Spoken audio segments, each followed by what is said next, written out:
Good morning and welcome to Burton Rugby Club, the host for round 2 of the England Touch Mixed NTS. The stage is set, the teams are here and the challenge laid down.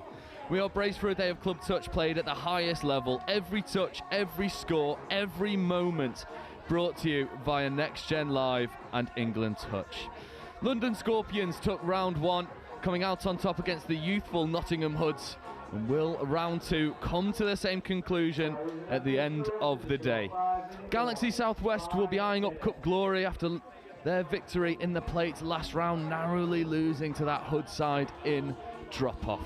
Similarly, Chester Cheetahs, who were bowl champions in Oxford, will be hoping to go one step further in the cup and or Plate competitions to add to their case of silverware in the mixed division. I'm Joe Wright, joined alongside by Ollie Holmes. Ollie, how are you? I'm very well, Joe. How are you? Doing very well indeed. Ollie, we had the pleasure of calling round 1 down in Oxford. Some surprises on the cards. Galaxy Southwest not making that final. We both tipped them to go the full length and challenge for that cup glory. Are we expecting a different performance from them this round? Yeah, I think the group stages are always feisty. As we said, the quality of the teams this year as well has raised again and again. We are at the highest level we've seen across the board for England Touch overall. I think we do see them pull out the same game plan, and I do think with the way the group stages have formed this time round, we will see them in the final later on today. It's a brave call early by Mr. Oliver Holmes, but one that you'd be hard pressed to go against. They look oh so threatening. They've added a couple of extra additions as well. Emilio Grattarola being the most namely of the lot. Emilio, one of those players coming out of Wales. We had the pleasure of calling him at the Touch World Cup. Emilio, a namesake in the Southwest world. So it'll be interesting to see how his influence changes the fortunes for Galaxy Southwest. Moving on to the winners of last round, London Scorpions. Are we expecting more of the same from the big boys in green? They turned up last time with some real might, some real power. You'd be wrong to write them off today, I have to say. We will see them through the latter stages of the tournament. Yep. And then what about some teams to keep an eye out on? Is there anyone who you think could spoil the party going into the latter stages of this round? Obviously, to jog your memory, the likes of Cheltenham Tigers, they've got a ferocious line attack. They're very stubborn in line defence. And not only that, this triple threat team that we're going to see on a live stream here on Game 1, a team that boasts a wealth of experience but also some fresh faces. Is there anyone that's catching your eye to maybe go a little bit further than their aggregate suggests? I think you've landed spot on there, Joe, with Cheltenham Tigers. They were incredible last time, giving very, very good showing of themselves, and they did show that they can hang around with these Div 1 teams. I would be looking out for Notts 2s as well. As we know, they are a powerful, powerful club. They have 100+ players at their disposal, and we will be seeing them at the top of the Div 1 soon. Agreed. And then, speaking of Division 1, the newcomers to Division 1 in this round, Wigan Warriors Touch, they were brilliant on live stream last round. The Wheatleys, Fionn and Noah, having a wonderful game of it here on live stream. Do we expect that they'll be able to flex their muscles in Division 1? We love ourselves a little bit of northern grit, us both being northern men as well. Imposter syndrome from Joe right now, living down in Brighton. You'll keep that northern grit about you. I like what Wigan are about, I like the intensity they bring, and I like the version of touch that they play with. It's free-flowing, isn't it? It's steeped in rugby league heritage, the way that they play. The other team that has been quietly catching my eye, and I was last round on the Sunday, I was chewing the fat a little bit with Morgan Tagg from Kiwi Dragons. Do we think that team coming out of Wales can start to threaten the top spots? 4th place finish last round. It makes for an interesting round 2. Seems like they've added a little bit of extra firepower as well. They're a team that I'm quietly keeping an eye on to maybe spoil the party for some of these more established teams in England. The basics from the Kiwi Dragons, the switches, the fake switches, the cutbacks, they've got it all, and they've got it all to a very, very high standard. Exactly, probably the best team here from a basic standard. Yeah, those core skills coming out on show. I think you're exactly right. Shifting more focus now towards our opening game of the day that'll be with you in about a minute time. You can see Triple Threat and Exeter Eagle Owls taking the field. Triple Threat, unfortunately, coming out with an injury to Oscar Davies in the last round. We can see him down on crutches in the sub box. We hear that he's okay, but it'll be a hot minute until he's back flexing his skills on the touch pitch. Have you got an early prediction for this game, or is it a case of just feeling each other out and seeing what both of these teams have to offer? I'm going to go big and bold. I'm going Triple Threat in the new kit. They've thrown away the hot pink this round. I think we'll see them come out hot out of the gates. Absolutely. And here we go. There's a bit of a hush around the ground as Triple Threat with the ball attacking from right to left in this black and orange strip. So here we go. Mixed NTS is fully underway, and Triple Threat maraud forward, setting some good paces. There's Lewis in an acting half, feeding away towards Mitch Taylor. Back to Lewis. There's Taylor. Taylor straightens, driving, and Lewis will ghost over, and at the first time of asking Triple Threat draw blood. Ollie, that was relatively straightforward from the Triple Threat. Yeah, I did say they'd come out hot out the gates there. Now they've set up with a 32 platform off the tap, transitioned into a 33 platform there, just an easy catch, 1-2, and straight through that gap in the middle. We will be seeing more of that as the game moves on. I think this is something that's become really familiar with Triple Threat. They're able to just, for a team that's so young, right, the club has only been around a year, they've managed to create a bit of a culture that makes them a threat to any team. Yeah, agreed. As we just struggle for a bit of momentum from the exercise, just love to see a little bit more go forward. There we are as number 94, Dom Roberts, makes its way to the 7. Yeah, Dummied now, escapes his way into the in-goal area. That ball just dropping loose. So triple threat drawing first blood and then able to defend. And just in case anyone is new to touch and wondering why we've turned around, this is touchdown turnaround, 20 minutes played all the way through. After each score, we will change ends. No half-time breaks. It's going to be lung bursting work. Is it Hardman coming in to act as half? And here is that dangerous combination of Taylor and Lewis. Taylor accelerating, dummying, getting into the in-goal area. Play on was called. It's a good last-minute touch to bring up the fifth. That was dangerous from triple threat again. And 3-on-2 here. If they can execute, ball to the wing is good. And that is try time. And triple threat, well, they've started as they mean to go on. Jocelyn Diacetis getting over for the second score in as many minutes. Ollie, it seems like triple threat have just woken up a little bit earlier. They've got a bit more life in the legs. Yeah, they're looking good. Both teams looking good there, I have to say. Just I'd love to see actually just a little bit more going forward. There we go, as we see them just gaining those yards up the pitch there. Triple threat have now gone one short and one long for the scores as well, so unpredictable. It's very hard to defend. Absolutely, and now the onus is on Exeter Eagle Owls to make something happen. Nice 32, trying to step away from Hardman. As we see a cheeky attempt at the line there from the Exeter attacker. That is a penalty, 6 more, and the first one on the line. Exeter need to find a bit of go forward. Mike Holland. Here is Holland working with Sam Chin.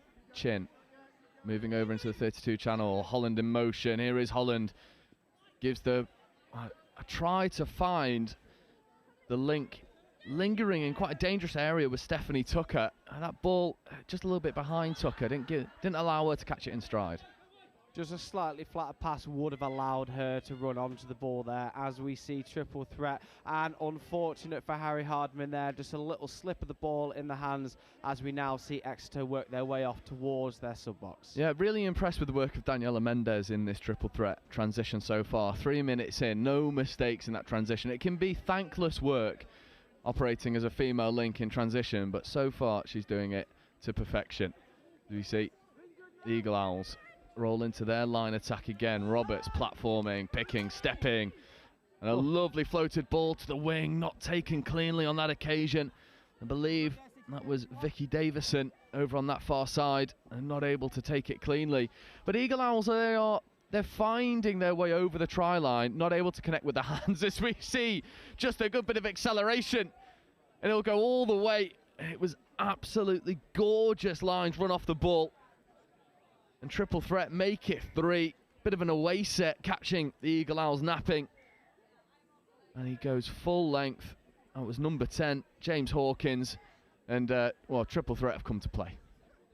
Yeah, agreed that, like we said, they have come fast out of the gates. It's good to see number 36, Sam Rishworth Cutler, still chasing back to the very end there. In a touchdown turnaround, a 3-score lead is difficult to overturn. However, the Eagle Owls will not give up yet. No, and it's first game of the day, so a lot of touch yet to be played. There'll be a good bit of problem solving happening in that Eagle Owl sub-box, that's for certain. However, not able to get to the 7, moving backwards for just a moment. I'm trying to get over onto the link, create a little bit of opportunity on the open side, but that pass, just a bit of inaccuracy creeping in. Mike Holland can't reel that one in. It was asking a lot, as we see Harry Hardman just fly through the meters in front of him. And there's Mendes once more. Daniela Mendes setting really good expectations here on the transition. Hardman with a dominant roll ball. They're checking away to Taylor. Is Taylor in an acting half again? Taylor picking, ripping, finding the hands in the corner. On this occasion, not taken.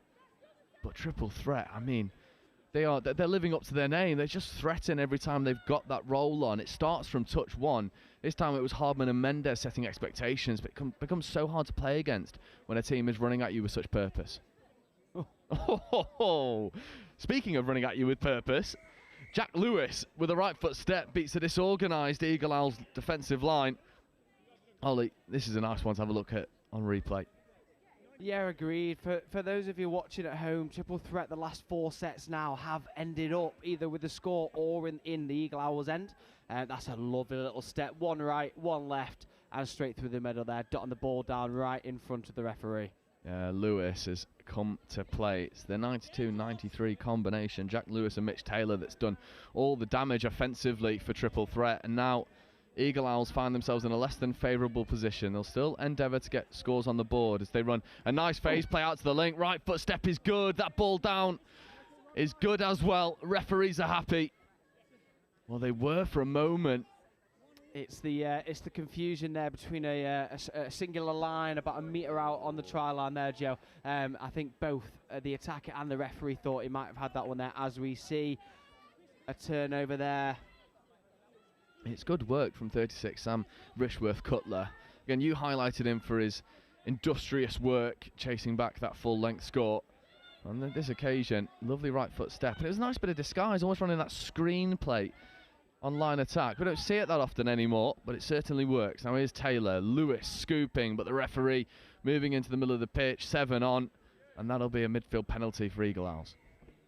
Now, exactly like I'd like to see Exeter now trying to take that ball forwards, try and get into that danger zone of triple threat scoreline, and to see if they can again run that screenplay. I liked the switch they added in there just to change the direction of the attack.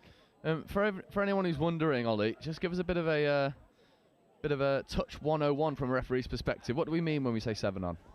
So 7 on is when there is 6 players per side. You have to have your player leave the field via the gate on the sub box before a new player is allowed to enter. Unfortunately, triple threat were just a little bit early on the transition there, and therefore it is a penalty against you on the halfway line.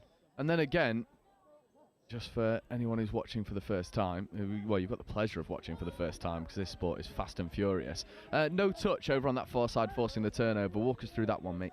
It's in simple terms, when the attacking player puts the ball down on the floor before a touch is made, therefore it's considered a loss of control and therefore a turnover to the opposition.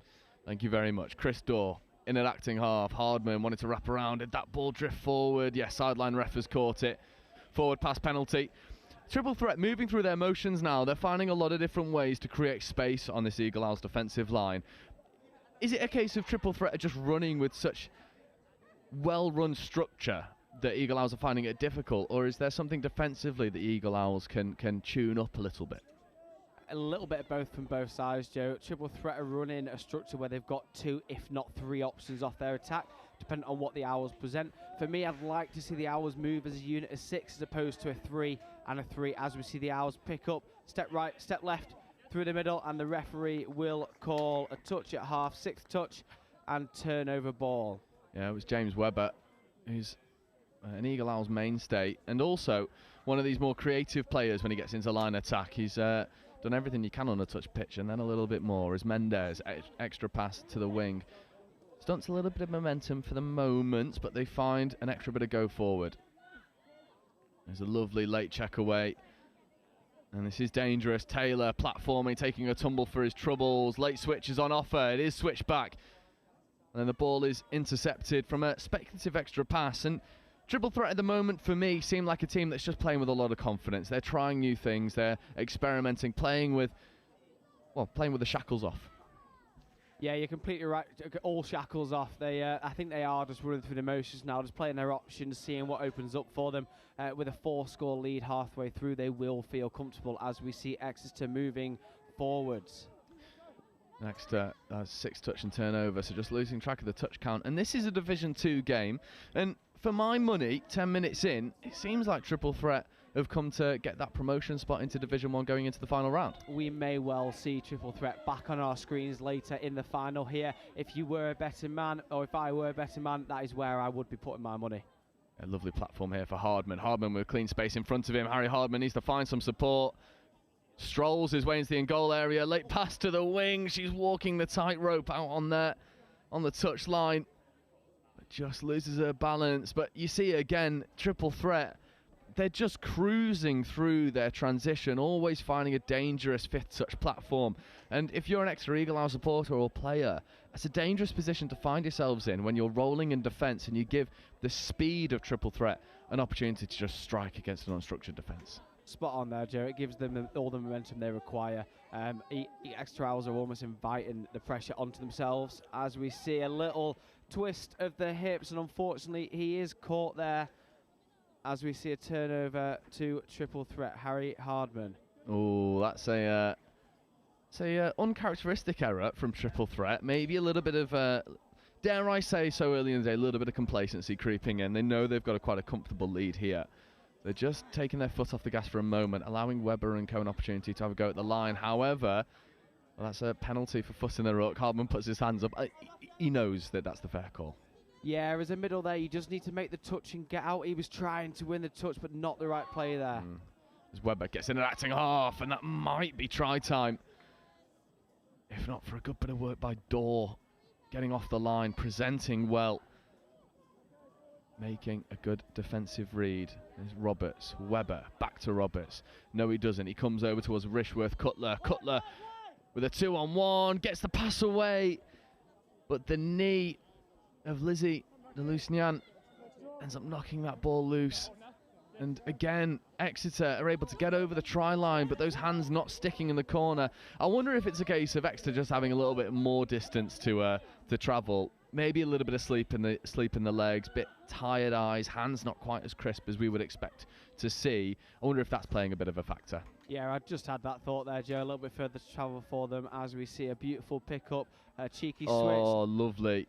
That was much better defending from Exeter there as we see triple threat go early. A quick flash, pass out to the left, unfortunately didn't make it to hands. But again, you see this lovely endeavour from triple threat. I'm a really big fan of when teams use a lot of switches into their setups. You're just asking extra questions of defenders. You're forcing them to stay honest in their defensive spacing. And triple threat are walking the line between over-exuberance and consistency really well at the moment. No, you're completely right there. As we see Exeter with a superb drive forward now, fifth touch coming. They have made it into the triple threat half, and that is the commentator's curse there as we see a ball down. Triple threat will love to build from this. Yeah, Matthew Bye not able to pick that one up off his bootlaces.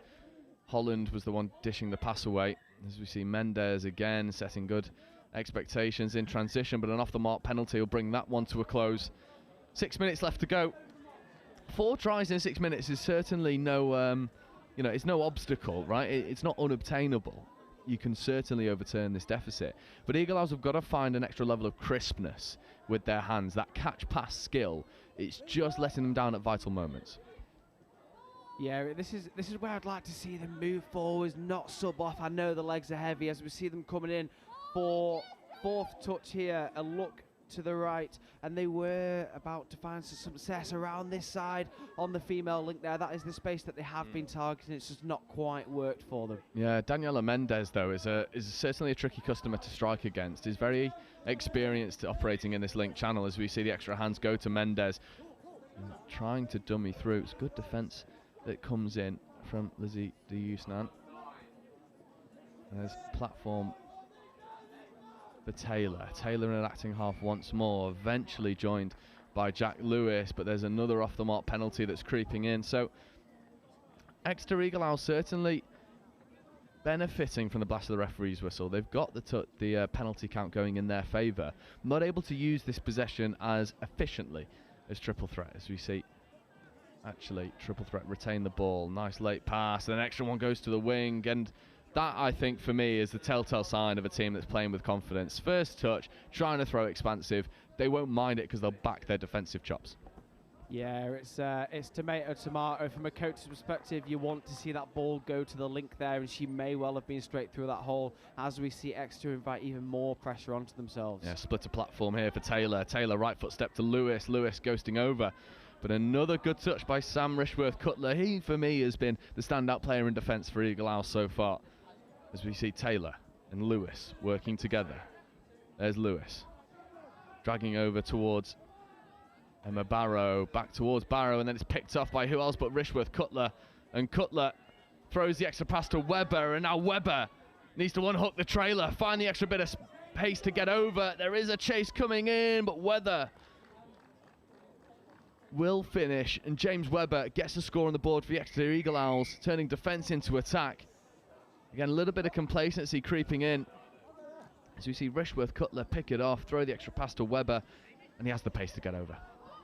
Superb speed. He even checks over his shoulder, as we see here on the replay, just to make sure he doesn't have to burn any more energy than is required. It's nice to see Exeter start to build that confidence a little bit. They will take this into the next game now.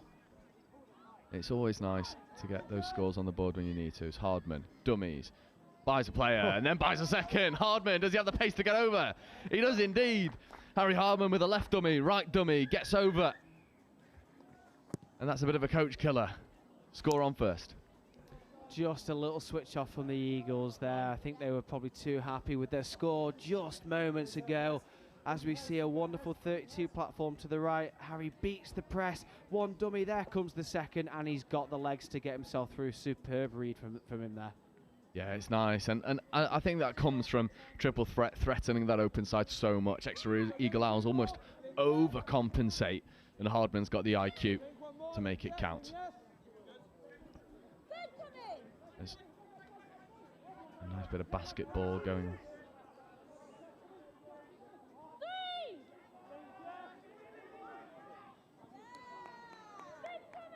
You see the Eagle Owls just taking a settler for a moment, resetting.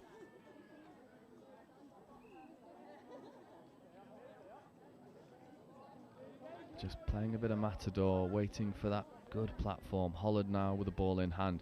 Extra pass goes, but then the defensive pressure forcing the turnover, and I think that's a case of just waiting for the perfect picture to strike, and unfortunately you're not always going to get it.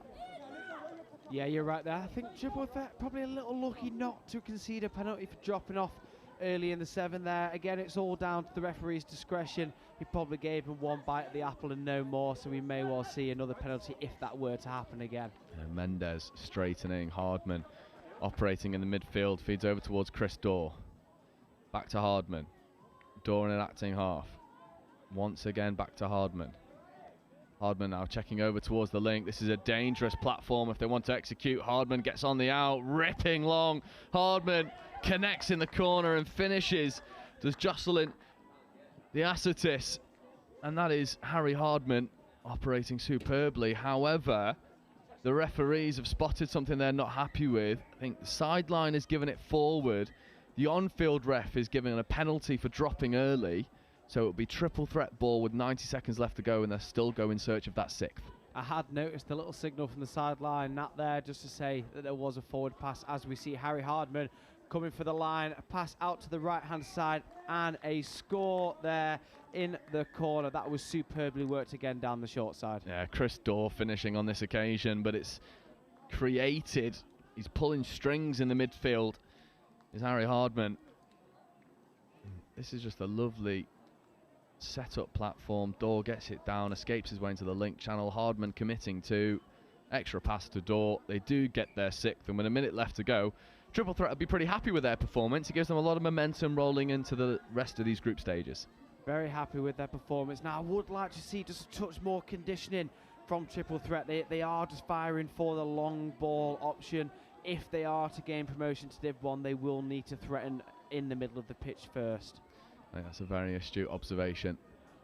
You see Dom Roberts, Webber, splitter play, back to Webber. Webber finds the link channel, but that ball just dies on the floor, and it was a really nice bit of defensive pressure from the number 2 for Triple Threat, Jocelyn Diacetis. And that will bring up full time. 1 touch left to play with. Triple Threat might look to go full length and have a bit of fun on last. They do, but it comes to nothing. Game 1 is wrapped up nice and neatly. Triple Threat with a 6-1 win over Exeter Eagle Owls. And Ollie, I mean, just how good were Triple Threat in their opening game? Absolutely phenomenal. They didn't stop moving the ball forwards. They were making 10-15 metres per drive there. If they carry this on into this tournament, as I said earlier, we will see them back here in the final game today for promotion. Completely agree. So game one is done and dusted, firmly in the books. We shift our eyes over to Division 1 action coming up for you in just a moment. And that will be Invicta versus Chester Cheetahs. And I'll be with you in 5 minutes' time.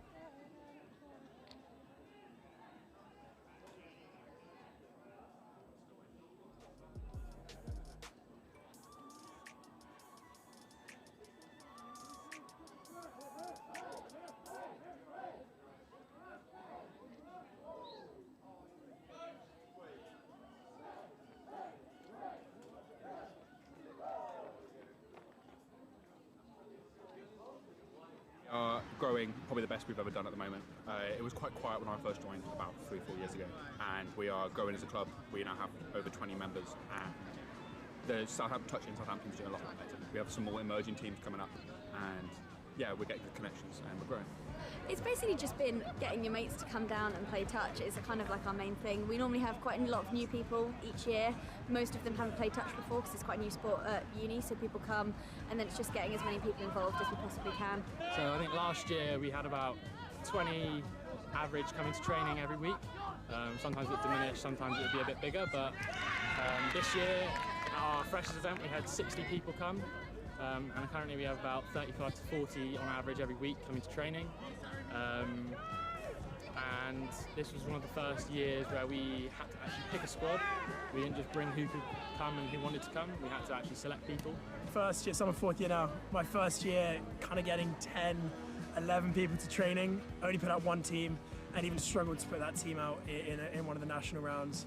And now 4 years later, we've got 2 full teams, 30 odd at training every week, and it's growing massively. We now have half the status with the university. We're now our own official club, which we weren't when I joined. So yeah, the club's growing huge. It's all been about creating a community, creating a feel and a vibe that people want to be a part of, and that particularly people that have never played the sport before want to get involved in, even if they don't quite know what's going on.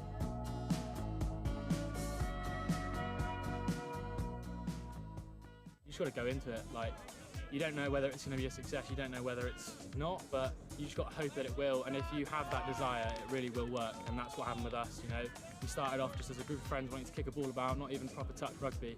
And then we had one pioneer who came in and just taught everyone how to do it. And you know, that drive was there already from that like friendship group, and we just brought it up here. People love the fact that it's inclusive sport and it's a mixed sport. I think that's quite rare. So people say that like the vibes of touch is always just really good. Everyone's really friendly. That's probably the main selling point, and then they learn to actually enjoy the sport after that, I think. The key is to advertise. I think get your name out there. Touch, at least in Southampton, isn't very well known compared to rugby. So I think really getting your name out there, getting your uni to promote you as well, and really get in the socials and just spread the word. I think probably the biggest thing. Have you had that kind of support from your AE? We have in some ways, but I think I've always wanted a bit more like screen time, I guess, more like story posts, more Instagrams, more flyers, things like that. But I think we've got that at the moment, so I think that might help us in the future.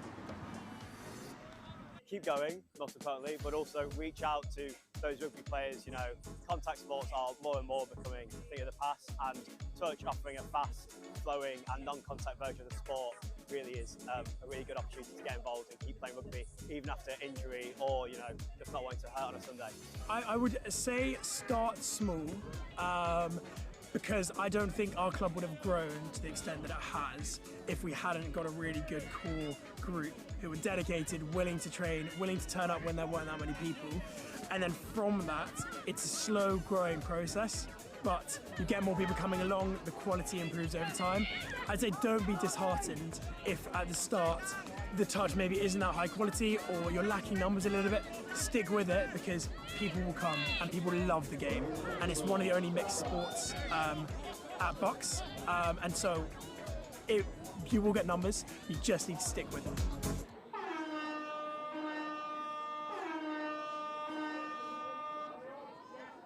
So welcome back. Game 2 Division 1 action. It is Invicta with the ball attacking from left to right up against Chester Cheetahs in what is only can be described as a gorgeous strip.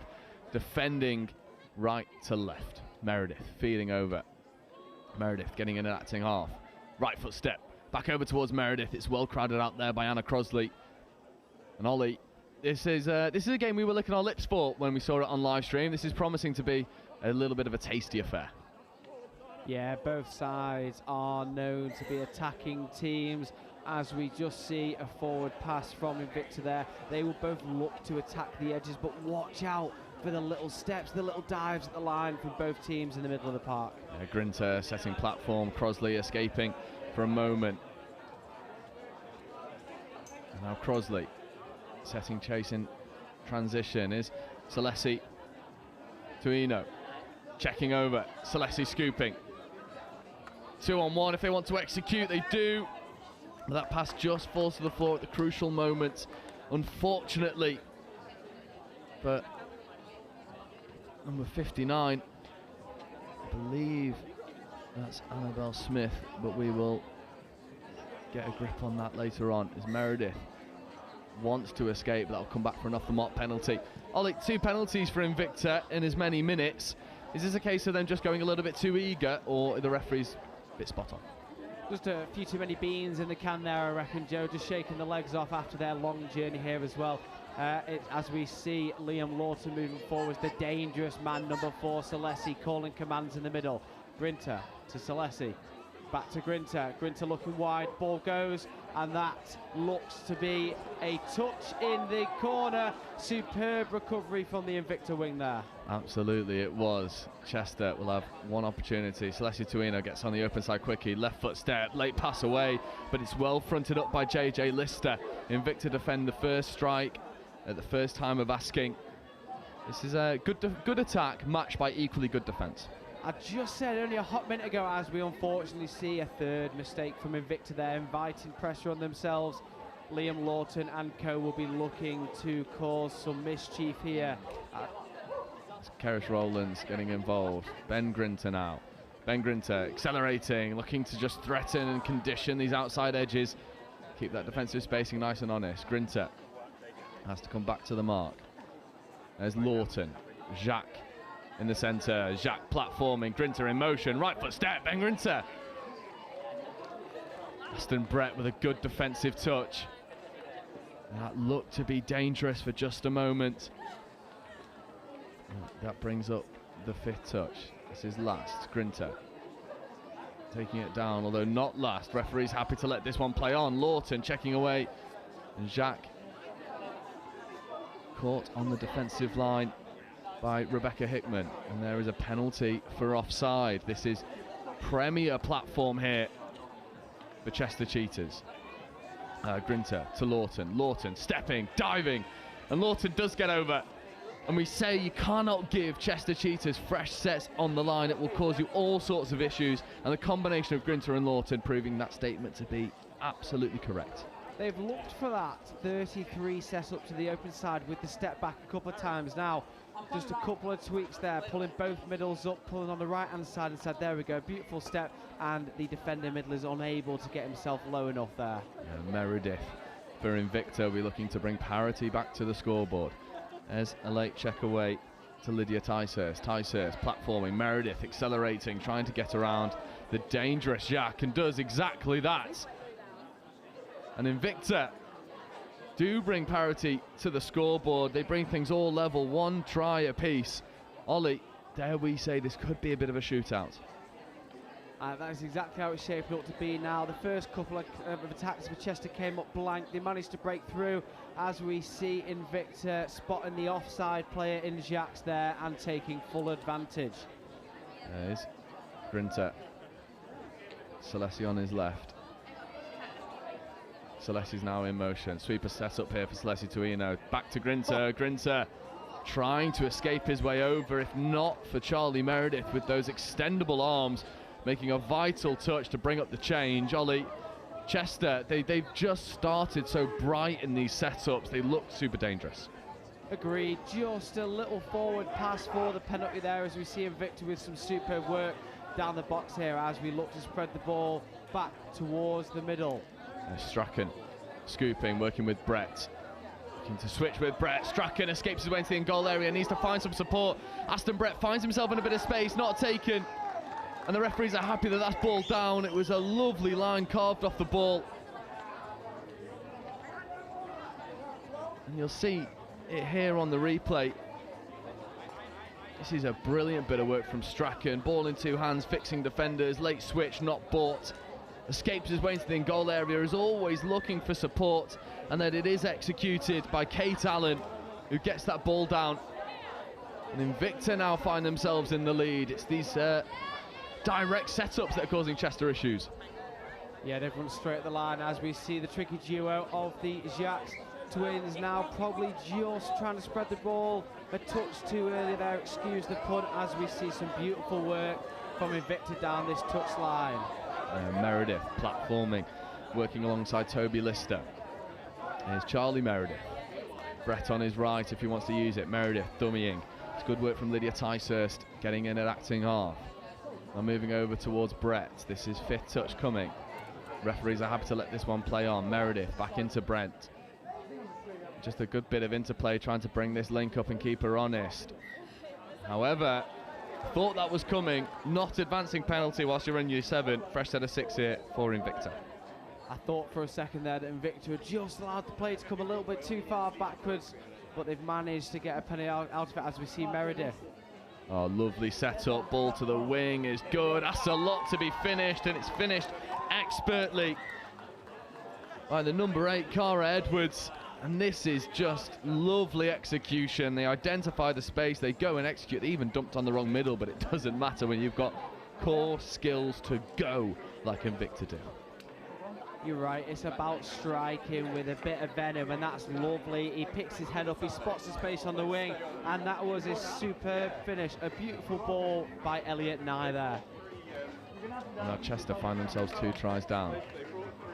Need to go and execute. Grinter in motion, right foot step, trying to bounce around the middles.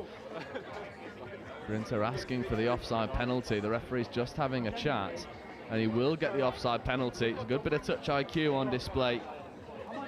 You see Grinter working with Crosley. Grinter looking to get more than one middle up and off. Grinter now escaping into the link channel. Ball is away, they're happy. And you can see what Ben Grinter's trying to do. He's trying to engage more than one defender, but the rest of the team not quite on the same wavelength. I'd just like to see them go back to that 33 setup there, Joe. Crossley was open for the last one from Grinter. As we see them go again, Grinter ball in hand, a little look to the line, and that looks to be a absolute superb touch by Ayla Payton to shut the Cheetahs out there as they concede penalty number 2. Absolutely, it's thankless work out on the wing at times, but Ayla Payton proving her chops. Sweeper set up here for Grinter. Wise feeding over towards Grinter. Grinter with a late pass over towards Wise. The referees call ball down. In fact, they call forward pass. So Chester Cheetahs not able to unlock the door at this time of asking. And there's a bit of frustration creeping in for the Chester Cheetahs. They're sending single shooters, and Ben Grinter sort of says to his teammates, you've got to come with us. Yeah, I did ask for that pass back on the inside. Just a little case of butterfingers there as we see Chester making their rotations. Salesi hanging around to the right. He will be dangerous if he gets his hands back on this ball. Working with Hanton Wise and try scorer Liam Lawton. Lawton platforming, Hanton Wise in motion. Salesi Tuino ripping to the wing. Is it try time again? It is indeed. And it is lovely stuff, well executed. I think it's Annabelle Smith over on this near side. Ollie, this is just Salesi Tuino playing with bags of confidence. Called him the danger man, and he proves me right. I will be buying him a beer when the day is done. Absolutely superb. He checks back to his left. He sees the space out wide. He trusts in his winger. There's been a couple of drop balls, but those balls are hard to catch. In the breeze we can feel coming past our heads up here. Absolutely, and now Invicta will look to go back and re-establish their 2-try lead. Chester will be looking to keep them out. Danny Ticehurst in an acting half, feeding away towards Toby Lister. Brett platforming, Ticehurst in motion, Lister picking, ripping, almost connecting with Kate Allen. It's good work from Invicta, and they do bring up the repeat set as well. Chester, they've got to create a little bit more consistency in their defensive press. Singing single suitors can be really dangerous against Invicta. Invicta is starting to realise that. They're starting to let the hands loose. Let's see what they have to give here. As we see a dive at the line, the referee has said all clear, and that is a beautiful score in the middle. Yeah, Danny Ticehurst getting over 32 platform. You'll see here, that's a really tight call. Referees have aired towards the offensive team, which is something that we often call for. We want to see more scores in touch, but if you're watching this from a Chester Cheetahs perspective, you could feel maybe a little bit hard done by, feel a bit unfortunate. The Jacks, he did try and paint a pretty picture for the referee, moving himself off the line there, as we see Crosley in charge of the ball. Yeah, just bringing it back out towards the 7 as Lawton and Grinter making something happen. Grinter getting over. The referee's got another call. There's another penalty to boot. And Grinter wants this advantage played so he can get this ball down. And Ben Grinter's a dangerous player to come up against when he's got the bit between his teeth, as he does now. Looking for the dropping early penalty, feeding over towards Grinter. Grinter, open side quickie, right foot step, diving at the line. That's a phenomenal defensive touch. It comes in from Vaughan Meredith. This is playing with fire or Invicta. Another penalty. You give Grinter a moment to just feel his way back into his game. Lawton accelerating, another touch coming, condensing the defence. I wonder if they'll go back to that long ball that has brought them so much success. I can't help but feel like a dive at the line from Lawton might have seen him sneak in there, as Invicta concede yet another penalty on the line. Chester have them in a chokehold. That is penalty number 2. Grinter now finding himself in a link position. Crossley in an acting half. Grinter accelerating, dummying, diving. And Ben Grinter, when he's fired up and he's fit and he's ready to strike, makes things happen. Chester Cheetahs bring it back to a one-try game, and Ben Grinter, well, he's got the keys to this defence. Not too sure what was going on with Grinter's legs there. I don't know if he even knew himself. It makes it very hard to read. The defender didn't know which way to go. Actually, we will hold our chat about Ben Grinter, because that has been given a penalty, so it remains 4 tries to 2. And that is a we might have to run that one back and see what the call was from the referee. Potentially forward pass off the base of the ruck. We were singing his praises. The referees were doing anything but, as we see a loss of control penalty. Ben Grinter certainly trying to stamp his influence on this game. He's been superb at putting his head down, chin tucked down to your chest, and just driving that Chester team further forward, as we see the danger man Celessi. A little bit of basketball there. Is Celessi Tuino checking away. Celessi in an acting half, right foot step, almost accelerating against the in-goal area. That's given 6 more. There'll be a fresh set of 6 here for Chester. Bang on the line. There's Hampton Wise. Celessi Tuino just playing Matador, wanting to engage all of these defences. Celessi Tuino, step back, right foot step, left foot step, diving at the line. Referee's happy that Toby Lister made the line and bounced back up. You can see just how dangerous Celessi is when he gets into his groove. If you see the replay here, Celessi left foot, right foot. Gorgeous touch there from Lister. And this is the replay of that try that got disallowed. So you see, it seemed to be all good. Referees were somewhat happy. That will be hips there, Joe, the sideline referee. Just tapping, as we see live in front of us. Chester launching the ball out to the wing. Another superb finish from who we think is Annabelle Smith. Yeah, it's a lovely bit of platform here. It's good work. They just recycle this ball, keep it alive, open side quickie, and then as you see here, Hampton Wise dishing pills into the corner, finishing superbly on the wing was Smith. Brings it back to a one-try game, 5 minutes left to go. This game is poised beautifully, as that one maybe could have been given forward, and it is. So the referee's coming towards the right conclusion. We could see that up here. Yeah, and the referee is 30 metres closer than we are, as we see Chester working down the edge of the box here. This is do or die for them now as they chase that 1-score lead, and we see a turnover, an unfortunate series of events for Chester there. Yeah, Strachan and Meredith working together in the midfield. A dangerous combination supported by Lydia Ticehurst, who stamps her authority on this pod expertly. Ticehurst marshalling the boys in the middle. Ticehurst striking for the 32, looking for the late release. It's a good touch that comes in on this occasion from Matt Crosley. There's Meredith lingering in the link channel. Meredith accelerating away. Play on is called. The Hooters going on accident there. 5th touch. Meredith ripping long. It's a little bit speculative.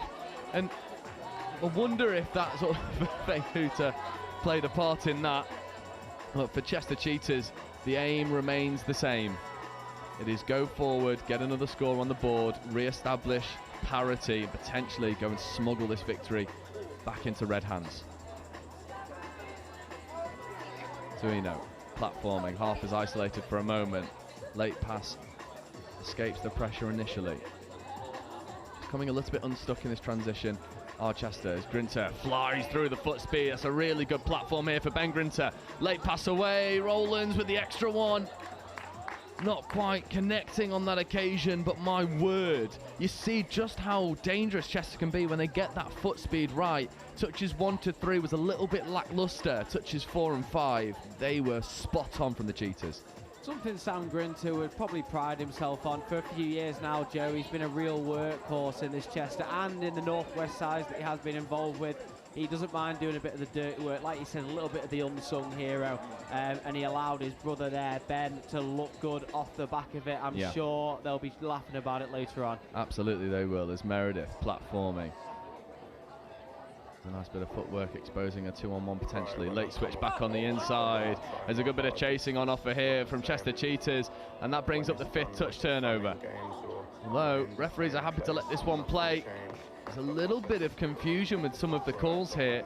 I think Chester are making that point, and the referee just saying, look, we are communicating as well as we can be, as Grinter, following in his brother's footsteps, tries to accelerate through. And the referee will bring this one back to the mark. Although all the way back to the 7. And Grinter sets off again. This is it's a little bit stop-start over the last minute or so, and that certainly will favour Invicta with the lead. Yeah, Grinter sharing his displeasure with the referee over in the corner there. We had some momentum going, sir. Let us carry on as we see them forcing their way down the middle. Salesi with a ball to Lawton. Lawton to the wing.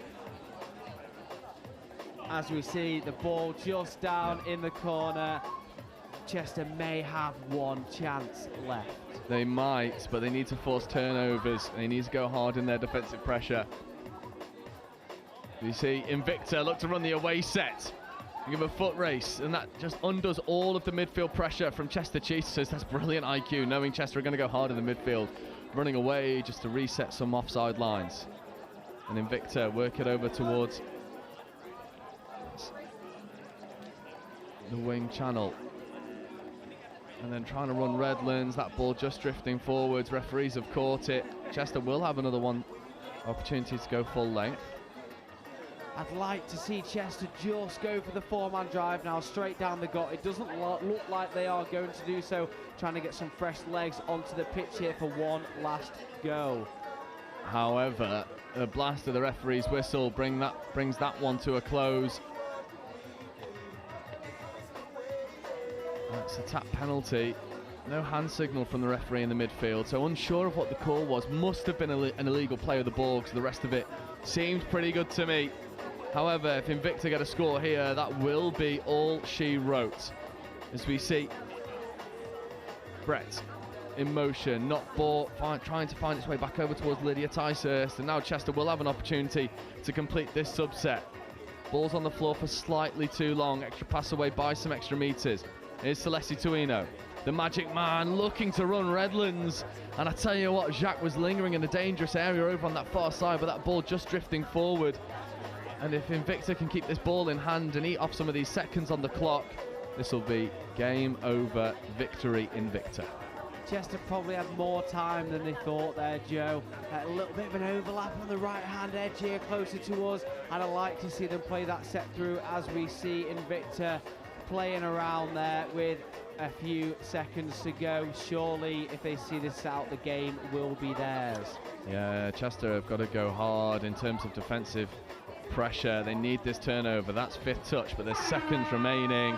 And the hooter brings up the last play. So barring an intercept and going full length, Meredith & Co will take this victory into purple hands. Ollie, that game spluttered and Chester couldn't really kick into gear consistently, as we know they can do, but Invicta did the damage early and saw out their lead. It was very stubborn work by Invicta, who managed to come out with a victory.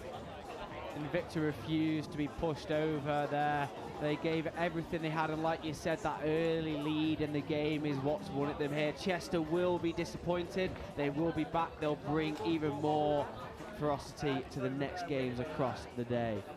So on to our third game now. It's a brief 5-minute break, and then at 10:50 we have an all-Manchester derby. It is NQ Rebels versus Manchester Foxes, and that'll be with you in 5 minutes' time.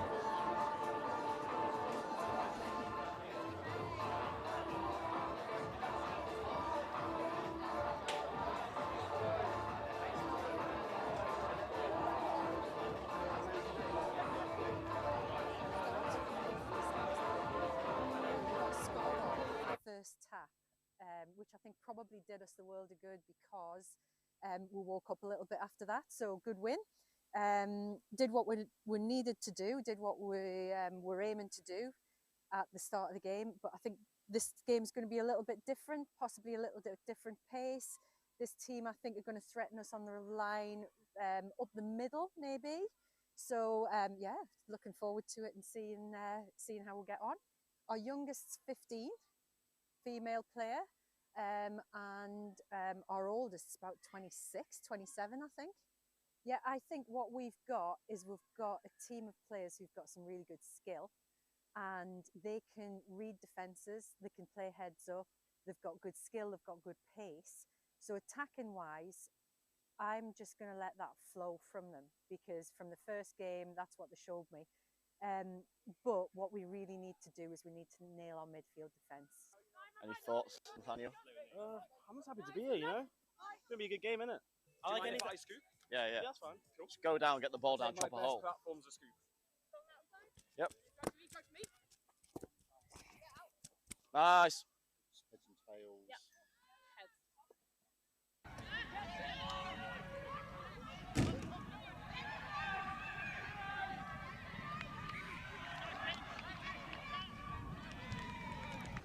Keep on going forward, team. Go, go, go, go, go, go, go, go, go. Yeah, oh! Yes! Beautiful ball! What a ball! When we're doing our midfield D, our transition D, they're beating us a few times on our far side. So they're getting round our far side male link. So it's just, we need to compress a little bit closer over that side. Good work. Okay. What a ball. Who gave that? You? I go back to the same messaging as the game before. You clearly can see what you need to do in attack. That last being aware, the awareness of the time on the clock, the awareness of taking it away from our box, the awareness of finding the space and using your pace to go down that edge.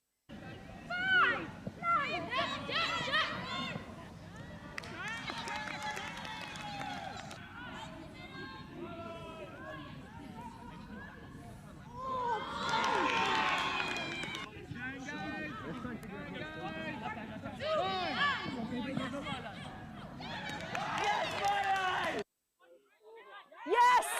Yes, Matt! Let's finish this set! Finish it! Finish it! Ah! Really well played. Really well played. Appreciate it. Thank you. Cheers, thank you. Great game, Milo. Thank you. Yeah, you absolutely, you just read it so well. You just need to play with some intent. Mm. James, massive defensive shift from you and Cash in that last one. Cheers, well played, well played. Well played, guys. Hey, all right? Well played. Take a big, deep breath, Raiders. Everybody in? I usually stretch now, Chris, rather than talk. I stretch then talk, or do you want me to talk and then stretch?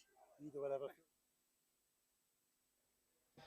So welcome back, third game of the day. We have Division 1 mixed. It's all Manchester.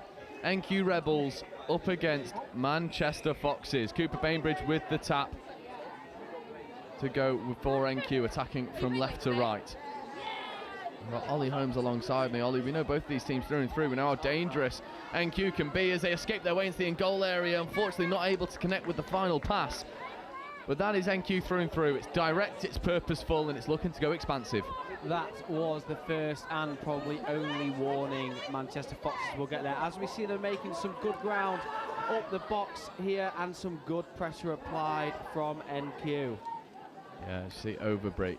We know the wheels that Overbury possesses. We'll be looking to use those more often than not. Overbury now in an acting half, scooping, accelerating, trying to get away. Not able to do so on that occasion. NQ with the first defensive set succession.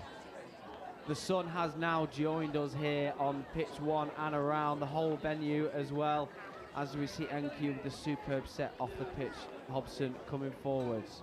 Yeah, flying through the foot speed, setting good platforms here as we see Thorpe in an acting half, checking away.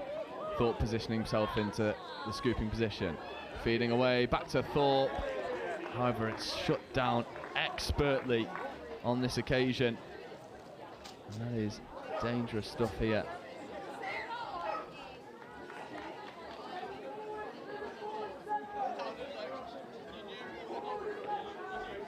As we see the Foxes just march their way forward. Tap penalty here, bang on the 10. Overbury in an acting half, checking away.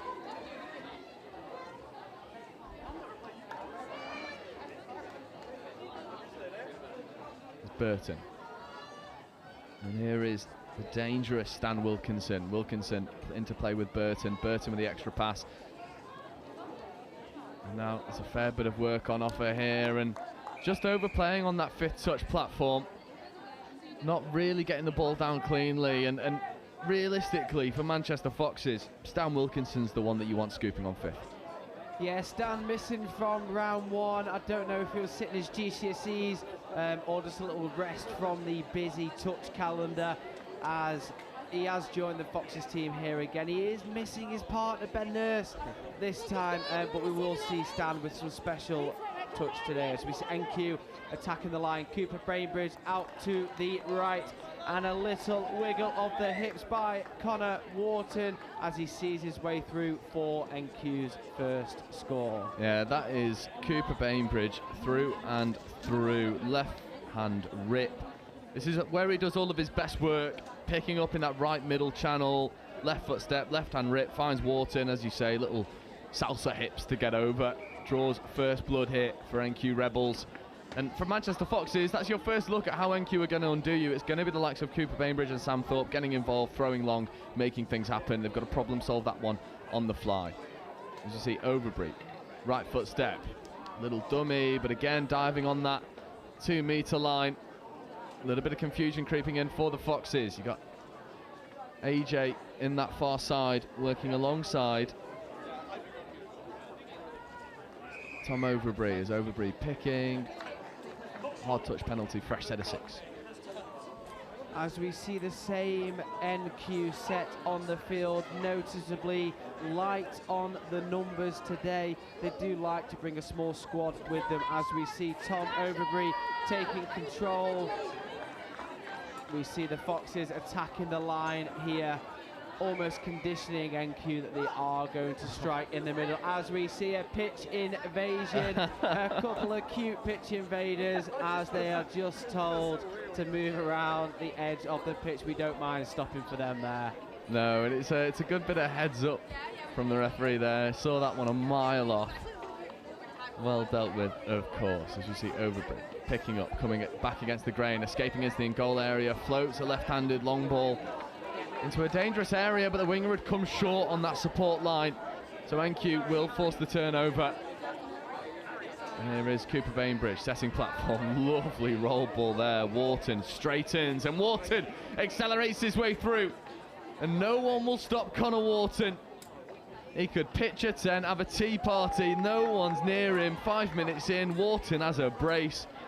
Ollie, that was just speed, speed, speed. Northwest Men's Open player this season as well. As you can see, he is lightning. Just the space opens up in the middle. He takes advantage. Thank you very much. And as you said, tea party down the top end of the pitch there. That was as easy as you like, as Wilkinson looks to get Foxes on the board.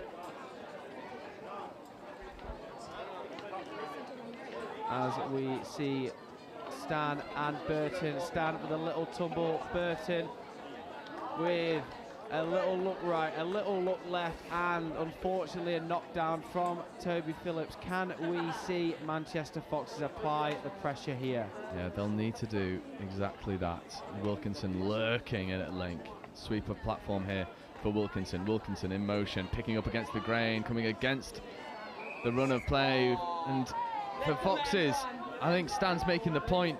He's got to get the ball in his hands. Stan Wilkinson is such a dangerous attacking player, but he's been starved of attacking platform as of right now. It's a tricky thing for Foxes to manage. There is Wilkinson picking up against the grain, left to right. That ball just dropped short of Bexholmes in that far channel. But Foxes, they've got to find more creative ways of getting Stan Wilkinson in the play, because we saw him at men's, we saw him all over the show at nationals. He is a phenomenal player, a player playing way beyond his years. He's just not having any platform to influence this game, as we see NQ just fly through the gears. This is dangerous work. Cooper Bainbridge picking, ripping long, trying to find the ball in the in-goal area. But my word, what a transition that was from NQ.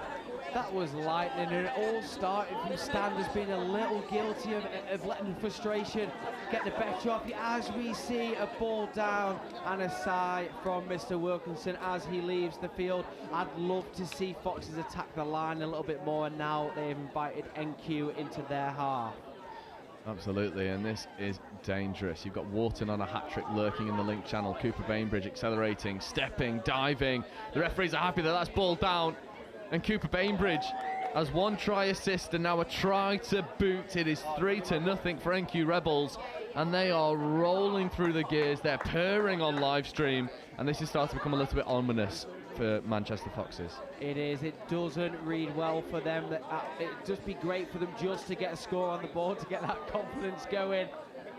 I have to say, Cooper, in my eyes, a little bit unfortunate not to make the England squad this year. As a train-on in their squad, I'm sure he will be showing them exactly what they are missing. Yeah, always a dangerous player when he's got the bit between his teeth and a bit of a point to prove, right? Like I've known and coached Cooper Bainbridge. I've known him for a long time. He's a phenomenal player. And when he's got that extra level of motivation, he is phenomenal. As you see, Wilkinson stepping, dummying, trying to bounce around NQ. He sees that space over on the left-hand side. I wonder if they'll play. Looking to the left again as he looks open. And he was right to hold the ball there, allow himself another chance to attack at the line, as we see AJ Chadwick on the ball. Back to Stan, back to AJ. The dangerous Stan, back on the ball. He looks left, as I asked for. Bexholmes with a little juggle of the ball and just manages to get that down in time. That is exactly what we were asking for. Yeah, Wilkinson proving why he is the danger man in this Foxes team. Holmes gets the ball down at the second time of asking. And Foxes do get themselves on the scoreboard, and it's taken them 8 minutes to get Stan into the game. And when he gets a fresh set of 6 to work with, he makes it pay. As Bainbridge, late switch here. Cooper Bainbridge checking away once more. It's nice footwork on display from Danielle Evans. Not able to get over on this occasion. There's Quinn platforming. Back to Quinn from Bainbridge, but that's a really good shoot in at link from Ellie Fay. However, he's been given penalty for going early. So Quinn, Wharton and Bainbridge will have a fresh set of 6 to work with. We come back over towards Evans. Evans platforming, stepping back into infield. Now Quinn. Wharton in acting half. Cooper Bainbridge on the out. Bobble pass back to Wharton. Flick pass to Evans. And it was unconventional, but it almost worked. And they'll get another crack at the line. Fresh set of 6. Second penalty in succession for Foxes. The Foxes just return in the favour for penalties on the line, as we see Bainbridge back on the ball into Quinn. Quinn looking right, back to the left, and that is superb. His eyes look open, they come back short, and there is Bainbridge straight through the middle. Yeah, Cooper Bainbridge is purring now. That's 3 try involvements for Bainbridge, finishing well. As you say, it's that open side quickie. They're doing a really good job at conditioning that far link and then using the hands in the middle to create all sorts of space. Now we'd love to see the Foxes allow themselves to get into the NQ end just to show the attacking intensity that they do bring to this tournament, as we see Burton, a little shake of the hips. Yeah, just need a little bit more go forward. As Burton, open side quickie. Burton striking at the line, looking to check the ball away late. It's well shut down in the link channel for NQ. And Burton dropping a sinker pass, and there's a big collision as Alice Hobson has come off slightly worse. That was a firm contact. There was nothing malicious about it. It's just 2 players going for the ball, and Hobson takes one on the chin. There's Thorpe playing away.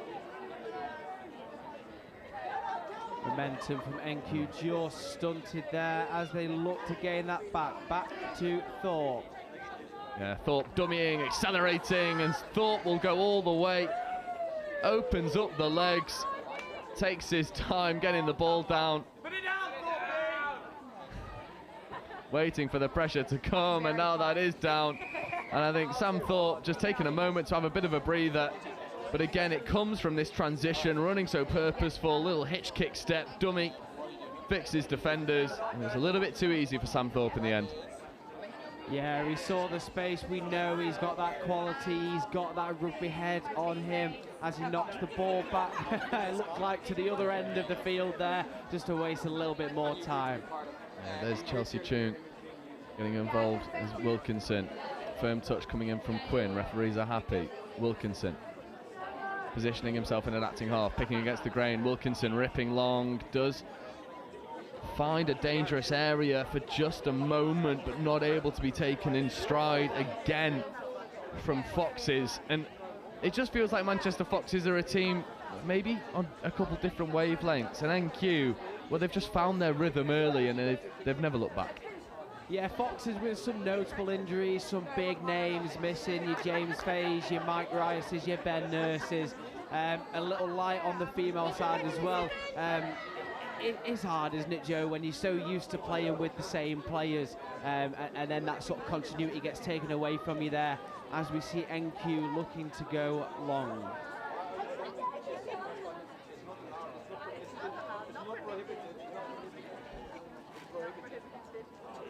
Now Foxes need to go full length. Wilkinson with better light foot speed into the roll ball. And there's AJ. And Wilkinson not used. Instead the ball goes to Ellie Fay. Strong touch from Thorpe, just unbalances Ellie Fay for a moment. Now Overbury checking away open side, but the link is up, making really good touches.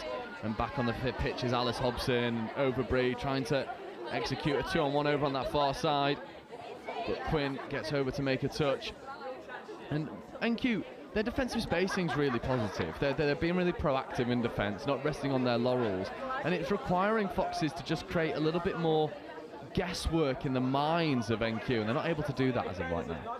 NQ applying some great pressure in defence, and it's Manchester Foxes struggling with that pressure, as we see Cooper Bainbridge back on the ball, bouncing around in the middle. Back to Cooper, looking to the right, dive for the line, and that looks like he just lost control as he was trying to go over the whitewash, as we see a penalty against the Foxes for offside. Can we see Cooper Bainbridge and co work more of their magic? Well, both Bainbridge and Wharton on a hat-trick now. They'll be looking to go and execute. There's a nice link punish and an easy score in the end for Danielle Evans, and they've conditioned that link so well all game, and then now it comes to fruition. This is why you go through conditioning even in these 20-minute games, because it gives Danielle Evans all the space to go and execute. it leaves the Manchester Foxes winger there, Bex Holmes, with a choice to make. Do you go for the link? Do you stick on the wing? The hardest role in touch, I'm sure you would agree there, Joe. Absolutely, it is. I think I've said it so far in every single game. It's thankless work as a winger, and if your links and middles aren't doing their job, you can be left out to dry. Wilkinson to Burton. We're looking to get Fox's second score on the board. There is Stan Wilkinson, right foot step, hitch kick over to the wing, and Holmes tried to finish before the ball was in the breadbasket, and that one goes begging. Holmes would have had a brace, but again, you see the threat of Stan Wilkinson when he gets rolling. Just a hole in the bottom of the breadbasket there, Joe. I think that was one of your old sayings. Again, very good from Stan. He's looking up, he's seeing that space out on the wing there. And now Quinn, Bainbridge, Wharton lurking in at link. Cooper Bainbridge looking at platform. Quinn probably could have gone himself, fixed the dummy. But there is one more to play with as Quinn, late pass, Evans goes through, but a diving touch comes in from Bex Holmes to stop Daniel Evans from having a brace. And that was, again, wingers, they go through so much work, so much defensive work. Bex Holmes proving why world-class wingers are so hard to come by. Yeah, part of the Euros select team this summer as well in the women's. I'm sure she'll be excited to show what she has there. That was two superb defensive contributions from her. Absolutely, so we see fifth touch platform here for Overbury against a very set NQ line. However, Quinn had his hand in the cookie jar and came up with nothing. Fresh set of 6 here for Manchester Foxes. Overbury looking to create a moment of magic here is Overbury, working in the midfield with Gareth Tainton. Here is Tainton, platforming, Chung in motion, not used by Overbury, picking, going long, finds Holmes. No problem with the basket there, but no space afforded in front of her. Overbury, back to Tainton. Tainton platforming on the 33 platform. Overbury, late pass away to Tainton, and that is stunning from Tom Overbury and Gareth Tainton. That is a moment of magic when they needed it. Ollie, you like that one? Just what the Foxes needed. Those at home, you couldn't see my face during that. The jaw was on the floor.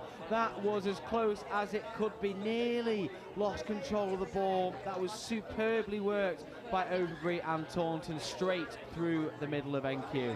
And just conditioning and fixing defenders, and that's what Foxes haven't really been able to do consistently in comparison to NQ in this game, as we see Thorpe and Phillips looking to rip and almost doing exactly what Overbury did in the repeat set. If I can do it, or if you can do it, I can do it better. Absolutely. It's Phillips, open side quickie here. Toby Phillips, hitch kick step, late release, Hobson with the ball down, but Ellie Fay with a brilliant touch to bring up the change. And you know, speaking on sort of wings and links, just how valuable is Ellie Fay to this Manchester Foxes side? It feels like she's the difference maker whenever she gets on the ball, and Foxes use her so well. She's almost the linchpin to this side. She's the glue that binds it together, and players like that are worth their weight in gold. Yeah, one of the founding members of Foxes as well. As we see them get a penalty now, it feels like the Foxes have started to wake up a little bit, doesn't it, Joe? Start to string a couple of things together as we see the ever dangerous Stan Wilkinson with his partner AJ. Yeah, Wilkinson diving, accelerating towards the line. Hobson, no touch, and Wilkinson gets his score. Dished off lovely by AJ, but my word, Stan Wilkinson. I mean, what does the ceiling look like for Stan? He's a young lad playing in a very well-established team. When Manchester Foxes have their full team together, we know that there's a few notable absentees. When they've got their full team together, it's a wonderful place for Stan Wilkinson to hone his craft and learn his trade. For me, it seems like the ceiling is well, as far as he wants to go with touch. Manchester Foxes star boy, lots of note taken from the England coaches during nationals this year. A lot of murmurs of who is that boy, that Stan Wilkinson. He is phenomenal, and he's living up to his name here. Absolutely, as we see Quinn and Bainbridge. Bainbridge and Wharton both looking for their hat-trick score here. There's Bainbridge feeding away now to Evans. Evans, right foot step, tries to get over. Good defensive touch comes in by the Foxes. 40 seconds left to go. Bainbridge. Quinn at acting half. picking up against the grain. Dummy gets into the in-goal area, and that is a wonderful way to finish off a phenomenal performance by NQ Rebels, finished in the corner by Elizabeth Davies. And Ollie, NQ, they're really good value for this victory. And for me, I'm sure you'll agree, it comes from the transition. They ran so hard, so fast from minute 1 to minute 20. And Foxes, it felt like they were always catching their breath in this game, because NQ set a tremendous pace. Just a case of singing off the same hymn sheet for the NQ players, and again for the Foxes, for the first half of the game, maybe not quite on the same page. As we came through into the latter 10 minutes, they woke up, they started to get those 3 scores on the board. That is a superb foundation for the Foxes to build off, again with a lot of changes throughout the day. NQ, I'm sure they've got the confidence to give anyone a run for their money here. Absolutely. And that is it for the third game of the day. NQ Rebels 7, Manchester Foxes 3. And we shift our focus now back in towards Division 2, where we have Crewe and Nantwich Blaze coming against London Scorpions 2, and that'll be with you in 4 minutes' time.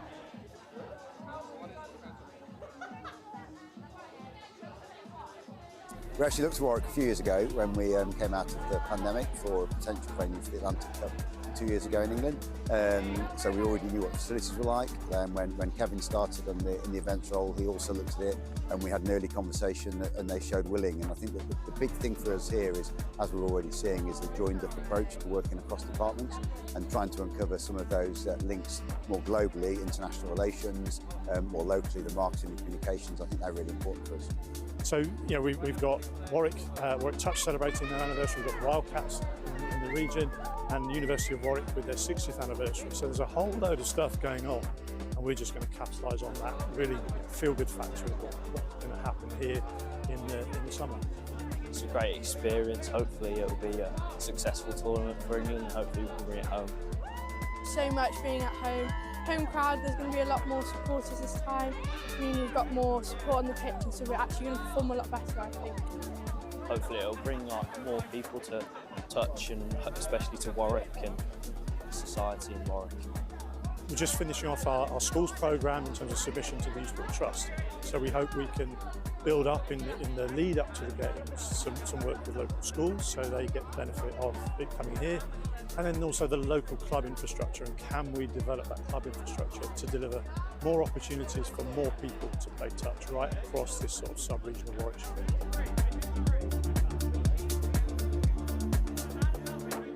You just got to go into it. Like, you don't know whether it's going to be a success, you don't know whether it's not, but you just got to hope that it will. And if you have that desire, it really will work. And that's what happened with us. You know, we started off just as a group of friends wanting to kick a ball about, not even proper touch rugby. And then we had one pioneer who came in and just taught everyone how to do it. And you know, that drive was there already from that friendship group, and we just brought it up here.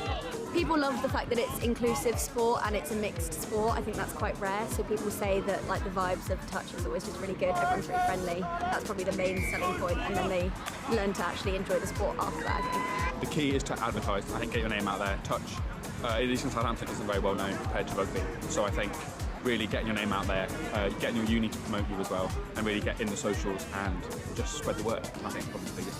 Have you had that kind of support from your AE? We have in some ways, but I think I've always wanted a bit more like screen time, I guess, more like story posts, more Instagrams, more flyers, things like that. But I think we've got that at the moment, so I think that might help us in the future.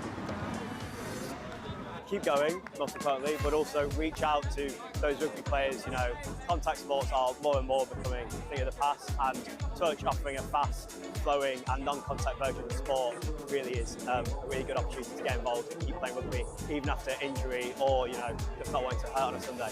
I would say start small, because I don't think our club would have grown to the extent that it has if we hadn't got a really good core group who were dedicated, willing to train, willing to turn up when there weren't that many people. And then from that, it's a slow growing process, but you get more people coming along, the quality improves over time. I'd say don't be disheartened if at the start the touch maybe isn't that high quality or you're lacking numbers a little bit. Stick with it, because people will come and people love the game, and it's one of the only mixed sports at Bucks, and so you will get numbers, you just need to stick with it.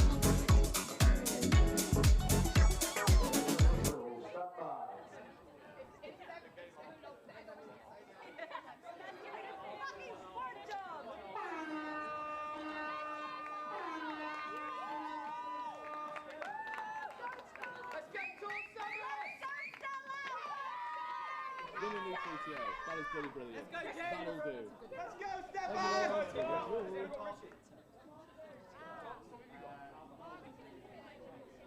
So welcome back. Back underway. Fourth game of the day. Division 2 action. London Scorpions 2 versus Crewe and Nantwich Blaze. And I'm joined alongside women's lead for England, Raphael Baby. Raphael, how are you? Hi, I'm great, thanks. Pretty excited to be here with you today. And I'm reliably informed that you know a fair few of these players, so what are you expecting? Yeah, well, I may be a bit biased, but I'm expecting quite a strong performance from Scorps. But Blaze also have some very strong players and very aggressive players, especially in defence. So I think the score is going to be quite tight, actually. Exciting game. I completely agree, as we've got Scorpions 1s down towards our left who are barking orders and support at the 2s.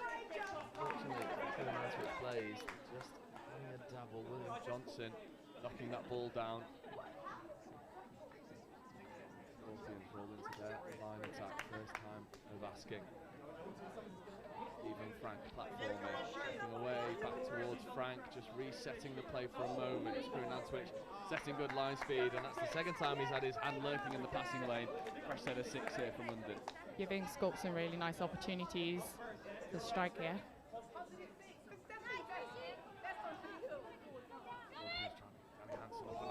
Looking for the hammer play, not quite taken on that occasion, unfortunately, for London Scorpions. And Blaze, I think you summarised it quite nicely. They're running quite aggressive in their defence. Yeah, I mean, having played Blaze before, that's kind of their main strength, I would say. Unfortunately, they seem to be putting themselves in a little bit of trouble here. And there's you'll have to pardon the little giggle in my voice. The Scorpions 1s below us are calling for Stephen to throw that one long. However, Scorpions do find their way into the in-goal area, and they do go and execute, get the first score on the board. Crewe Nantwich gave them a fresh set of 6. Scorpions execute. That's a pretty nice start for the 2s. Yeah, that's a very nice start for them. I think, you know, unfortunately for Blaze, they just gave Scorps one too many opportunities to strike there. And Scorps ran their sweeper platform a couple of times and managed to make it work. Absolutely, they did. And it was finished off very nicely. Unfortunately, I've not got a 76 down on my team sheet, so I wonder if I can pick your Scorpions brain. Yes, that is Richie. I don't know his last name, but that's Richie scoring off of Steph's pickup. Lovely.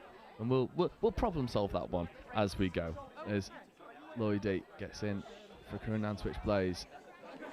As Lloyd Dafford, link punish, trying to get around the defensive middles, not quite doing on that occasion. And then Lloyd Dafford playing for the 6 more, not given, and that's met to a round of applause from Scorpions below us. And London Scorpions, it seems like a team that's very well drilled, that have a lot of processes that they fall back on, but showing that in defence there, stayed very well marshalled. Yes, I like to think that we keep our heads cool, mostly because these are structures that we work on a lot in training, you know, different scenarios that we work on in training a lot, and it helps us in game situations like this to just stay calm, listen to the referees, and then play what we see. But just to touch on your point there, because I think it's a really valuable one, to London Scorpions, these sort of de facto second team, first team, all trained together, all played together, similar structures, similar processes? Yeah, absolutely. Yeah. We're all together in training. When it gets closer to tournament time, we might have a bit more specific 1s and 2s training, but ultimately we're all mixing together, and the coaches are all there to support us as a club. It's such a wonderful thing when you've got such a deep club, loads of players, you get to hone your skills playing against, well, some of the best players that England have to offer. And London Scorpions obviously coming out on top in round 1. Is that the aim again for round 2? Absolutely. I felt like I knew the answer before I asked that one. As we see, Crewe and Nantwich. Always the aim. Hampson. It's lovely to see Danny Hampson back out on a touch pitch. There was a fairly long hiatus from Danny Hampson, around 6 years. Coming back representing Crewe and Nantwich Blaze. Fitness is back. The IQ has always been there. And keep an eye out for Danny Hampson, and a very old friend of mine as well. So certainly no bias coming from the commentator up here as we see Scorpions roll through a lovely transition set once more. That's okay. I can show you the Scorps bias, and you can have the Blaze bias. Thank you very much. That's lovely. And we'll come out neutral at the end of it. As Frank shifting the ball open side. There's Fletcher picking up, coming over towards Frank. Dummy getting into the in-goal area, needs to connect with the wing, but that pass asking a little bit too much of this near side winger, Tallulah Jacobs. But again, London Scorpions getting into the in-goal area with ease. That's unlucky, really nice striking platform. I specifically loved Tor's striking line there as a link. She got really nicely behind her defender, and I wonder if Steph could have just gotten her as a in the link hole rather than trying to throw the slightly harder pass in the wing. There's a lot of touch left to play, 15 minutes still on the clock, so plenty of time to problem solve as we see Crewe and Nantwich roll through some nice momentum. Andy Steele getting involved. There's Steele once more, good line speed from Scorpions. Fletcher just having a go at the ball. Almost like you saw that on offer and went, well, it'd be rude of me not to. There's Lloyd Dafford, Hawkrick in an acting half, back over towards Dafford. And then a bit of a speculative pass only finds Fletcher. A little bit of frustration creeping in for Crewe and Nantwich. The Scorpions, I think it comes from this structure that they run in defence. They're so hard to break down at the moment. Yeah, that's something we've been working on really quite a lot in training, and you can see it coming out. And you know, just not from all of the players on the field, sorry. So, you know, the boys and the girls, everybody knows their positions and their roles, and it leads to opportunities like this one, where we get a great turnover and a great little rundown by James Hardman. Yeah, Hardman just sticks the hammer down, goes through the Crewe and Nantwich defence. And it is, again, it's this transition, just strike, running so hard, fixing defenders. And on this occasion, Hardman, the beneficiary. But me and Ollie, we've been talking through the transition a little bit on live stream, and we've been trying to highlight some of the more unsung roles in transitions, particularly the work of the female link and wing. We've seen some absolutely expert execution so far today. Some of the work has been absolutely phenomenal. Is that something that's drilled extremely hard in training, that role of the female link and wing? And maybe speaking from experience, just how hard is it? Well, I'm going to just pick on a specific example here, because I really think that the space that James got to run down the pitch was quite well created by our female link and wing here, who had the little popping passes between themselves. Really nice realignment to be able to do that from both of them. And then that just put the defence on this side of the pitch under pressure, which then creates a space out wide for James, who just has the speed to run into it. But I think, you know, the try there is created by Steph being in the right position to get that turnover ball, and then the girls bouncing the ball between themselves. And I think, just so that I can name them specifically, it was Tallulah on the wing, playing around with either Stella or Tor, I'm not entirely sure, sorry, but it was one of them too. So very nice work from the girls there. Well, we'll keep an eye out for those connections as they roll through the latter stages of this game. Crewe and Nantwich trying to get over. Lloyd Dafford just asking the questions of the referees, but that is turnover once more, and it gives Frank and Fletcher an opportunity to again set this expectations on transition, setting pace. And now you can see where this space opens up. Good hands out towards the link. And Buddle. The referee's happy with the flatness of that pass on this occasion. Fletcher picking left foot step, accelerates into the in-goal area, escapes the touch and finds the extra pass.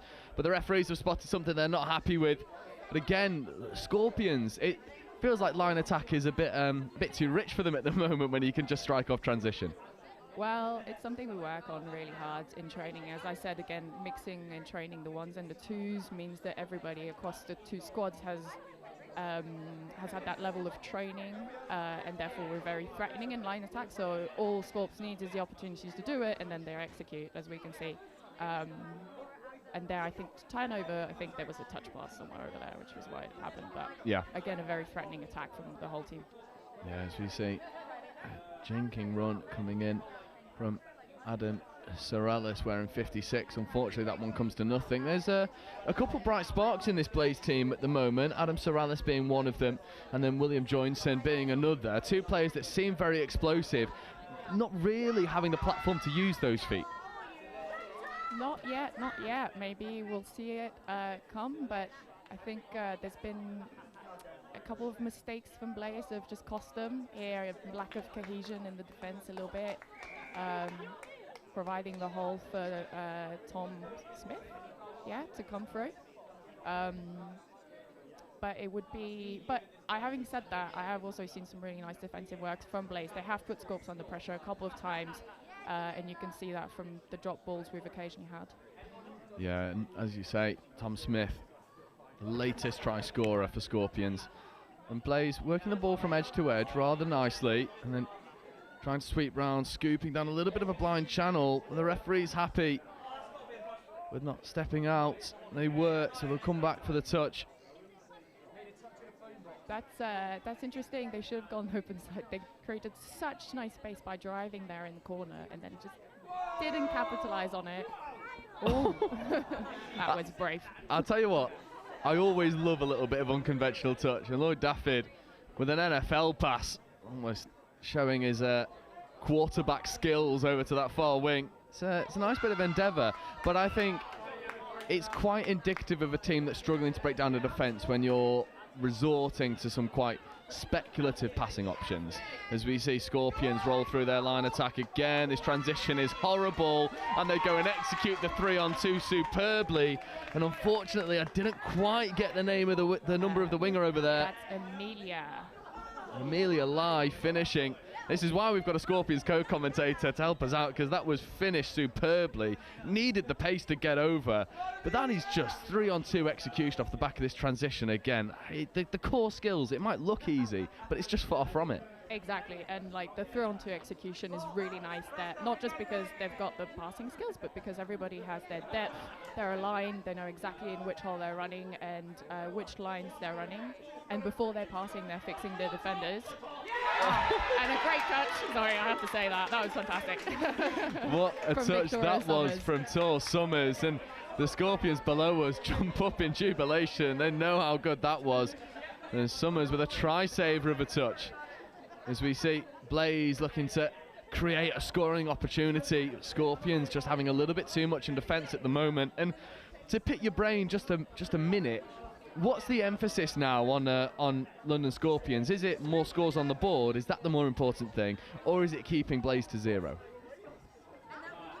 That's a good question. And you can't say both. And you can't say both.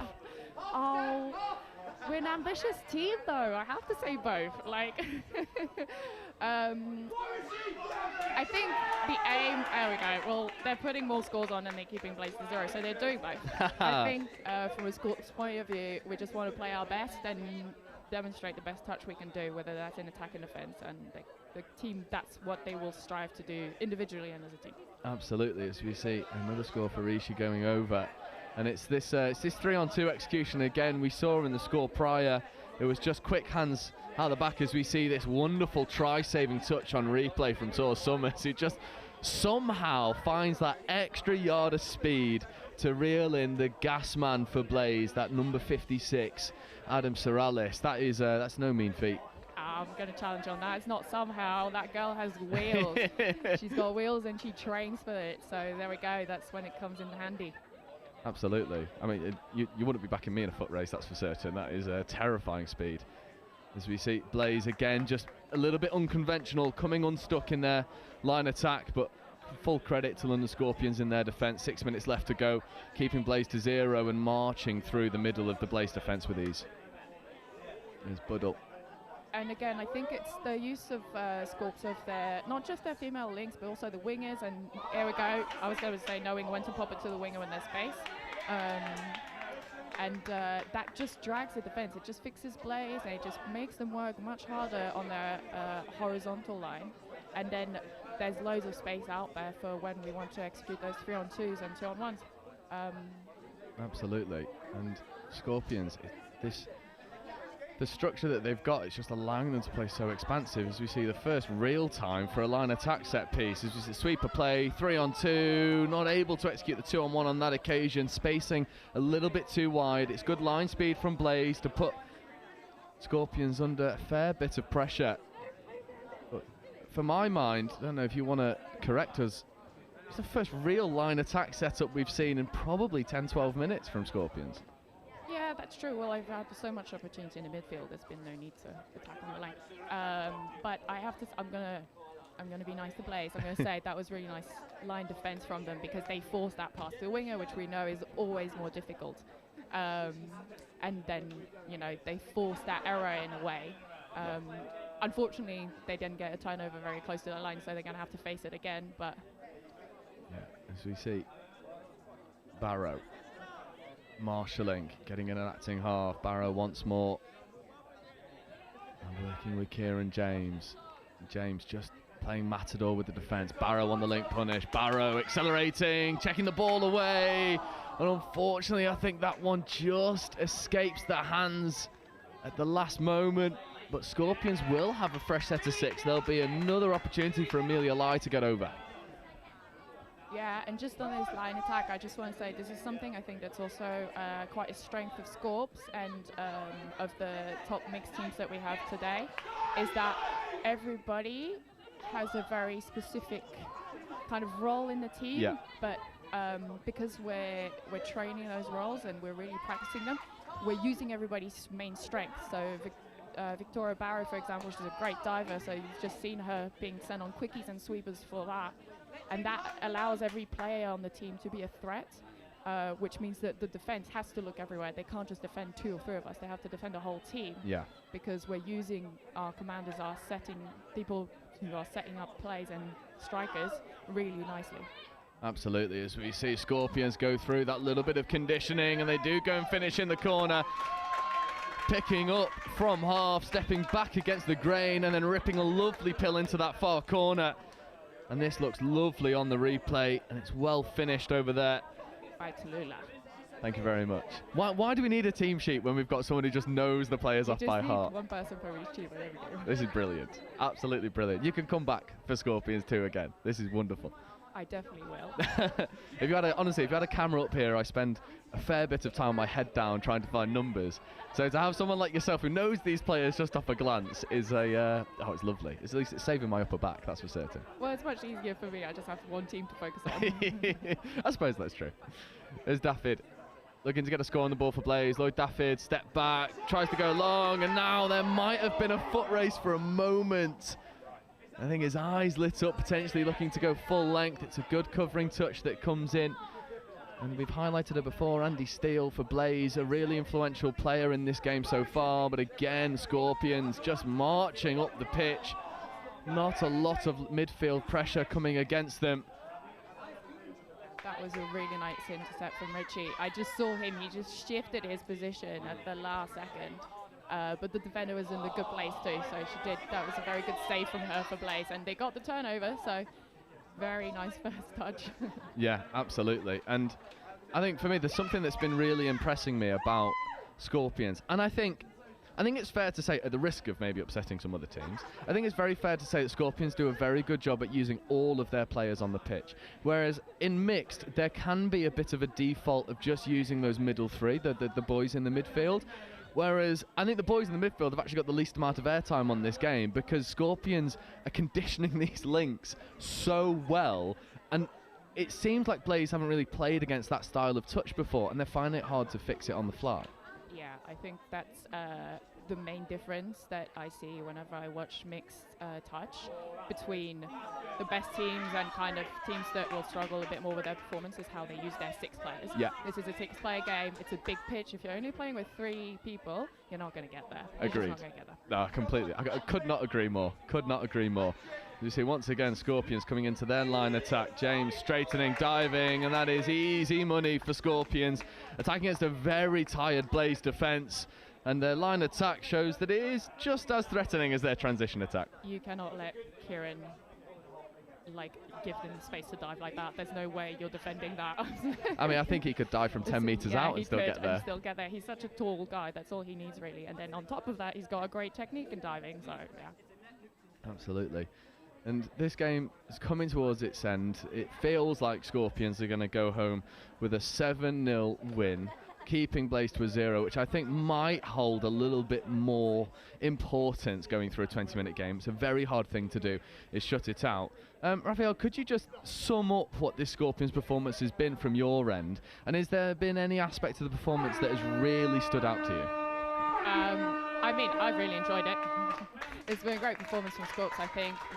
We've discussed their main strength, using all 6 players. Their midfield work has been incredible, and it's given them the opportunities on the 7s, which is then, you know, once you get to the 7, you set up your strikers and you're golden. So, yeah, overall, great performance from Scorps, and clearly great defence too, because they nailed the place. So. And that is easier said than done.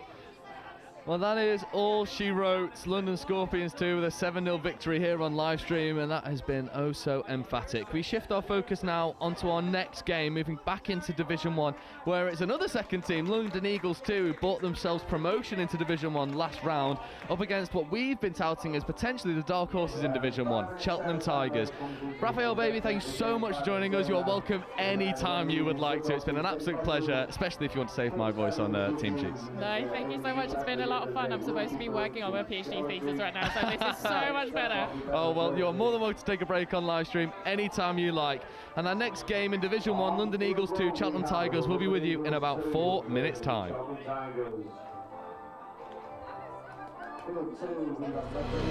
It's our turn now.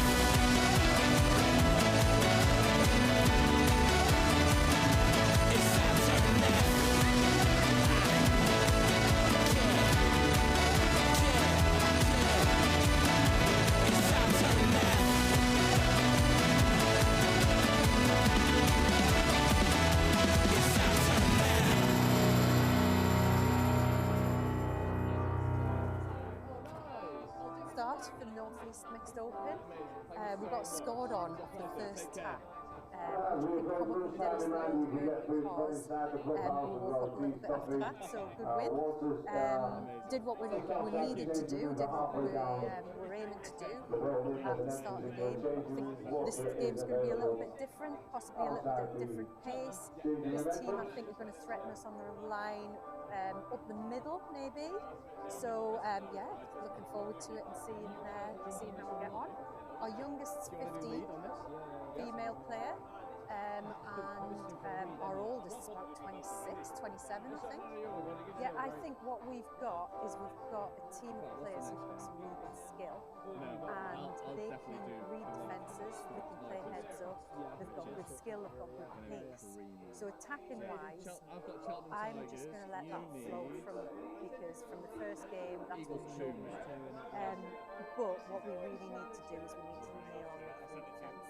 Any thoughts, Nathaniel? Oh, yeah, actually. It's happy to be here, you know? It's going to be a good game, isn't it? I like any Yeah.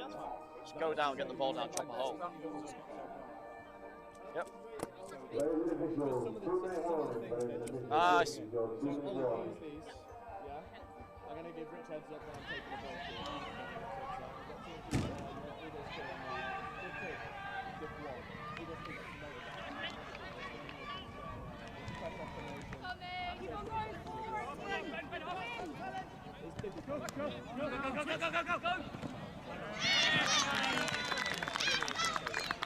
Yeah, oh! Yes! Beautiful ball! What a ball! When we're doing our midfield D, our transition D, they're beating us a few times on our far side, so they're getting round our far side mainly. So it's just, we need to compress a little bit closer over that side. Good work. What a ball. Who gave that? You?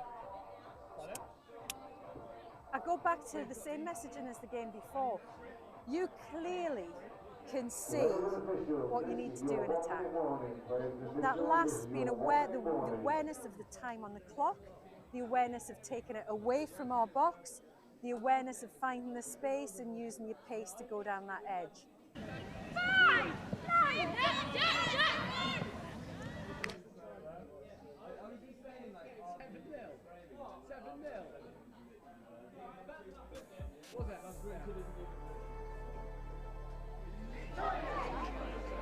Players and officials, this is your 30-second warning. Please take to the field, ready to play.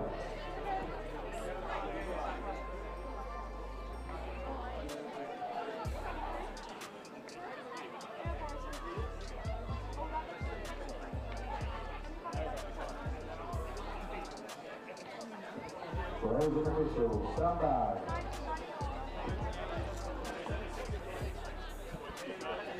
Hello and welcome back to the next game. We have the newly promoted London Eagles 2 versus what was a very impressive side last time in the Cheltenham Tigers, as the Eagles attack right to left on your screen. A little bit of a play around with the ball, a 32 platform, and nearly an interception by the Cheltenham Tigers. Now, please tell me, what do you expect from this game? I think it's going to be an interesting show, especially after the last round, where they showed a real promise before the promotion. There's early excitement there, early off the line with the league. Could be a fast one.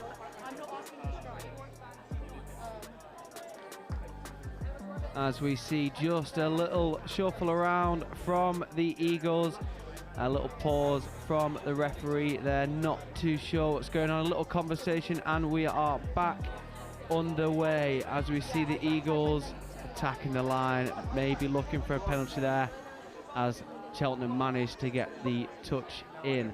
Another 33 platform, looking long to the left, a little juggle of the ball and nearly there, so it looks like to us that the Eagles will attack wide first, as we see Cheltenham working their way back towards their sub-box. Some good ground made down this box side. Now, do you think subbing will play a part in the outcome of this game?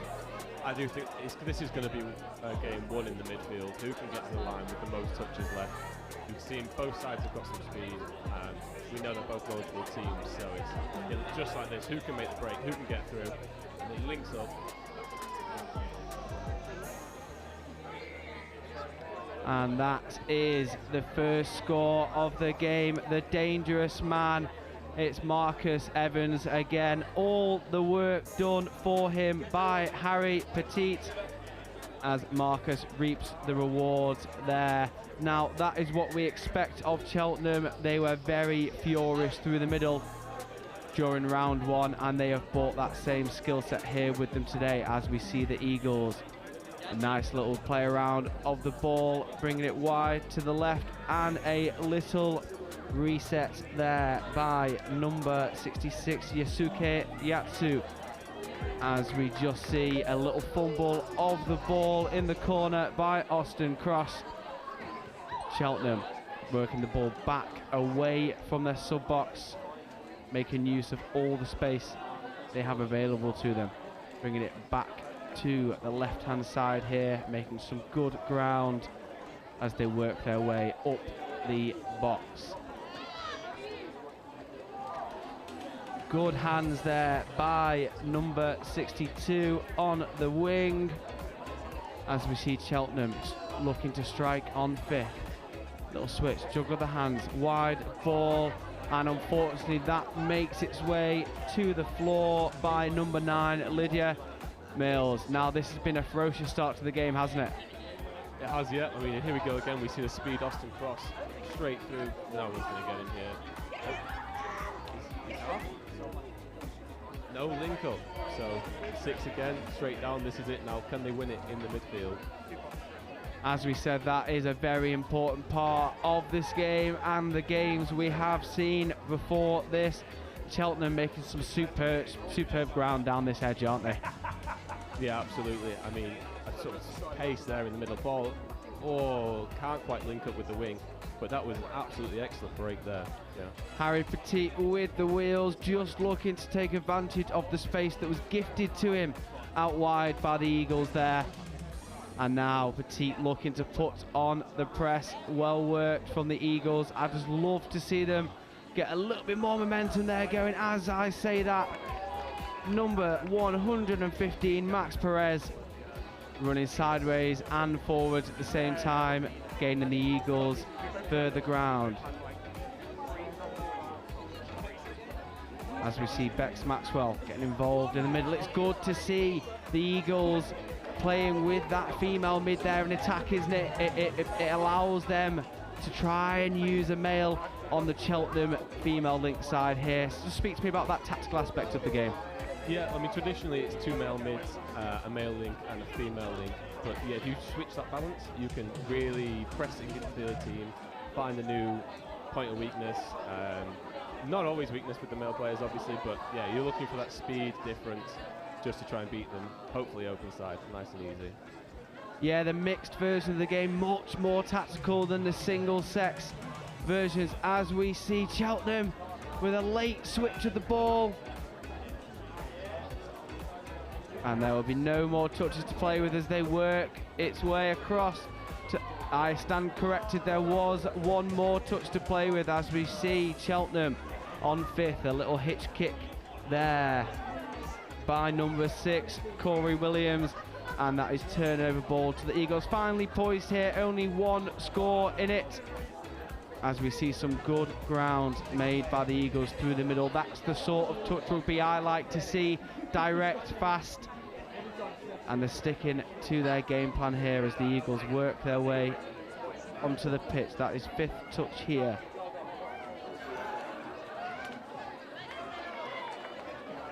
Yeah, I mean, it's exactly as you said, Ollie. You know, we want to see them be a bit more direct in the middle, Eagles. Cheltenham have got the pace. They're really making the ground through the middle field.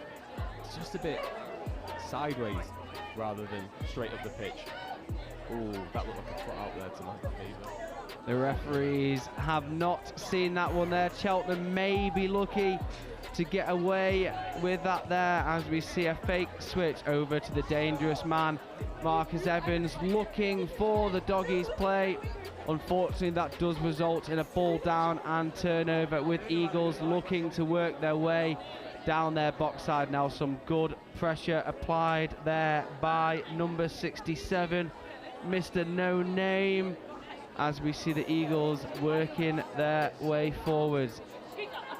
Idris Hill with his hands on the ball, back across to Austin Cross, and a little intervention by the Tigers winger results in a fresh set of 6 here.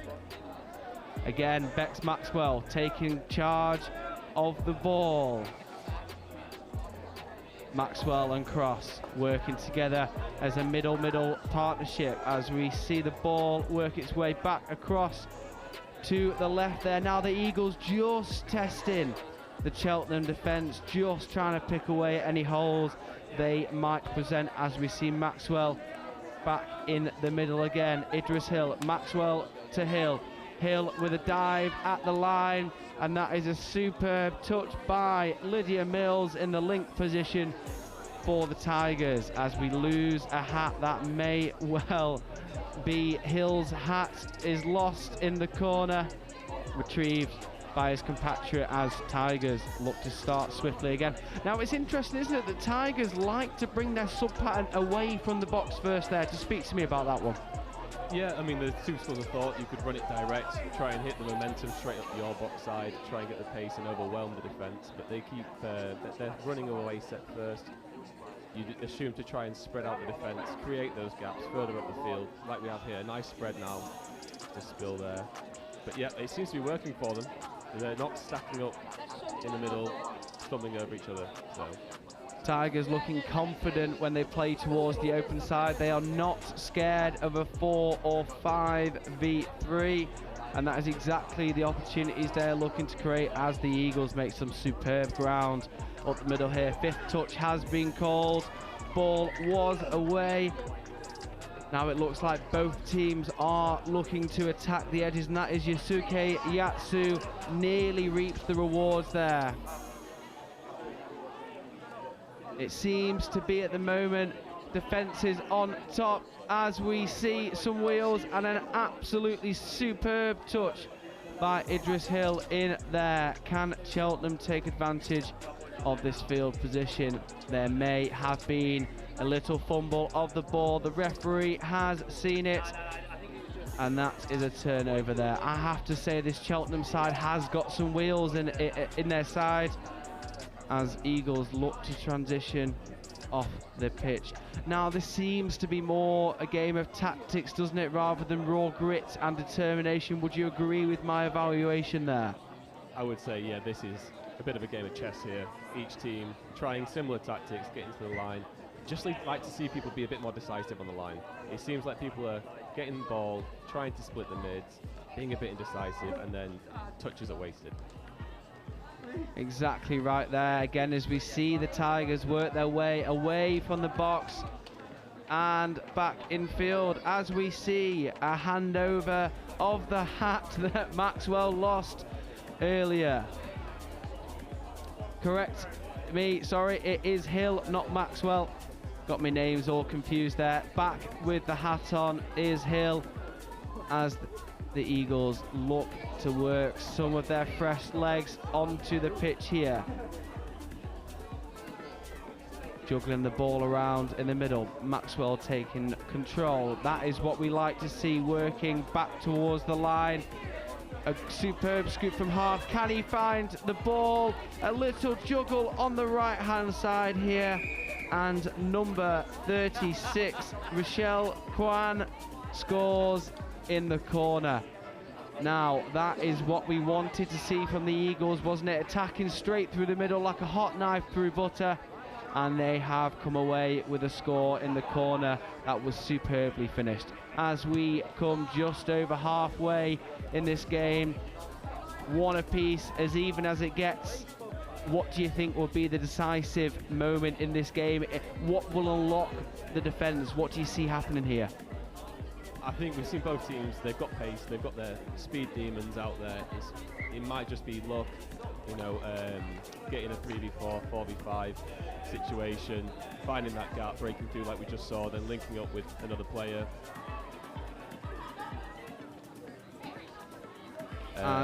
As we see Eagles working their way forward, I like the confidence that we're seeing here from both teams. They're not afraid to throw the ball wide and test the defences on the fringes there. As we see again some beautiful ball work as the Tigers break through, trying to take advantage. A wonderful step off the right foot there from Harry Petit. The referees give it the all clear. And that is exactly what we were asking for from the Tigers. Harry Petit with some wonderful work on the wing there with his teammates. Now, is that what will get the Tigers going? We've been low on the scores, but we've had plenty of attacking. It's been very close as we see the Eagles working their way towards the Cheltenham half. 33 to the left, a couple of dummies in there by Max Gardner. We've not said his name too much, but he's starting to work his way into the game here. A long pass to the left, unfortunate not to grab that one there, leaving the Tigers with plenty of work to do. As we see again, the Tigers working their way away from the box, back towards that far edge. And a confident throw, confident catch of the ball. The Tigers really starting to roar as they work their way down the box side. A little confusion as they start bringing their players onto the pitch. That is the injection of pace that we were looking for. That may be touch pass, referee waves play on. Probably a little bit of indication there that the referee didn't quite spot that touch pass there, as the Eagles working their way down the box. Now, it's interesting, isn't it, is that the Tigers are going for the away set and Eagles are very fixed on working down the box there. As we see a little fumble of the ball, it feels like the Tigers are starting to get a firm grip on this game here. How can the Eagles get around that? Yeah, you're right. It doesn't feel like Tigers are coming into their own now. They seem confident, good hands, long passes that they seem confident with. I think, yeah, exactly that. Just waiting for those moments where there's just that slight gap that each team both have their speed merchants. Yeah, really nicely done.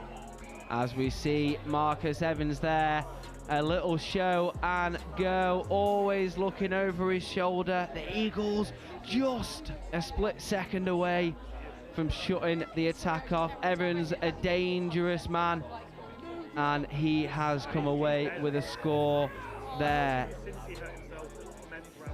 As the Eagles, that is good ground made on second touch. Third coming. Let's see what they have to offer on the line here. 32 setup. And that is all they have to play with. 5th touch. Eagles will have to pull some magic out here as that ball goes down in the corner, unfortunately unable to be gathered by Poppy Hitchkins, as we see Cheltenham. Now, the first set towards their box and a little fumble of the ball. Do you reckon that was against the plan maybe they had put in place there? I think they seem to be playing different rounds each time. Haven't been able to pick up on if they've got an overarching plan of a default move, but good feet there, not quite made it. Well, what do you think they need to do now to score this 2 tries that they need to bring it back to a draw? I would like to see the Eagles attack the line again, as it looks like they're doing here. A quick roll of the ball.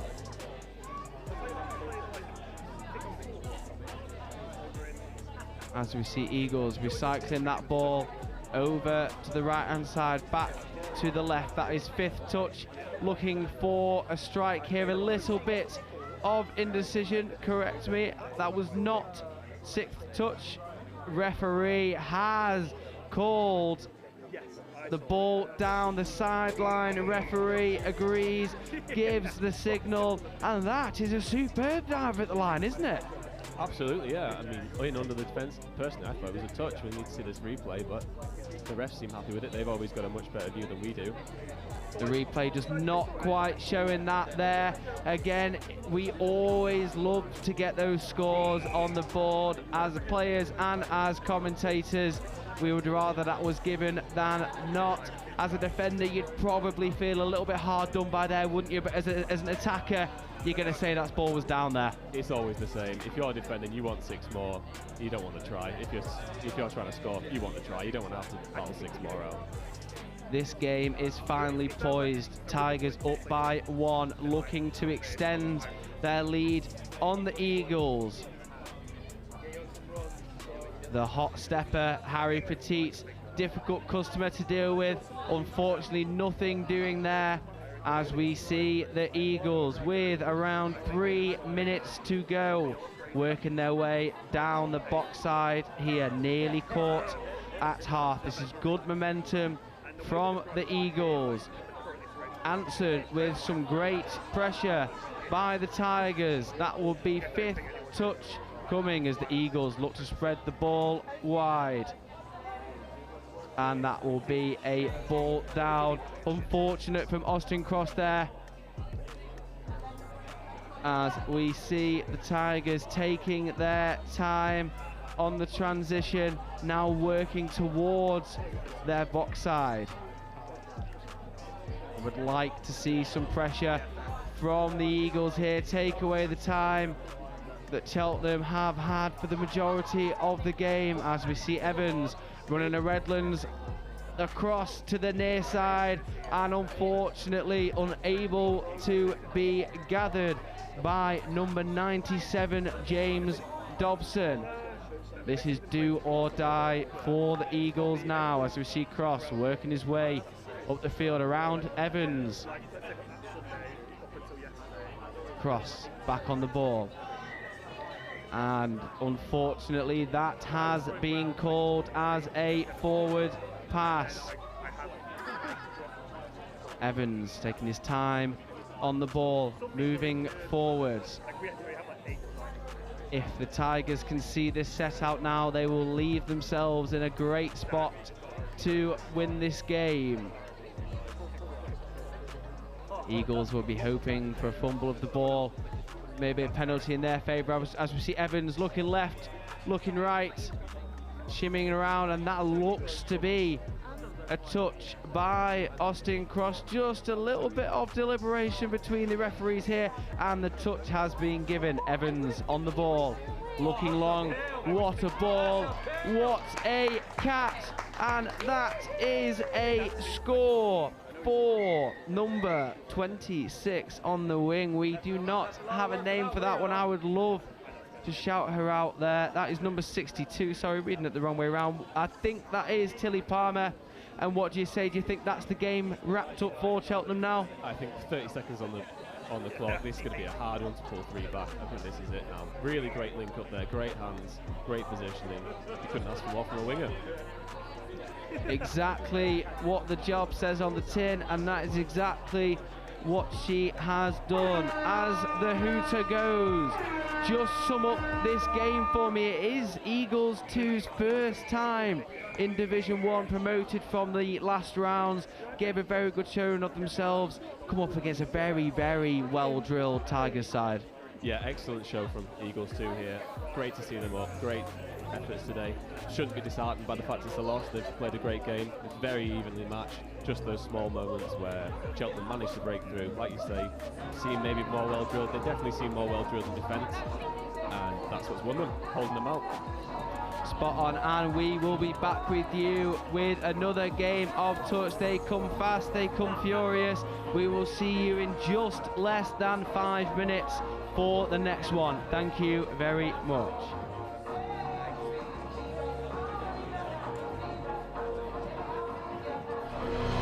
It's our turn now.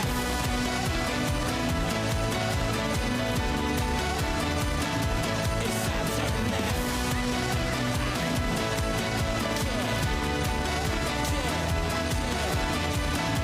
It's our turn now. It's our turn now.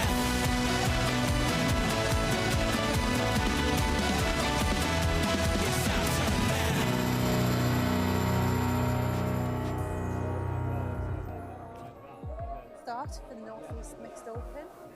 We got scored on for the first tap, which I think probably did us the world of good because we woke up a little bit after that, so good win.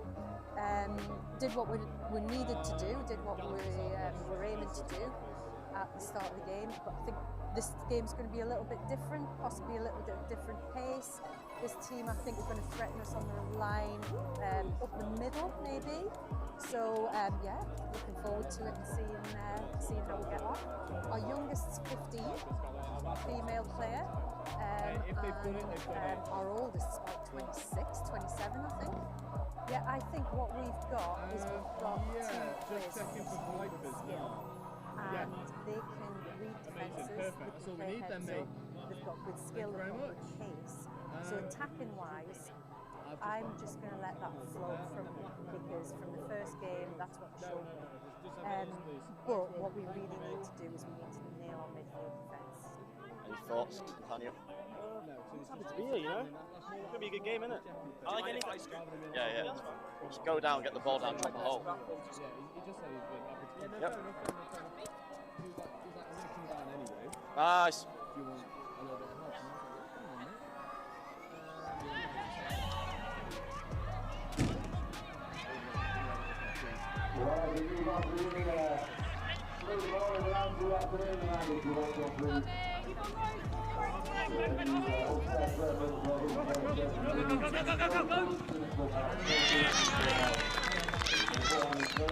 Yeah, oh! Yes! Beautiful ball! What a ball! When we're doing our midfield D, our transition D, they've beaten us a few times on our far side, so they get around that far side nearly. So we need to press a little closer to that side. Good work. What a ball. Who gave that? You? I go back to the same messaging as the game before. You clearly can see what you need to do in attack. That last being aware, the awareness of the time on the clock, the awareness of taking it away from our box, the awareness of finding the space and using the pace to go down that edge.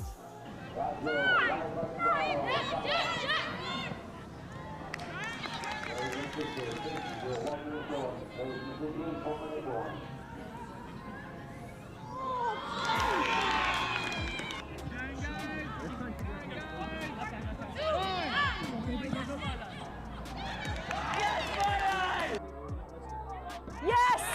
Yes, Matt! Let's finish this set! Finish it! Finish it! Ah! Really well played. Really well played. Cheers, thank you. Great game, Milo. Yeah, you absolutely, you just read it so well.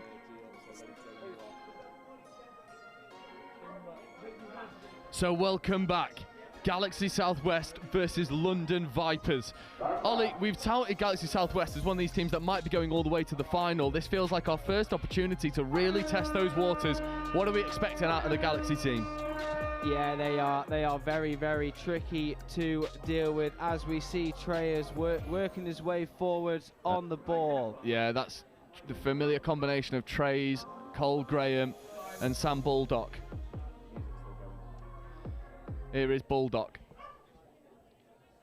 Just playing Matador, moving now over towards Louis Trays. Trays scooping from the 32 platform, ripping long. That's tapped in flight. That'll be given a fresh set of 6.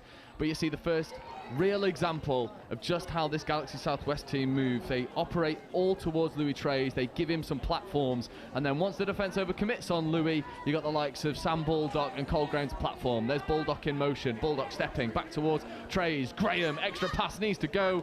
It does. And it's first blood Galaxy Southwest. It is finished expertly in the corner. And I believe that's Molly Morris getting the ball down and finishing expertly. We've seen some superb finishes on the edge of the pitch this year. You are right when you say the defence is all flood towards Louis Trays. He takes himself away from being the main man, receives the ball. A beautiful reset there and a lot of work to do on the wing, but a superb finish into the corner. Absolutely, as we see London Vipers looking to get their first score on the board and create some parity and give themselves a little bit of a platform in this Division 1 matchup. They shift the ball open side, they finish expertly, the referees are happy. Ryan Ficara, a name that we've called all too often for this London Vipers team, pulling strings in the midfield. And Ficara gets the ball back off the 32 platform, dishes long, and it's finished expertly in the corner by number 48. And we're going to hazard a guess that that's May Burke. And that is well, that's exactly the type of reply that they needed. Yeah, you never want to let yourself get too far behind on these 20-minute games. As we see a sweeper, open side, just a little reset by Galaxy. As we see some work towards the right-hand side, and that is expertly finished by number 54. Don't worry, I've got you on this one. That is Emilio Grattarola to Oscar Healy. And this is the Welsh pod through and through. Oscar Healy carving a lovely line off the ball, and Emilio Grattarola, we sort of gave him a bit of a shout out in the G-up. We highlighted what a difference he could make to this Galaxy Southwest side. Well, the first time we see him on the ball, he goes and influences. As we see Vipers looking to reply once again, some superb forward momentum from them here as they look to strike off touch 4. Yeah, Ficara getting the ball back off the platform once more. Is it rinse and repeat? It could have been, and it should have been really. Ficara pulling strings. He is the puppet master, making things happen. As you see Conahan straightening, platforming, no touch claim. Referees are happy to let this one play. Healy, Grattarola getting involved as well. Ainscough straightening. The Grattarola to Trays. Trays coming back over towards the short side, 2-on-1. Baldock has to slap the brakes on, stops on a dime and then brings the ball back into the midfield. Trays in an acting half. Graham platforming here for Louis Trays. Trays picking, ripping, finding the link almost. That ball just dying in between Morris and Richardson. There's a lovely bit of disguise on that transition, attacking that short side and then ripping open. Galaxy Southwest seems to be playing with a lot of confidence. Yeah, you're spot on there, Joe, and you could say the same for the Vipers as well. Galaxy just with a little bit more intensity as they're moving forwards, as we see the Vipers onto 5th touch, looking back towards the left-hand side here. Yeah, recycling the play well, all the Vipers. And if that ball was taken cleanly, there was a 3-on-2 opportunity, but Galaxy Southwest wasted no time in resetting some intensity. Baldock platforming. There's Graham. Ainscough in an acting half. Trays purring through the gears, getting up over into halfway. Here's Healy. Conahan. Back to Healy. Conahan in acting half. Seb Conahan, right foot step, beats one. Late pass away to Healy. Healy has a brace. And that is absolute money from Galaxy Southwest, beating London Vipers in the transition. Made by Conahan, finished by Healy. Ollie, this is pretty textbook. Conahan taking his defender for a walk there, turning his hips. A beautiful step off the right. And that is gratefully received for the score in the middle. Galaxy Southwest are looking incredible.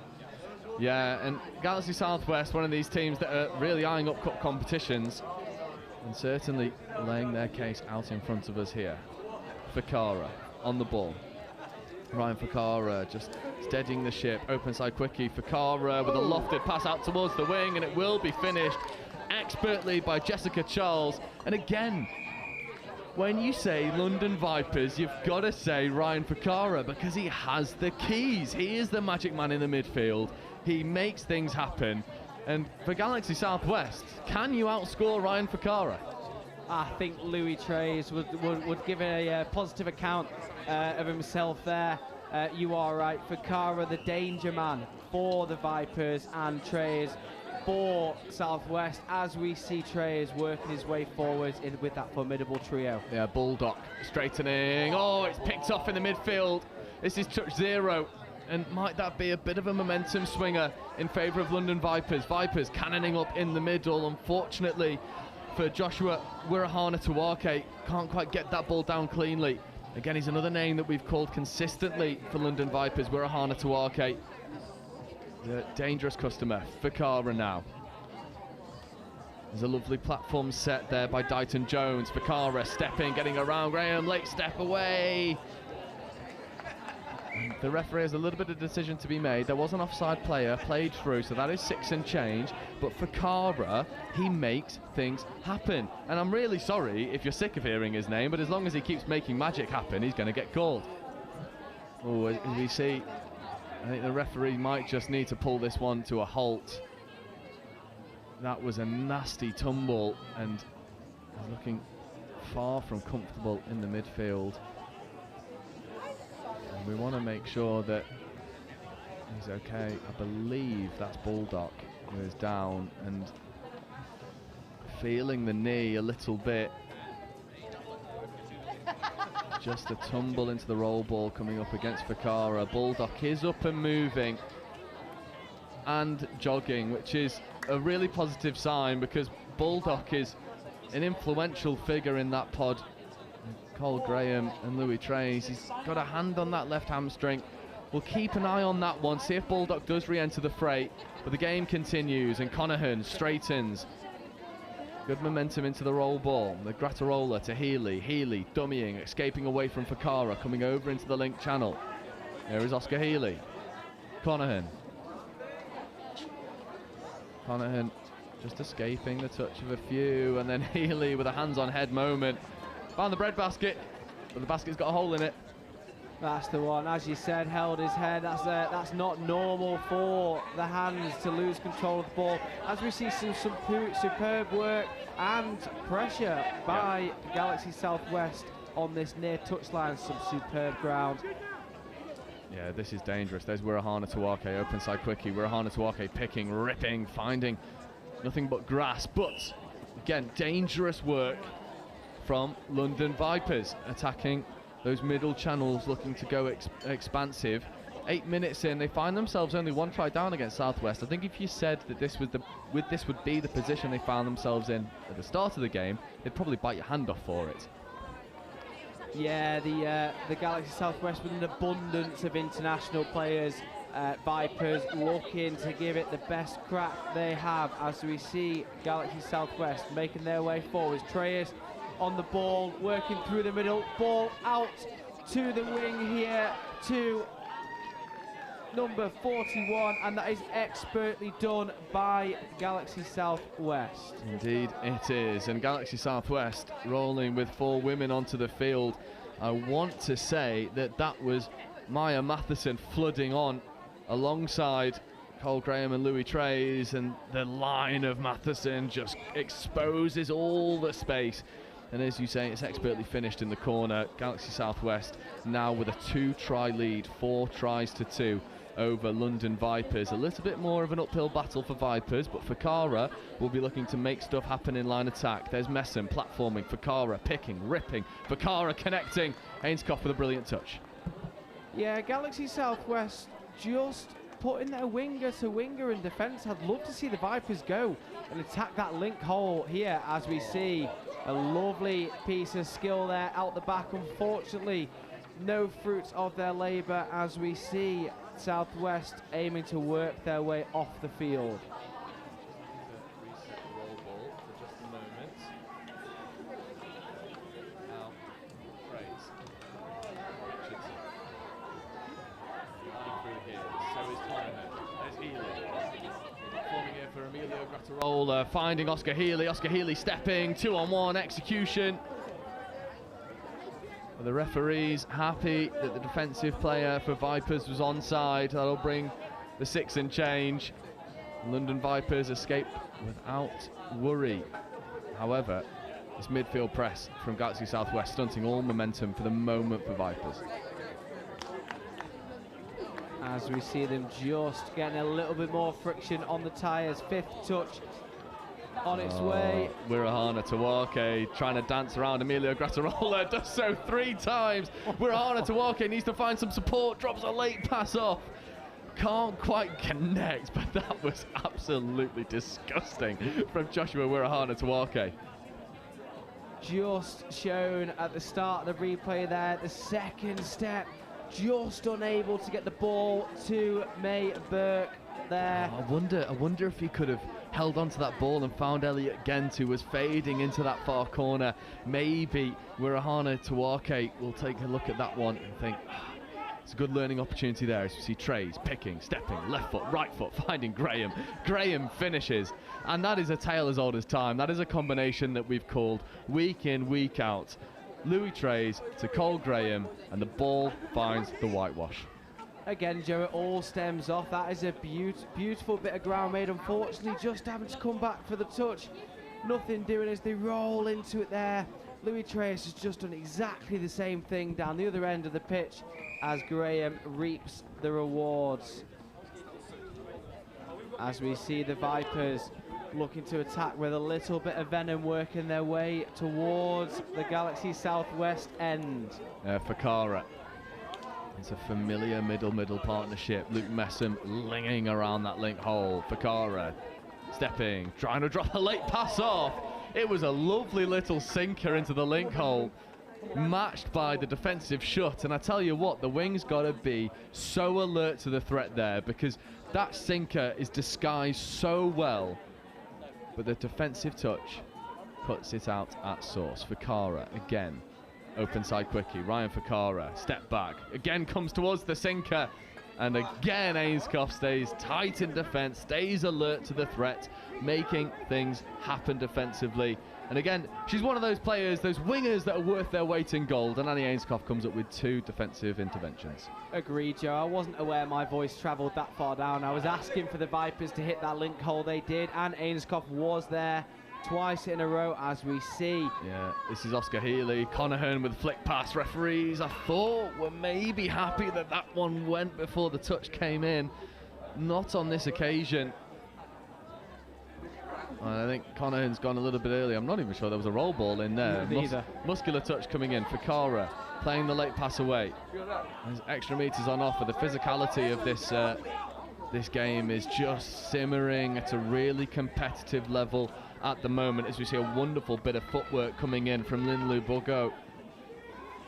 And Wirahana Tawake looking to get on the ball, flick pass, fired into the face of Emilio Grattarola, who stumbles his way over, wipes the, well, hopefully not blood, but maybe a little bit of sweat and some soreness off the face. Wirahana Tawake diving deep into the playbook to try and come up with something to unlock this defence, but Grattarola up in the channels, shutting it down expertly. Richardson, good foot speed into the roll ball, up over halfway on third. This is Cole Graham. Platforming here for Louis Trays. Trays picking, stepping. Once again, it's rinse and repeat. Wirahana Tawake with a good touch, and that will bring up the change, and that'll do a lot for the mindset of London Vipers, being able to shut down that transition involving Cole Graham and Louis Trays, and crucially, Sam Baldock's back on the pitch after that little injury. That is good news to have a player of that quality back on the field in front of us. Trey has been rinsing and repeating the same move. He knows it works. And the Vipers have finally figured out how to shut that down as we see them working their way towards the other end of the field. Galaxy Southwest turnover, and they're looking to work their way towards their box. Yeah, they just go through the hands. Richardson connected with Ainscough. Ainscough with an absolutely perfect roll ball. Cole Graham straightening. Ainscough has to do some good work here in acting half. Conahan stepping. Caught behind the gain line for just a moment. I believe this is Matheson. Graham picking right foot step. Hitch kick. Dummies. Late pass away to Grattarola. The referees are happy with the onside line. London Vipers again shutting out the threat for a moment, but 5 minutes left to go. They find themselves 3 tries down. They've got to go quickly. They've got to put some pressure on and force some turnovers, because Vipers have been starved of consistent possession in that red zone. And if they want to find a foothold back into this game, that will be the recipe for success. And unfortunately, that half-court turnover won't do much in terms of turning the screw on Southwest. However, that turnover will do exactly that. Yeah, I'd love to see when teams are down, particularly on field one where we're watching today, just to start to go into that 4-man drive, just getting rid of the sub transition, and particularly being 3 scores down now. The Vipers will hope they can get one back here. Sweeper platform.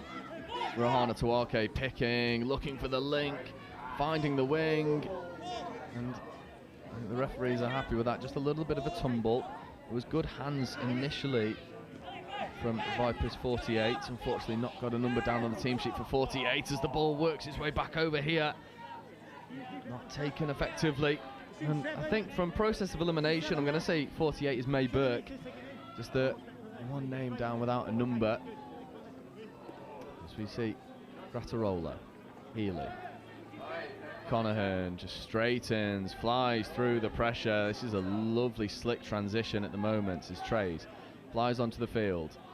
And back against the grain. There's Cole Graham. Cole Graham just hitch kick away from the diving touch. Gets the ball down. And again, it's this transition from Galaxy Southwest. They threaten that short side. They're conditioning defenders. At this occasion, the defence looked a little bit leggy, and Cole Graham has the gas to get over. By far the best transition we've seen on the field here today. Louis Treyers with a cheeky ball over his female counterpart into Graham, and he has wheels for days. It's Fakara for Vipers. They're looking to put a dent in this deficit. There is Fakara. They're working alongside Dighton Jones. Dighton Jones in acting half. Back to Fakara. Fakara ripping long. And it's a ball that finds itself into a lovely area, but Jessica Charles just holding her depth. There's a lot of good wingers are coached to, but Ryan Fakara was demanding a little bit more flatness there. Just given as forward there as well, Joe. Slightly unlucky with the winds being rather unpredictable today, as we see Galaxy work their way off the field. Ooh, and just caught on his heels there was number 7, Bulldog, as we see Galaxy Southwest work their way back towards the Vipers' end. Yeah. Healy, Richardson at half, Oscar Healy diving, Oscar Healy scoring. That is a lovely dish off from half from Heather Richardson, who stayed with Oscar Healy all the way, sort of hung around in his back pocket, waiting for him to get the ball down. That is expert work from Heather Richardson. And you'll see it here on the replay. This is really unsung behaviour, because Healy is bouncing around, sort of adds a little bit of unconventional platform. And Healy gets the ball back from Richardson. That ball's on the floor for not even a second. And Heather Richardson, well, she's just reacting the quickest. You'll notice Healy dumps himself right on the 7 as well. It paints a very clear picture for the referee that the try line is onside. Unfortunately for the Vipers female there, she was just a metre short. And Vipers tap penalty here, about a minute left to go.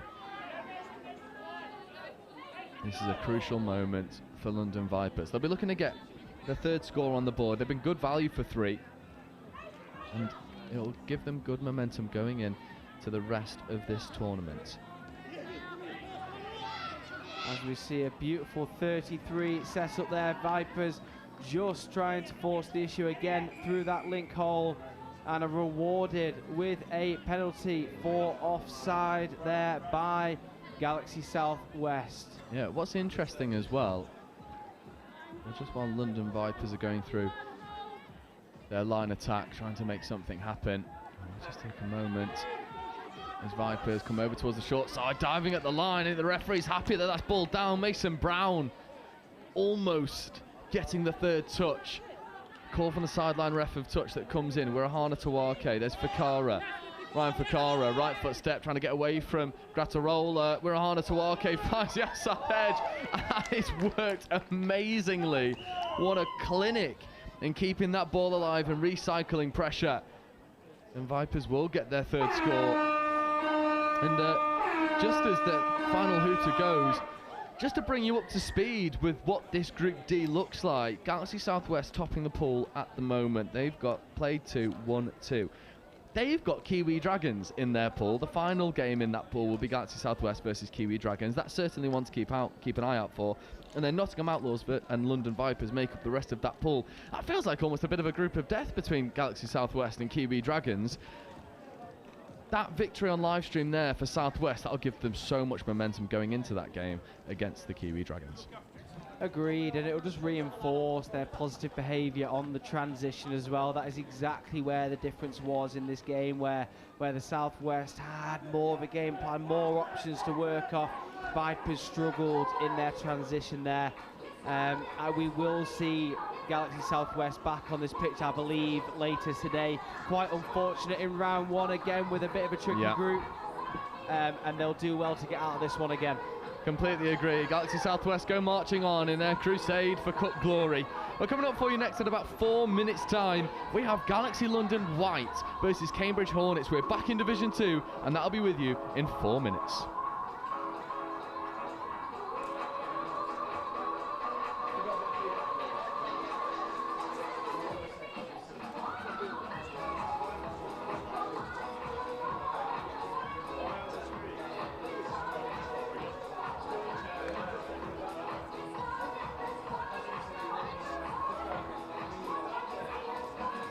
Well, as we're running through the games, a reminder, this we're approaching lunchtime. If you all want to... growing, probably the best we've ever done at the moment. It was quite quiet when I first joined about 3-4 years ago, and we are growing as a club. We now have over 20 members, and the Southampton touch in Southampton's doing a lot better. We have some more emerging teams coming up, and yeah, we're getting good connections and we're growing. It's basically just been getting your mates to come down and play touch is kind of like our main thing. We normally have quite a lot of new people each year. Most of them haven't played touch before because it's quite a new sport at uni, so people come, and then it's just getting as many people involved as we possibly can.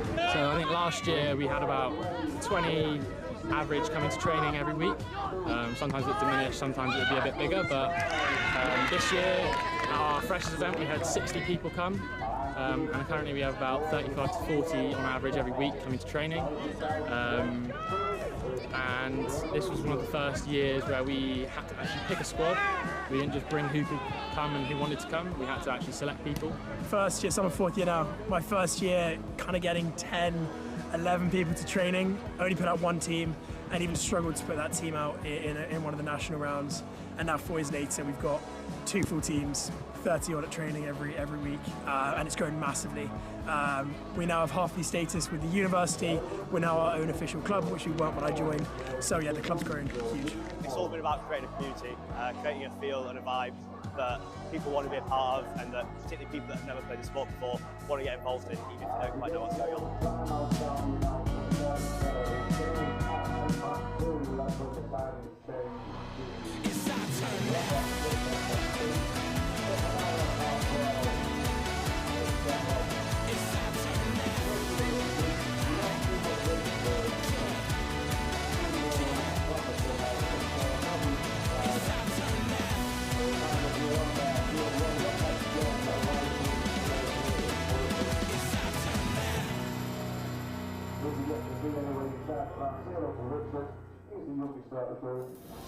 There's work to be done, timelines to be met, results to be delivered. That's what drives us. Partnering with the people who do the work. Getting more out of every hour. In a world of diverse markets, it's about listening more, talking less, truly understanding what's being said, solidifying belief and peace of mind, collaborating and designing yellow iron built tough, built to last. Helping our partners embrace the work ahead. Day after day, month after month, year after year. It takes words backed by action, words fueled by our founder, Gary Vermeer. There has to be a better way. Not just a phrase, but a timeless mantra that lies at the heart of every machine we build. So welcome back. Galaxy London White versus Cambridge Hornets in Division 2. Ollie Yu with the ball for Galaxy London. Is a dangerous pod on the field here. Ollie Yu looking to go open side, commit some defenders. Working with Louis Reyes. Louis Reyes in an acting half, coming over towards Ollie Yu. Late pass away to the wing, not quite able to take that one in stride. First tester for Galaxy London White. It's going to be a real hard game for them, I imagine, on paper, because as we well know, Cambridge have been around the block a fair few times. Yeah, Cambridge have been on the circuit for many years, since the early days of England Touch, and have always been a well-drilled side. A little bit misleading with the Galaxy White wearing the black strip there, Joe, but I'm sure we'll manage as we see Cambridge working their way forward. A superb step and delivery to number 34, Fraser McPherson, tomato, and Cambridge have come firing out of the blocks here. Yeah, this is Ben Lookcraft getting in an acting half and committing defenders. Lookcraft with a gorgeous step. Ollie Yu had a dabble, but McPherson finishes, drawing first blood of the Hornets, and Ben Lookcraft will be liking that one. One of these players that we've kept an eye on as we see Galaxy London White trying to get around the outside. Lewis Williams with a good bit of gas. Here is Williams once more. And repositioning. Williams in motion. Williams diving. Unfortunately getting it down on that infamous 2-metre line that we have here on pitch 1. There's something to be mindful of.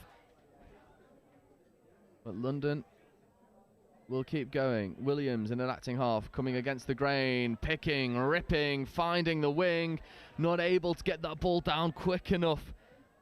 Was Kaz Grimes, the covering defenders, ate up all of that ground oh so quickly, and Grimes just didn't have that extra second she needed to get that ball down.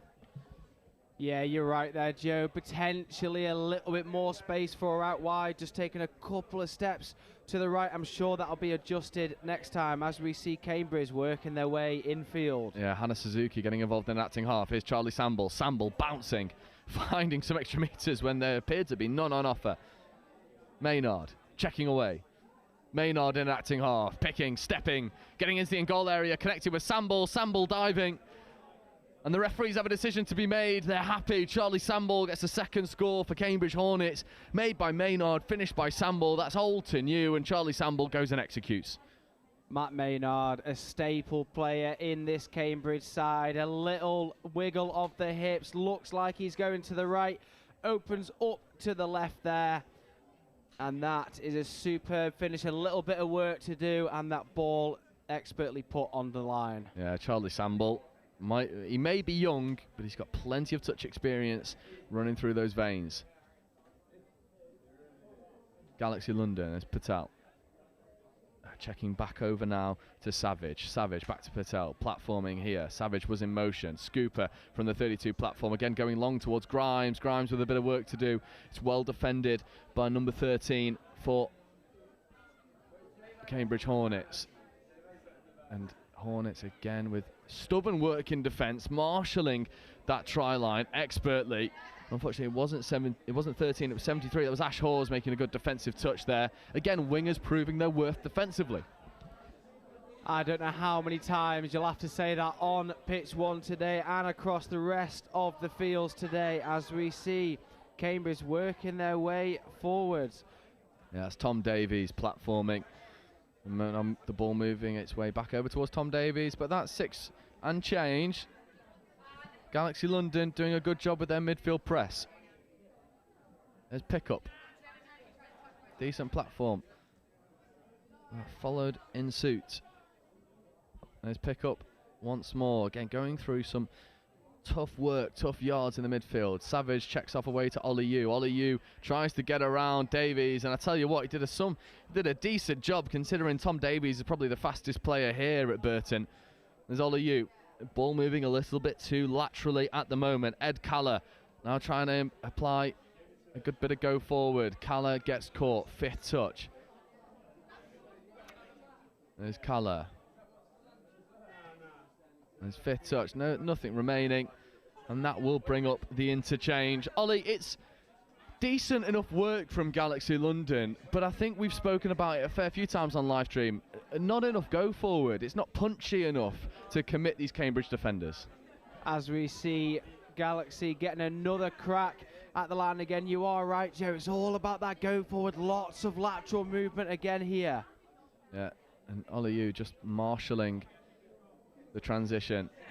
Ollie Yu going backwards, getting caught behind the gain line. It's good defensive pressure from Ethan McGilvray. And now Lewis Williams. And how frustrating is that from Galaxy London? And I've just taken a glance over to my right shoulder, and Ollie Holmes has stood here with a wry smile on his face. I think he knew that 7-on was coming. It is a little bit easier to see from up here, Joe, but there was 7, nearly 8 players on the field at one point, and the referee rightly calling them there, and Cambridge will be looking to take a score. Yeah, Maynard working down this link channel with Samble. There's McGilvray. McGilvray straightening, Samble in motion. There is Charlie Samble, left foot step, dishes off towards Maynard, and that is ball down. And this time it's Samble to Maynard. This pod from Cambridge has the keys to the Galaxy defence. I mean, what do you do when you've got 2 ball players in the middle that can both score and give? Maynard and Samble, well, they're enjoying their time on live stream. Double danger, the bad boys in motion as we just see a sweeper step back. Superb choice to pass off the ball. To be honest, he probably took the harder option. Samble could have used the right foot and got over himself, but instead almost looks at his middle counterpart and says, you gave me one, I'll give you one in return. Just, as you said, returning the favour to Maynard. And he has enjoyed that one. As we see some superb ground made by Cambridge. Beautiful work with the ball. Yeah, Luckraft and McPherson having a nice time of it at the moment. There is McPherson getting the ball back from Luckraft. Working in the midfield as well with Capilla. Capilla now in an acting half. Luckraft, open side, quickie. Stepping to Capilla. Executing. That is gorgeous from Cambridge. And it's Ben Luckraft pulling strings. But what about this half work here from Capilla, who stays alive? Again, ball's on the floor for less than a second. Luckraft with a right foot step finds Capilla. Capilla goes and executes. And Cambridge Hornets stinging Galaxy London. Again, Cambridge knowing that Galaxy are collapsing to protect that short side there. They've played a couple of step back options and it's worked a treat. Ollie Yu straightening. And that's much better go forward here. There's Louis Reyes. Back to Louis Reyes. Louis Reyes diving. Good touch that comes in from Tom Davies. If I was Galaxy, I'd be trying to play away from the big bearded man wearing 63. Yu platforming now. Reyes in motion. Louis Reyes dishing off a nice pill into the corner. Not taken efficiently. What I'd really like to see from Galaxy London is just a little bit more of that. Committing defenders, striking the try line first, then using the hands. At the moment, they're defaulting to going long, and it allows Cambridge to just number up, get their hips fixed, and beeline it to the corner. Oh. And I tell you what, you want to learn how to run a Redlands play off transition. Well, Cambridge Hornets have just given you a textbook example. Maynard goes through untouched. Ollie, this is nasty work. They've been looking to come open off their transitions here, so just shown the ball, a beautiful flat pass to Maynard, and he is away with the Fairies in the corner. You can see that coming a fair way off on that replay. Matt Maynard's just hanging around in a dangerous area and going and executing. There's Williams.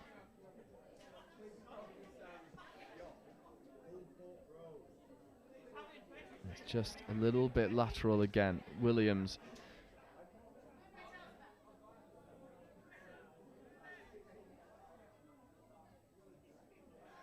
Galaxy London just a little bit stop-start at the moment. However, that hand will give them a fresh set of 6. I'd like to see the space used a little bit more. You've got Evie Pickup lingering here on this outside edge, as well as Maka Navarro. There's lots of space here. Cambridge are very tight. And now London come over towards it. That's tap and go, but a brilliant bit of defensive work. I think that's McPherson with good defensive work. And Galaxy London cough that ball up on the try line. What about that good bit of defensive work there from Fraser McPherson? Quick tap penalty from Galaxy London, trying to catch Cambridge off guard, and McPherson reacts the quickest. Yeah, he's done well. He's done that a couple of times during this game now. Again, it's that silent work. Defence wins games, wins championships, and that is exactly the position that Cambridge want themselves to be in. Absolutely, and speaking of that, what about the work there from Louisa Samble, working with Hannah Suzuki? Good bit of interplay. There's a nice flash pass to the wing. Does he have the gas to get over? And she does indeed. And it's expertly finished by Ash Hawes, wearing 73 for Cambridge Hornets. And Ollie, I mean, again, it starts from Louisa Samble and Hannah Suzuki making something happen over on that far side, engaging defenders. There's a nice enough platform here, and then it was a fair bit of work needed to be done for Ash Hawes to finish this one in the corner. Agreed. Tom Lowe barking out the orders to his teammates, and that is an expert finish in the corner. I had a sneaky feeling her toes may have been out of the touchline.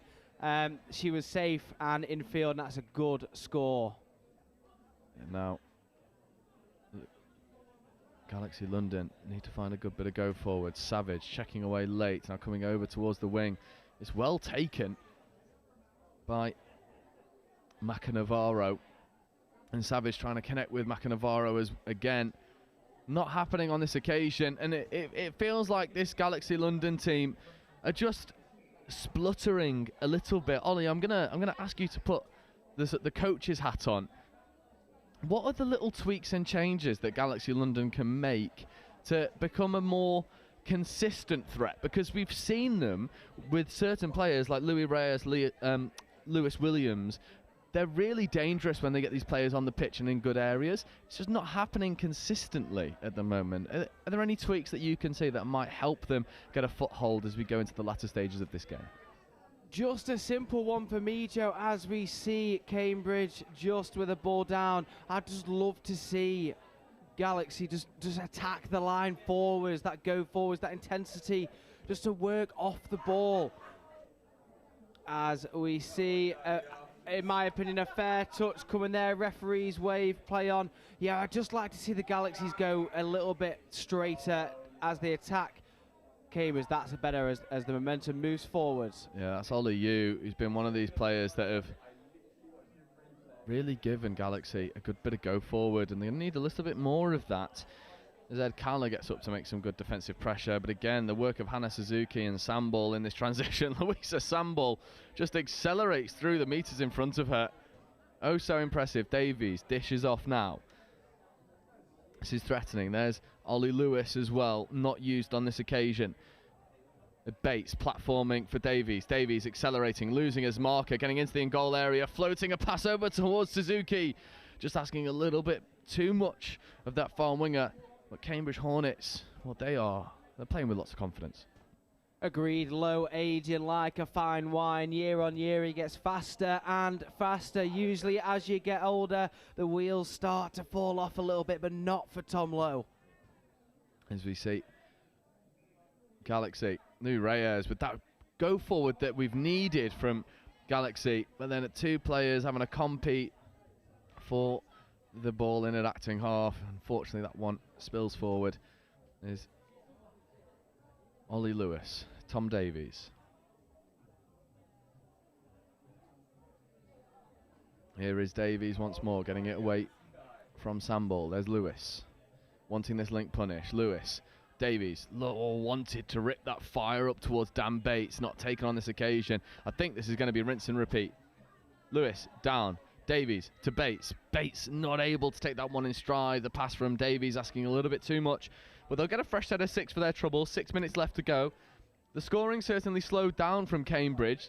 Galaxy have tightened up defensively. But for Cambridge, it'll be a case of wanting more of the same, getting over that whitewash. And Lewis, lingering in a dangerous area. Ollie Lewis, this time, is allowed to strike at the line. It's a really good touch that comes in on this occasion from Tion Devine. Lewis again, back to this link punish platform. Maynard is the outball option. Ollie Lewis, stepping, play through was the call. Tion Devine was offside. So there's another penalty here, another fresh set of 6. Yeah, penalty number 2 on the line for Galaxy there. Can Cambridge take advantage as we see Low rinse and repeat the same pass? Maynard with a step, and was that it? And that was a touch in there by Tom Davies. Maynard, Tom Davies in an acting half, escaping his way into the in-goal area. Tom Davies finding Maynard, they connect, and they do go and execute, and when you give Cambridge sets at the line to have a go, they will make it pay.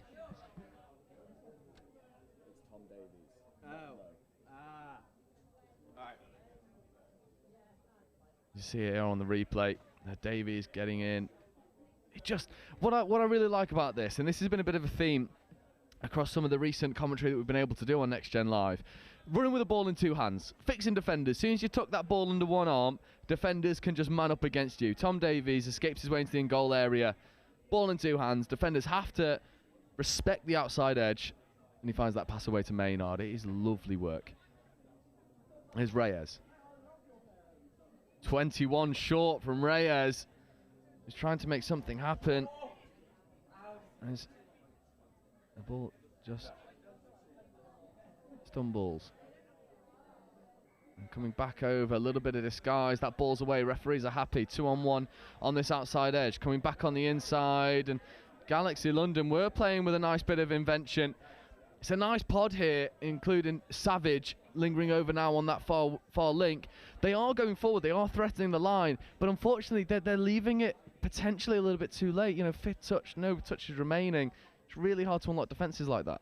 Cambridge all over them like a rash defensively. The pressure that they apply onto the Galaxy side leaves them very little time to work with the ball. As we see Galaxy working their way forwards, this is better.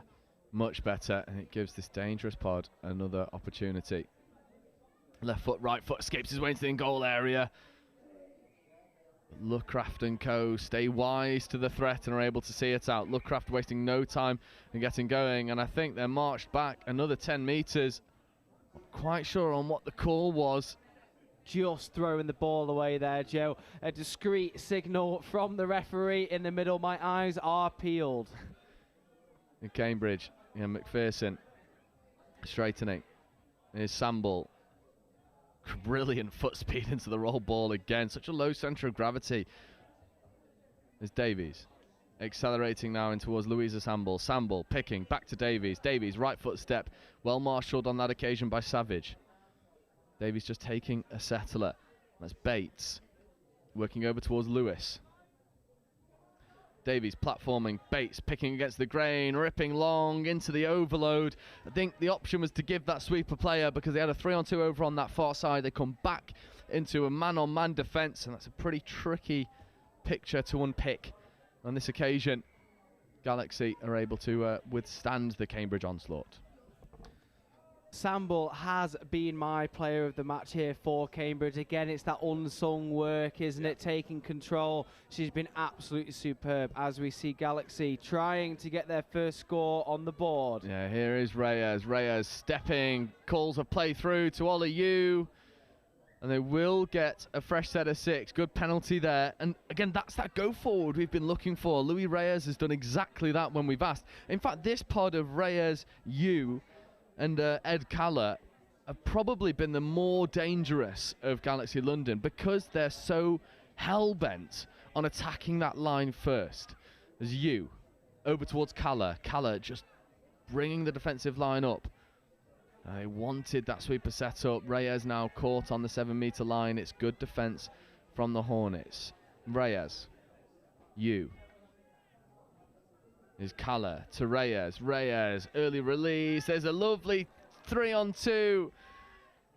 And you can feel the frustration. It's palpable for Tian Devine. The try line was there, beckoning. Unfortunately, she couldn't quite take it in stride. For all love and money, I thought Galaxy were in for their first score of the game there. Unfortunate not to do so. As Cambridge, we see with a ball down, Galaxy with one more opportunity. Yeah, I would love this pod especially to get a score on the board. It seems like they're going to go through a transitional set, which might bring up the last play. It does indeed, and that is all she wrote. Cambridge Hornets take a very commanding victory over Galaxy London White. 7 tries to 0. Ollie, sum that one up for us from a Cambridge perspective. Just how good were they?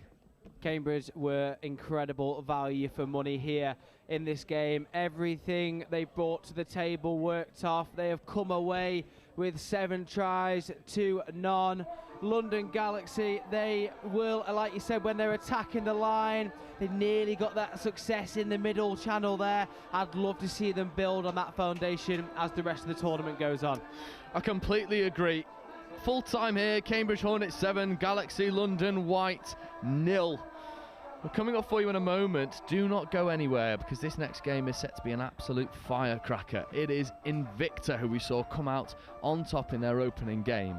And they're up against reigning champions, a much changed reigning champions side in London Scorpions. Don't go anywhere. That'll be with you at 12:55.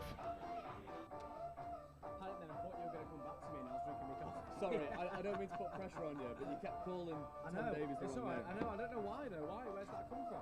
No idea. It's Tom Lowe. There wasn't. Tom Lowe's the lad from...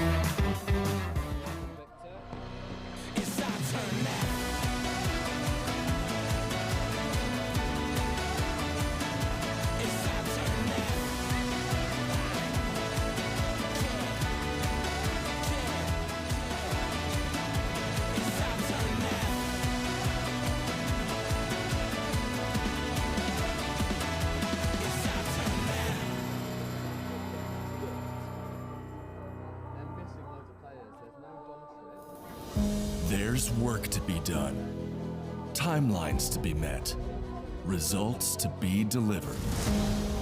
That's what drives us. Partnering with the people who do the work. Getting more out of every hour. In a world of diverse markets, it's about listening more, talking less, truly understanding what's being said, solidifying belief and peace of mind, collaborating and designing yellow iron built tough, built to last, helping our partners embrace the work ahead, day after day, month after month, year after year. It takes words backed by action, words fueled by our founder, Gary Vermeer. There has to be a better way. Not just a phrase, but a timeless mantra that lies at the heart of every machine we build. Productivity has a name. Vermeer. Equipping our customers to do more.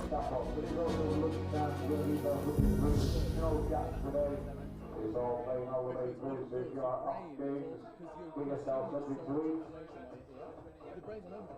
And it's just going and it's like almost impossible to try and have. I'm Mark Alders, England Men's Open head coach. My name's Martin Wright, and I'm the head of the women's programme for England. Hi, I'm Tim Osborne, I'm the England Mixed Open coach. Across the regions and the grassroots development, it's super exciting to see how we've grown over the past 14 years with the nationals. This time of year is pretty important for the elite end of the game. Seeing how perform in tough environments, and that helps us with selection through to the next international national tournament. Nationals is super important for us. It's the one point in the year where the whole country comes together, all the different regions competing really hard, playing amazing touch, but also great to see the community all together.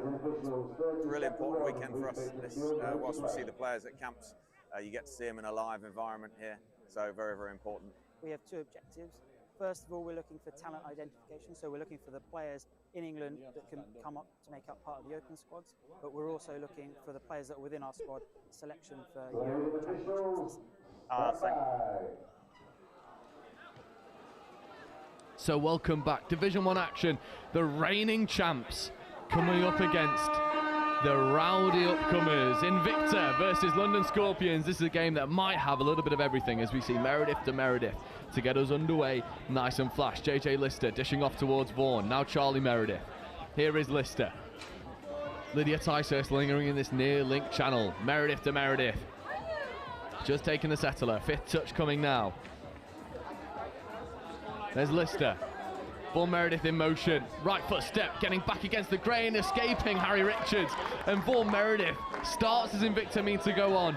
Ollie, that was absolutely ferocious work from Invicta. Meredith just taking charge of the ball there. That was a superb change of angle there just to get past number 99, Harry Richards from the Scorpions. The Scorpions looking to strike in return.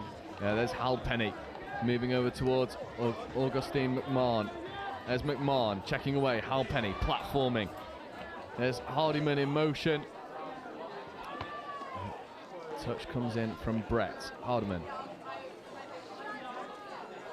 Halpenny in motion. There is Liam Halpenny stepping back in towards Hardiman. But that brings up the 6 and change. Good defensive work there from Invicta. First line attack from Scorpions. Invicta stand up to it. Yeah, Invicta's defence will have to be spot on during this game. As we said in the previous, it's not just about the attack, it is about the defence as well, as we see Ticehurst on the ball. This is danger. There's Meredith now moving over into that far channel. Platforming here, left foot step, accelerating, late switch away, 3 on 2, but Scorpions staying alive to the threat, and now there's a bit of a foot race. Invicta moving backwards, loads of late switches, a good touch comes in from McMahon. That brings up the change. Invicta lost about 10 metres of ground there, maybe should have just gone forward.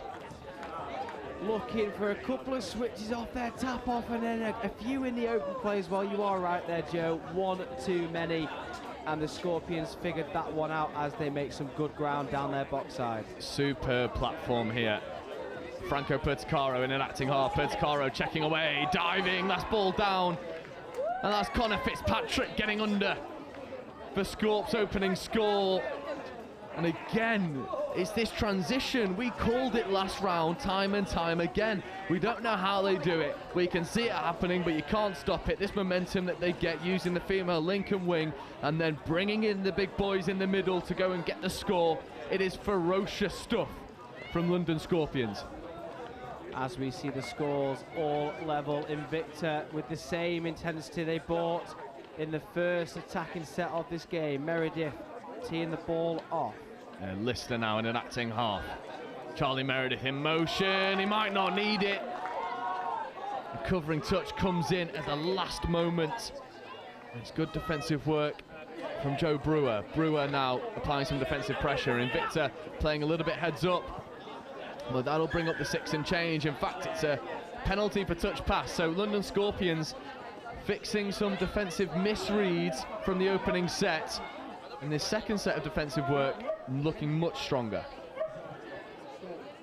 Yeah, as we see Scorpions making some superb ground. A good cheeky dummy gains himself another 5 metres. Some superb momentum coming onto the field as 5th touch is called. Yeah, that's McMahon to Merritt. Merritt wanted to go one more, not happening. Well shut down. But you've got to keep an eye out on this transition, the work of the likes of Merritt. Just fierce and fighting. Halpenny to McMahon. Halpenny coming back over towards McMahon. Cara Edwards gets up to make the touch. Dislodging the ball. Referee's happy just to take that one back. Roll ball restart. Another sweeper platform coming. McMahon in motion. McMahon stepping, diving.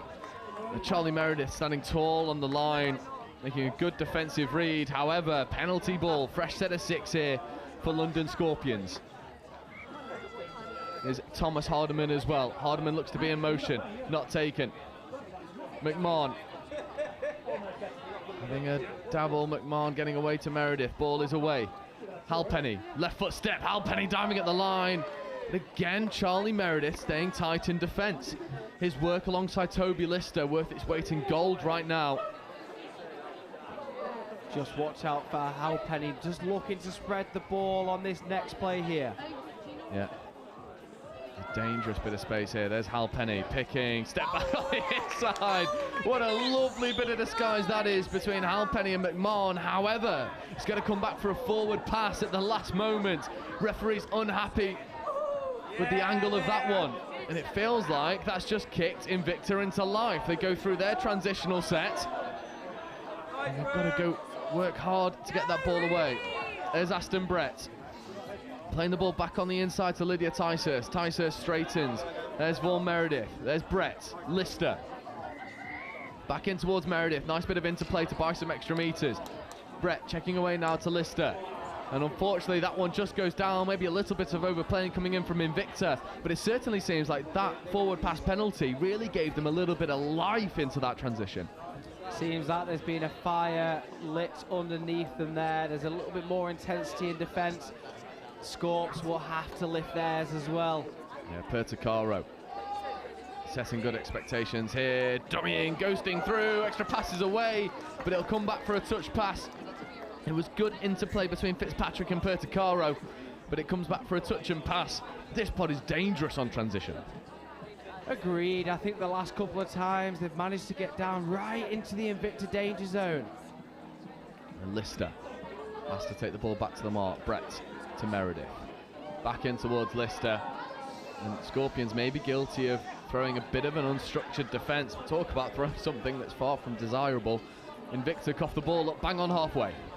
Just a little guilty of overplaying a couple of times in the last couple of minutes now. I'd like to see Invicta just keep that ball in their hands and attack the space in front of them. Oh, lovely soft shoulder swipe touch there. It's a brilliant bit of work. See Richards checking back on the inside to Brewer. Brewer just holding steady, waiting for the defence to come up. Richards picking against the grain, now moving back over towards Brewer. Brewer playing with a little bit of a swagger about him now. Swipe touch, Joe Brewer diving at the line, going hard, and the referees are happy that will be ball down. And you talk about a swagger about him. Joe Brewer is just having so much of the ball. You give him this ball in dangerous areas, he makes things happen. Brewer just toying with the defence along with Richardson there. As we see, he's just bouncing around. Again, a lovely little swipe touch. Defender offside. Meredith knows his partner's in trouble and can't come to his aid. That is a beautiful score. It's nice footwork. There's Meredith to Lister.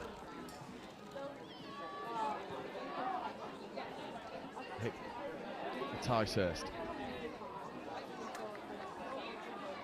Ticehurst now in an acting half to Meredith. Meredith floating a lovely ball into a dangerous area. It takes a fair bit of finishing from that angle. Kate Allen is an expert finisher, not able to do so on that occasion.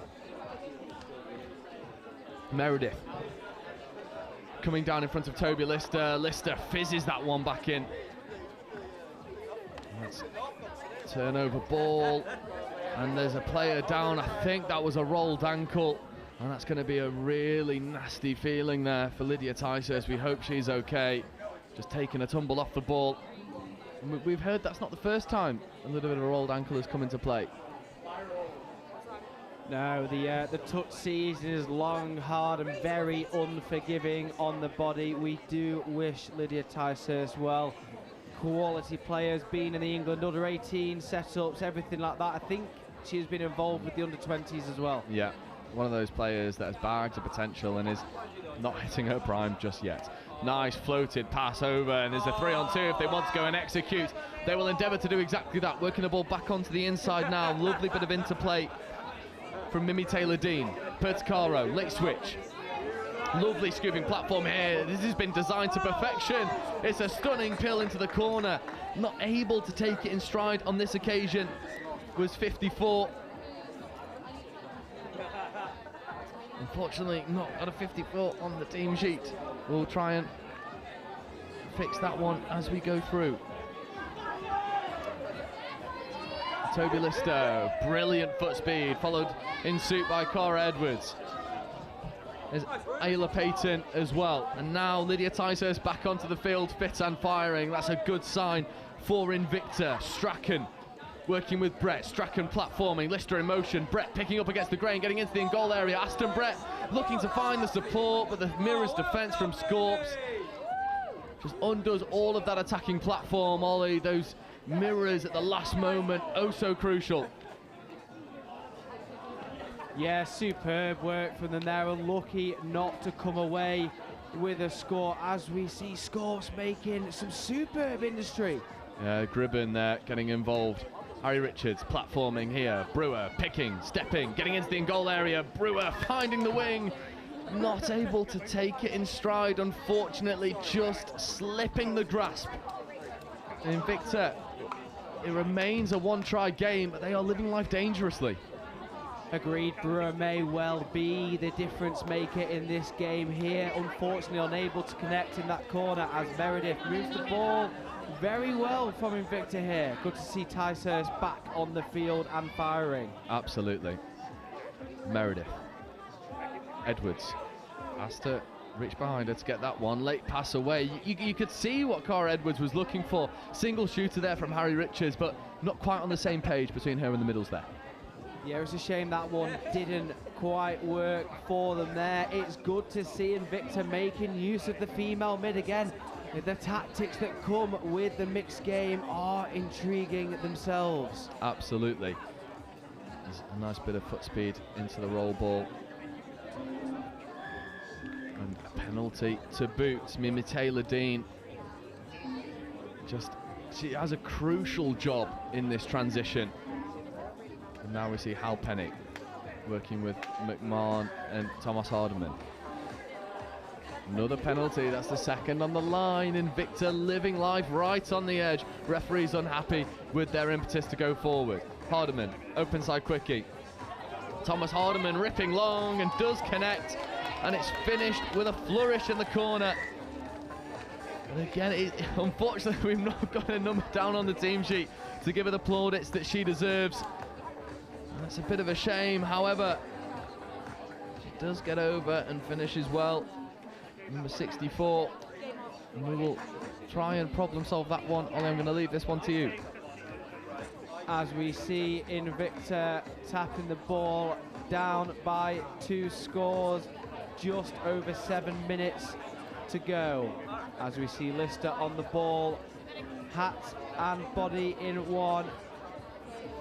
A little step, a little shuffle, and Lister just caught in the corner there. A little bit of investigative journalism on board here. 64 is Ruby Gribben over on that far side. So we'll fix these numbers on the team sheet for you as we see a gorgeous ball. However, oh, the referee is happy. He will give it. That is an absolutely stunning pill to the corner for Invicta, bringing it back to a one-try game. And take a look at this one on replay. Kate Allen with a wondrous finish. I mean, it's beyond me how she takes that one in stride and gets it down, especially under pressure. Although Kate Allen, she's no stranger to expert finishes. An absolute diamond on the wing there. It is good to have a winger that can not only finish but defend as well. She's done both. We have mentioned her name at both ends of the field. Absolutely. Brewer, Richards, back to Brewer. Brewer diving at the line. Just Brewer with another score. Takes it back to a 2-try game. It seems like the floodgates have opened. It's that combination between Richards and Brewer once more. That tactical battle in the middle again. Brewer, the difference maker. Meredith, unfortunately, can't make it back on time. A game of millimetres here. And now Brett for Invicta. 6 minutes left to go. They'll be looking to take it back to a one-try game and potentially come back all level. There's Danny Ticehurst. working in the middle with Cara Edwards and Aston Brett. There is Cara Edwards. Lister on her left, Ticehurst on her right. Comes back over towards Ticehurst. Now platforming here for Brett. Brett back to Ticehurst. Ticehurst was caught on his laurels, and it's well defended in the end by Gus McMahon. Scorp's doing a really good job at just taking away that space that Invicta wanted to play into. Working the ball now towards their sub-box. A superb transition. Yeah, good touch that comes in as well, just to stunt that momentum for a moment. There's Perticaro. Here is Franco Perticaro once more. Late check away, but that one's not loose, and it will be given a penalty. It's well spotted there from the referees, but this combination of Perticaro, Fitzpatrick and Jared Lewis is a dangerous one. There is Fitzpatrick, not able to escape Lister in defence. He has to come back for his hat to boot. Perticaro.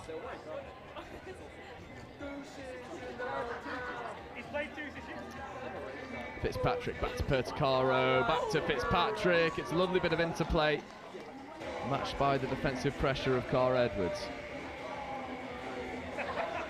Lewis. Lingering now into the link channel. Perticaro on the outline, whips it open side and not able to take it in stride. Susanna Hyvanen. And again, Scorpions, they constantly threaten, and they're doing what we've asked teams to do: threaten the line, then go open.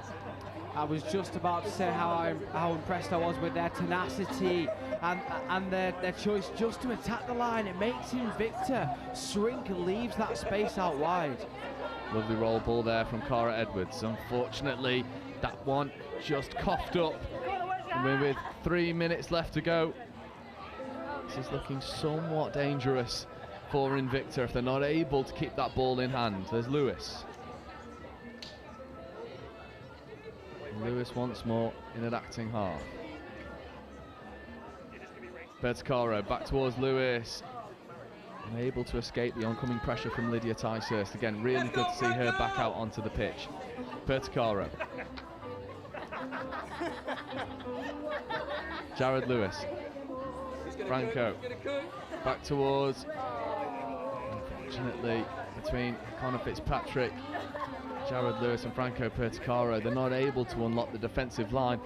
Spacing was a little bit too tight there, allowed Invicta just to go man on man in their defence. Yeah, Invicta now cautious of the threat that the Scorpions carry, particularly in the middle of the field there. I would like to see Invicta do the same thing again. Another transition towards the box. Is now the time to ignore that and just start to try and reduce the lead. Cara Edwards can't take that one in stride. There was a imposing figure of Connor Fitzpatrick setting some good line speed expectations. 2 minutes left to go. If Scorpions aren't able to just keep this ball in hand and wind down the clock, they will take the victory. And to help, they get a midfield penalty for foot in the ruck. And we will see Scorpions run their tap off here as we see the danger man back on the ball. There's Brewer. There's Richards checking back away to Brewer. Brewer with a speculative dummy. Richards, Brewer. There's Bamba. Bamba back in towards Brewer. Richards in an acting half, and Lister is just pulled up, unfortunately. There will be a turnover. It'll be a tap penalty. Lister is looking anything but comfortable. That was a penalty given there for swiping, Joe. Now, you can twist your body. You are allowed to use your arm for a slight advantage. The referee has deemed that a little bit too physical, a little bit too much of a swipe there, as we see Invicta looking to reduce this 2-score lead. May have got away with one there, as we see Lister moving much better than he was before, spreading the ball towards the wing. Good hands by Invicta. Oh, this is gorgeous, and What about that interplay there between Kate Allen and Vaughan Meredith? Unfortunately, that one drifts forwards, and with the dying seconds of this game, it will feel like London Scorpions will take the victory, and they will go marching on in their aim to retain the cup as Harry Richards just cruises through the gears. Meredith with a good diving touch to bring him to a halt. But I think that's a really good example of where London Scorpions have just had the edge. They've been able to just find a little bit more go forward, and that's caused Invicta all sorts of issues. It's about trying to complete your sets of 6 in the opposition half as Scorps go towards the wing there, and that is slowly dotted down in the corner by Susanna Hyvenen, and that is all she wrote. We will hear the hooter coming soon. Yeah, that is lovely play. Again, it's threatening in the middle. I think you summed it up really nicely. Threatening in the middle, shrinking defence, feeding it open side. It's an impossible task to defend against if you've got teams that are going hard at you through the middle and then have the ball skills to get it open. That is all she wrote. 5 tries to 2 in favour of London Scorpions. They go on in search of back-to-back cup competitions. And coming up for you next is a tasty affair. This is a game that has myself and Ollie Holmes very excited. This is Cheltenham Tigers versus the young and exciting Nottingham Hoods. We'll talk you through the team sheets and bring all that action for you in about 5 minutes' time.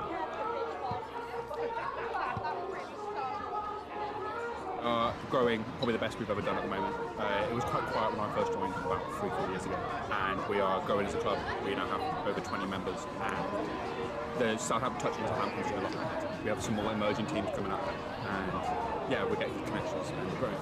It's basically just been getting your mates to come down and play touch. It's kind of like our main thing. We normally have quite a lot of new people each year. Most of them haven't played touch before because it's quite a new sport at uni, so people come, and then it's just getting as many people involved as we possibly can. So I think last year we had about 20 average coming to training every week. Sometimes it diminished, sometimes it would be a bit bigger, but this year, our freshers event, we had 60 people come. And apparently we have about 35 to 40 on average every week coming to training. And this was one of the first years where we had to actually pick a squad. We didn't just bring who could come and who wanted to come, we had to actually select people. First year, so I'm 4th year now. My first year, kind of getting 10, 11 people to training, only put out 1 team, and even struggled to put that team out in one of the national rounds. And now 4 years later, we've got 2 full teams, 30 on at training every week, and it's grown massively. We now have half the status with the university. We're now our own official club, which we weren't when I joined. So yeah, the club's grown huge. It's all been about creating a community, creating a feel and a vibe that people want to be a part of, and that particularly people that have never been in sport before want to get involved in, even if you don't quite know what's going on.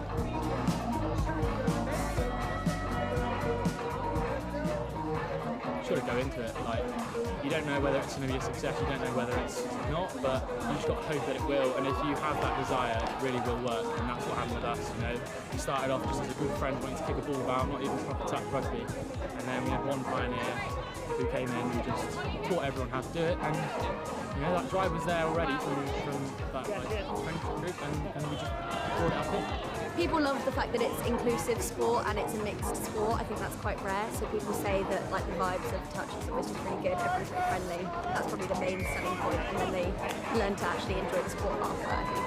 The key is to advertise, I think, get your name out there. Touch, in addition to Southampton, is very well known compared to rugby. So I think really getting your name out there, getting your uni to promote you as well, and really get in the socials and just spread the word, I think. Have you had that kind of support from your AU? We have in some ways, but I think I've always wanted a bit more like screen time, I guess, more like story posts on Instagram, more flyers, things like that. But I think we've got that at the moment, so I think that might help us in the future.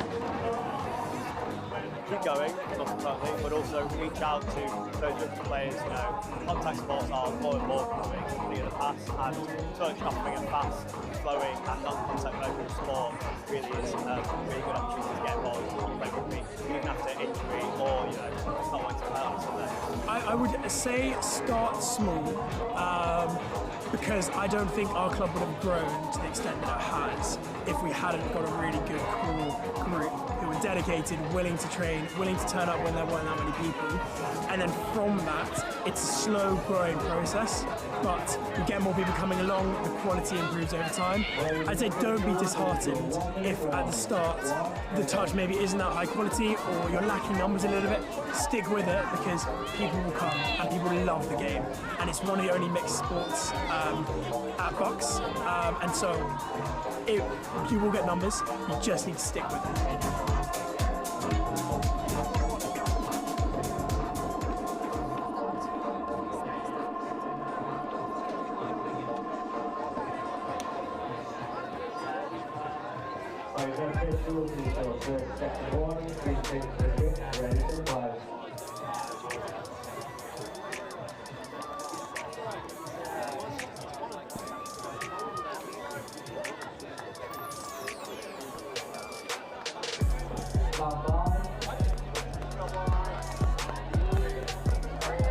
So welcome back, Division 1 action. Group B, Cheltenham Tigers versus Nottingham Hoods. A must-win game for Cheltenham Tigers. However, they are up against the who's who of the next best thing in Nottingham Hoods. A young side that boasts a ferocious amount of talent that is actually only added to their talent pool off of their round 1 team. Marcus Evans feeding over towards the dangerous Ryan Atwood. There is Atwood. Evans. Petit now in an acting half. Harry Petit back to Evans. Evans, left foot step, comes over. Marcus Evans gets the first score on the board. And we are running out of words to describe Marcus Evans. He can only really be summarised as one of the players to watch on the England touch circuit. Spot on, Joe. I had a feeling after his first game on live stream that it was only just about to warm up, and there we have it. 1-0 to Cheltenham Tigers. Here he is, Sam Dixon on the ball, back after taking round 1 off. Dixon in motion, receives the ball, 2-on-1, they look to execute, not able to on that occasion. It's dangerous stuff between Pearce and Dixon. But first blood to Cheltenham Tigers, who then run the away set to keep Hoods conditioned. It's good line speed from the Hoods, but the pace into the roll ball is expert at the moment. It's a nice check away. Hoods getting up, making things happen. There's Corey Williams. Late check away here to Evans. Evans platforming here for Williams. Williams, hitch kick step. Late switch away towards Marcus Evans, who's double setting. Not quite happening on that occasion, but Cheltenham, you can tell that they're up for this one. Oh, and as they should be, the Hoods, for a young side, are the best in the competition so far, and they will be looking to retain that label from me as they show some superb hands towards the edge of the field here. Yeah, that's Phoebe Simon getting involved with this transition, matched as well from Imogen Loveridge. Here's M. Simon, dummying, buying some extra time for Ben Lenori. Lenori platforming here, Stockdale in motion. There is Will Stockdale, late check away towards Gallagher. Gallagher not able to find the extra space to work his magic, but he will get the fresh set of 6, tap penalty. Yeah, Gallagher, a tricky customer to deal with there. His flowing locks, when he gets going, make him look like he's running faster than he is. Oh, that's a big touch that comes in from Marcus Evans. Ben Lenori has to take that one back to the mark. Here is Lenori once more. Stockdale now in motion. Ethan Gallagher to Stockdale. Stockdale diving, and that should be try time. It is. And we've said his name every single time he steps onto the pitch. It is death taxes, and Will Stockdale stamping his mark on games. Evans just trying to squeeze his body in the way from an offside position just to make it trickier for the Hoods. The referee recognises that a superb call, gives the all clear, and that is 1 apiece as we move through the early stages of this game. Atwood. Just taking a settler. There's Harry Petit.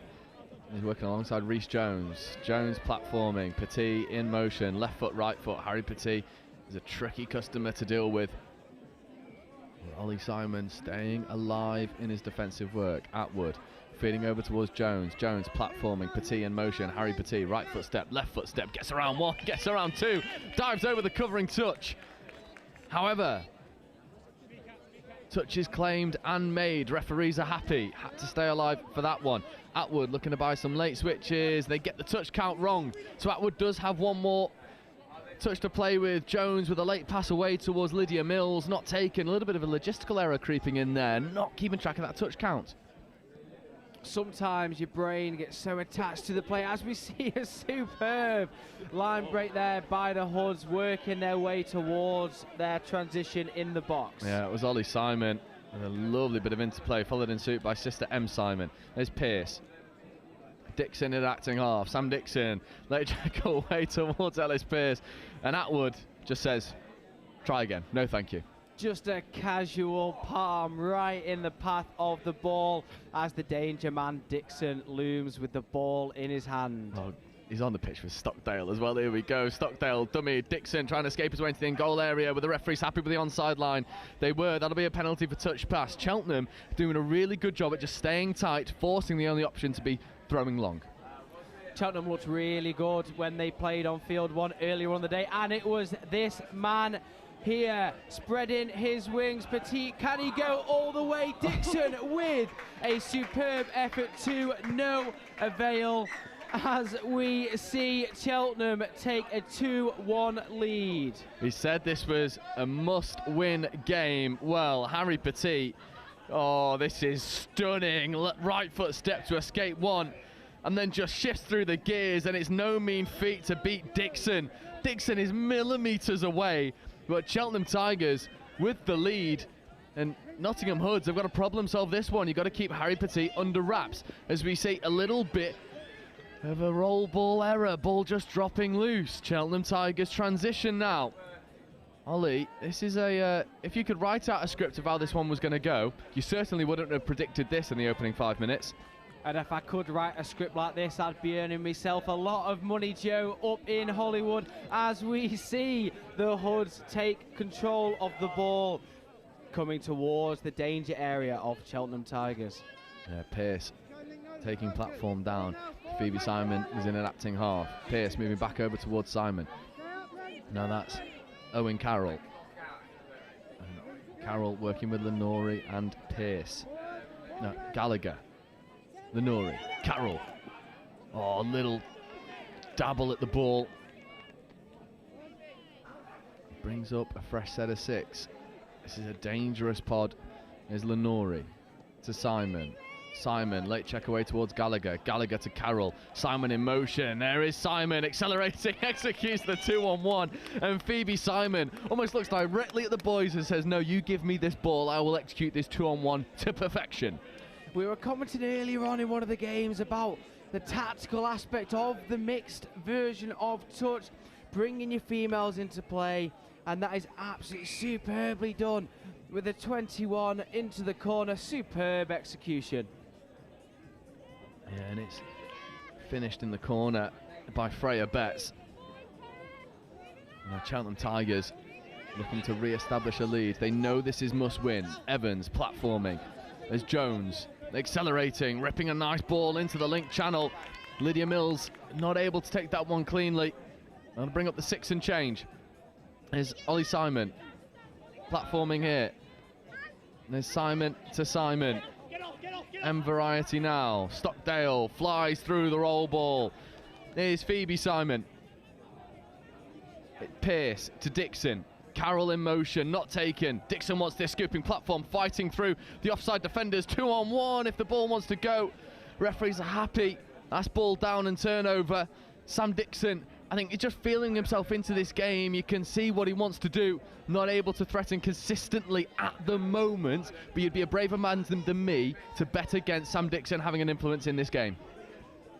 Yeah, he's just worked his way into the England squads as well. Well deserved. He has so much quality, as do all of the players on show here today. Yeah, and that might have been given ball down, but it's a really good spot from the referees in the midfield.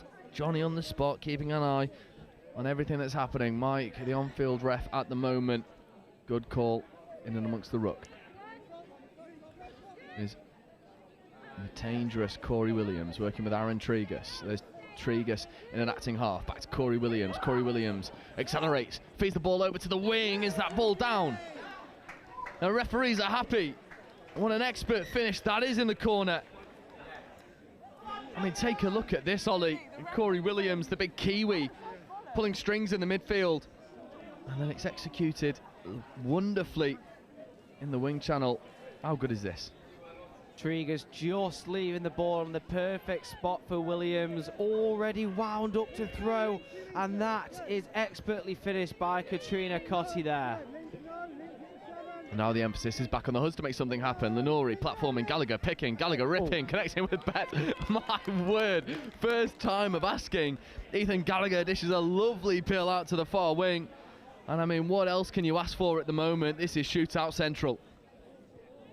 Again, just the sweeper step back, coming back to the open side, and there she is again in the corner, dotting the ball down for try number 2 as we approach halfway through this game, 3 apiece.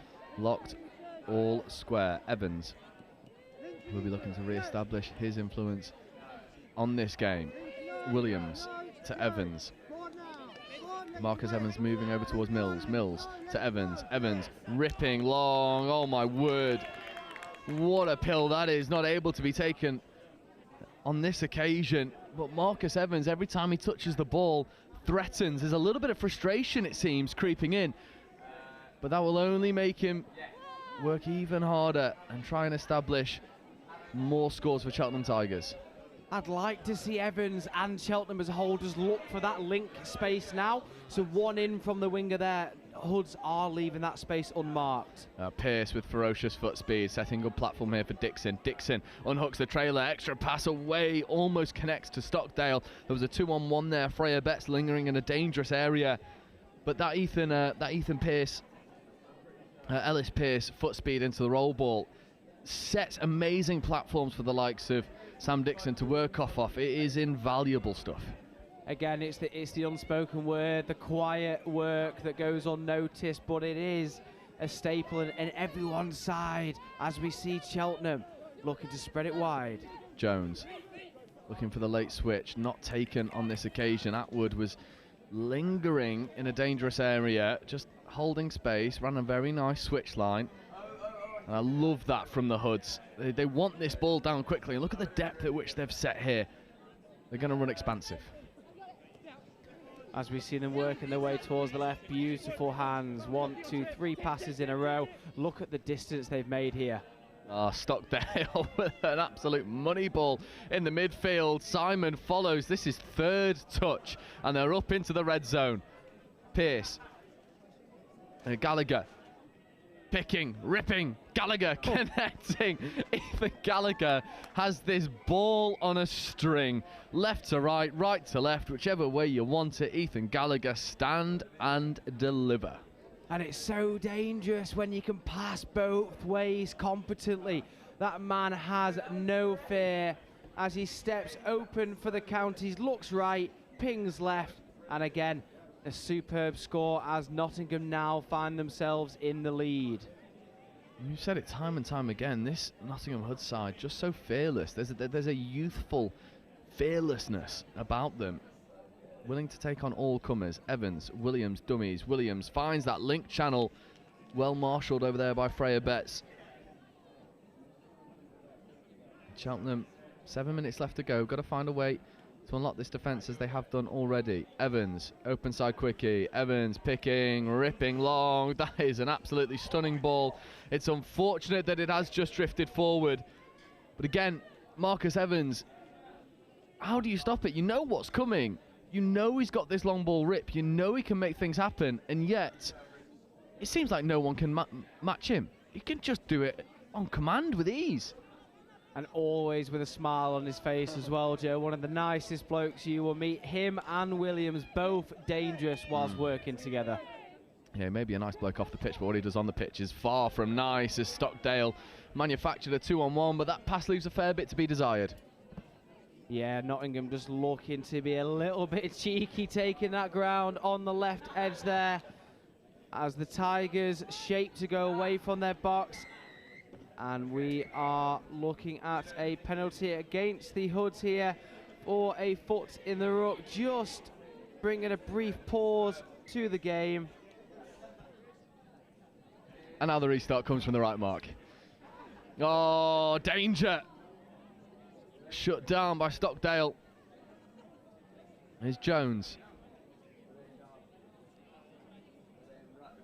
And Jones again. Tregus now. And Tregus.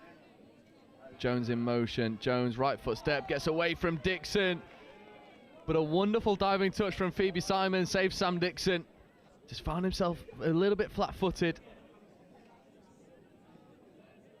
Jones platforming. Tregus picking up against the grain. Coming back over towards the wing. Not a lot of space for it to work in. That'll bring up the 6 and change.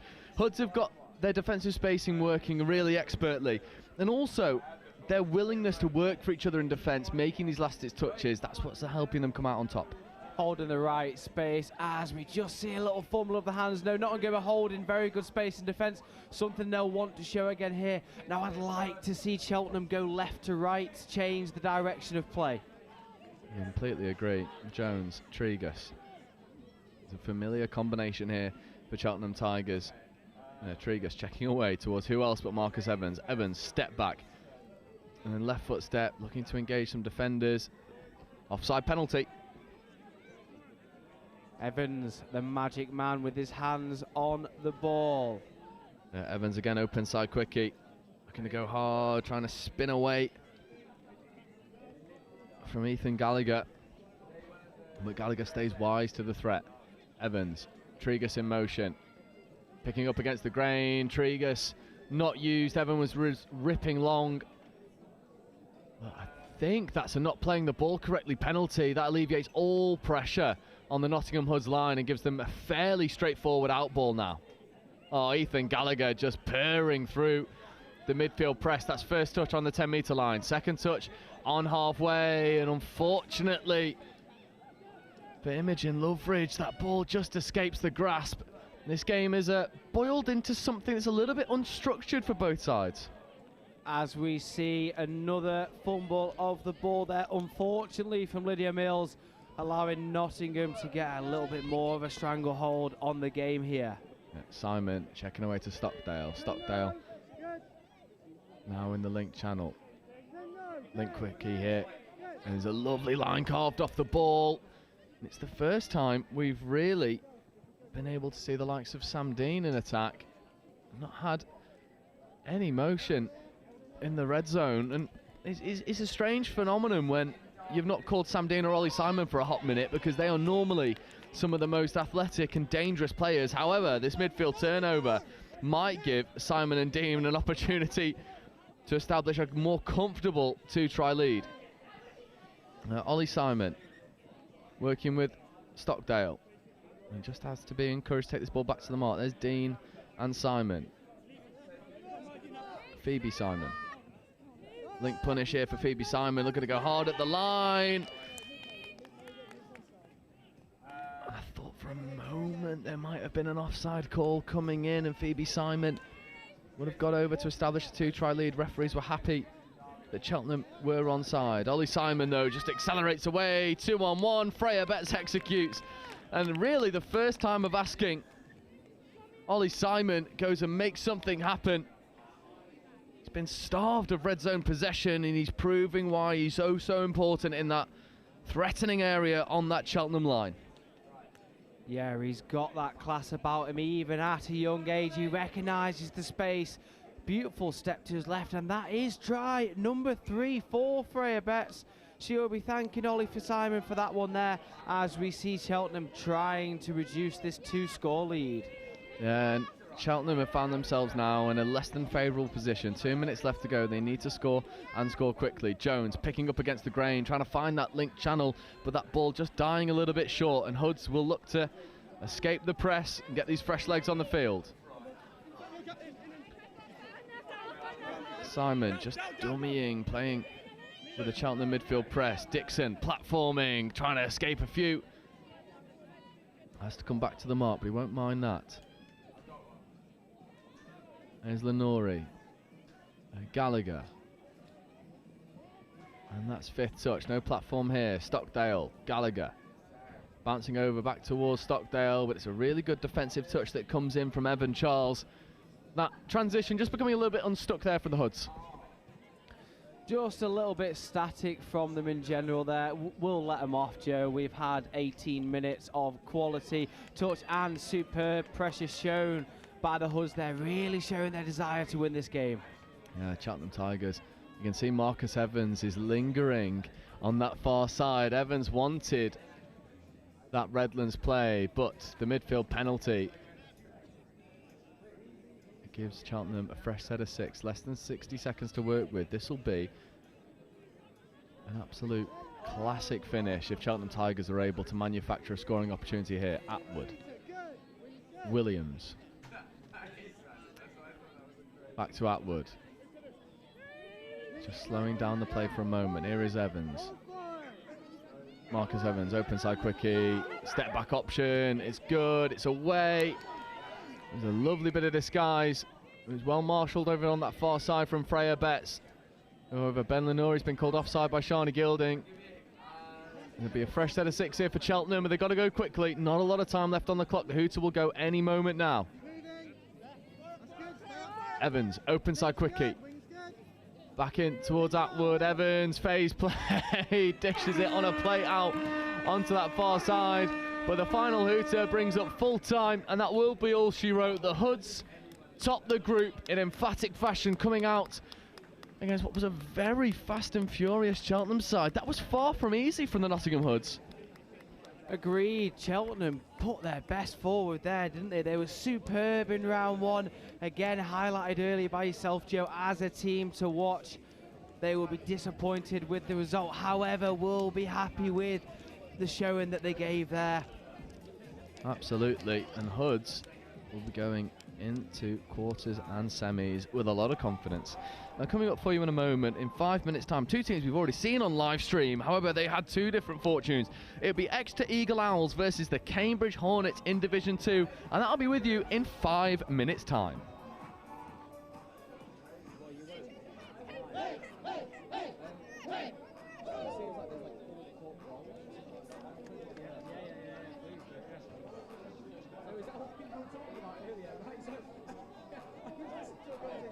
We actually looked to Warwick a few years ago when we came out of the pandemic for a potential venue for the Atlantic Cup 2 years ago in England.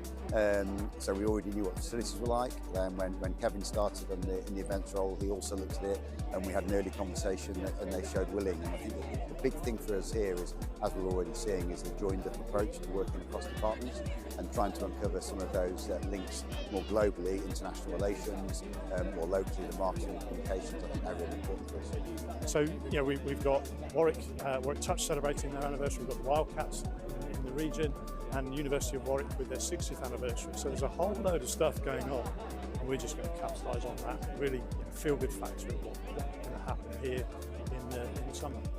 It's a great experience. Hopefully it'll be a successful tournament for England, and hopefully we can bring it home.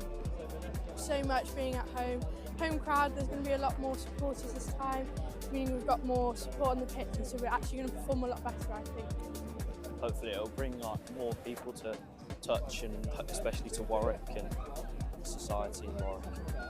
We're just finishing off our schools programme in terms of submission to the Youth Sport Trust. So we hope we can build up in the lead up to the games some work with local schools, so they get the benefit of it coming here.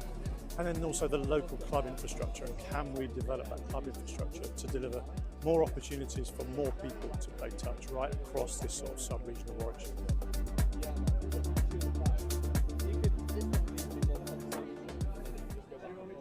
The Marketing and Business Development Program, it's a program where people who are either new to Vermeer or new to your current role, you get together for about 5 weeks over the first 5 or 6 months of your time here.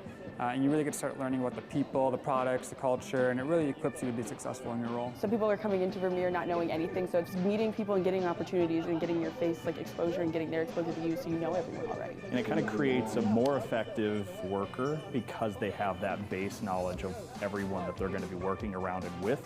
In my position with training, it exposed me to other areas of thought that I wouldn't originally include in my training exercises or in the way that I go about building those and routing those exercises. Vermeer is a huge worldwide manufacturer, over 3,000 team members. There's a lot that goes on here. So this program does a good job of boiling down how our products are manufactured to how we distribute them through our dealer network, and then just connecting you with different people all across the Vermeer Mile so you can do your job. I've always been operations side, so this one showed me the other side of the company, and I have no idea when it comes to sales. So this has really kind of shown me, like, using some of my engineering background and stuff about the product that I already know. Now I get to use it and learn about the sales and how we forecast and how we should sell it and how do we market it the right way. And so now I feel more equipped to be in my position than with my just engineering degree in general. My favorite part of the program was not only making friends in the group, because you kind of bond with the people in the group, and there was about 8 of us in there, and they're still my friends to this day, but my favorite part was also making contacts with the people and the presenters. In my position, there's a lot of times where someone will say, hey, reach out to this person, and you've never actually met that person before. So now actually meeting that person and putting a face with the name, makes my job a lot easier. My favorite part was getting to meet with executives. We get a couple one-on-one sessions where they share kind of their. And we are back with 2 teams we have seen on field 1 today. We have Cambridge Hornets versus Exeter Eagle Owls. Now, I am Ollie Holmes and I have with me Will.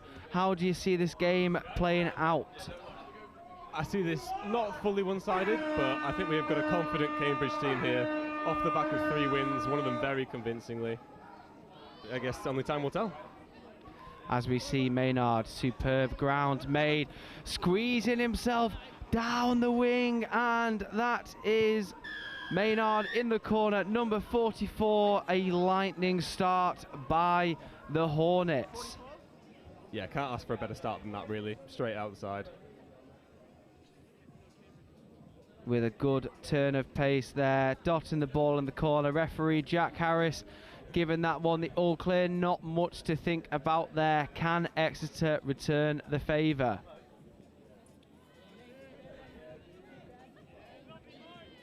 As we see Mike Holland making some good ground for the Eagles. Playing around with the ball. Holland taking a settler.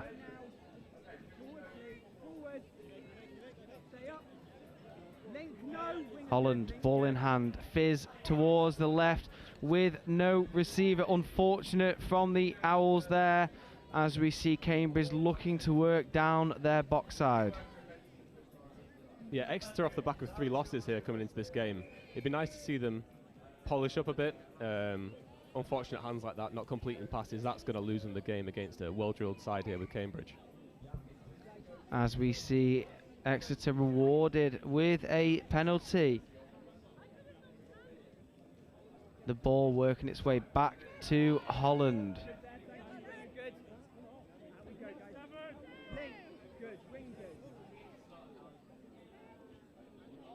The ball just recycling itself back towards Holland, giving out the instructions here as we look for a doggies play on the right hand side. Some good conditioning there from the Eagle Owls. Just watching this Cambridge defence at the moment, I think the way that Exeter are going to break this is mismatch speed. It's unfortunately going to be picking on those female links, putting it out to the wing. They're not going to have much luck there in the middle against danger man Tom Davies. Yeah, Tom Davies, calm and cool as a cucumber, with a superb transition from Cambridge there, looking for the width on this left-hand side. I think that was touch number 4, as we see Maynard streaming through the middle like a hot knife through butter, and that brings his 2nd score for the game. Just speak to me about Maynard there, just recognising the space and maybe just taking it upon himself and going, don't worry guys, I've got this. Yeah, great initial 1-2 step, speed, straight out. Let's have a look at this here. Yeah, I mean, the defence was just a bit offset, not quite covering his touching mid. Yeah. Matthew Bye only a few inches away from stopping Maynard there. Can the Owls coming back with a screen play, bursting through the middle? No touch there by number 34 from Cambridge. That is Fraser McPherson, and we see the Eagle Owls with a score on the board. A superb screen set up there, went for the lead option, and that's where the space opened up for him. What do we think about that one? Yeah, it was unexpected. Not expecting to see gaps like that at the moment in Cambridge. They've been very strong today. Let's see if they do that again or if they pick up on that and then improve through the game.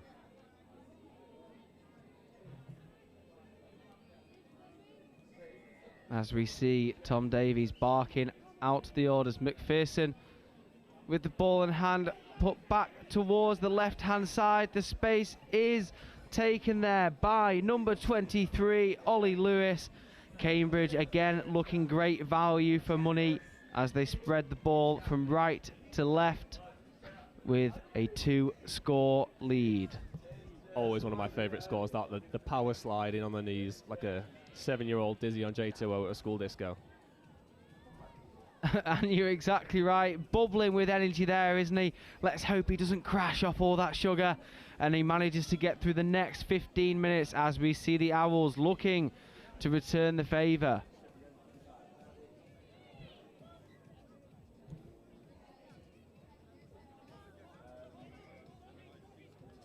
Mike Holland on the ball, spreading it towards the right-hand side there. Now that is a tricky one for the referees to decide. He has deemed that Matthew Bye did throw that ball into the defender intentionally there, as we see Cambridge again another superb rotation off the pitch, third touch and over the halfway line. Yeah, great speed from Cambridge here in the middle of the field. You saw Eagle Owls as they were progressing before. It's a bit stuttery, half not always there, ready. You're always looking for that 0-second ball down is the ideal. Excellent pass out there. As we see yet another score for Cambridge, the floodgates have opened here. Another beautiful ball towards the wing. As we are just over 5 minutes through the game, we have Cambridge leading by 3. What can the Owls cook up for us here?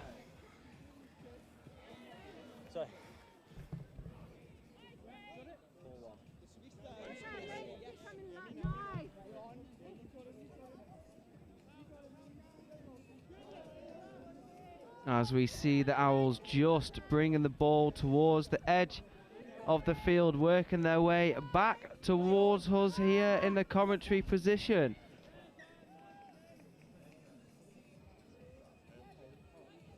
And a superb touch there by Dan Bates to shut the Owls out, as we see Cambridge again working their way towards the box. Superb hands towards Louisa Samble. Superb in the game earlier. Had a huge influence.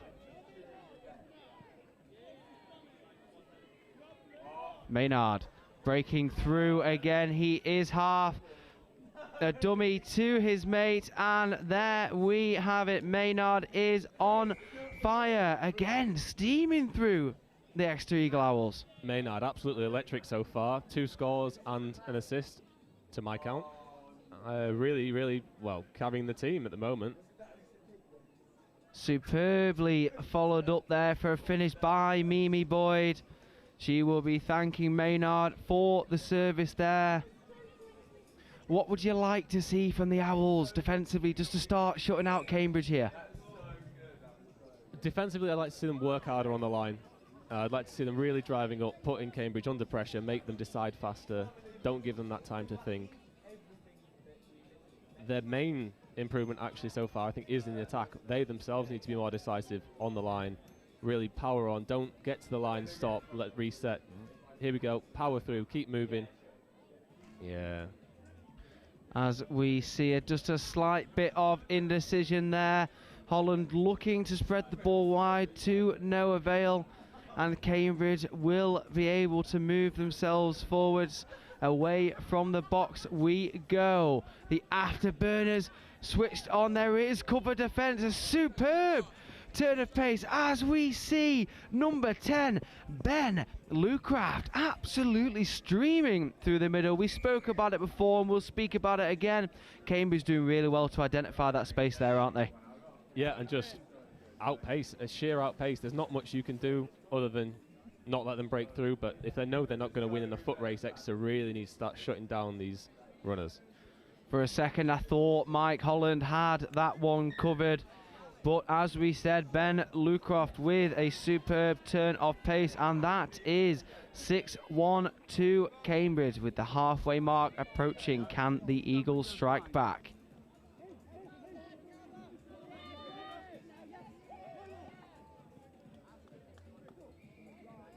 For a moment, I thought that switch had worked for them there. Owls on 5th touch. We'll see what they can do here. As we see some superb pressure from the Cambridge defence. Now, to spread a little bit more knowledge on me there, Will, how do you deal with a defence that's so intent on putting you under that sort of pressure? It may be too late in the game to start now, but they really need to condition them. If you're going to hit 32 short, get them used to that, make them start predicting that, and then start being expansive. That's when you send it out to the wing, create the gaps on the other side of the pitch. Exactly right there. It's difficult in these 20-minute touchdown turnarounds to condition. You have to be very precise and accurate in what you're doing, as Cambridge do give away a penalty, and Exeter do have 4 more touches on the line here.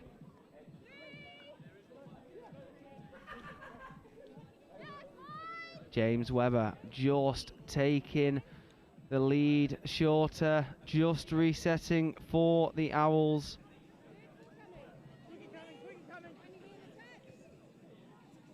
Back to Webber. Webber looking back to the left. And that is a superb pass. It looks like over his shoulder, just a little glance to his teammate, number 36, Sam Rishworth-Cutler. Yeah, just finding a chink in their armour there, just slipping through. Very nice to see. And that is exactly what we want to see from the Owls there. Now over the halfway in the game.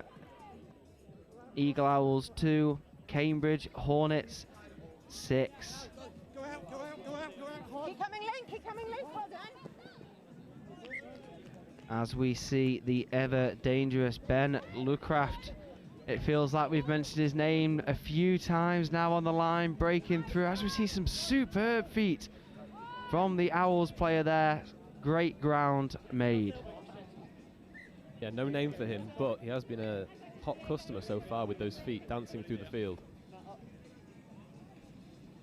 Lucraft working his way up the field.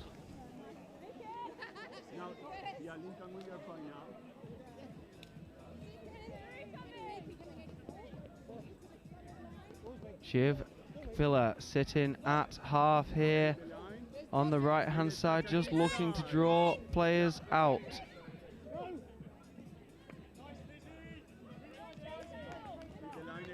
Great defensive shot there from Exeter. As we see Lucroft taking control.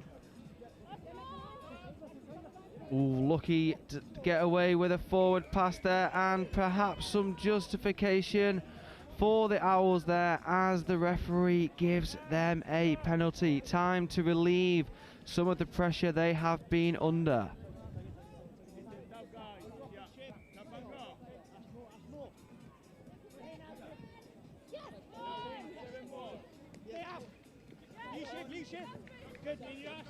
H there, apologies, I found him now. Sam Chin, great work again in the midfield, really crucial to the metres gained here by Exeter. Exeter with a bit of a jagged substitute check, but they've managed to get that momentum rolling again. Good yards made here. Referee waves, play on. And that will be Cambridge ball. The sun has come out to play here. The clouds are disappearing, potentially playing a little bit of a factor into little tide legs here. Yeah, I mean, people think good weather, good touch, but the sun really takes it out of you when you're out there 20 minutes, pretty much non-stop. Personally, I'd take it over wind and rain.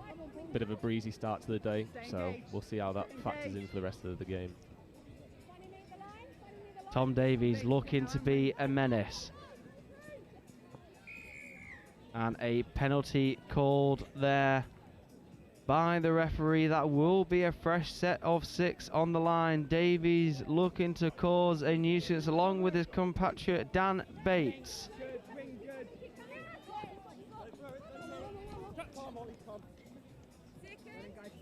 Samble, a very, very tricky customer earlier on today and has been again in this game as number 23, Ollie Lewis, looks to take control. Back to Davies. Cambridge looking wide. And a superb step in the middle there by Dan Bates. Again, Exeter Owls chasing shadows. A superb stop. Put the handbrake on. And again, another Cambridge score in the centre of the park. Yeah, just Exeter here, just need to tighten up slightly, make sure that the covering players are in there. Maybe it's a communication issue, maybe that people aren't calling, I have, you have. If they just tighten up slightly. Oh, lost there. Is that? Oh, deemed pulled out.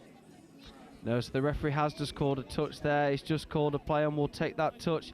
We do like it when they allow them just to get on with the game. As we see Holland taking charge again. Holland dancing around, and that is touch number 6. Again, Will, what would you like from the Owls just to start converting this pressure into scores? Well, perfect example there from Sam Chin. I just want to see them pressure Cambridge more in the middle of the field. I want to see them shutting down these plays, stop them getting these extra meters. If they can force them to have 5th just after the halfway, they're in so much less danger than they are on the line. As we see Lucroft looking for danger, and he feeds it off to his teammate, number 34, Fraser McPherson. It seems we've said this 3 or 4 times now, doesn't it, that Cambridge have just struck into the heart of the Owls. Yeah, it seems they're just finding that gap in the 33 channel, straight between the mids or just between them and the link. Not linking up in defence here, Exeter. As we said, chasing shadows, and shadows they are, as we see Cambridge continue to reinforce their commanding lead.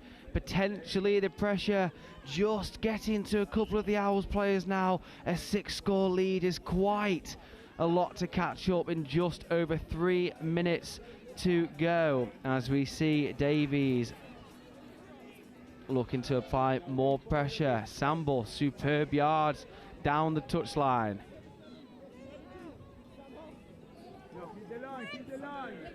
Davies, long ball to the wing, and again there we have it. Cambridge with yet another score on the board. Hold that thought. The referee has given potentially a forward pass there. A touch and pass, I am reliably informed. This is much better from the Eagles now. Good ground made.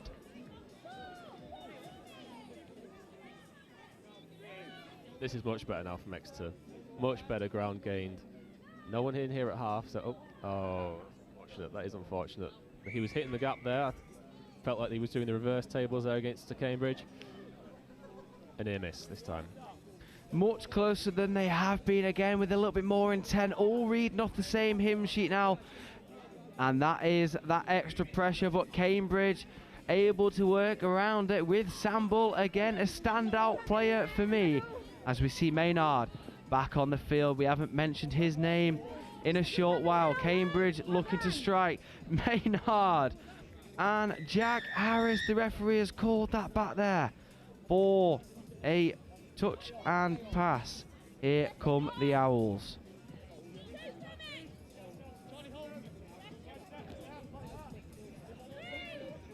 Cambridge not taking down the intensity even with a 6-score lead.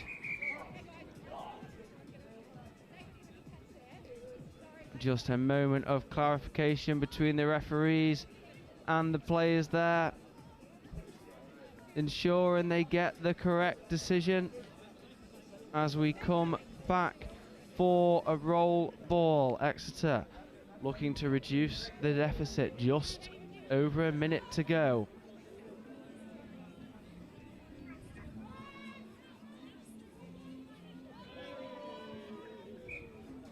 Webber looking to get his dancing feet out.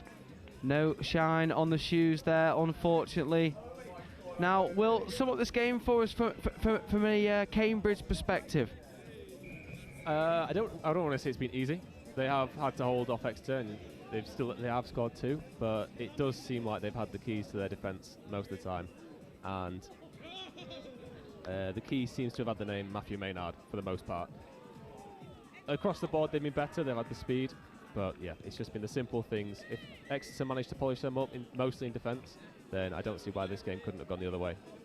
Agreed. Maynard, Lucraft and Samble, all key cogs in this machine for Cambridge as Exeter look to go for the line, and that is much better from Exeter, isn't it? Again, attacking the line with a bit more intent. Yeah, really what we were saying earlier, where they get to the line, they strike straight away. They don't let the defence reset, start thinking about it, get to their posture. They hit the 7, they hit the line, and they scored. And as we hear the hooter there, Cambridge wanting to play the extra, the referee saying yes, play on. Davies trying to be cheeky there. Sam Chin saying no thank you, we've had enough, and that game ends 3 to Exeter Eagle Owls, 8 to the Cambridge Hornets. Now stay with us for the next game where Joe will be joining Will as we bring you some more fast and furious touch action. For the rest of the day. Some of the games we are aware doesn't have a drop-off, but the drop-off route will automatically play. So for field 1, 2:10, we have London Vipers versus Chester Cheetahs. Mark Orders, England men's open. Field 2, Bristol Jets versus London Eagles 2. Hi, I'm John. Field 3, Invicta versus Nottingham Across the Outlaws. regions and grassroots development. Super exciting to see how we've grown over the past 14 years with the nationals. This time of year is pretty important for the elite end of the game. We get to see our open squad players perform in tough environments, and that helps us with selection through the Mexico International Tournament. Nationals is super important for us. It's the one point in the year where the whole country comes together, all the different regions competing really hard, playing amazing touch, but also great to see the community all together for this week. It's a really important weekend for us. This, whilst we see the players at camps, you get to see them in a live environment here, so very, very important. We have 2 objectives. First of all, we're looking for talent identification, so we're looking for the players in England that can come up to make up part of the open squads, but we're also looking for the players that are within our squad, selection for Euro Championships this season. Same things we look for in all of our teams in terms of good core skills done well, fast, accurately, at speed, strength of character, resilience, teamwork, all of those core important attributes that we look for in our elite players. Clearly we're going to see some interesting stuff on day 3. Day 1, everyone's looking pretty fresh. There's some tired faces towards the end now, but day 3 is where it's at. So those semi-finals and finals on Monday are really important. We have a 3-year cycle through the World Cup. This first year is all about building the foundations of our team. The boys in the men's open squad have come together really nicely, built a great connection, and building through to the World Cup in 2020. I think it's about the speed that the juniors come through. So our junior program is really churning out good athletes at the moment from the age of sort of 15 to 18. And I can see a number of them in this Opens Nationals tournament at the moment. And it's about how quickly they come through and challenge for places in 2028. There was Asia Pacific Opens Cup last weekend in Australia. What have you seen in that tournament that you're going to go as almost like this early point towards New Zealand 28?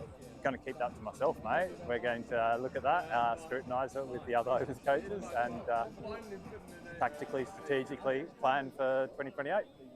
Touch is touch and coaching is coaching, and both are really rewarding. I'd say it's slightly different coaching the women. It's a very rewarding experience. They've been really open in listening to what I'm trying to bring to the programme. They're quite studious, they like to learn, they like to seek feedback, It's a real pleasurable place to coach. I was Women's Opens head coach before that as well, Chris, for 4 years, and it's not a big adaptation, to be honest. It's about problem solving and figuring out what are the key problems to fix for the individuals, the team, and the squad. So yeah, not a big change, to be honest, whatsoever. Still the same game. Mate, I'm loving it, absolutely love it. The talent, the quality of the players in our open squads is fantastic. I think it's a real honour and a privilege to get to coach them. And the effort that they put into being the best they can be, to improving themselves and each other, it's pretty inspiring.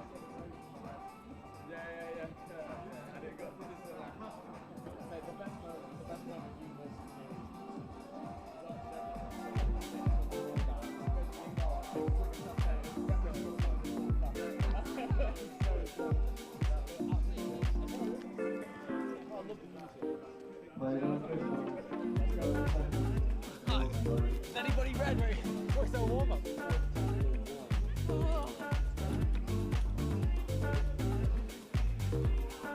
So welcome back. It is our first opportunity at knockout footy, quarter-final 1. London Vipers versus Chester Cheetahs. Vipers with the ball, attacking from left to right. Chester Cheetahs in defence. The hooter will go any moment now. London Vipers narrowly losing to Galaxy Southwest, putting a really good account of themselves out there, but they're up against Chester Cheetahs, who it feels like are hitting their form at the right time. I'm joined alongside Will Ingram. Will, how are you? Very well, thank you. How are you? What are we predicting from this game? Well, it's funny you say that about Chester Cheetahs, because I think they've had a bit of a ropey day.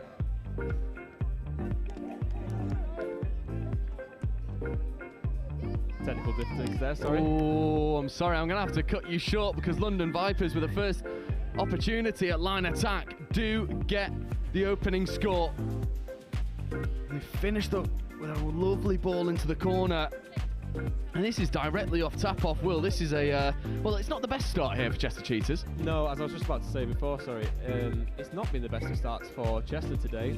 Off the back of 3 losses, I think. It'd be interesting to see how they shape up here. They have a good team. They definitely have the potential. Here's Grinter. Jacques. Engage. Just taking the settle, and not a lot of good line attack platform here for Chester Cheetahs. Is Celesi working with Jacques. Checking over now towards Rowlands. Rowlands platforming Grinter in half. There's Ben Grinter. Lovely ball to the link. And it's a gorgeous bit of touch. Finished expertly by Jacques. That is, I mean, Chester needed a quick reply. They do exactly that. Yep, straight back to the other end. Maybe this is the hot end. We'll just see. 1 for 1 each time. But wonderful, straight into the hands of Jacques there. Dotted down. Massive hole. Yeah, and that's, I think that's Jacques' contact brain coming in through and through, starting wide, chopping against the grain, and yeah, Celeste Tuino sucking the defence in tight, addition to Grinter with a relatively straightforward pass, because the damage had been done by Jacques and Tuino in the midfield. As we see the dangerous Ryan Fakara getting in on the ball. There is Fakara. Fakara floats long, it's well taken, but just bobbled over the in-goal area. And we were chatting a little bit earlier, you were saying, who are the people to look out for? Well, 134, Ryan Fakara. He's the magic man with the keys to defence. Yeah, absolutely. Great to see the wing there, though. Great positioning, great depth. Unfortunate with the reception, but often you see the wings too far, too close, too deep. Perfect run there, just unfortunate at the end. Completely agree. It's Celeste Tuino checking over towards Ben Grinter. That pass just over the right shoulder of, unfortunately that's Lawton. Can't quite take that one, just over the right shoulder. And Fakara and co will set expectations on this transition. There's a lovely bit of line speed going in. There's Mason Brown. There's Wirahana Tuake.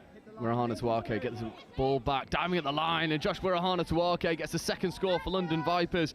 And I feel like a bit of a Mystic Meg over here. You asked me, I said, well, Ryan Fakara is one to watch out for, and Josh Wirahana Tuake is the other one. Yeah, real clear, simple play there, just executed perfectly, pulling the defence apart, finding the gap, simple dive at the line. And they run this play all the time, the sweeper setup coming back in to the platformer. This time it's Wirahana Tuake, but it's that little bit of disguise from Vipers. It's giving Chester more than one option to defend against, and Vipers are just picking the right ones. Yeah, the pickup there really selling. Sold me. I was watching the other way. Yep, just perfect amount of gap. Easy dive. There's Jacques to Crosley. Grinter now on the out, trying to bounce around. Really good covering touch that comes in at the last moment. This is dangerous here. Crosley picking up against the grain, gets into the in-goal area. Lovely bit of disguise, finds a support and executes superbly. However, the referees are having a bit of a chat in the midfield, and that one's being chalked off. It's been given as an offside penalty. I'm left scratching my head at the decision on that one, but we roll through anyway. Anna Crosley looking to platform. Good. Yeah, I'm with you on that one. I like to see the rest give it. They've clearly gone through. Call it back sooner or let it go. Completely agree. Jacques on the out. Float pass just hangs in the air. The wind, it doesn't seem like there's a lot of wind, but it's gusty. And these passes, we've seen it already. They're just hanging and fading in the air. And we had a few touches left to play with. I think we should have gone through the rest of the touch count. Vipers getting up onto the halfway line now. Late pass away. It's well gathered by Elliot Gent. Here's Gent once more. Flying onto the field now. Lovely right foot step, trying to accelerate into the in-goal area. Ben Grinter, though, a player who has really started to take pride in his defensive work. He's showing his chops there. Yeah, I mean, he's great to watch, great to coach. I've had a few sessions from him as part of the regionals training, and I mean, his touch knowledge is second to none. Yeah, for someone so young as well, it is so very impressive. See Matt Crosley now feeding away towards Tuino. There's Hanson Wise. Hanson Wise moving into this middle channel. Tuino back to Hanson Wise. Late pass away, and Chester Cheetahs are purring with confidence now. Keris Rowlands finishes. Will, that's a lovely bit of textbook transition. Yeah, really lovely. Simple hands, perfect execution. That's what we wanted to see. That's what we were maybe missing earlier in the day in the earlier matches. Let's hope they carry that on. Yeah, and they go width to width here. Hanson Wise just gets the ball down cleanly, and then you see, because they've gone from width to width, Vipers are chasing shadows. It allows space, and that's twice now we've seen just a lovely bit of ball playing to create the opportunities to score. It was actually a good read from the Vipers' defence to shut in. Unfortunately, the wing didn't get the same memo. So yeah, and just a fraction too late. He's just allowing a little bit too much space. Here's Fakara. Again, they come back to this lovely little sweeper setup. Grinter makes the flick touch. Brings the momentum to a grinding halt. Here's Ryan Fakara. Open side quickie. Ball's on the floor for a little bit too long, but Fakara looks to throw the sinker. We've seen him do that already today on live stream. He loves this little sinking ball into that link channel. Chester Cheetahs have got to be wise to it. With Fakara. Again, this open side quickie platform going over towards the link. That pass leaving a little bit to be desired. Chester Cheetahs with a good defensive set. Grinter checking away. Anna Crosley. There's Lawton.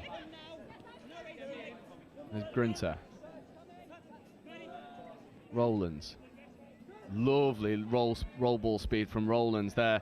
As we see Sam Grinter platforming for Celestia Tuino. Back to Sam Grinter, 3-on-2. Just needs to straighten. Bouncing around a touch. Was he? Well, not on this time. Ryden Dighton Jones with a lovely diving touch to bring all that momentum to a grinding halt. 7 minutes in, we're locked at 2 tries apiece. Neither team really finding all too much dominance in this game so far. No, it's pretty even. Both dancing around the midfield, both making good meters, good defense, good offense. It's just those small weaknesses. As Mason Brown cuts through there, great pass out, good footwork. Probably would have snapped my ankles. Yeah, he'd be taking ankles left, right, and centre, and he has done already. Mason Brown, another one of these players to really keep an eye out on. Celestia Tuino sets good expectations on this transition. Jacques dummying, platforming, and Celestia just 6 of one, half a dozen of the other, never really committing to an option. And that'll be turnover. You do not want to give Gent, Brown, and Wirahana Tuake a fresh set of 6 on your line. It's exactly what Chester have done. Gent. Here's Wirahana Tuake coming back into this super setup, and Celestia Tuino with a snipe at link that's worth just as much as a score. He's recognised that's where the threat is. What a great defensive read that was from Salesi. Great read, yeah, perfect snipe. That experience for the Pan Asia Cup paying off. Yeah, he'll love that as well, being shouted out on live stream. Salesi, one of these players for Chester that is just, he's remarkable to watch when he's fit and firing. Wirahana Tuake gets the flick touch, brings up fifth touch platform. Not a lot of room to play with. Jacques, there was a 3-on-2. Couldn't quite get those hands free. Good late pass from Lawton. Unfortunately, yeah, Jacques couldn't get it up before Brown shut it down. Ghent. It's a lovely transition as well. And here he is, here's the danger man, Ryan Fakara. Fakara picking up from half, right foot step, floating a lovely ball out to the wing.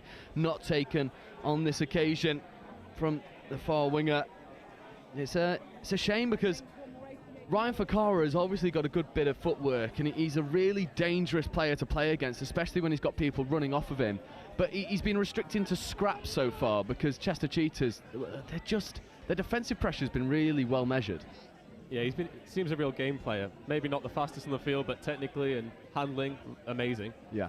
It'd be nice to see people hitting those runs, working with him, making the most of his abilities. Agreed. Is Jacques platforming here for Salesi Tuino. Tuino picking, stepping into the goal area, and Grinter gets the ball down, and that is a stunning bit of work from Salesi Tuino. Recognises there was a bit of a logistical error from the Vipers going far beyond the 7-metre line, and he is Johnny on the spot, reacts the quickest, dishes off, Grinter finishes. Yeah, a bit of a logistics problem there. Losing sight of the 7, no such problem for Chester, dotting it straight down. Nice, wonderful score. Absolutely, and bang on the halfway mark, Chester Cheetahs establish a lead for the first time in this game. Now, Wirahana Tuake is looking to create scoring opportunities for Vipers. Here is Wirahana Tuake. Hitch kick step, but just loses that ball. I think the referee is going to give him the benefit of the doubt to replay it. Fortunate call here for Josh Wirahana Tuake. Open side quickie, step back option, looking to pump long. But again, we've spoken about it already. Grinter taking pride in his defensive work. Yep, second great snipe there from the link on Chester's side. Great to see. Hopefully they'll keep it up in the rest of the game. There's Sam Grinter. Now Ben Grinter. It's an all-family affair out there. Lots of siblings. Rolands. Cannons through the roll ball. Salesi Tuino now. Jacques. Not used. Coming over towards Hanson Wise. Hanson Wise with a little bit of a wobbly roll ball. He surrenders possession back over to the Vipers. 11 minutes gone. 9 minutes left to go. Have you got any brave calls for us about who's going to go through in this game? I wouldn't dare to guess at this point. It's very, very even. It could go either way. Bit of luck, bit of mismanagement. It's anyone's game at this point. It's Fakara working the midfield with Dighton Jones. Dighton Jones an acting half. Back to Fakara. Right foot step. Fakara again coming towards this little sinker that he loves. Couldn't quite connect to Amy Milburn, but you can see what Fakara's trying to do. He loves that late pass, almost giving the defenders the eyes and dropping that sinker. It might be a case of the Lynx just mistiming these runs a little bit because the defensive pressure from Chester's taking time away. Yeah, 3 times I think I've seen him do that now, and the link each time just a bit too far up. The pass maybe lacking a bit of effort, not effort, energy. Yeah. But yeah, just not quite far enough. If they're a bit further back, step, dive onto it, I think it's a score every time. Yeah, completely agree. And I think for Chester, you've had 3 good looks now at Ryan Fakara's main weapon, so you've got to be able to react to it and be proactive in your defence. Lawton, Anna Crosley wants to get on this link. Middle's working really hard. And now gets the link up, plays the ball away. I think that's going to be given 6 more. It is indeed. That's really good honesty from the Vipers link. Grinter back over towards Lawton. Lawton in towards Anna Crosley, just playing, wanting that link punish. Crosley getting the ball down, just taking a stumble. It was a muscular bit of touch. Crosley and Lawton recover well. Grinter back in towards Lawson, 32 platform now. Anna Crosley, dummy in, comes into the goal area, late switch away. Does connect with Annabelle Smith. Well marshalled, burning some touches here, our Chester Cheetahs. Here is that long ball option. Liam Lawton looking to go long, rips one under pressure from Ryan Fakara. Fakara not only showing he's a threat in attack, but also a menace in defence. Yeah, Lawton there looking to link up with Jacques, similar to the Fakara move, sinking that pass to the link. Unfortunately, miscommunication as to which gap he's taking. Yeah, and I think the pressure from Ryan Fakara just takes that extra bit of time away. Makes that pass oh so more difficult. Crosley gets on the link punish, can't quite take that back. But I think that is the right call. Not advancing is the link and wing on this near side. I think it's fair to say it's pretty plain to see. And Crosley and Grinter making that point clear to the referees. Penalty, fresh set of 6 here. Crosley, there's a big touch that comes in. Referees are happy. Lawton, hitch kick step, escapes his way into the in-goal area. Did Fakara make the touch? Yes, he did. Referees are happy. There's Jacques. Grinter coming back over towards Anna Crosley. Crosley on the link punish. Grinter dummying. That is absolutely stunning from Ben Grinter and Anna Crosley, and there's almost a bit between his teeth with Grinter. He says to Crosley, get that ball down under pressure and I'll put you in a massive hole. Yeah, real danger woman, Anna Crosley. Can't leave her alone on the line. Wonderful dives. You saw the same at regionals, at the nationals. Such a weapon in attack, a weapon in defence, but as we saw there, real danger. Got to keep your eye on her.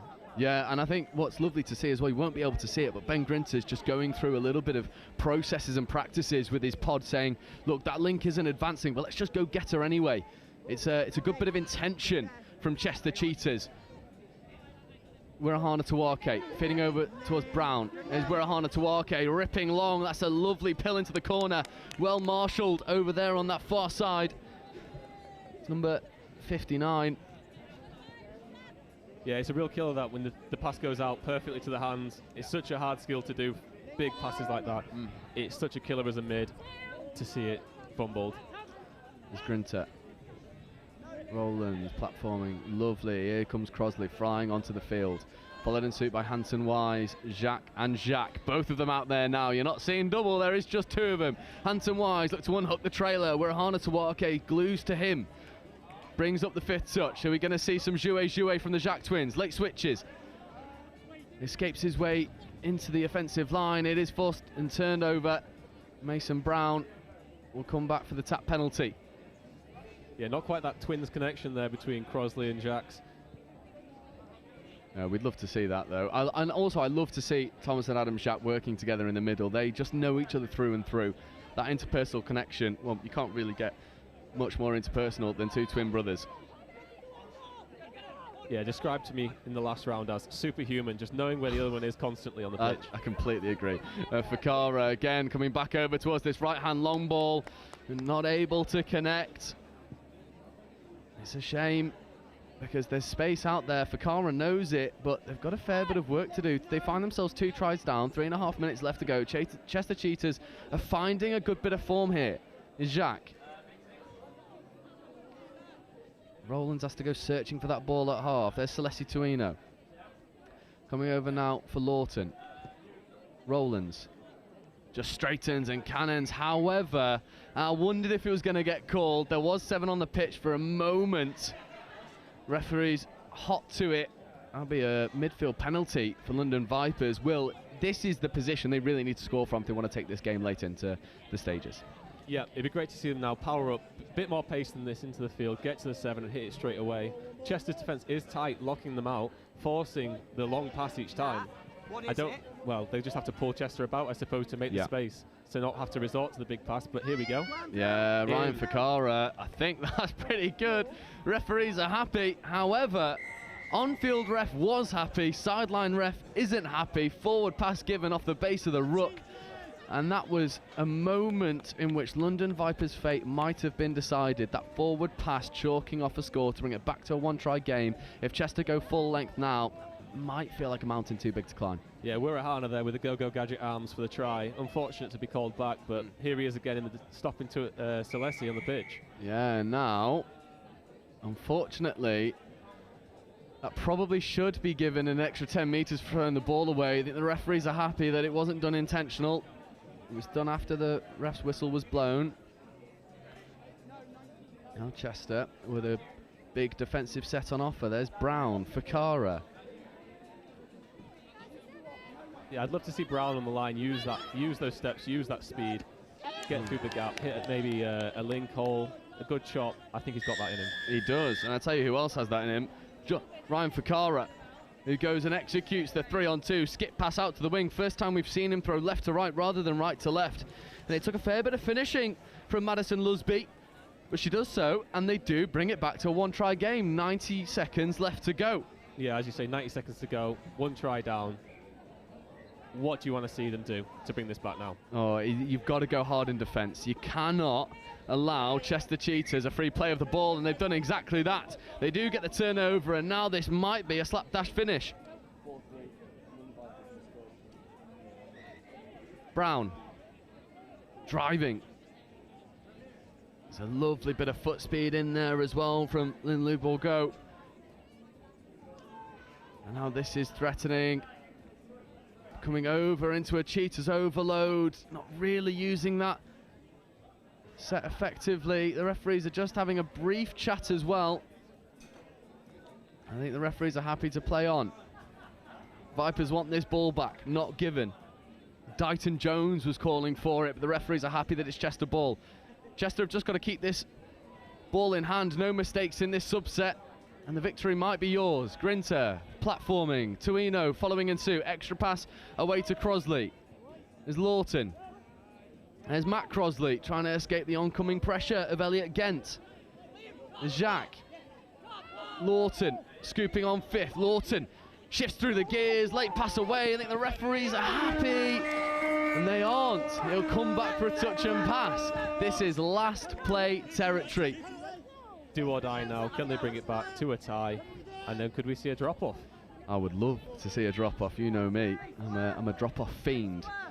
One opportunity. Lots of switches need to be on offer as there's a potential foot race. But Jacques slams the door in his face, secures a Chester Cheetahs spot in the semi-finals.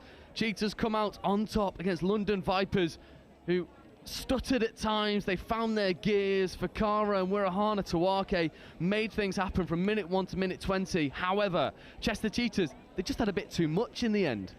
Yeah, we're Northern boys here. We're not biased at all. It's great to see Chester coming back. You know, they've obviously had a tough start to the day. It's great to see them back on form. Let's hope they carry that into the day. Absolutely, and speaking of Northern boys, we've got a whole new set coming up for you in a moment. At 2:40, it's the quarter-final Division 1, quarter-final 3. Galaxy Southwest, who'll be looking to go one better than their performance last round and make their way into the cup final. And they're up against the newcomers in Division 1, getting promoted last round, Wigan Touch Warriors. That'll be with you in 9 minutes' time.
There's work to be done, timelines to be met, results to be delivered.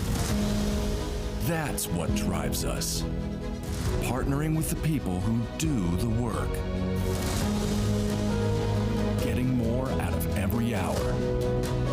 In a world of diverse markets, it's about listening more, talking less, truly understanding what's being said, solidifying belief and peace of mind, collaborating and designing yellow iron built tough, built to last, helping our partners embrace the work ahead, day after day, month after month, year after year. by our founder, Gary Vermeer. There has to be a better way. Not just a phrase, but a timeless mantra that lies at the heart of every machine we build. Productivity has a name. Vermeer. Equipping our customers to do more.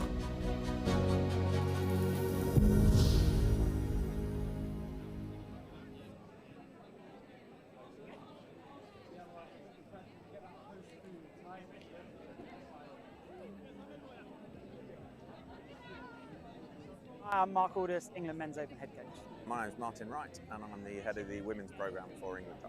Hi, I'm Tim Osborne. I'm the England Mixed Open coach.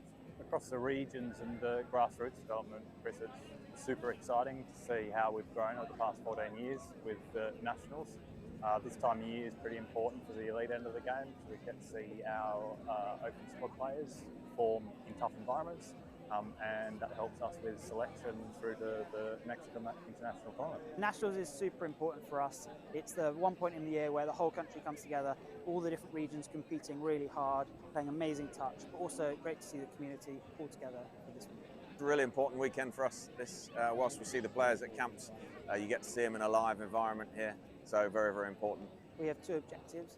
First of all, we're looking for talent identification, so we're looking for the players in England that can come up to make up part of the open squads, but we're also looking for the players that are within our squad selection for Euro Championships this year. Same things we look for in all of our teams in terms of good core skills done well, fast, accurately, at speed, strength of character, resilience, teamwork, all of those core important attributes that we look for in our elite players. Clearly we're going to see some interesting stuff on day 3. Day 1, everyone's looking pretty fresh. There's some tired faces towards the end now, but day 3 is where it's at. So those semi-finals and finals on Monday are really important. We have a 3-year cycle through the World Cup. This first year is all about building the foundations of our team. The boys in the men's open squad have come together really nicely, built a great connection, and building through to the World Cup in 2020. I think it's about the speed that the juniors come through. So our junior programme is really churning out good athletes at the moment from the age of sort of 15 to 18. And I can see a number of them in this Opens Nationals tournament at the moment. And it's about how quickly they come through and challenge for places in 2028. There was Asia Pacific Opens Cup last weekend in Australia. What have you seen in that tournament that you're going to go as almost like this early point towards New Zealand 28? Going to keep that to myself, mate. We're going to look at that, scrutinise it with the other Opens coaches, and tactically, strategically plan for 2028. Touch is touch, and coaching is coaching, and both are really rewarding. I'd say it's slightly different coaching the women. It's a very rewarding experience. They've been really open in listening to what I'm trying to bring to the programme. They're quite studious, they like to learn, they like to seek feedback. It's a real pleasurable place to coach. I was Women's Opens head coach before that as well, Chris, for 4 years, and it's not a big adaptation, to be honest. It's about problem solving and figuring out what are the key problems to fix for the individuals, the team, and the squad. So yeah, not a big change, to be honest, whatsoever. Still the same game. Mate, I'm loving it, absolutely love it. The talent, the quality of the players in our open squads is fantastic. I think it's a real honour and a privilege to get to coach them, and the effort that they put into being the best they can be to improving themselves and each other, it's pretty inspiring.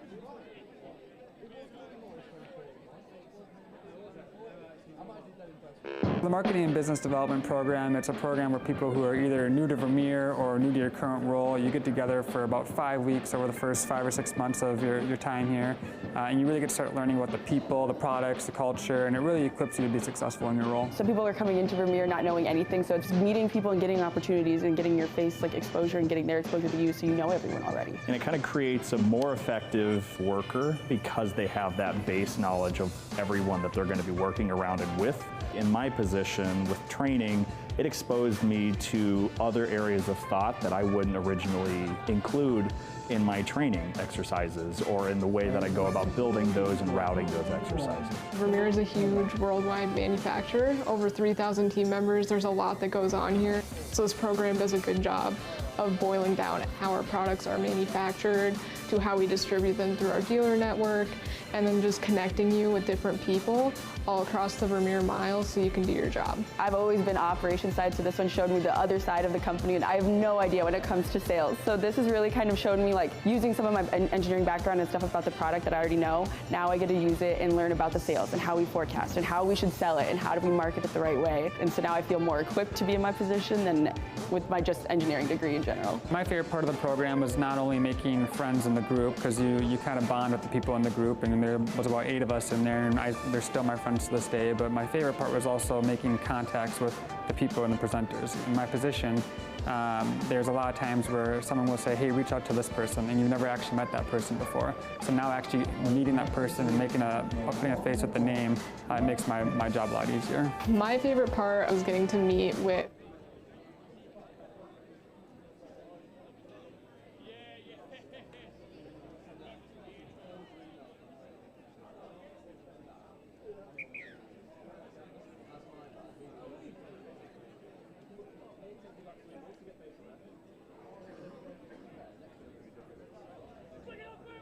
Players and officials, each your 30-second warning. Please take to the field, ready to play. Because I did kick up a bit of a fuss where I was like, you can't keep making me play. Ready? Stand by. So welcome back, our second quarter final here on live stream. Galaxy Southwest with the ball attacking from right to left up against the Wigan Touch Warriors in defence. Louis Trays, Cole Graham and Sam Baldock to get us underway. It is a familiar story. Trays platforming here. Cole Graham to Baldock. Knee sliding his way over. Good defensive touch comes in from Bobby Taylor. Baldock. Is Trays. Graham in motion. Trays dummying, ripping into the in-goal area, connecting with the far wing. And that is a wonderful start from Galaxy Southwest. They begin as they mean to go on, and it's the Trays combination that's coming through to fruition. Ella Trays finishing on the far corner. Ollie, how good is that for a start? Superb, Joe. Just that 32 pick-up again. He dummies to go short and then opens his arms, extends them and floats that ball across to his sister on the wing there. Now, the Wigan Touch Warriors, the good bit of go forward.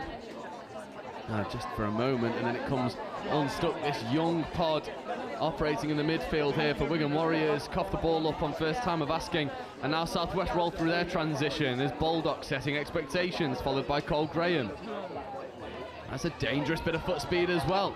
Here's Healy. Grattarola running the fly. Emilio Grattarola with a show and go, feeds the ball over towards Molly Morris, and Galaxy Southwest with a textbook transition executing in the corner. Ollie, again we spoke about the influence of Emilio Grattarola in this team, and there it is on full display.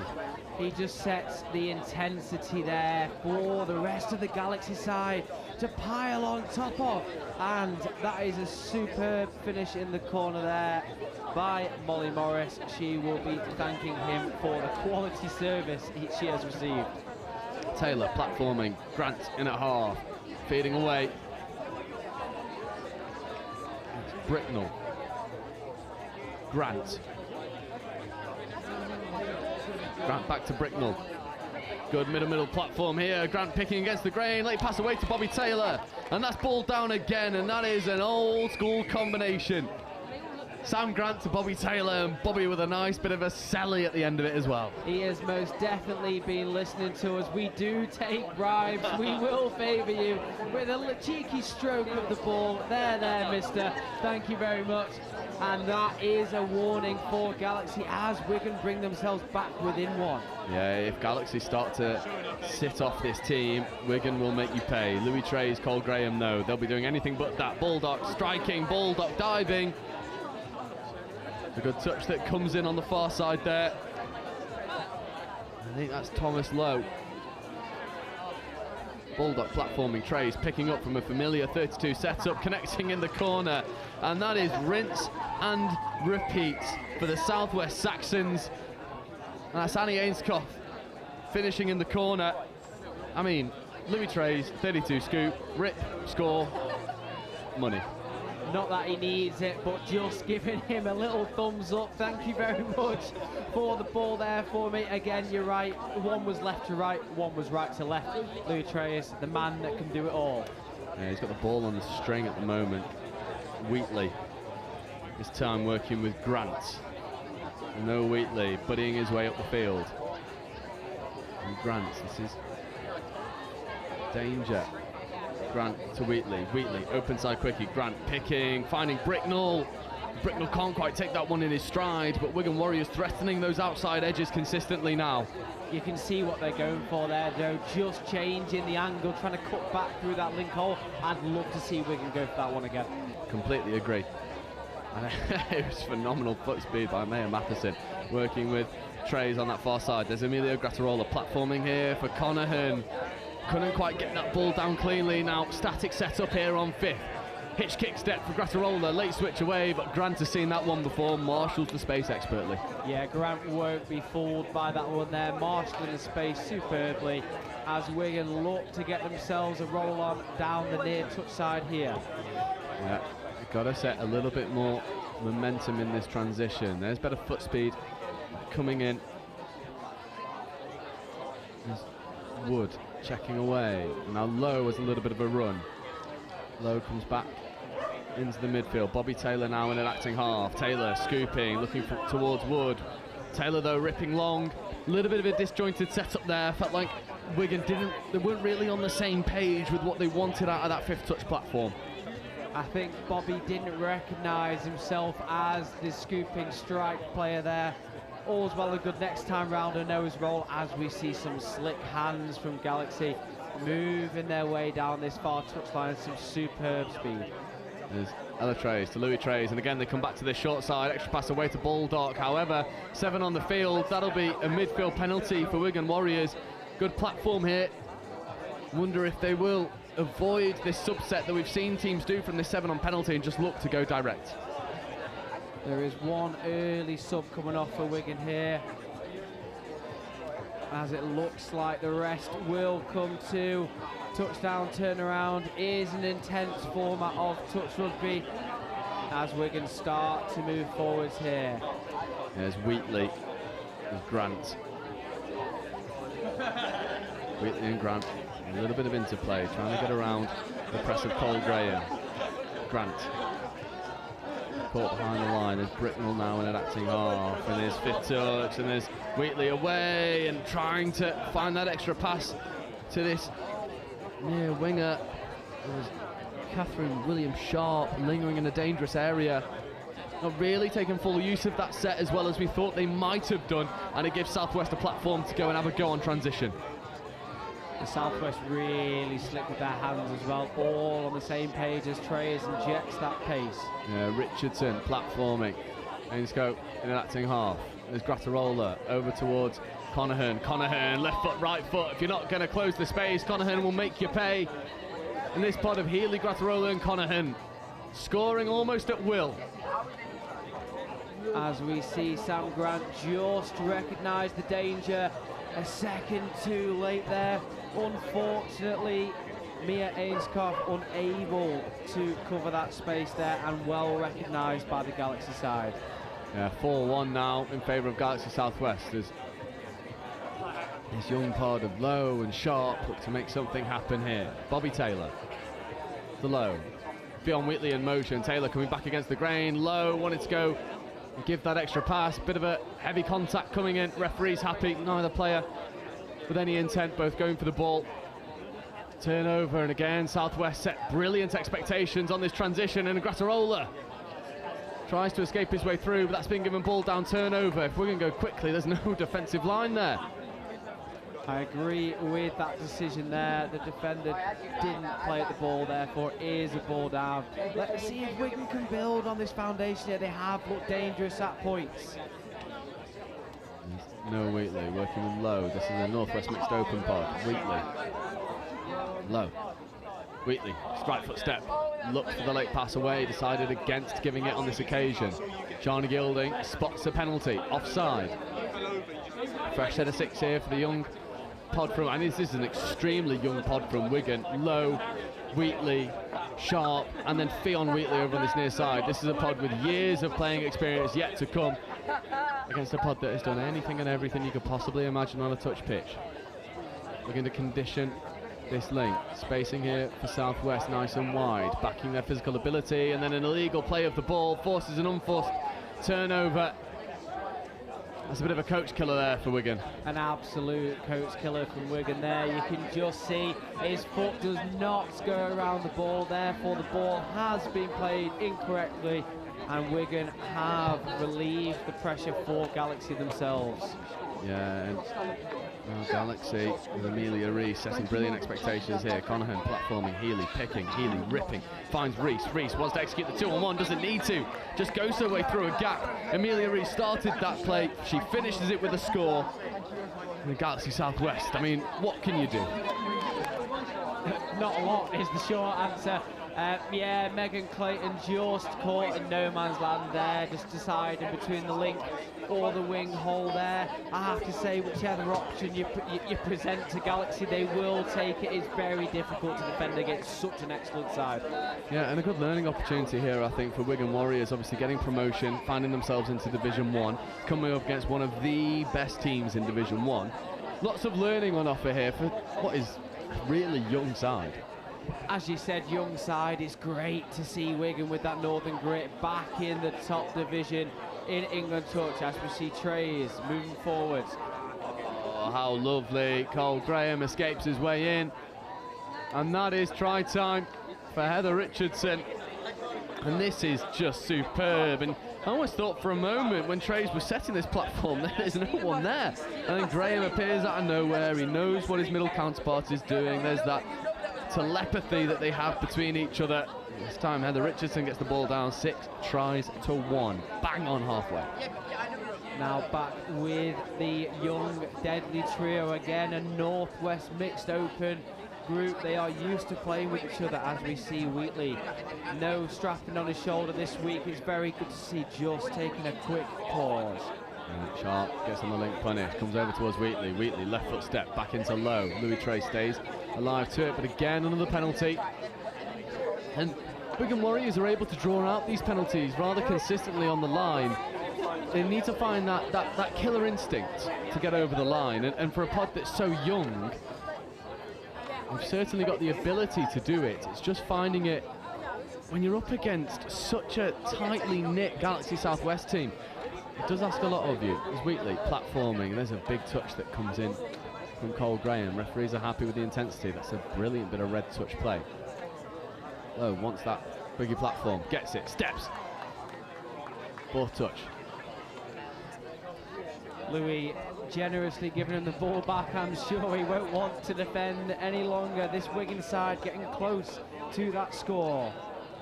Sharp now working with Wheatley. Wheatley, right foot step. Oh, Noah Wheatley pulls a rabbit out of the hat. Escapes his way into the goal area. What a right foot step that was.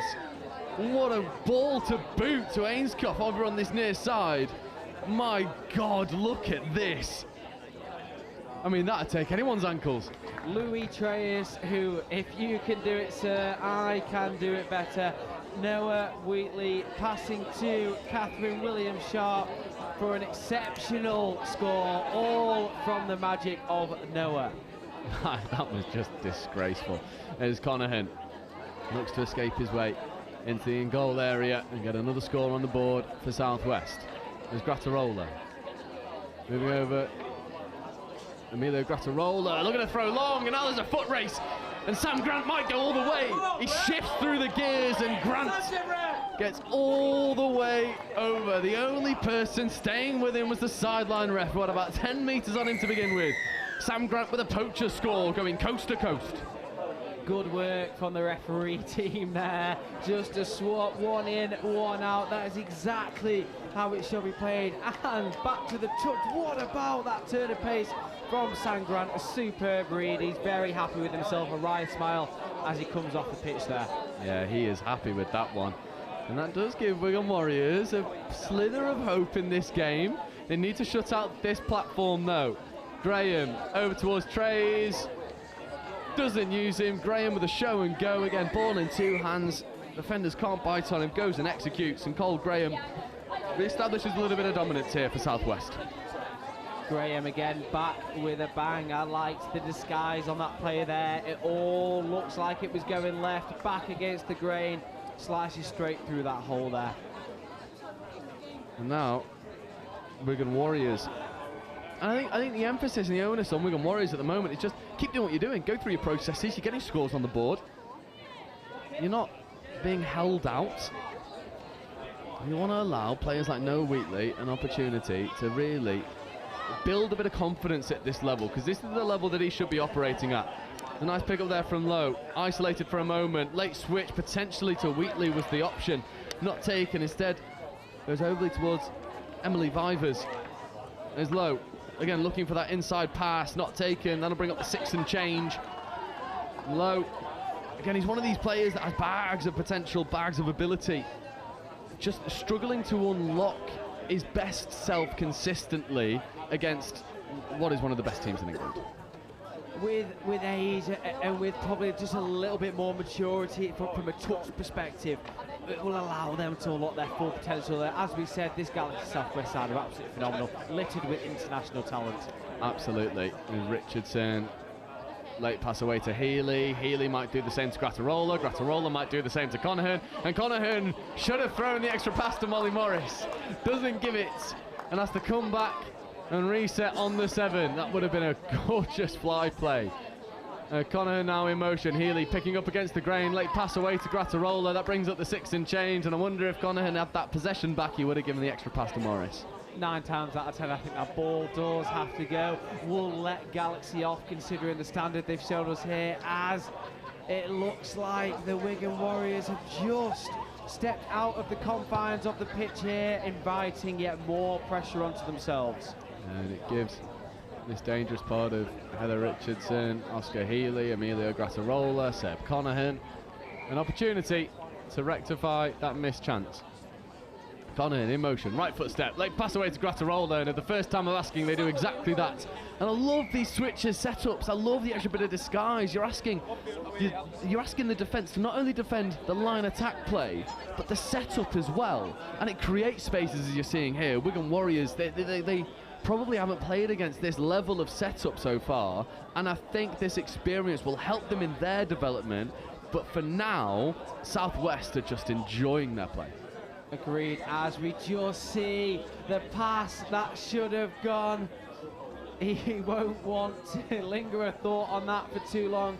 Back onto Galaxy South West, you're right, Joe, a cheeky Baywatch play there with the switch included into your sweeper, step back with the pass. You can't ask for anything else. Defending against a team with so much artillery makes it difficult to read what they're going to do next. Yeah, Trays with a late check away to Baldock. Baldock just resetting the onside line. Nice Baldock in motion. Trays in an acting half. Dummies, gets into the in-goal area. Just swaggers his way through. Connects with Morris. Morris with the finish. And Louis Trays, well, he was just found himself in so much space. And players, often you see them get into the in-goal area and they're frantically looking for support. Trace is just cruising through. Yeah, like an elegant gazelle, there he was. Yeah, just jogging through, cheeky show of the ball, and superb by the winger Morris there, just to cut inside, and that, I believe, is try number 3 there. It's 9-3 now to Galaxy Southwest. 3 minutes left to go. Southwest certainly coming out here with a bit of a point to prove. Grant working with Wheatley. Wheatley to Lowe. Is Lowe in an acting half now? Wheatley wants this link punish, I imagine. Is Grant to Lowe. Grant picking, right foot step. Gets his way into the goal area, connects a lovely ball. And Sam Grant, I mean, it never really looked like he was running with any purpose there. And then all of a sudden, here's your right hand pill. See you later. Take a leaf out of Louis Trey's playbook only a minute ago. Sam Grant with a superb flat pass to Megan Clayton in the corner. Wigan have given a really good showing of themselves here and proven that they can hang with the top boys and girls in the country. I completely agree. And I think you summed it up really nicely. I think for me, and I suppose for you as well, we've been playing against Wigan for years now. It's nice to see them back operating at the highest level, because that's where they deserve to be, as Grant makes a nice touch there on Baldock to bring that one to a close. But it is where we want to see them. We want to see them in Division 1. They're exciting. They play a brand of rugby. It's a little bit rugby league-esque. But unfortunately, they've just come up against some of the most dangerous players in England touch, as Louis Trey's with a late pump, passing behind the defensive line. It connects with Heather Richardson. That's money. Nice little delay on the pass there by Louis Trey's. Unfortunately, Megan Clayton, again, millimetres away from a try-saving touch there. This Galaxy side, as we said, littered with talent. It is so hard to stop when they're firing on all cylinders. Absolutely. And now Bobby Taylor, Noah Wheatley, and Mia Ainscough looking to make something happen here. Bobby Taylor feeding over towards Noah Wheatley. Wheatley gets on the quickie. Wheatley diving at the line. Wheatley gets his ball down, and Noah Wheatley, well, he might be on the wrong end of the scoreline in terms of teams, but Noah Wheatley, I mean, he is putting himself out there. He's out on that pitch with his hand in the air saying, yes, the result might not be going our way, but that's not going to stop me scoring on you. Agreed, a good showing for the Northwest a few weeks ago as well on the mixed side.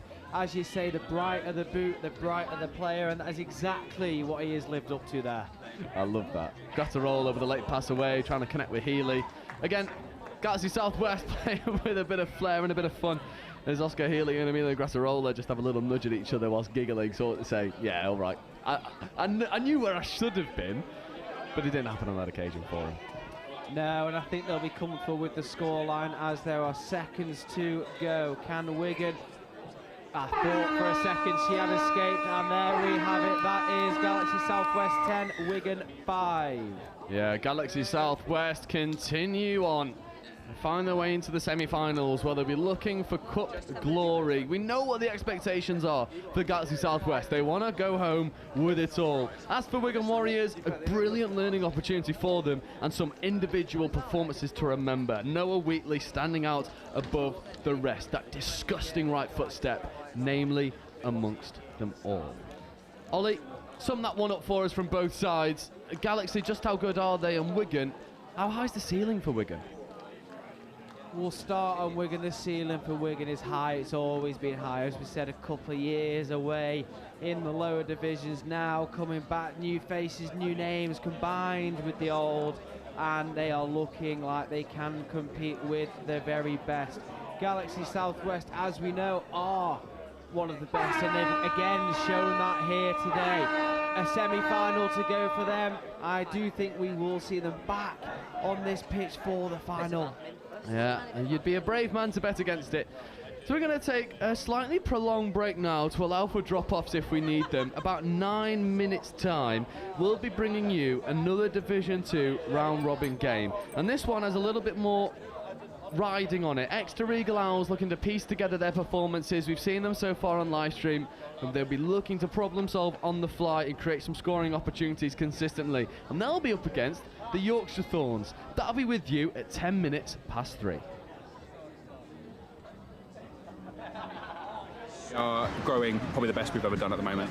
It was quite quiet when I first joined about 3-4 years ago, and we are growing as a club. We now have over 20 members, and the Southampton touch in Southampton is doing a lot better. We have some more emerging teams coming up, and yeah, we're getting good connections and we're growing. It's basically just been getting your mates to come down and play touch is kind of like our main thing. We normally have quite a lot of new people each year. Most of them haven't played touch before because it's quite a new sport at uni, so people come, and then it's just getting as many people involved as we possibly can. So I think last year we had about 20 average coming to training every week. Sometimes it diminished, sometimes it would be a bit bigger, but this year at our freshers event we had 60 people come. And currently we have about 35 to 40 on average every week coming to training. And this was one of the first years where we had to actually pick a squad. We didn't just bring who could come and who wanted to come. We had to actually select people. First year, so I'm fourth year now. My first year kind of getting 10 11 people to training, only put out one team, and even struggled to put that team out in one of the national rounds. And now 4 years later, we've got 2 full teams, 30 odd at training every week, and it's growing massively. We now have half the status with the university. We're now our own official club, which we weren't when I joined. So yeah, the club's growing huge. It's all been about creating a community, creating a feel and a vibe that people want to be a part of, and that particularly people that have never played the sport before want to get involved in, even if they don't quite know what's going on.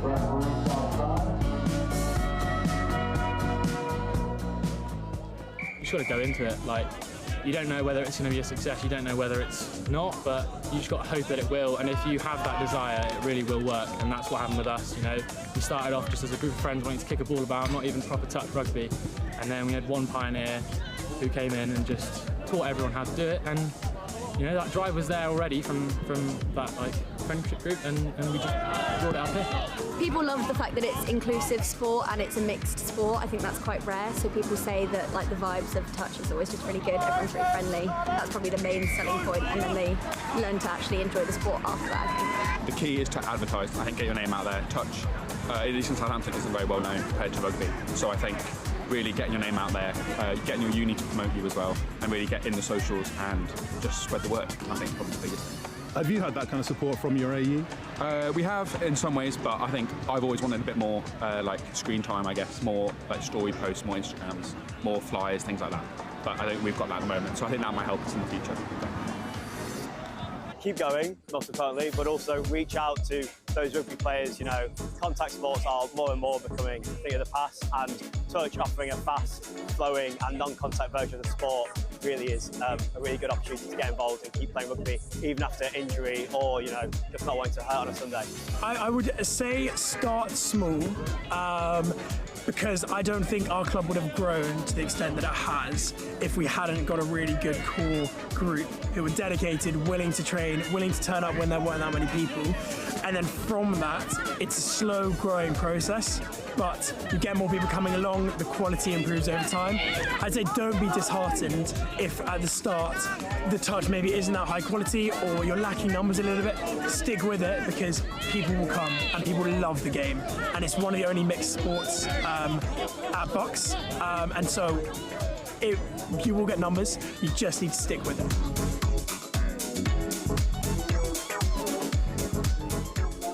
Start for the North East Mixed Open. We got scored on off the first tap, which I think probably did us the world of good, because we woke up a little bit after that, so good win. Did what we needed to do, did what we were aiming to do at the start of the game, but I think this game's going to be a little bit different, possibly a little bit different pace. This team, I think, are going to threaten us on the line up the middle, maybe. So yeah, looking forward to it and seeing how we'll get on. Our youngest's 15, female player, and our oldest is about 26, 27, I think. Yeah, I think what we've got is we've got a team of players who've got some really good skill, and they can read defences, they can play heads up, they've got good skill, they've got good pace. So attacking wise, I'm just going to let that flow from them, because from the first game, that's what they showed me. But what we really need to do is we need to nail our midfield defence. Any thoughts, Nathaniel? I'm just happy to be here, you know? It's going to be a good game, isn't it? I like any fight scoop. Yeah, yeah. That's fine. Just go down, get the ball down, chop a hole. Yep. Nice.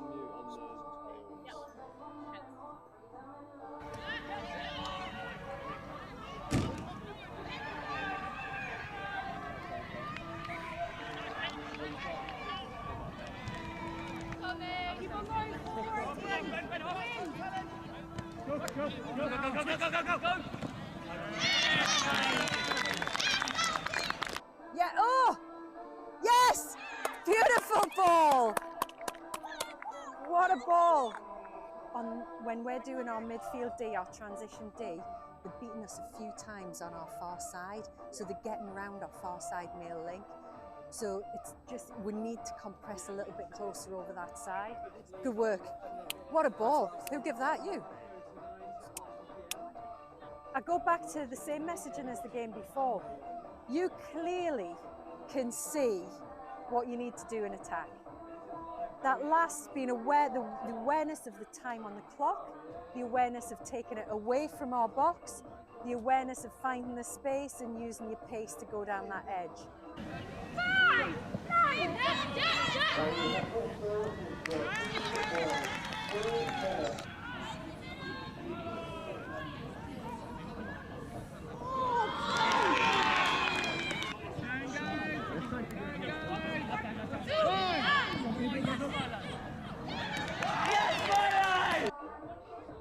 Yes! Yes, Matt! Let's finish this set! Finish it! Finish it! Ah! Really well played. Really well played. Cheers, thank you. Great game, Milo. Yeah, you absolutely, you just read it so well. James, massive defensive shift from you and Kat in that last one. Cheers, well played, well played. Well played, guys. Hey, all right? Well played. Take a big, deep breath, Raiders. Everybody in? I usually stretch now, Chris, rather than talk. I stretch then talk, or do you want me to talk and then stretch? Oh.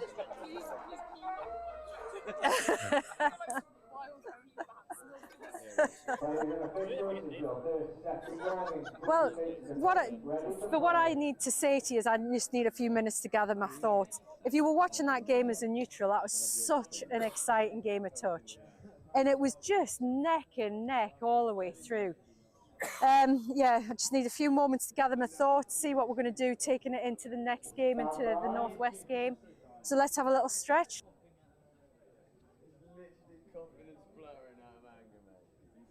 We actually looked to Warwick a few years ago when we came out. So welcome back, Division 2 action.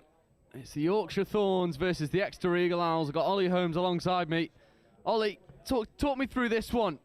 Yorkshire Thorns obviously been around the block, so have Exeter Eagle Owls. A fixture that's probably been played a fair few times between both teams. Is there anything we're expecting to see? The Thorns are a prickly side, excuse that one, sorry. No, they play a good structure. They love the 32 counties and then back to short side, exactly what we're seeing here.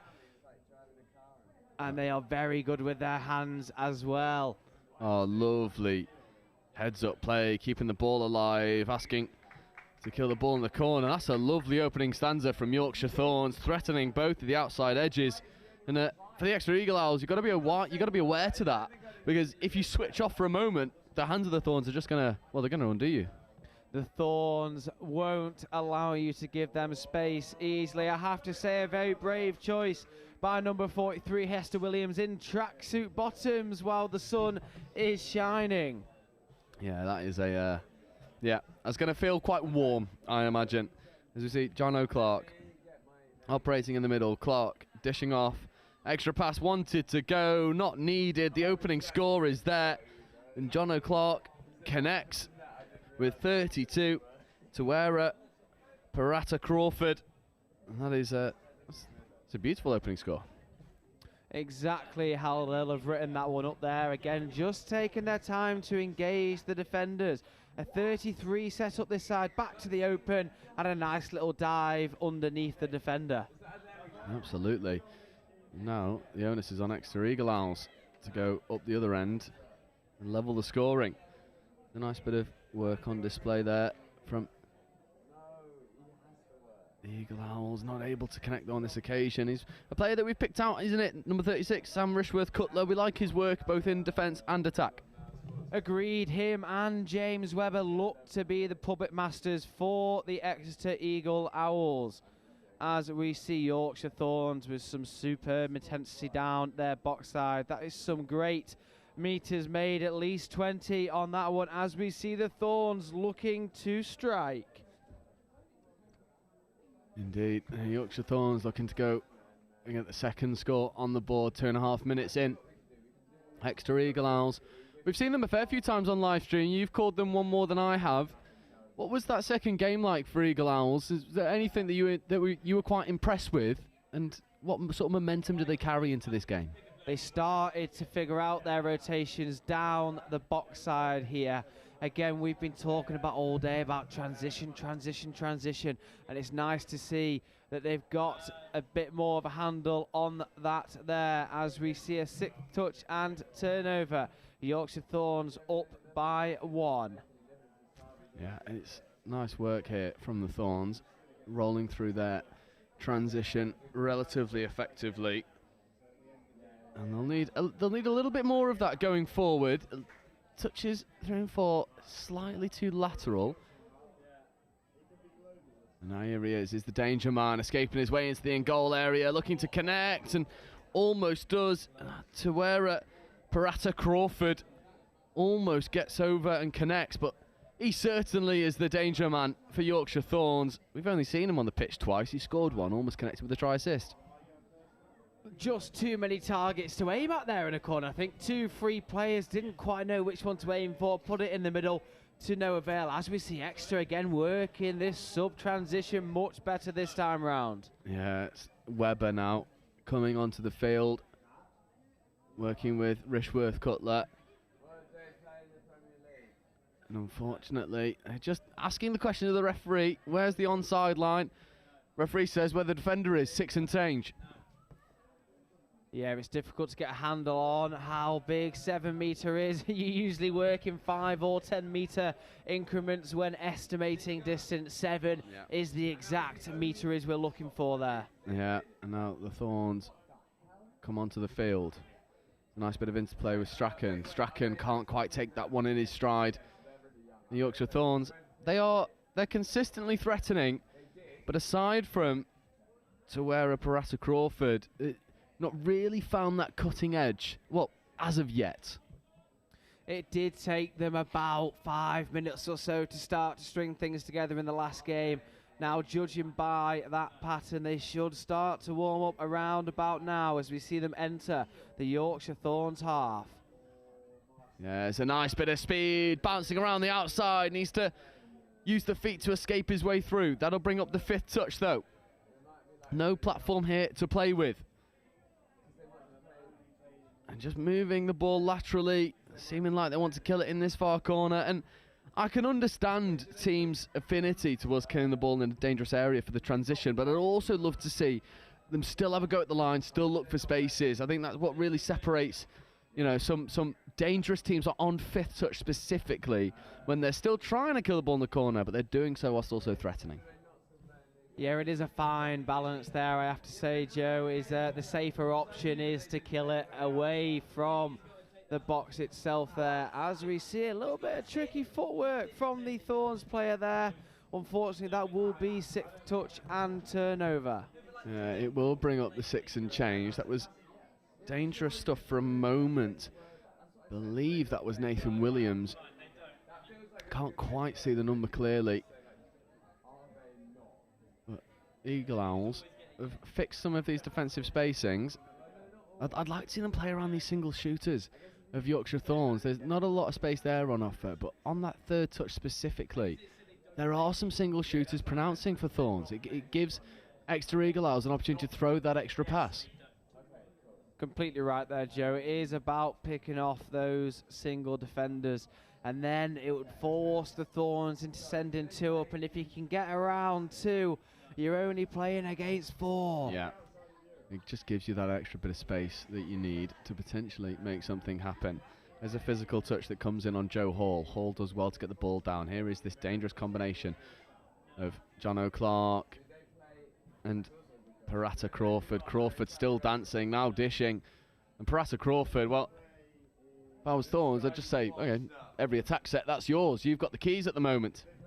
Crawford most definitely the handler of the keys as it stands. He is looking rather dangerous, and I'm sure once he starts to string it all together, he'll be a very dangerous man to mark. And that is what you're asking for there, Joe. Holland teeing the ball off to his compatriot. Yeah, just a good bit of go forward. That's what we've been needing. Followed in suit. That's lovely. However, there's a good bit of curse of the commentator there for you.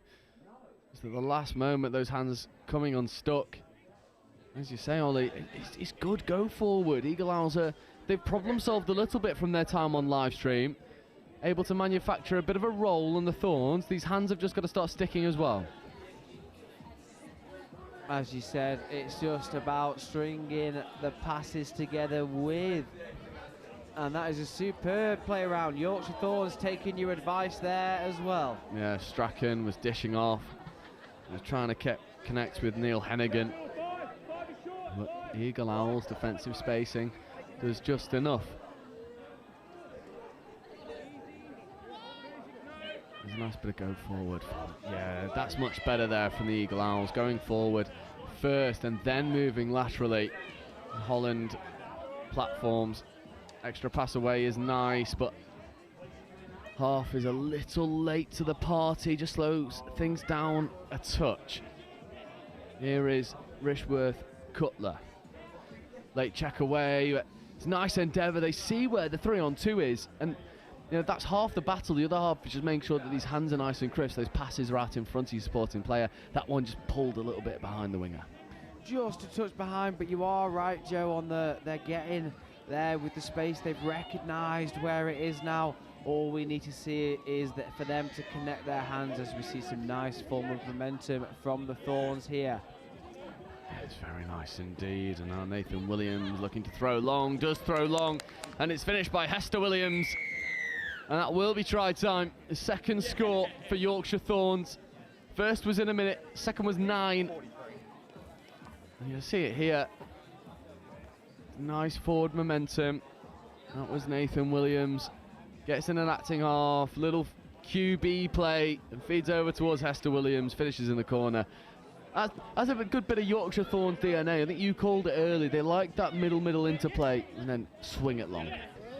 It's nice to see teams have an identity, Joe, just as the Owls do with the screen on their tap-off here, looking for the 32.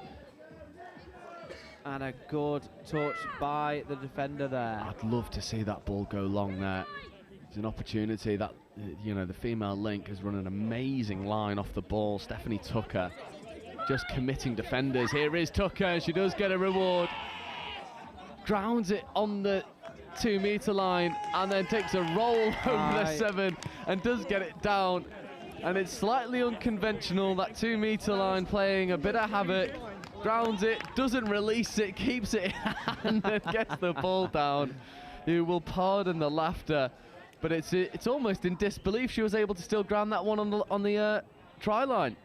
Every other player here, Joe, would have let go of that ball there on the false 2-metre line. To see her recognise that, a little roll, and then to get the score as well. Absolutely superb work. Exeter Eagle Owls bring it back to one-try game. Strachan dishing off. Throwing long now for the Thorns, trying to escape through that Eagle Owls defensive line. They're going to roll on the 7. Here's Hennigan to Strachan. Strachan on the open side quickly, comes over back towards Hennigan. Late pass away to Hennigan. There's a 2-on-1. Again, that pass just a little bit low. You can see what Yorkshire Thorns are trying to do. I'm really enjoying the endeavour in which they're running with. I like the plan they have is to execute either the 3v2 or the 4v3.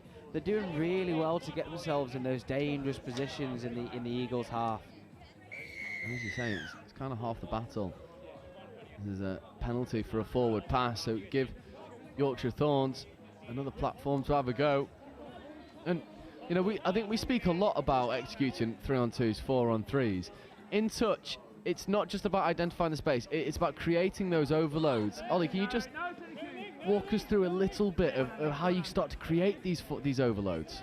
Just through your conditioning works, there are many platforms in touch we use, predominantly 32 or 33. On the 32 platform, you're more likely to bring yourself a 4v3. You take the defender's hips one way, you take them back the other and hope you've got the speed on them. Strachan, as you say, coming over towards that 32 platform, throws a bit of a wobbly ball into the hands of the winger. Wasn't taken cleanly. Shape on the pass didn't lend itself to do so. Now is Hennigan. Unfortunately, that is changeover. And Eagle Owls looking to go hard in this transition. Need to create a little bit more momentum. That's really nice stuff. Getting over onto halfway on second touch. That's third touch almost on the 10-metre line. Half is a little bit isolated. The interchange slightly laborious. There's probably a good bit of lactic acid in these legs now. Been a long day of touch so far. Skip pass away from Rishworth Cutler. And then a penalty and a fresh set of 6 here for Eagle Owls. In premier position to bring parity back to the scoreboard. It would be lovely to see the Eagle Owls bring this back to a 2-all game. A fresh set of 6 on the line. Let's see what they can bring us here. Now, open side quickie going hard at the line. Referees are, I believe, happy. Ref's in a brilliant position to spot any infringement. I mean, Dom Roberts was trying to go hard at the line. Here is Roberts again. Open side quickie. Ignored. Webber fizzing open side to Rishworth Cutler. Rishworth Cutler tries to bounce around the covering defence, but I believe that's India Grace Humphreys making a crucial defensive intervention. Webber back over towards Roberts. Roberts platforming. Webber again picking up against the grain. Now stepping back and throwing the pass, trying to expose the 4-on-3. But again, we're seeing this more often than not. These right to left passes, as you're attacking right to left, just getting held up in the breeze and not following that familiar trajectory we're so used to seeing. It becomes really difficult when the ball doesn't quite do what you want it to do, as the Eagles are afforded another opportunity to make it work. Let's see if James Webber and Don Roberts can pull the strings. Yeah, it's Rishworth Cutler wrapping round, throwing to the wing. It's well taken in the wing channel from Lizzie de Lusnian. Rishworth Cutler, Webber feeding over towards Roberts. Back to Webber, bit of interplay in the middle, not really getting that Yorkshire Thorns defensive line up and presenting in the way that they would like to. Webber, dummies, now gets on the tucking middle. That's nice work there from Eagle Owls. They'll have to score. Unfortunately though, James Webber loses the ball over the line. He had the try line beckoning. It was brilliant setup, the best setup we've seen from Eagle Owls so far. Hands again just coming unstuck at the crucial moment. Yeah, Webber had done all the hard work there. He'd breached that single shooter, which is what you were asking for slightly earlier on in the game, as the Thorns concede a penalty, giving Exeter yet another opportunity to get a stranglehold in that danger zone of the Thorns, as we see them come across, getting fresh legs onto the field. Yeah, and Thorns will need to start taking these opportunities, because Eagle Owls are looking to make them pay. Just taking the settler for a moment. His fifth coming. There is the fifth touch platform. Open side quickie, stepping back against the grain. But that'll bring up the 6 and turnover. Thorns just stayed so tight in their defence, almost goading Eagle Owls into throwing long. I think the Owls just slightly cautious about doing that again now. With 4 minutes to go, I'd probably start letting those hands loose and seeing if the Thorns do have the cover on the edges. Yeah, you've got to find the line in which you're happy to accept in terms of running risks. I think Eagle Owls are playing slightly more safer touch in comparison to Yorkshire Thorns, and that might be the difference maker. You see Clark scooping his way through, accelerates into the in-goal area, finds a blind pass away. Parata Crawford receives it, gets the ball down, but it'll come back for a touch and pass. Ollie, how close was that? Incredibly close there. I'm not too certain if he threw that ball blind or not. I know his head did turn. It just goes to show when he pins his ears back and attacks the line, that space does open up for you. Yeah, again, it's running with purpose, running powerful.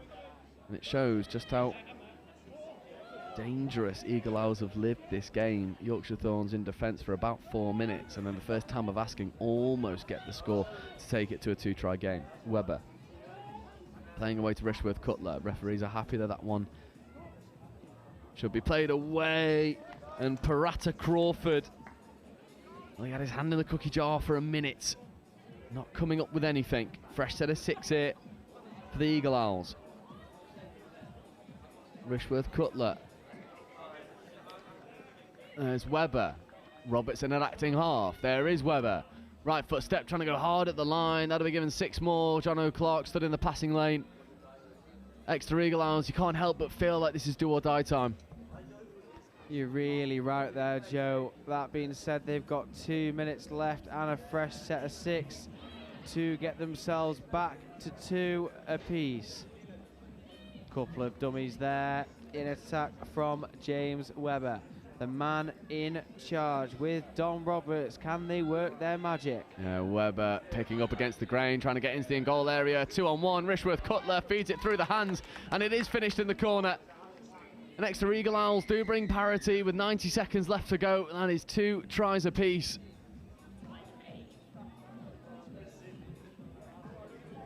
You see it here on replay. It's a really nice bit of disguise. Again, they come over to this open side, dummy, step back, Rishworth Cutler running with a nice level of depth on offer. And I believe that is Vicky Davison finishing in the corner. 2 tries apiece. A minute left to go. Strachan will look to ensure that Yorkshire Thorns come away with the victory. Strachan, and a nice bit of interplay. And Hennigan playing Matador. Strachan feeding Hennigan. Hennigan diving at the line. And the referees are happy. And the Yorkshire Thorns re-establish a 1-try lead. 30 seconds left to go. Ollie, that might seal this one for the Yorkshire Thorns. I think you're right there, Joe. That may well seal the victory for the Thorns. 1 try up, 3-2 with less than 30 seconds to go. Eagle Owls get underway. They know they need to go quickly. There's Rishworth Cutler in an acting half. Webber in motion, however. An off the mark penalty will all but certainly secure victory for the Yorkshire Thorns, who just surrender the last touch with a shake of the hands, and Thoughts come out the victors. 3 tries to 2 over Exeter Eagle Owls. Yeah, it's a tough pill to swallow that for the Owls. They really grew into that game there, showing a good version of themselves. Thankfully, the Yorkshire Thorns will be buzzing that they've come through this game, sealing the win in the last 2 minutes. And now, coming up for you in a moment, we move focus back into Division 1 semi-final time. It is Invicta versus Bristol Jets, and that'll be with you in 10 minutes time.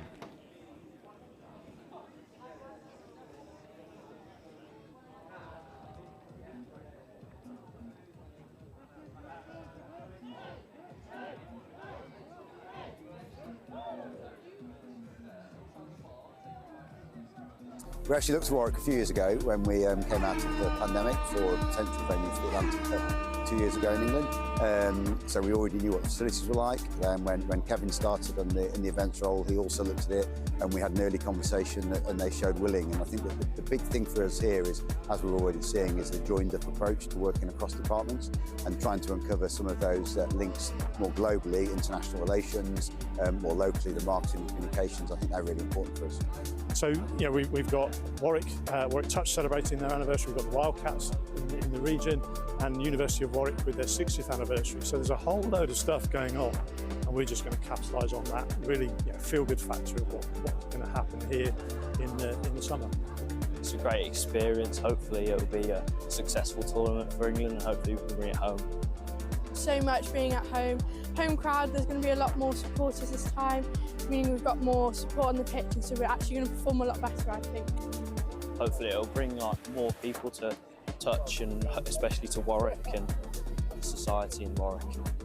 We're just finishing off our schools programme in terms of submission to the Youth Sport Trust. So we hope we can build up in the lead up to the games some work with local schools, so they get the benefit of it coming here.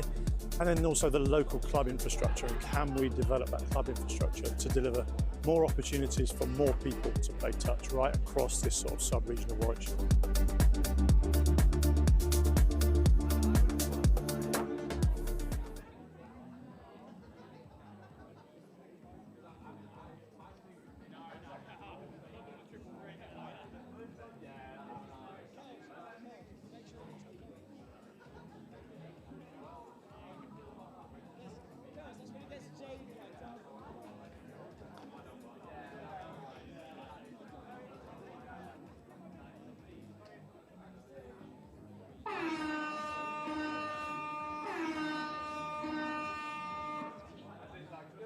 are growing probably the best we've ever done it. You just got to go into it. Like, you don't know whether it's going to be a success, you don't know whether it's not, but you just got to hope that it will. And if you have that desire, it really will work. And that's what happened with us. You know, we started off just as a group of friends wanting to kick a ball about, not even proper touch rugby. And then we had one pioneer who came in and just taught everyone how to do it. And you know, that drive was there already from that like friendship group, and we just brought it up in. People love the fact that it's inclusive sport and it's a mixed sport. I think that's quite rare. So people say that like the vibes of touch is always just really good. Everyone's really friendly. That's probably the main selling point, and then they learn to actually enjoy the sport after that. The key is to advertise. I think get your name out there. Touch, at least in Southampton, isn't very well known compared to rugby. So I think really getting your name out there, getting your uni to promote you as well, and really get in the socials and just spread the word. I think probably.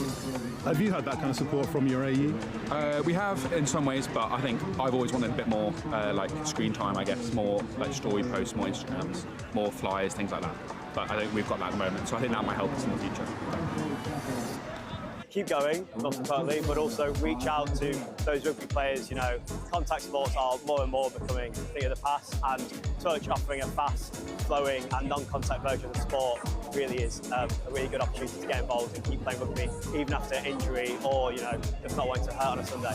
I would say start small, because I don't think our club would have grown to the extent that it has if we hadn't got a really good core group who were dedicated, willing to train, willing to turn up when there weren't that many people. And then from that, it's a slow growing process, but you get more people coming along, the quality improves over time. I'd say don't be disheartened if at the start the touch maybe isn't that high quality or you're lacking numbers a little bit.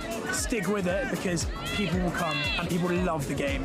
And it's one of the only mixed sports at Bucks, and so you will get numbers, you just need to stick with it.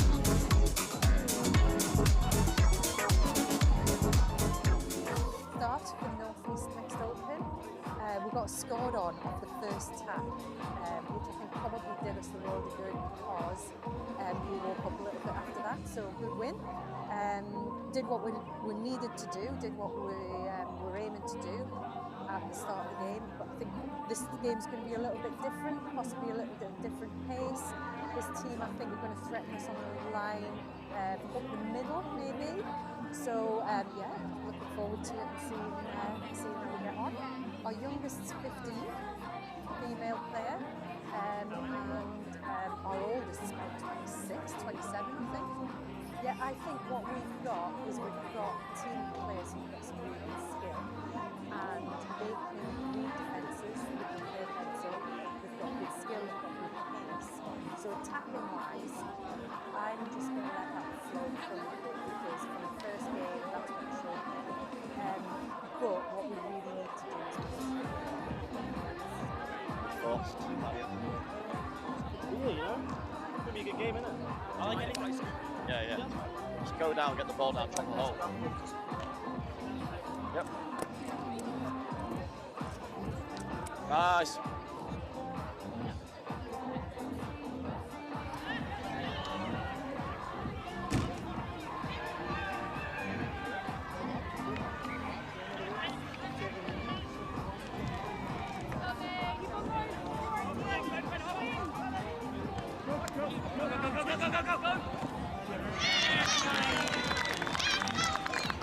Yeah, oh!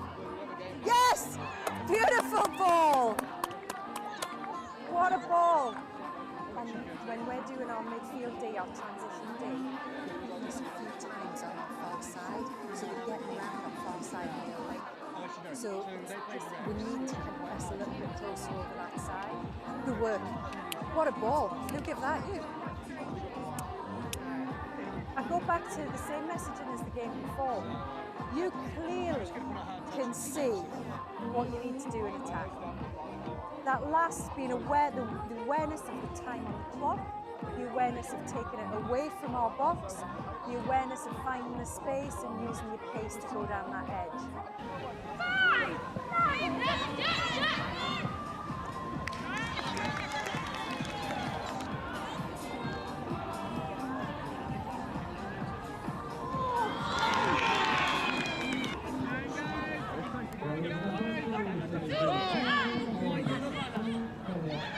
Yes,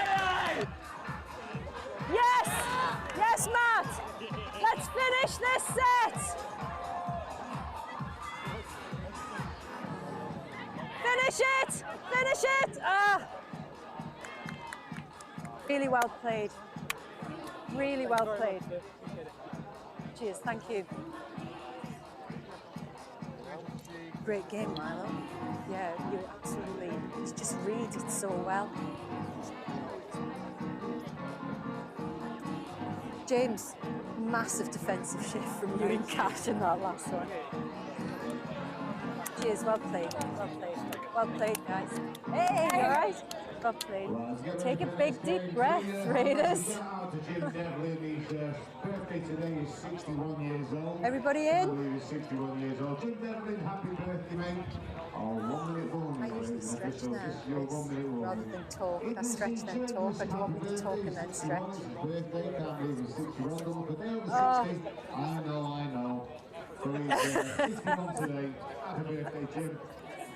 Everybody else getting ready for the games. You are counting Well, now. what I need to say to you is I just need a few minutes to gather my thoughts. If you were watching that game as a neutral, that was such an exciting game of touch. And it was just neck and neck all the way through. Yeah, I just need a few moments to gather my thoughts, see what we're going to do, taking it into the next game, into the Northwest game. So let's have a little stretch.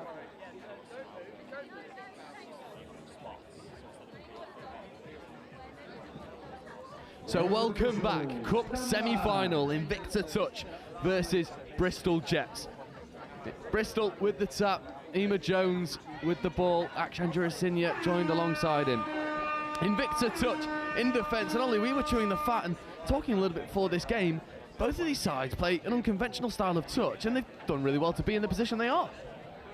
Spot on there, Joe. Very unpredictable as we see the ball work its way off the first strike in the danger zone across to the left-hand side, and Bristol Jets find themselves up after 20 seconds. That is wonderful stuff. Finished by Ella Forsyth, Akshan Jurasinya dishing off a lovely ball, and that is first blood Bristol Jets. Can we see Invicta return the favour again with that familiar tap off with the switch? Here comes another, looking for Meredith on the strike. Yeah, there is Vaughan Meredith accelerating his way through. It's a good defensive touch that comes in from Owen Joyce. And now Meredith to Meredith. Lister lingering out in that far link channel. Charlie to Vaughan. Vaughan trying to find Lister.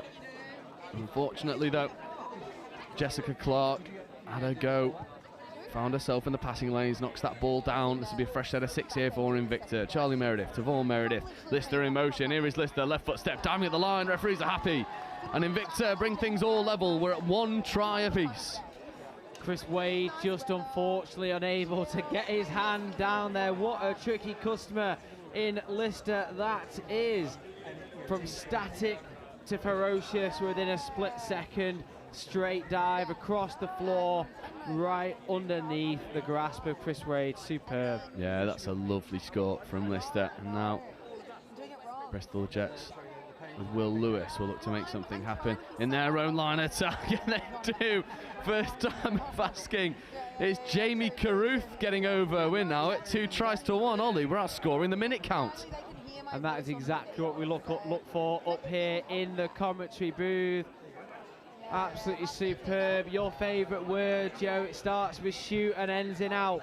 Yeah, we are shootout central. Outscoring the minute count is some feat. Lovely switch here. Meredith platforming. Brett in at acting half. Feeding away this time to JJ Lister. Lister platforming. Lister link punish. Back into Meredith. Meredith wanted to go quickly. Does. Meredith straightens. Comes back over to the short side. Little show and go. Gets into the in-goal area. Penalty for offside. Good pressure by the Jets. Unfortunately, just a foot short of the line as we see Invicta move again. Meredith. Yeah, just playing matador. It's a nasty bit of work. Chris Wade has had to go hunting for that touch. Meredith now in motion. Lister just lingering on the inside. Meredith takes the touch, just asking questions of the referee. Akshan Jurasinya stood there with his hands up saying, "What, me, sir?" Lister. Meredith. Back to Lister. Lister tries to explode and rip a flat pass to the wing. Not quite able to connect on this occasion. Becca Hickman was lurking in a dangerous area. But Bristol Jets with the first bit of line defence that came out on top. Which, after the first 3 minutes, comes as a slight surprise to us there, doesn't it, Joe? Akshan Jurasinya straightened. There's a nice bit of work as well. Alyssa Grant Walker followed in suit. Fly option here, but an off the mark penalty brings all of that momentum to a grinding halt. Emir Jones found himself in a dangerous area, but the off the mark penalty gives Invicta a fresh set of 6 in a dangerous place. And dangerous place is exactly where you don't want the Invicta side to be again. Lister taking control. Yeah, that's Lister to Lister. JJ to Toby. Isla Payton. Now here comes the fresh legs. Elliot Nye. Nye just taking a settler. Joined by Charlie Meredith and Cara Edwards. Cara Edwards now in an acting half. Feeding up towards Nye. Nye left foot step bouncing around the defence. Diving play. And that is ball down, diving over the sprawling defender. Owen Joyce couldn't influence the game in defence. And then Elliot Nye, well, Superman over the top of the defender. Not many touch players can execute that dive in the air. He is well aware of where the defender is. There we go, a little hop, skip and a jump. That is a superb score as the Jets look to apply pressure again. We find ourselves 2 tries apiece. Locked all square. 4.5 minutes gone. 4 scores on the board. Akshan Jurasinya picking up against the grain, lofting a lovely pass. Jess Clark goes through the link wing hole, and that hole was gaping. Jess Clark had a superb showing for Invicta last time on this field. It looks to be a strong touch from Vaughan there. Cheeky dummy to the left, a cut back inside. That is exactly as she wrote it. Yeah, stunning hole hitting from Jess Clark, bringing Bristol Jets back into the lead. Brett with the extra pass away to Lister. There's Toby Lister. Moving over towards JJ Lister. JJ to Toby, not a lot of space on offer there. JJ fizzing the ball over towards Aston Brett, now coming down for Lydia Ticehurst. Ticehurst in an acting half. JJ to Toby. Toby Lister, link punish. JJ feeding. Toby back to JJ. And Will Lewis stays staunch in defence. Invicta not really threatening those outside edges, just allowed Bristol Jets to close out those spaces. As Bristol Jets invite yet and more pressure on them. Invicta being given a get-out clause here. Can they convert that into a score now as we see Lister working the ball to Ticehurst? Good to see her moving well again. Here's Toby.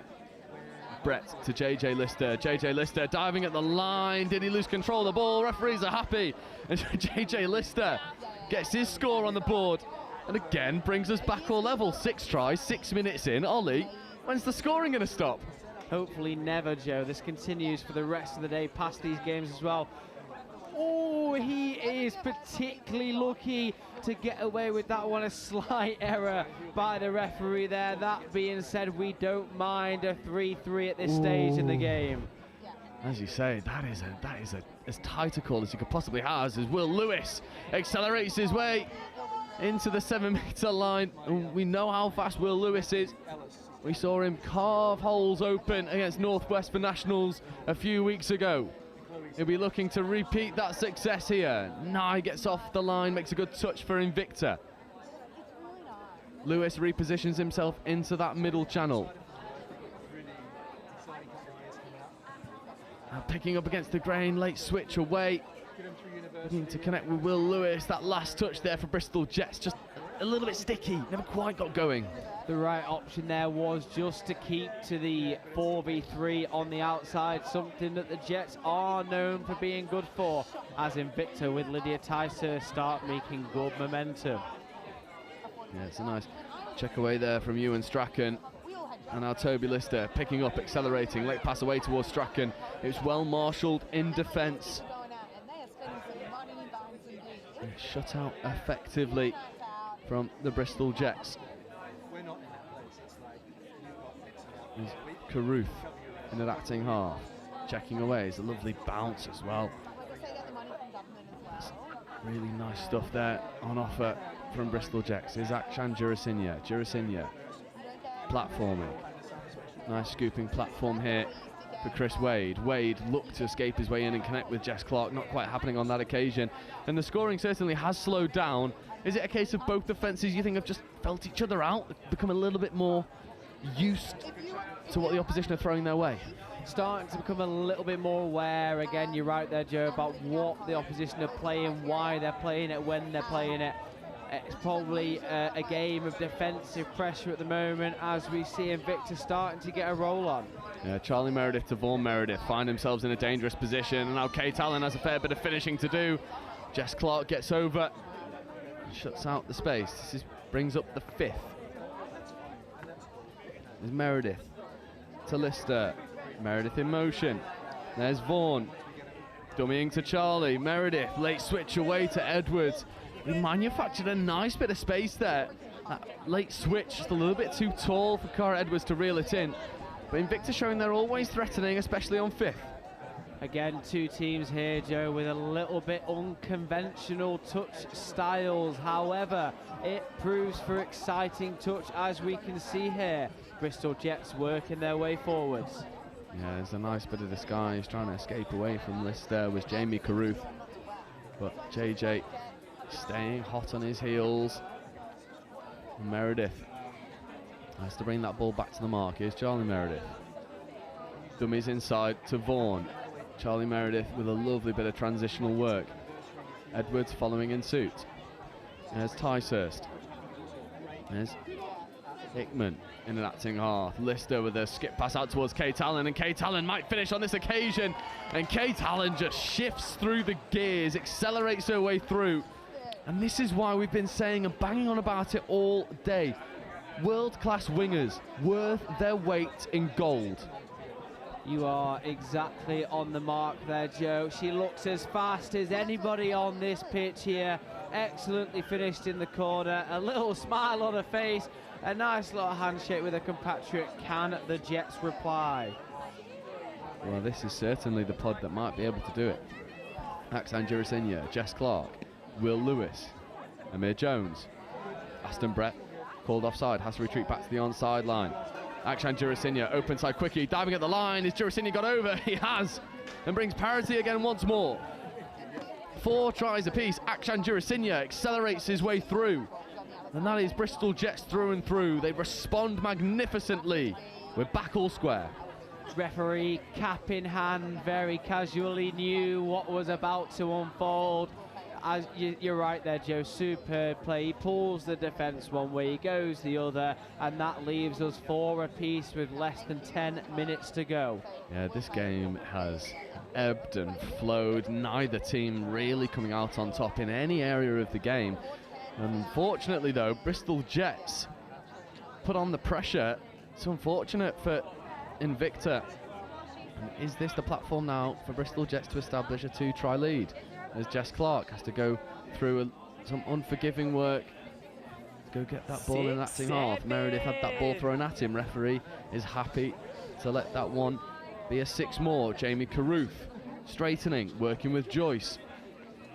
There is Joyce and Carruth once more, buddying their way up onto the 7-metre line. Carruth, open side quickie, Joyce, dishes, Carruth, diving. And this one is given ball down and turnover, so Invicta, with a good defensive set, forced the error out of Bristol Jets. And now Lister, off on a little run, bouncing around Jess Clark. Meredith feeds back over. There's a nice bit of manipulation there. Strachan getting involved as well. Here is Vaughan Meredith, flying through the gears, avoiding the touch of Emir Jones. Ticehurst. This is a really nice transition here. Charlie Meredith. Lister now positioning himself in an acting half. Skip pass away to Kate Allen, and that just finds the referee's head over on that far side. It's a lovely transition from Invicta. Maybe those hands just need, well, maybe the ball just needed to go through the hands there rather than looking for the skip pass. Agreed, he won't be getting any favours from the referee. Now he struck him on the head. Can Bristol Jets get this momentum going here? Yeah, Aksan Jurasinya with a bobbly roll ball. The referees have given that hard touch. Don't know about you, but that one felt 6 of one, half dozen of the other. Agreed. Maybe they've done themselves again no favours by striking him on the head there. Maybe. Although we won't insinuate such things. Akshan Jurasinha, open side quickie, step back option, bouncing through Charlie Meredith. The referees are happy that that's offside, and Jurasinha with a brace now re-establishes a lead for Bristol Jets. And Ollie, this game, neither team really establishing a commanding lead, but both teams able to stem together 2 tries to bring parity and then back into the lead. This is as tight as anything. Spot on evaluation there, Joe. Again, this game it is like a pendulum. It's swinging from side to side. You don't quite know who's going to take control of the game as Bristol Jets find themselves 1 in the lead. There's Vaughan Meredith trying to bounce around Joyce, not happening. Brett platforming here for Lister. Edwards just straightens, goes forward, gets on the 8-metre line. Lister looking for the late wrap away. There was a 3-on-2 on offer. It's dangerous stuff. And Lister. Edwards escapes away into the in-goal area. Late swatch away to Kate Allen. Kate Allen tries to throw the extra pass. That's just given ball down. But again, Kate Allen proving she's always a threat over on that far side. Kate Allen is phenomenal. Absolutely phenomenal. I would be very, very surprised if we weren't to see her excel on the touch circuit the rest of this season and the next that come. Yeah, she is certainly one to watch out for, and so far, probably MVP is Lewis. Picking, accelerating, late switch away. This is nice stuff. Caruth can't quite take that one in his grasp. Aston Brett wants to go quickly. Lister just slowing things down for a moment. Meredith attacking the offside player, buying some extra yards. Lovely stuff there from Vaughan Meredith. Lister throws the dummy, steps back on the inside. There's Brett. And Ticehurst moving away into the infield. There's Elliot Nye working with Strachan. Nye platforming here. Strachan has to go looking for the ball. Strachan though finds it, almost escapes into the in-goal area. There was a fair bit of space there. Bristol Jets didn't quite number up correctly. No, and the Invicta player just wanders back into the Bristol Jet player's trap. If it had just gone to his right, he would have found himself a little bit more space here as we see Bristol starting to get a roll on. There's Jess Clark. Akshan Jurasinha now. Positioning himself over on this near side. Jurasinha platforming. This is dangerous. Jurasinha working with Wade. Late pass away. Refs were happy. But again, Kate Allen shuts that one down, 2-on-1, and Allen flies out of the line with reckless abandon, snipes it down. A tournament for the ages from Allen. As the referee waves play on the roll ball there, and Victor will be thankful for that one. Yeah, Ticehurst was platforming. Here is Ticehurst once more. Potentially looking to throw the extra pass over towards Charlie Meredith. Here is Charlie Meredith now. Redlands play up the near side, and Vaughan Meredith tries to unhook the trailer but loses his footing. There's a wry smile on his face.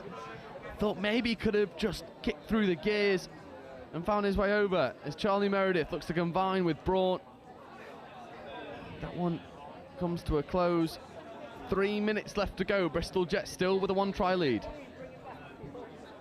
The scores have slowed down as we move on through this game again. A game of tactics and wits. See who can just get that 1% advantage. Yeah, Jurasinha throws the extra pass, and so does Alyssa Grant-Walker. It's nice stuff here. And then straightens and cannons from Joyce. Joyce accelerating. Now Will Lewis. And Lewis was asking for the 6 more and not played at. And now Edwards sets off, looking to set good expectations on this subset. Here is Meredith.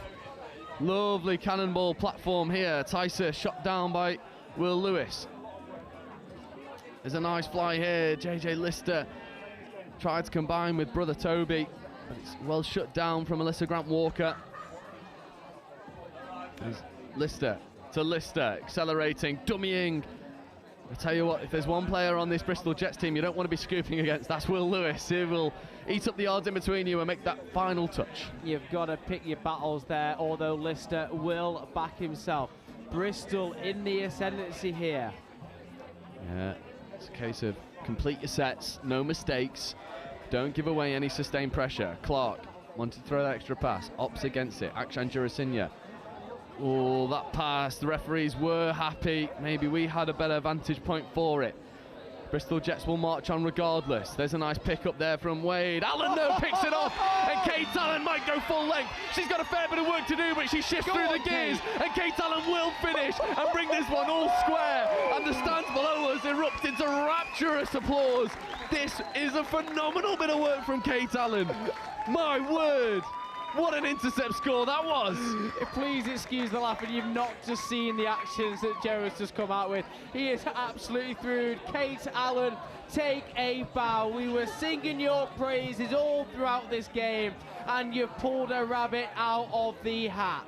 My word, what a way to stamp your mark on this game. That is why world-class wingers, I say it again, world-class wingers worth their weight in gold. Bristol Jets now find themselves all level. 60 seconds left to play, potentially less than. It is do or die time until this one goes maybe to drop off. Nice touch made there by Vaughan Meredith. As we bring a brief pause to the game for a cheeky boot tie. I do love the black magic in this game. Yeah, this is what it is. I'm a big fan. Joyce. Dominant touch there from Meredith, picking up against the grain, escaping his way into the goal area. Charlie Meredith makes the touch. That's half court and turnover. And Invicta will have one opportunity to maybe go full length. And I'll tell you one thing, if you're Bristol Jets, you are hoping they play away from Kate Allen, because if they give her a foot race, I highly doubt they've got someone fast enough to reel her in. Here's Cara Edwards now. Straightens. Meredith. Are we going to see a Redlands play potentially? Oh, Lister's lurking up this short side. This is last play opportunity. Aston Brett feeding away towards Lister. There's a 2-on-1. Lister just needs to go with himself. He won't. And we are locked at 5 apiece. This is drop-off time in the Cup semi-final. Ollie, what are we expecting to see here? And first of all, sum up just how good this 20 minutes of touch has been. This has been the best 20 minutes of touch rugby we have had on field one today. And there have been some incredible games to compete for that title for. We are going to see Invicta, I think, in the drop-off with a couple of switch plays. I think they'll stick to their guns. I am going to put my money on the Jets scrapping the switches in the drop-off and just going to pin their ears back for pure speed. This is danger. Invicta are out on the field first. Crucially, they have the tap. They opted to tap off in the drop-off. There's Nye. Working with Lister. Hard touch penalty. Akshan Jurasinya going in with the shoulder. Nye. Lister. And again, Lister to Nye. The tension here is palpable. Nye platforming, right foot step to Lister. And Invicta draw first blood. First score in the drop-off at the first time of asking. Elliot Nye to Lister. Easy score in the end. Defensive spacing way too wide for Bristol Jets. Agreed. See, they've plonked their females slightly too far wide. You leaves you susceptible for that step back. The other thing to consider is Bristol Jets now know the pace of Kate Allen. Allen is hanging all the way out there. They've then got to give that extra bit of yards to make sure that she doesn't go full length again. So that just creates a little bit of extra space. As we see Will Lewis feeding away. There's the extra pass. Allen has some defensive work to do. And that is ball down. Kate Allen with a wonderful bit of defensive pressure. Shuts out what would have been a wondrous try-scoring opportunity. Loss of control over the try line. It was Chris Wade dishing off a nice pass, and we'll see it here. Yep, just loses control of the ball, shy of the whitewash. And now Meredith working in the midfield with Lister. Here's Toby Lister, a bit of a nudge from Lewis, although Lister was always moving to his side. Referee's happy, it's not hard. Ball has been played. However, the referees will give Lister a second crack at the whip. It's Ticehurst acting half. There's Meredith trying to bounce around a few, create a potential overload. Lister trying to take on Jess Clark, just purrs through the motions. Less than 20 seconds remaining here. Nye. Left foot, right foot, escapes his way through. Will Lewis with a crucial touch though. I think Nye was potentially asking for a yes-no, and he is going to get the yes-no penalty. And that might be enough to take Invicta into the final. They will tap and take the final touch with a shake of the hands.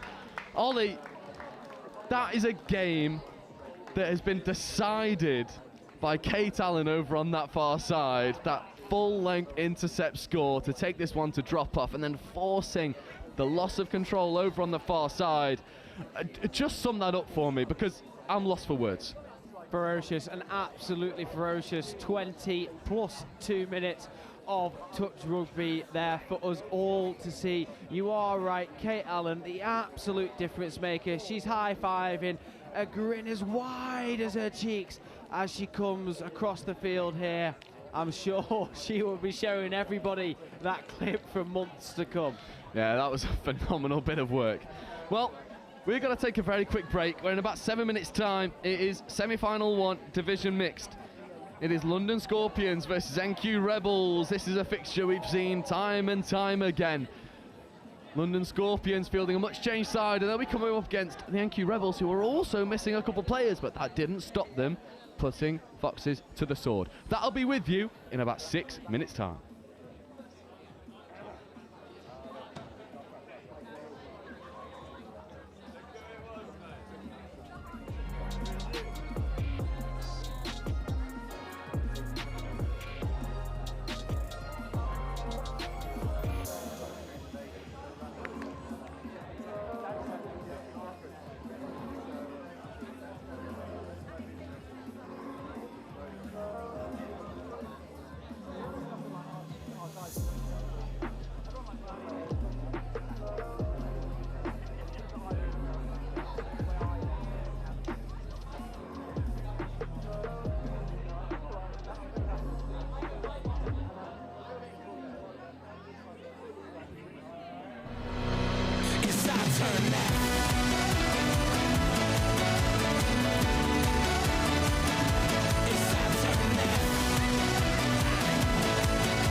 It's really important. I mean, the girls have worked hard for this for a good few years, just building around the region and in the club at Nottingham. There's lots of juniors coming through, and our average age is 20 apparently. Only been brought up by having one of our senior players who was in the 2017 final. So yeah, it's good fun. It's good fun. I think everyone's excited for it. But yeah, the South East have been dominant. We had a big build phase, so we've just had people age out and lots of juniors come through, so that build phase just took longer than expected. We have now got the success of the universities getting involved as well, so we've got that to help us build, and yeah, I think it's just personnel have started to come through and really play for the region. This is a 40-minute game. Yeah, we've got to stay in the grind. We've got to expect that things might not go right, and we're going to work on them. You've got to trust in the process, girls, yeah? And the biggest one, have fun. You're in a final. Yeah. I'm only in sync. Come on, in sync. Oh, nice. Yeah, awesome. Yeah, go around. Yeah, look at that. Good Next two. Yeah. Nice pace, Imogen! Yeah, nice abs, nice down, nice aid, nice up. Yeah.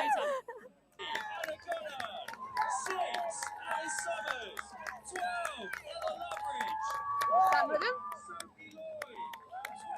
We all believe, you all believe, we are winners. Let's go show them. And this Midlands Tigers team, well, they're young and exciting, and they came through a big test against the Taipans. Absolutely, the drop-off, the drama, it's what we love. Goddard, Dean, quick pick-up, options both sides. Dean's going to slide through himself and opts for the short option. And it's Ruby O'Dell who opens up the scoring. The Sharks topped the pool on points difference, setting up a slightly easier semi-final against the Saxons as they almost wriggle away. Ball wide, what a response! Simon gets it back, Summers on the edge, but Simon's going to scoop through, and there is acres of space for Tamani Kumbabi to touch down. Lovely peel back on the inside, it is fizzed right into the path of Hayley Hammond, and the try is given. Irons on the inside, lovely switch. Irons accelerates through to score. Hudson, still going Hudson, gets that offside call. Hudson all the way through, and there's no one home for the Tigers. Richardson scores. Sykes picks it up through the legs. Sykes is all the way over in the end zone and picks out Hayley Hammond to seal the Women's Open.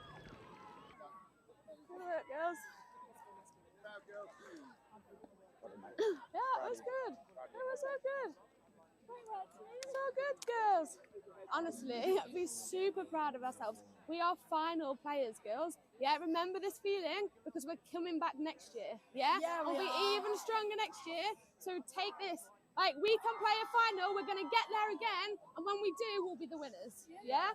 We've got to take this feeling and build on it. Girls, the fact that we're crying over second is amazing. Yeah, exactly. Girls, what does that board back there say?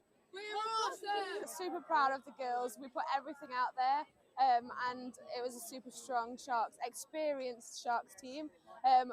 We just need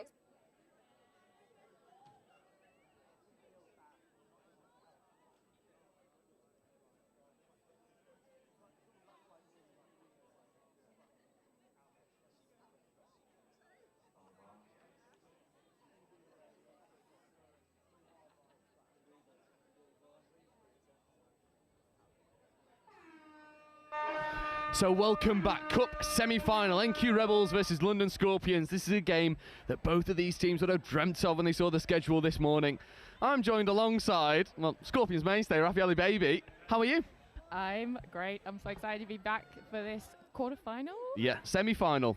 Oh, even this better. is do or die time for both teams. The Scorpions, it's a crusade to go back-to-back champions. For NQ, it's an opportunity to spoil the party. NQ wanted the 6 more, nothing doing. So Scorpions with a stubborn bit of line defence to get us underway. Yeah, but a really nice attack to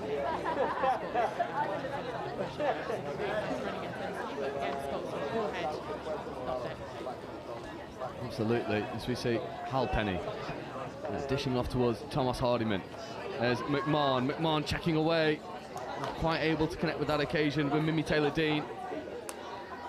And we were talking all things London Scorpions earlier. Do you have a feeling of how the Scorps have approached this game? Are they quietly confident? Are they aware that this is going to be a tough occasion for them? I think as a team, Scorps have quite a good balance of always being quietly confident, but at the same time never underestimating their adversaries, their opponents. And we know that the Rebels they're going to bring the game to us. And from what we've seen so far, both teams have gone end-to-end with some really nice sub-ons, and it's looking like it's going to be a great game. Completely agree. See, McMahon checking away. It's a nice bit of hands over to the outside edge. Thorpe gets over to make the touch for NQ Rebels. It's Perticaro. We're working with Lewis. Here is Jared Lewis. Perticaro platforming here on 5th. Lewis with a good scooping platform. Left foot step, just delays the rip and then finds the hands in the corner. And the referees are happy with the finish. That is an absolutely disgusting pill into the corner, sinking into the hands of the far winger. That's a nasty start. Yeah, that's a great line attack from Scorps, and great hands and great finish from Susanna here. She's such a strong winger, I mean, we saw it just on their sub-on to a little play with Mimi Taylor-Dean, just going down, gave them so many yards and just set them up really to that platform, and then she finishes it up wonderfully. So, good bit of honesty from the boys there. Yeah, you talk about finishing off wonderfully. Well, there's Cooper Bainbridge getting on the scoreboard. scored early. One of these players that's really stood up to be accounted for. And Bainbridge with a left foot step, left-hand dive. He's a player, well, myself and Ollie, we know him through and through. We know what he's all about. He plays his best touch with a bit between his teeth, but he's got a point to prove. And it feels like with some of the more established NQ players missing, he's really filled that gap expertly. Yeah, I mean, that was, he just wanted that try, you know. He was going to let the defence stop him from scoring. Completely agree. There's a bit of a swagger. There's McMahon, Hardiman, and Halpenny working together. Hardiman checking away towards Halpenny. McQueen heats up the gap and makes a last-ditch touch. Late switch there, not taken, but balked by the NQ defence, and then the tap ball away. That is absolute filth from Hardiman and Halpenny, finishing in the corner. 2 tries to 1 for London Scorpions. What about that switch dummy?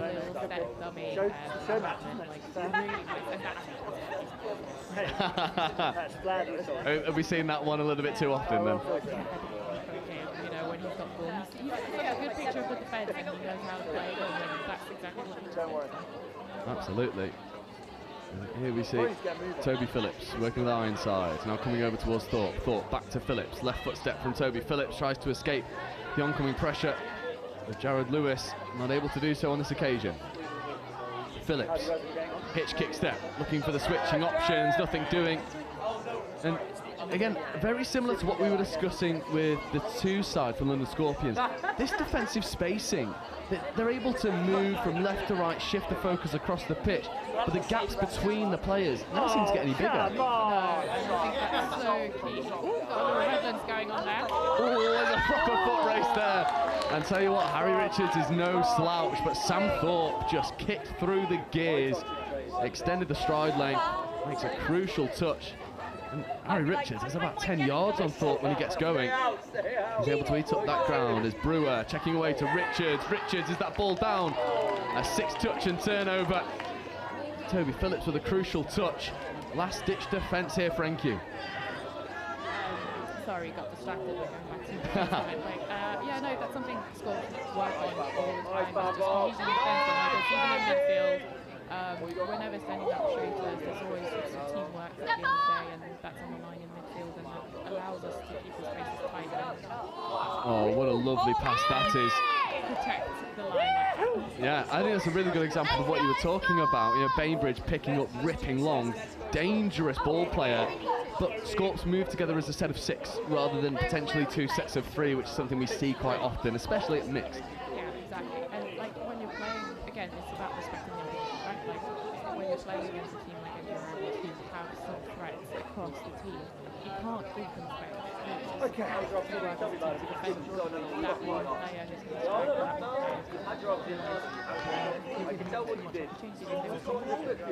The referee's just having a conversation with Quinn in the midfield. I think they might give 6 more, potentially. Unsure of that call. It's too nice. There's McMahon getting away towards Hardiman. No touch claim, and that is a turnover. So Jack Quinn goes and rescues that ball. It's a marker of a good player when they're able to take a decision that they feel that goes against them.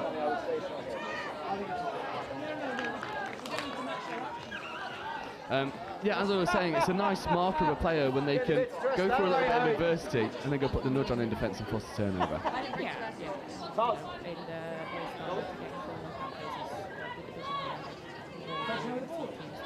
Oh, foot race to the corner, and that is try time. Connor Fitzpatrick sees the space, shifts through the gears, gets the ball down. 3 tries to 1, as you say. It's danger. Yeah.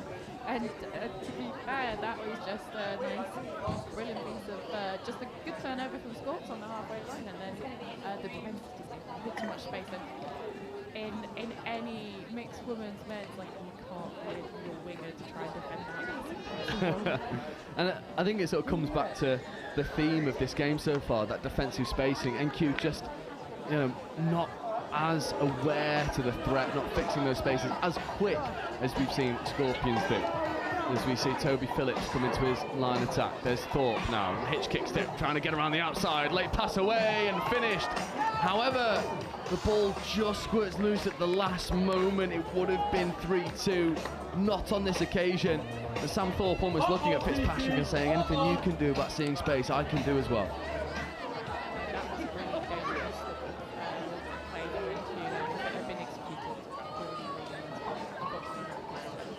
There's Brewer. Richards in an acting half. Oh, slams the brakes on, gets away from one, and unfortunately not able to take it in stride was Jamie Ironside. He had to react quickly to get the ball in, but it gives a fresh set of 6 here for Scorps. Richards platforming, open side quickie, coming back over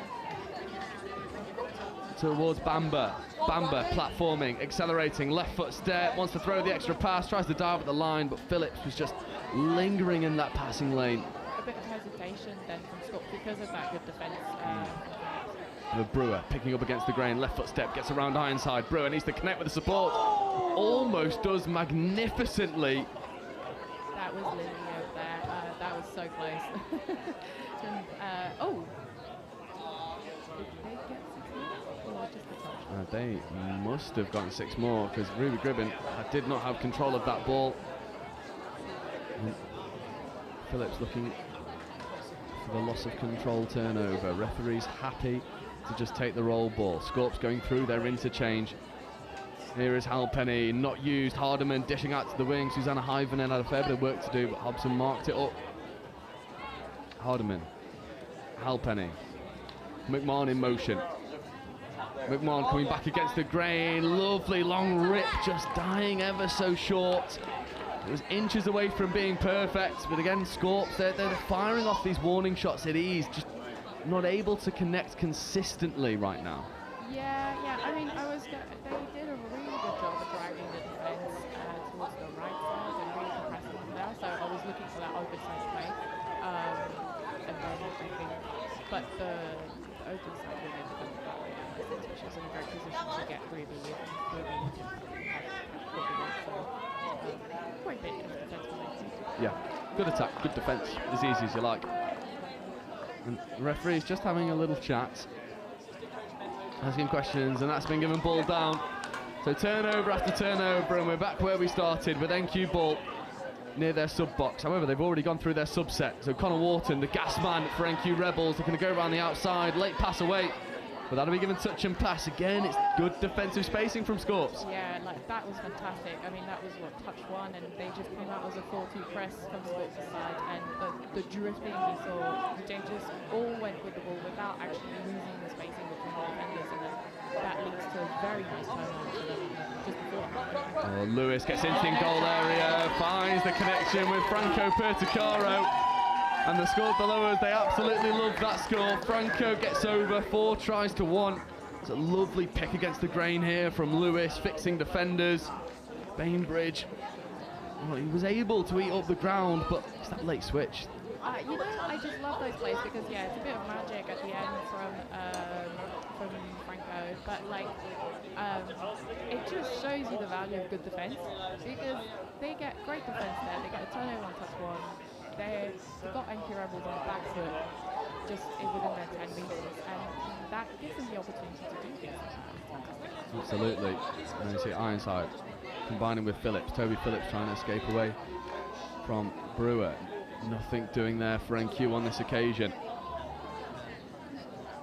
There's Brewer feeding away. And Brewer again, lovely hands, just the core skills out in front of the players.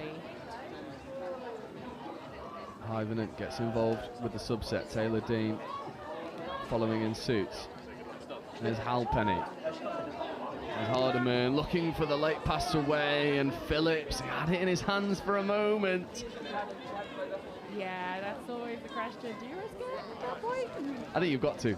I mean, we've just seen Kate Allen go full length of the pitch off the intercept to take it to drop off, and then Invicta win the drop off. You've got to have a double. Late pass away to Hardiman. It's a good defensive touch. Great defensive touch from there.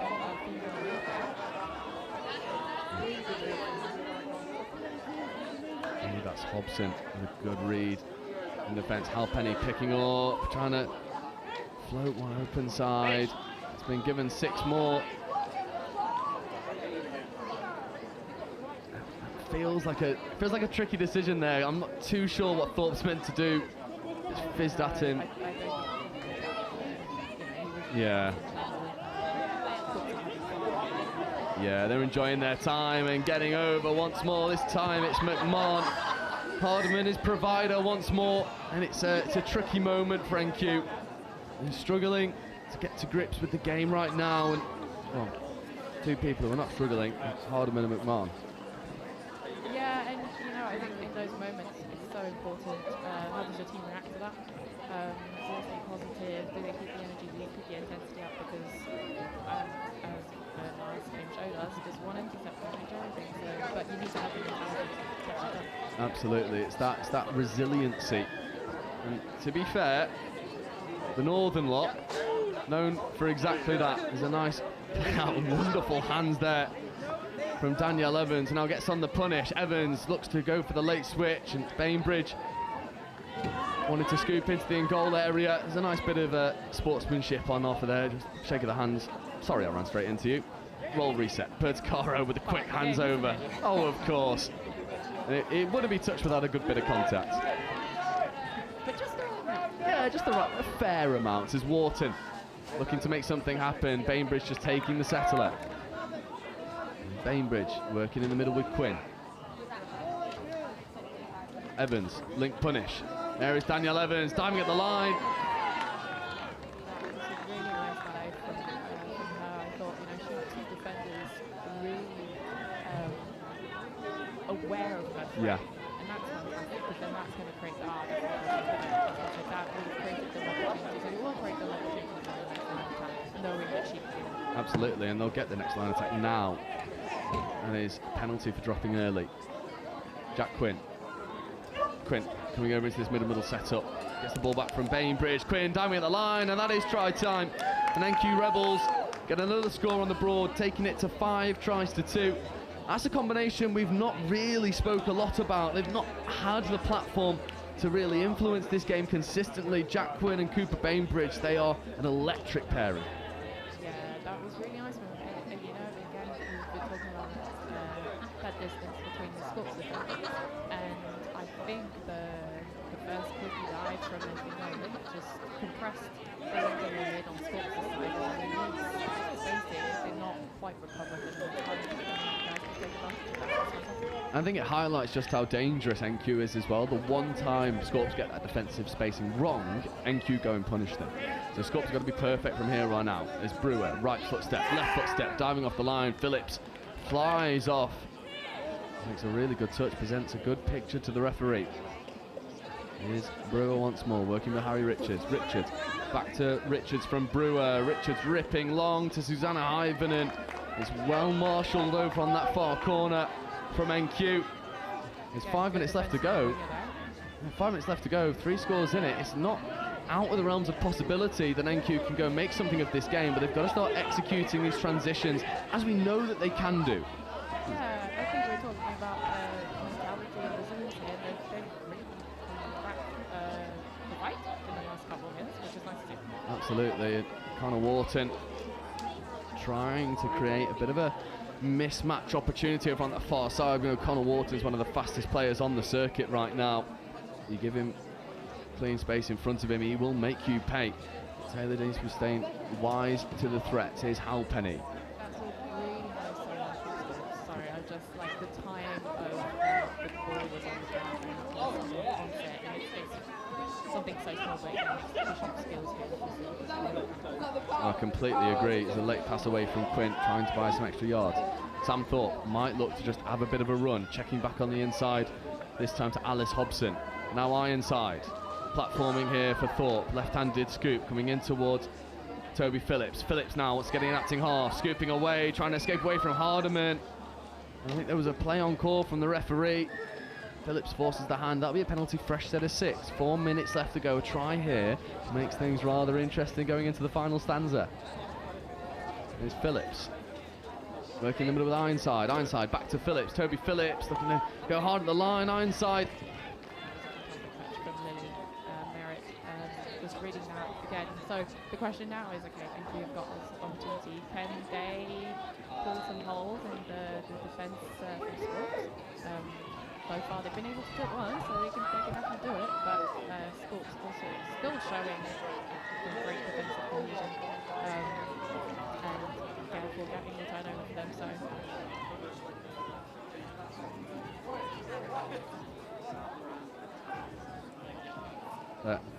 Hardiman, McMahon. Unfortunately, there's a man down.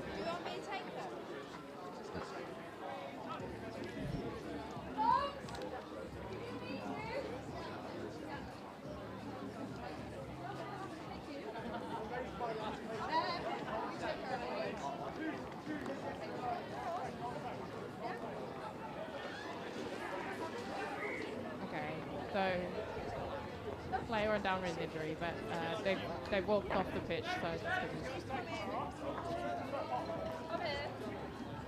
Yeah, unfortunately, just to pick up on your point there, it's Toby Phillips feeling that left knee. He's had so many troubles with that left knee, and as much as NQ are ferocious competitors and so are London Scorpions, I think everyone really wants to see Toby Phillips leave this tournament intact, because yeah, he's had a nightmare of it. No one likes an injury, whether they are in your opposition, it's never nice. No. Or when you've got another one down, but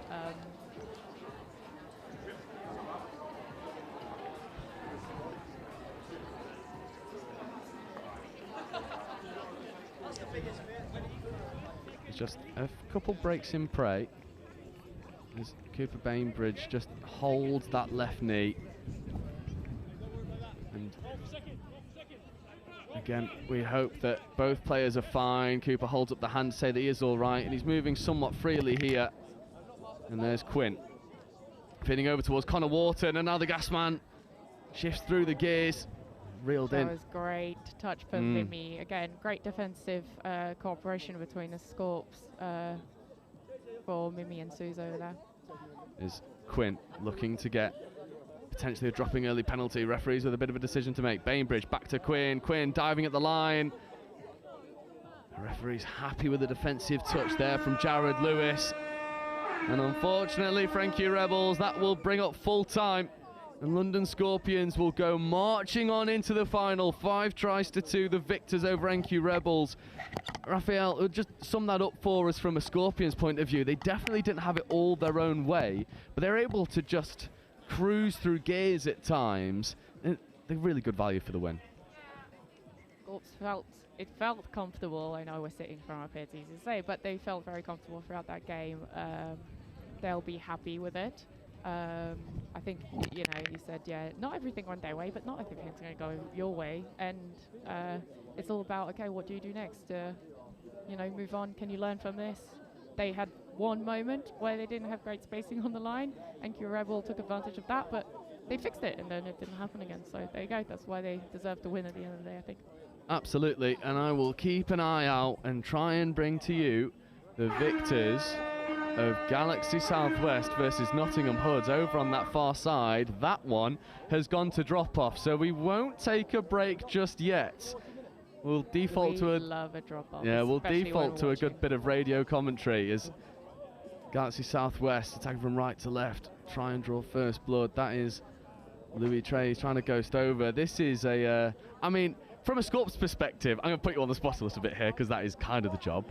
Is there a team you'd rather come up against between Galaxy Southwest and Nottingham Hoods? And I know that's a tricky question to answer, so feel free to deny answering. That's difficult. That's really hard to answer. I mean, they're both great teams, and there's been such great games between Scorps and both of them in the past. I mean, I'm going to give you a bit of a non-answer. Ultimately, you want to come up. Oh, that was a great score from Galaxy Southwest, by the way. That absolutely was, and thankfully now we've got the pictures here, so we can keep you up to date. The Hooter's going to go any moment now, and it's Dixon with the ball over on that far side.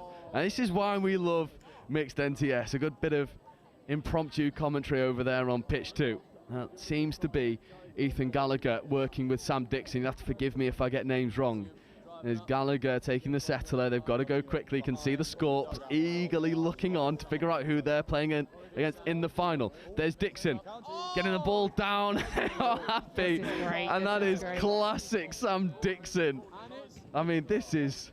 What more could you ask for? Not much, honestly. No. I mean, especially not playing it. This is great. Good. But I think, you know, at the end of the day, Scorps will want to face, they want to get to a final and they want to face the best team out there to get the best touch out of it. So that's the winner's mentality, right? That's the winner's mentality. Steel sharpening steel. And that is the drop-off hooter. I believe that this is all square and they're going to go to 3v3 golden score. This is, well, I mean, tension's a bit palpable over there. You can still see dangerous for Nottingham right now. Scorpions keeping an eye out on it. I think that's Ollie Simon in defence with Pearce, and there's Trays and Graham. Want to say that's Maya Matheson over on that far side.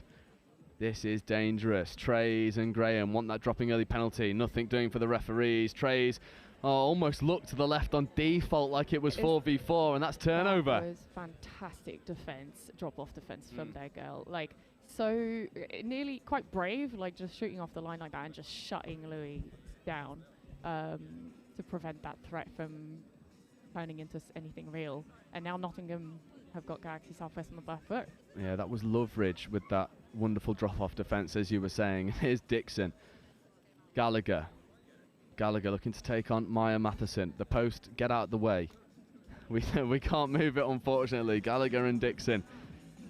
Next score wins. Dixon picking up from half, feeding over towards Ethan Gallagher. Gallagher with the step, feeds away towards Sam Dixon, and it will be a Nottingham Hoods London Scorpions final.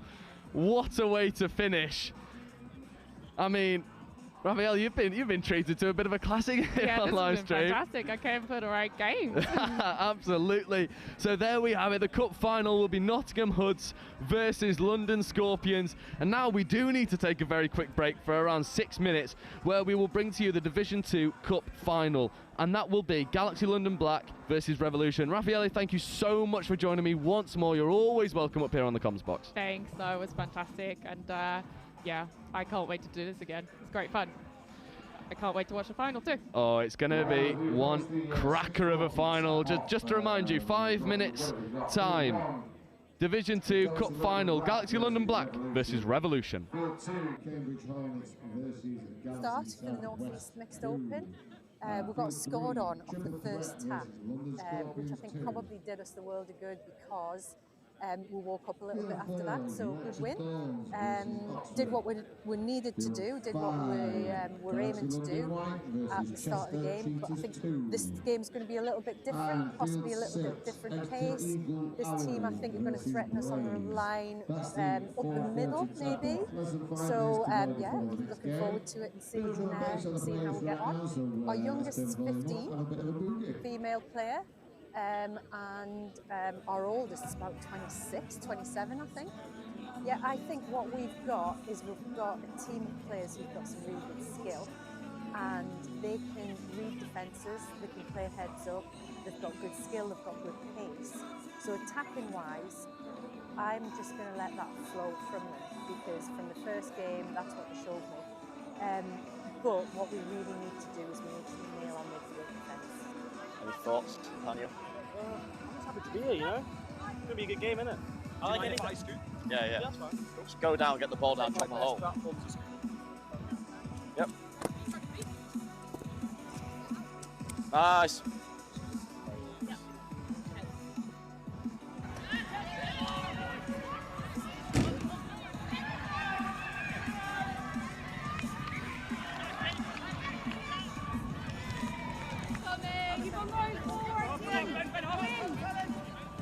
Go.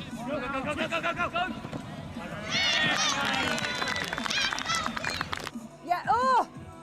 Yes! Beautiful ball! What a ball! When we're doing our midfield D, our transition D, they're beating us a few times on our far side, so they're getting round our far side male link. So it's just, we need to compress a little bit closer over that side. Good work. What a ball. Who gave that? You? I go back to the same messaging as the game before. You clearly can see what you need to do in attack. that last being aware, the awareness of the time on the clock, the awareness of taking it away from our box, the awareness of finding the space and using your pace to go down that edge. 5, 9,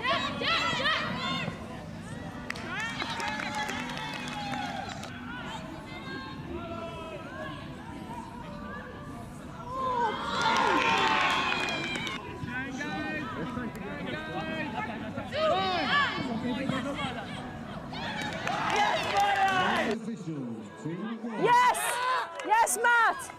Let's finish this set! Finish it! Finish it! Ah! Really well played. Really well played. Cheers, thank you. Great game, Milo. Yeah, you absolutely, you just read it so well. James, massive defensive shift from you and Kat in that last one. Cheers, well played, well played. Well played, guys. Hey, all right? Well played. Take a big, deep breath, Raiders. Everybody in? I usually stretch now, Chris, rather than talk. I stretch then talk, or do you want me to talk and then stretch? Oh.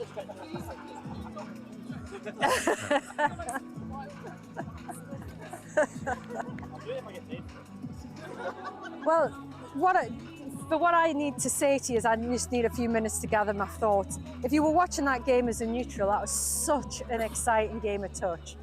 And it was just neck and neck all the way through.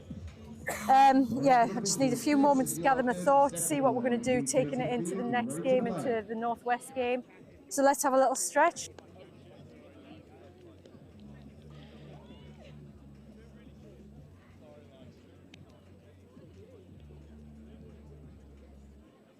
Players and officials, stand by. So welcome back from what can only be described as two absolutely insane games of touch, and we're hopefully bringing you one more Division 2 Cup final. Galaxy London Black in defence against Revolution, the fit and firing team out of the East Midlands, and they will open the scoring. Although, Galaxy London just pointing out that's the wrong line, sir. Is Revolution again coming over towards this short side, whipping a nice ball to the wing, and the referees are happy. And now that is the opening score. Revolution draw first blood in this cup final. Justification, Revolution will be happy with that one there. Just scoring 2 metres too far out. A superb ball thrown to the wing, and well finished in the corner by Freya Gambles. Absolutely, and now the onus is on Galaxy London Black to go make something happen. There's a nice open side. There's Patricia Hopcroft, one of these players that is so exciting to watch. Shahabdeen in motion, Shahabdeen stepping, bouncing away from one, and Camille Shahabdeen thought he got over. It was a good touch that came in at the last moment.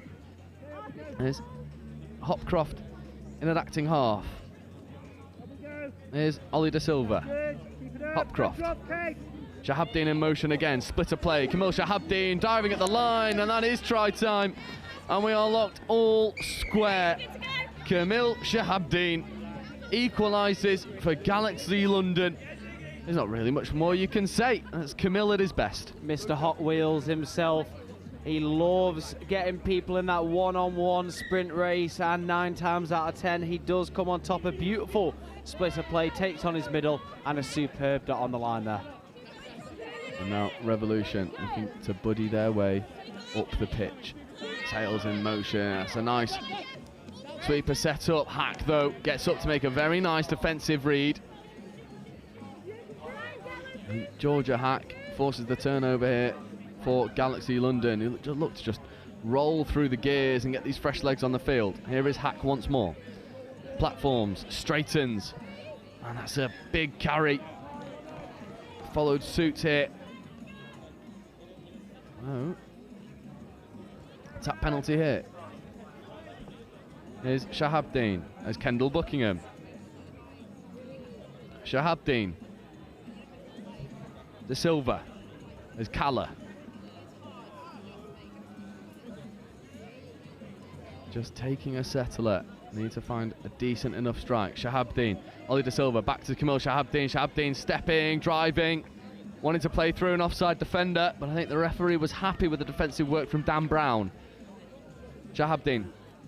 Left-hand pass over towards Kendall Buckingham. Left a fair bit to be desired. Revolution able to see out that offensive attack. I see what Camille was going for there. Just trying to leave that ball in that link channel. It has to be a soft floated pass into there as we see Revs working their way off the pitch. Some good momentum formed here and some superb pressure from De Silva.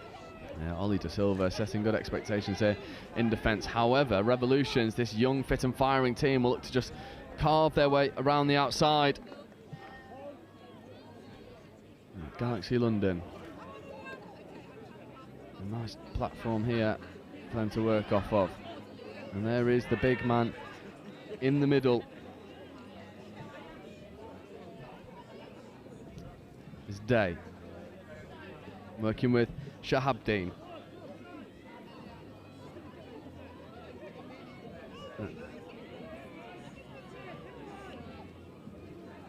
Oh, there's a lovely hitch kick step and execute over on this near hand side, and Galaxy London go 2 to the good.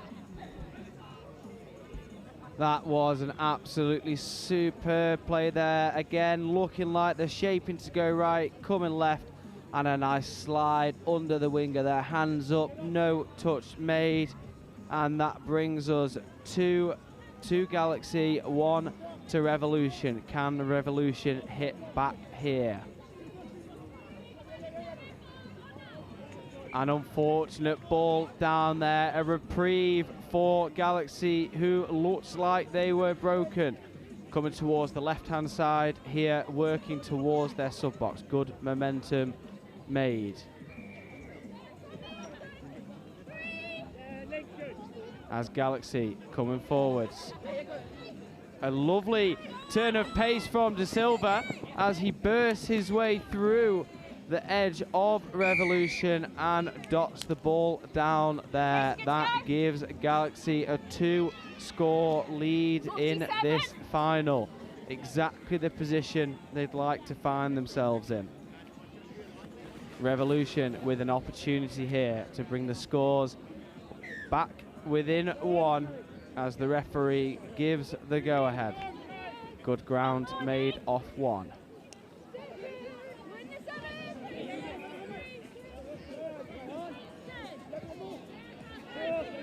Revs looking to take the ball quickly, just taking the foot off the gas. Quick reset there. Revs looking for the sweeper play. You can feel that being set up here. A nice whip pass out into the centre, bouncing around Shahabdeen. I think the referee is happy with the score, and Revs bring it back to a 1-try game. It's a nice bit of work here. Yeah, lovely work from Adam O'Grady, right foot step, and then escapes his way under. Just saying, Ollie, Revolutions, they're up for this fight here. They know this is the last game of the day. It's all on the cards. O'Grady putting his hand up to be accounted for. Agreed, O'Grady creating a really good account for himself here. De Silva claiming that touch on the line. The referee giving the attacker the favour in that decision there. Indeed, as we see Day feeding over towards Tolton, and then left foot step, trying to escape his way through. Not quite happening on this occasion.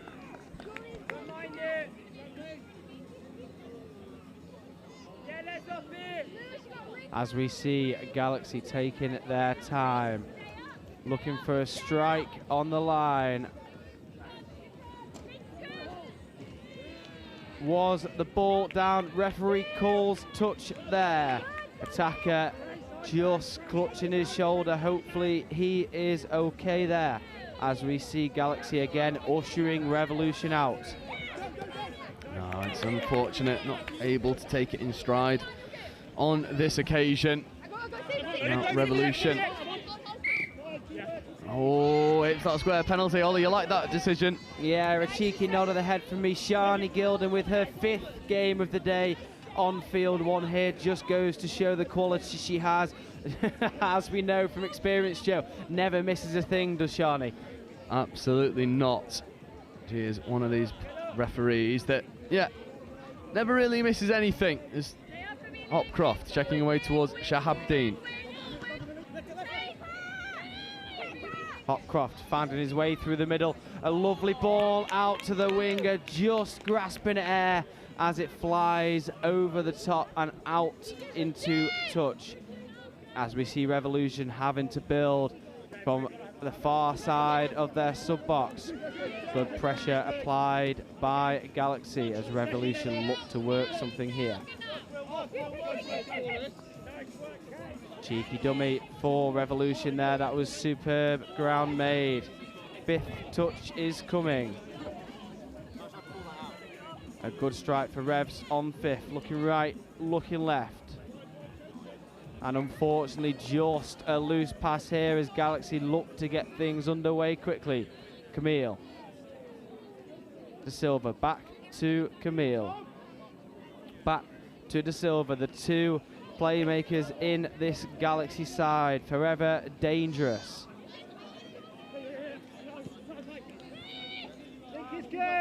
As we see Galaxy looking for the line. Hot stepper out to the wing. Cheeky basketball play.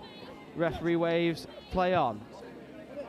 Ball down and turnover ball. A slight reprieve for Revolution there. Thank you, Ollie, for taking over for just a moment. Welcome, just doing a little bit of a little bit of solving. And Revolution still find themselves within one try. This is a good platform for them to work within. Attacking against Day and Hack. And JJ Tolton is a nice scooping setup. Oh, accelerating. Let it pass away is good. Will he execute the extra one? Oh, and he reacts quickest and does get over for the score. And that is Revolution touch. Finding some level of parity here.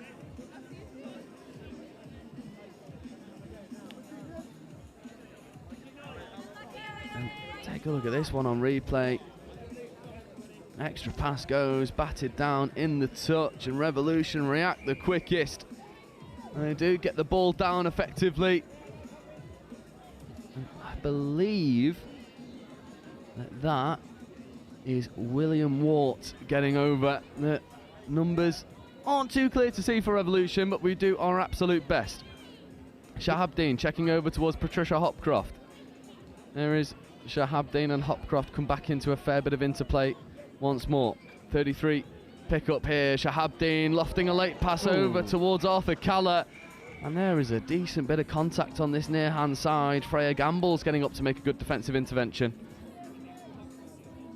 That is exactly where you want your winger to be. Not afraid to get ourselves in a little bit of trouble there as we see Galaxy just 2 meters too close to the line, not allowing themselves space to breathe.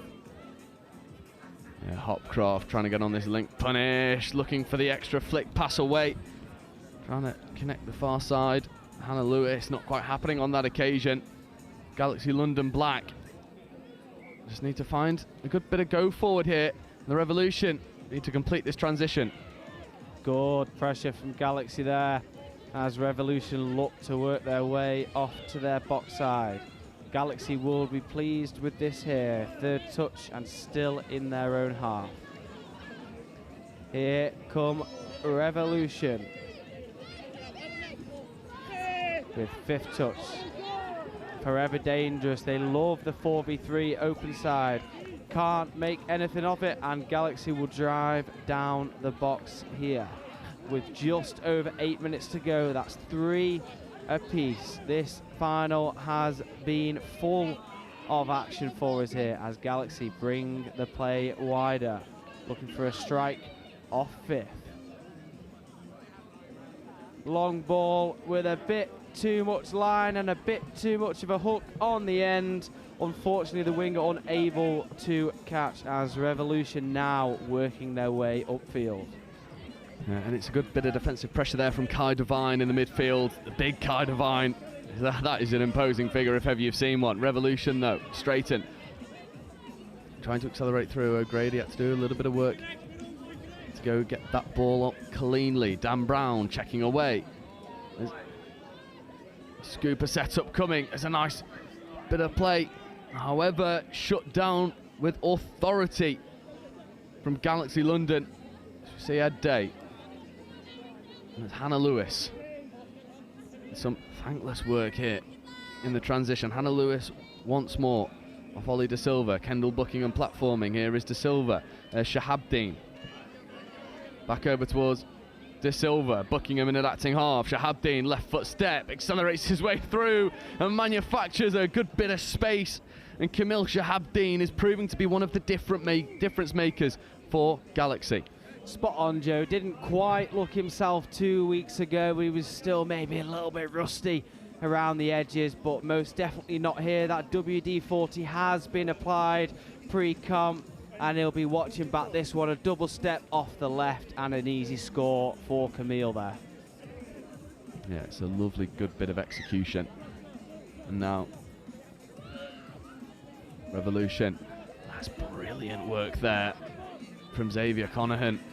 And there's Connahan in motion again. Connahan ripping long, connecting. That ball just found the floor. But Xavier Connahan, when he gets going, that's a dangerous man.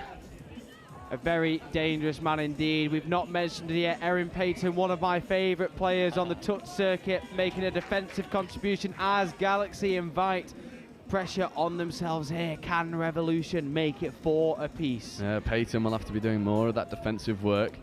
This is a dangerous pod. Zach Slade here with the ball. Connahan on his left, in motion. Here is Xavier Connahan, stepping, giving.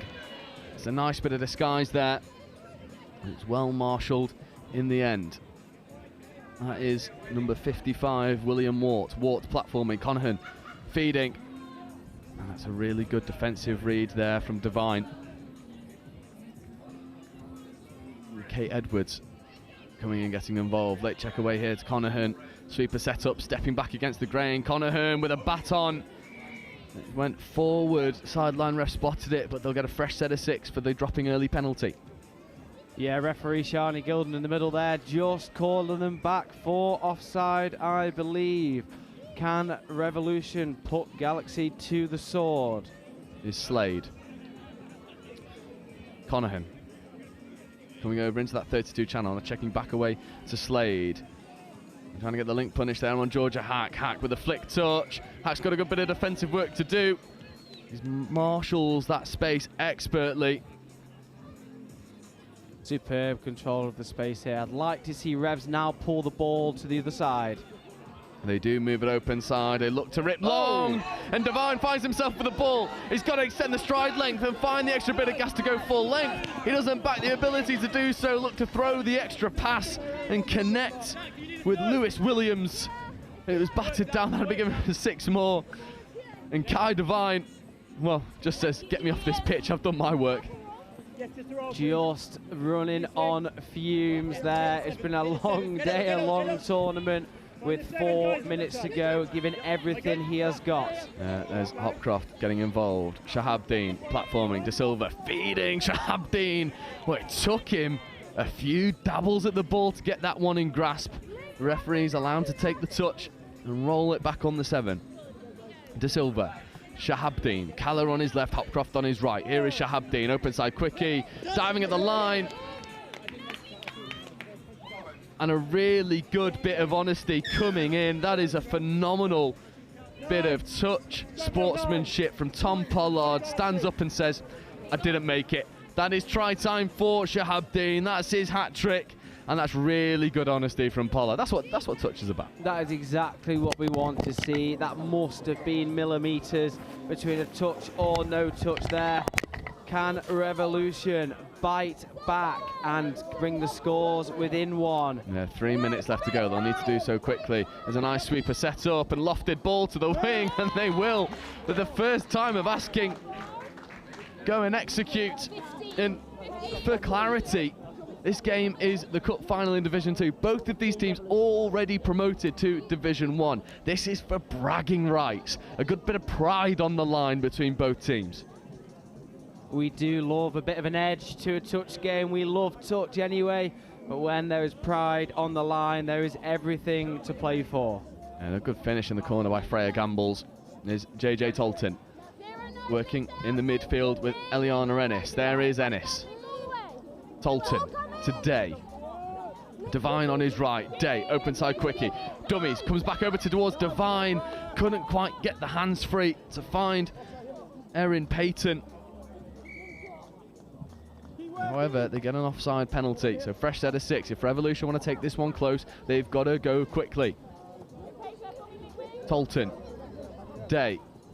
Back to Tolton. Back to Day. Good bit of interplay. Now coming down towards Hopcroft. Hopcroft platforming to Tolton. Tolton diving. Oh, Tolton thought that was all in.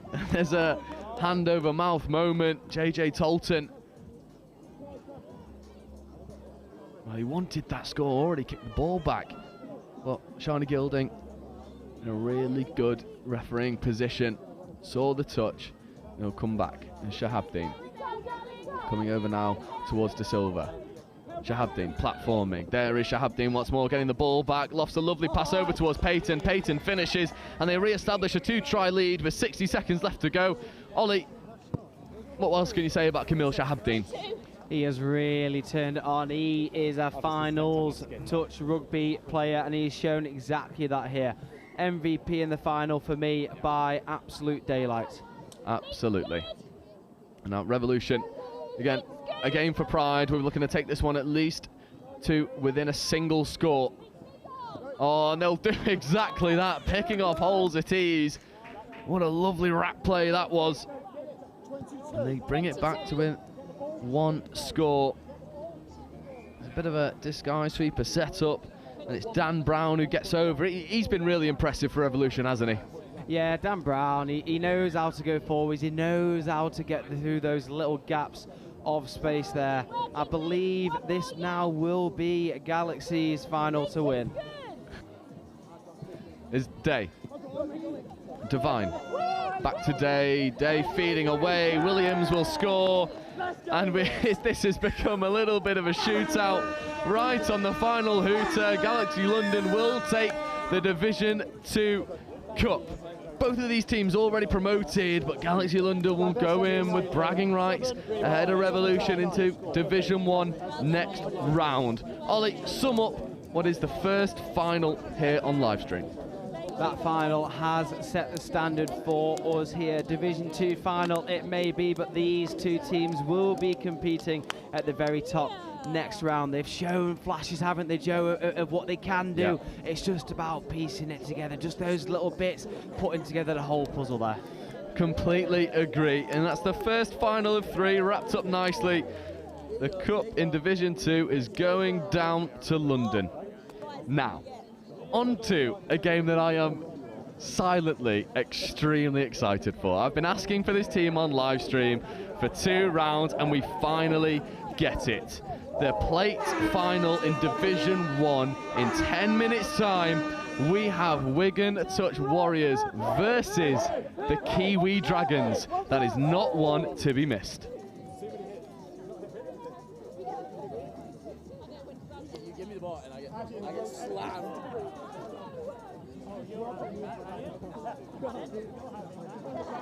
Growing, probably the best we've ever done at the moment. It was quite quiet when I first joined about 3-4 years ago, and we are growing as a club. We now have over 20 members, and the Southampton touch in Southampton's doing a lot better. We have some more emerging teams coming up, and yeah, we're getting good connections and we're growing. It's basically just been getting your mates to come down and play touch is kind of like our main thing. We normally have quite a lot of new people each year. Most of them haven't played touch before because it's quite a new sport at uni, so people come, and then it's just getting as many people involved as we possibly can. So I think last year we had about 20 average coming to training every week. Sometimes it diminished, sometimes it would be a bit bigger, but this year at our freshers event we had 60 people come. And currently we have about 35 to 40 on average every week coming to training. And this was one of the first years where we had to actually pick a squad. We didn't just bring who could come and who wanted to come. We had to actually select people. First year, so I'm 4th year now. My first year kind of getting 10 11 people to training, only put out one team, and even struggled to put that team out in one of the national rounds. And now 4 years later, we've got 2 full teams, 30 odd at training every week, and it's grown massively. We now have half the status with the university. We're now our own official club, which we weren't when I joined. So yeah, the club's grown huge. It's all been about creating a community, creating a feel and a vibe that people want to be a part of, and that particularly people that have never played the sport before want to get involved in, even if they don't quite know what's going on.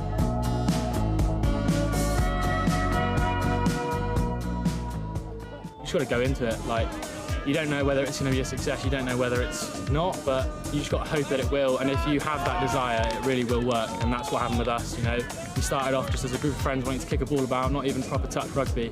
And then we had one pioneer who came in and just taught everyone how to do it. And you know, that drive was there already from that like friendship group, and we just brought it up here. People love the fact that it's inclusive sport and it's a mixed sport. I think that's quite rare. So people say that like the vibes of touch is always just really good. Everyone's really friendly. That's probably the main selling point, and then they learn to actually enjoy the sport after that, I think. The key is to advertise. I think get your name out there. Touch, at least in Southampton, isn't very well known compared to rugby. So I think really getting your name out there, getting your uni to promote you as well, and really get in the socials and just spread the word. I think probably the biggest thing. Have you had that kind of support from your AE? We have in some ways, but I think I've always wanted a bit more like screen time, I guess, more like story posts, more Instagrams, more flyers, things like that. But I think we've got that at the moment, so I think that might help us in the future. Keep going, most importantly, but also reach out to those rugby players. You know, contact sports are more and more becoming a thing of the past, and touch offering a fast, flowing and non-contact version of the sport really is a really good opportunity to get involved and keep playing rugby even after injury, or you know, just not wanting to hurt on a Sunday. I would say start small, because I don't think our club would have grown to the extent that it has if we hadn't got a really good core group who were dedicated, willing to train, willing to turn up when there weren't that many people. And then from that, it's a slow growing process, but you get more people coming along, the quality improves over time. I'd say don't be disheartened if at the start the touch maybe isn't that high quality or you're lacking numbers a little bit. Stick with it, because people will come and people love the game. And it's one of the only mixed sports at Bucks, and so you will get numbers, you just need to stick with it.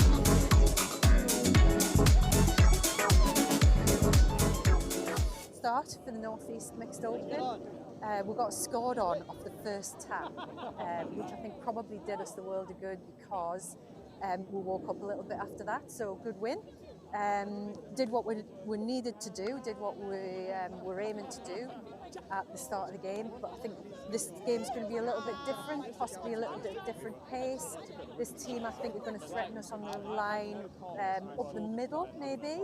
So yeah, looking forward to it and seeing how we get on. Our youngest is 15, female player, and our oldest is about 26, 27, I think.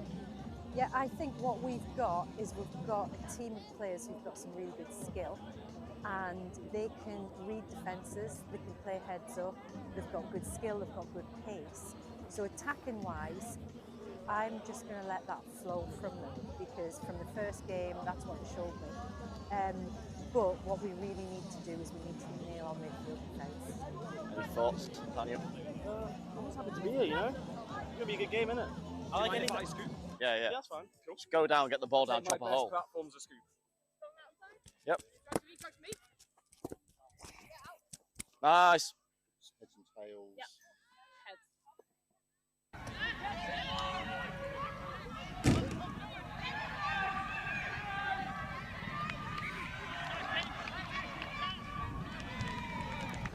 Keep on going forward, team. Go, go, go, go, go, go, go, go, go. Yeah, oh! Yes! Beautiful ball! What a ball! When we're doing our midfield D, our transition D, they're beating us a few times on our far side, so they're getting round our far side male link. So it's just, we need to compress a little bit closer over that side. Good work. Okay. What a ball. Who gave that? You? Oh, I go back to the same messaging as the game before. You clearly can see what you need to do in attack. That last, being aware, the awareness of the time on the clock, the awareness of taking it away from our box, the awareness of finding the space and using your pace to go down that edge. 5, 9,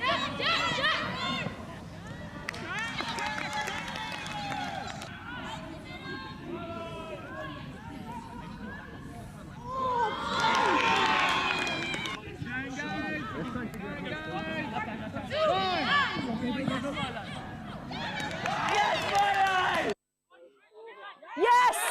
Yes, Matt! Let's finish this set! Finish it! Finish it! Ah! Really well played. Really well played. Appreciate it. Thank you. Cheers, thank you.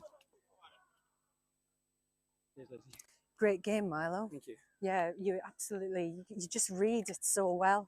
We just need to play with some intent. That's the big deal.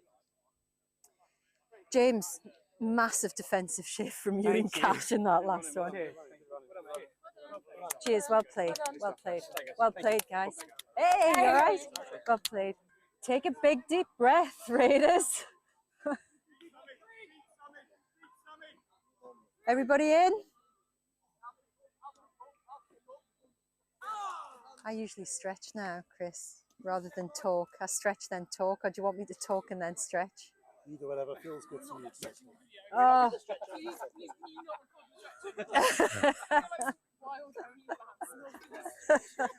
it if I get paid for it. Well, what I need to say to you is I just need a few minutes to gather my thoughts. If you were watching that game as a neutral, that was such an exciting game of touch. And it was just neck and neck all the way through.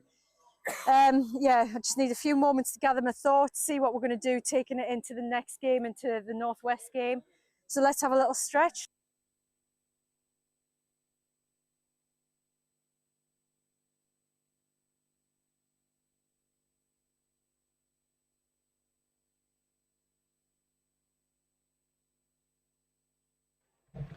So here we go. The Hooters about to get us underway. The plate final, the penultimate game of round 2 of England Touch's mixed NTS. Wigan Warriors with the tap up against Kiwi Dragons, a team that I've been begging to see on live stream for 2 tournaments. We finally get them. Will they live up to the hype? Well, Oliver Holmes, you certainly think so. Yeah, a big fan of the Kiwi Dragons. They play an off-brand version of touch, one that's really difficult to defend against. Wheatley now. Feeding over towards Lowe. Lowe wants that link punish. Wheatley feeding back over into this middle channel. There's a nice bit of disguise and Wheatley draws first blood. And we were having a little bit of a chat off air about what this game was going to do. And I said, well, Kiwi Dragons have got to shut down Noah Wheatley. They don't do it the first time of asking. You can't see the smile on my face. I hate it when Joe Wright is right, making the right call. Thank you very much. Dylan Sharp with a nice late pass over towards Wheatley. Now is the Kiwi Dragons. Our first look at their attack. Callum Digby to Morgan Tagg. Back in towards Digby for a moment. And now Grant's off to the races. There's a fair foot race on board, but now Grant slows up. Tagg is working so hard to get there, but there will only be one winner. And that's the big man from the north, Sam Grant. Very quickly extends Wigan's lead to 2. Always checking over his right shoulder. He knows exactly where he is. A little bobble, 1, 2, into the left hand. Look how confident he is. Though hobbling off the pitch a little bit. I suppose he's just a little bit tired. I'm sure he'll be able to shake that one off as we see the Dragons making their way forwards. Yeah, this is dangerous. Reece Lynch, Dan Roberts feeding away. That should be touch made. Is indeed. That was Ben Davies trying to get over. Roberts, Lynch, back to Roberts. Familiar interplay. Now skip pass over towards the link channel. Link punish option, bouncing around one and diving at the line. Danny Gregory was trying to make something happen, but Wigan stay really stubborn in their defence. I think both teams know this is last game of the day. Wigan have come out the blocks firing. No, you're right. Wigan looking like they're making some superb ground as they move forwards here down this right touchline. There's Sharp. There's Fionn Wheatley. Nice pass away here to Bricknell. Bobby back into Bricknell. That is a lovely bit of interplay. Unfortunately, Thomas Bricknell just has to come back to the mark. Setting platform here on 5th. Scooping opportunity for Sharp. Bricknell, extra hands go. There's a 2-on-1. The pass not able to connect with Fionn Wheatley. Kiwi Dragons roll through their subset. Lynch cannoning up. Gregory following in suit. Here is Dan Roberts. There's a nice bit of momentum about this play. There's Rachel Thomas-Evans as well. Is Glenn Jones platforming here. Jack Sesha trying to make something happen. It's a nice transition. They kill the ball in a fairly favourable area for Wigan, but you see just how easy the Kiwi Dragons go from touch 1 to touch 6, try line to try line. In complete flow state there. You can see the game plan is to pick or put the pressure on to the female link side of the Wigan team, something we see in the mixed game more often than not. Ainscope gets in an acting half. There's Noah Wheatley. Wheatley now platforming, gets in behind the defensive line. This is dangerous. Tom Lowe with the extra pass. Batted down by Glenn Jones. There's a fresh set of 6 here for Wigan. There's Noah Wheatley accelerating, trying to make something happen, but Jack Sesha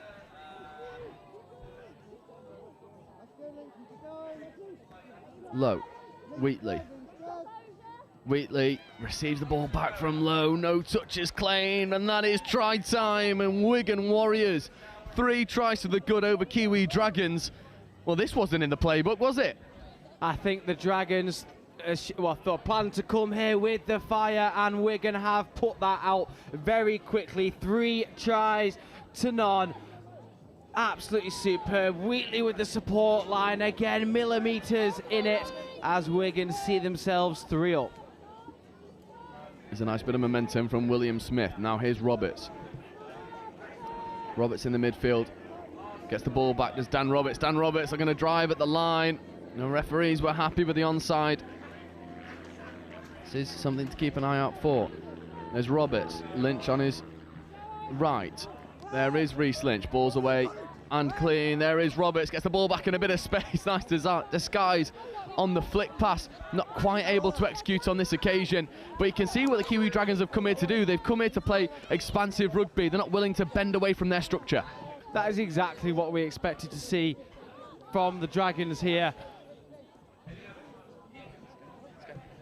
There's Wheatley. Bobby Taylor. Bricknell. Bricknell unhooks the trailer, tries to get around Gregory.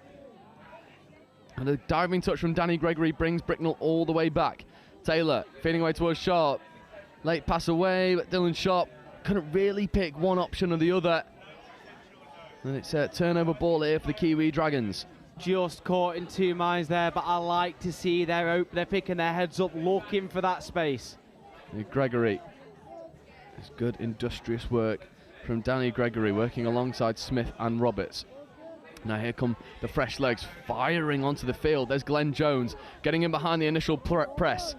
Callum Digby picking up. Digby stepping, escaping, trying to connect with a supporting player. And Digby needs to find some support. Late pass away to Morgan Tagg, who shakes away from his covered defence. Basketball pass from Digby. And they stare at each other to get that ball down now. For a moment there, you thought the player just escaped them. Bobby Taylor taking a pause, recognising he's nearly there. A little basketball pass, a clutch in the air, and slammed on the floor. Spectacular.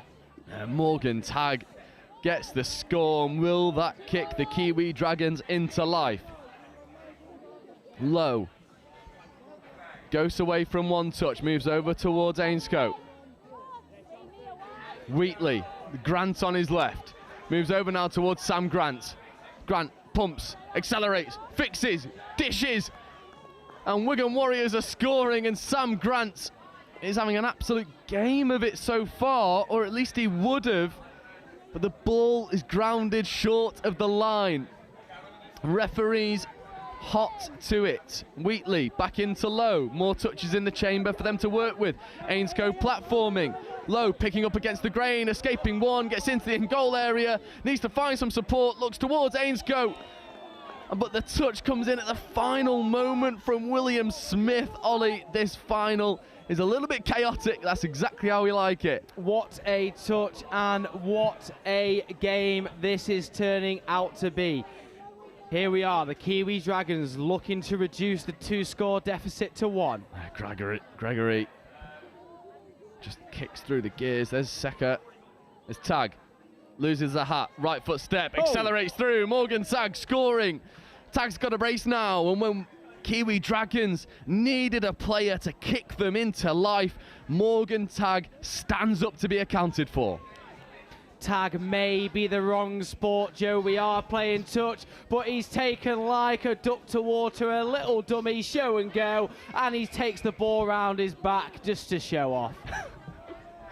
I don't know whether to applaud you or reprimand you on that one, but we'll let it slide. We'll let it slide. Bobby Taylor for Wigan Warriors looking to reinstitute a more commanding lead. Taylor platforming, Bricknell in motion. There is Bricknell. Bit of footwork, and Tag wanted to take a leaf out of Sam Grant's book. Not quite able to on this occasion. Here is Bobby Taylor lingering in this link position. Morgan Tag with a big touch. Bobby Taylor with a tumble. Well, the referee's whistle is unmoved. Happy with the physicality level. Bricknell platforming. Taylor picking up, feeding back over towards Bricknell. Extra pass goes, and they do finish in the corner.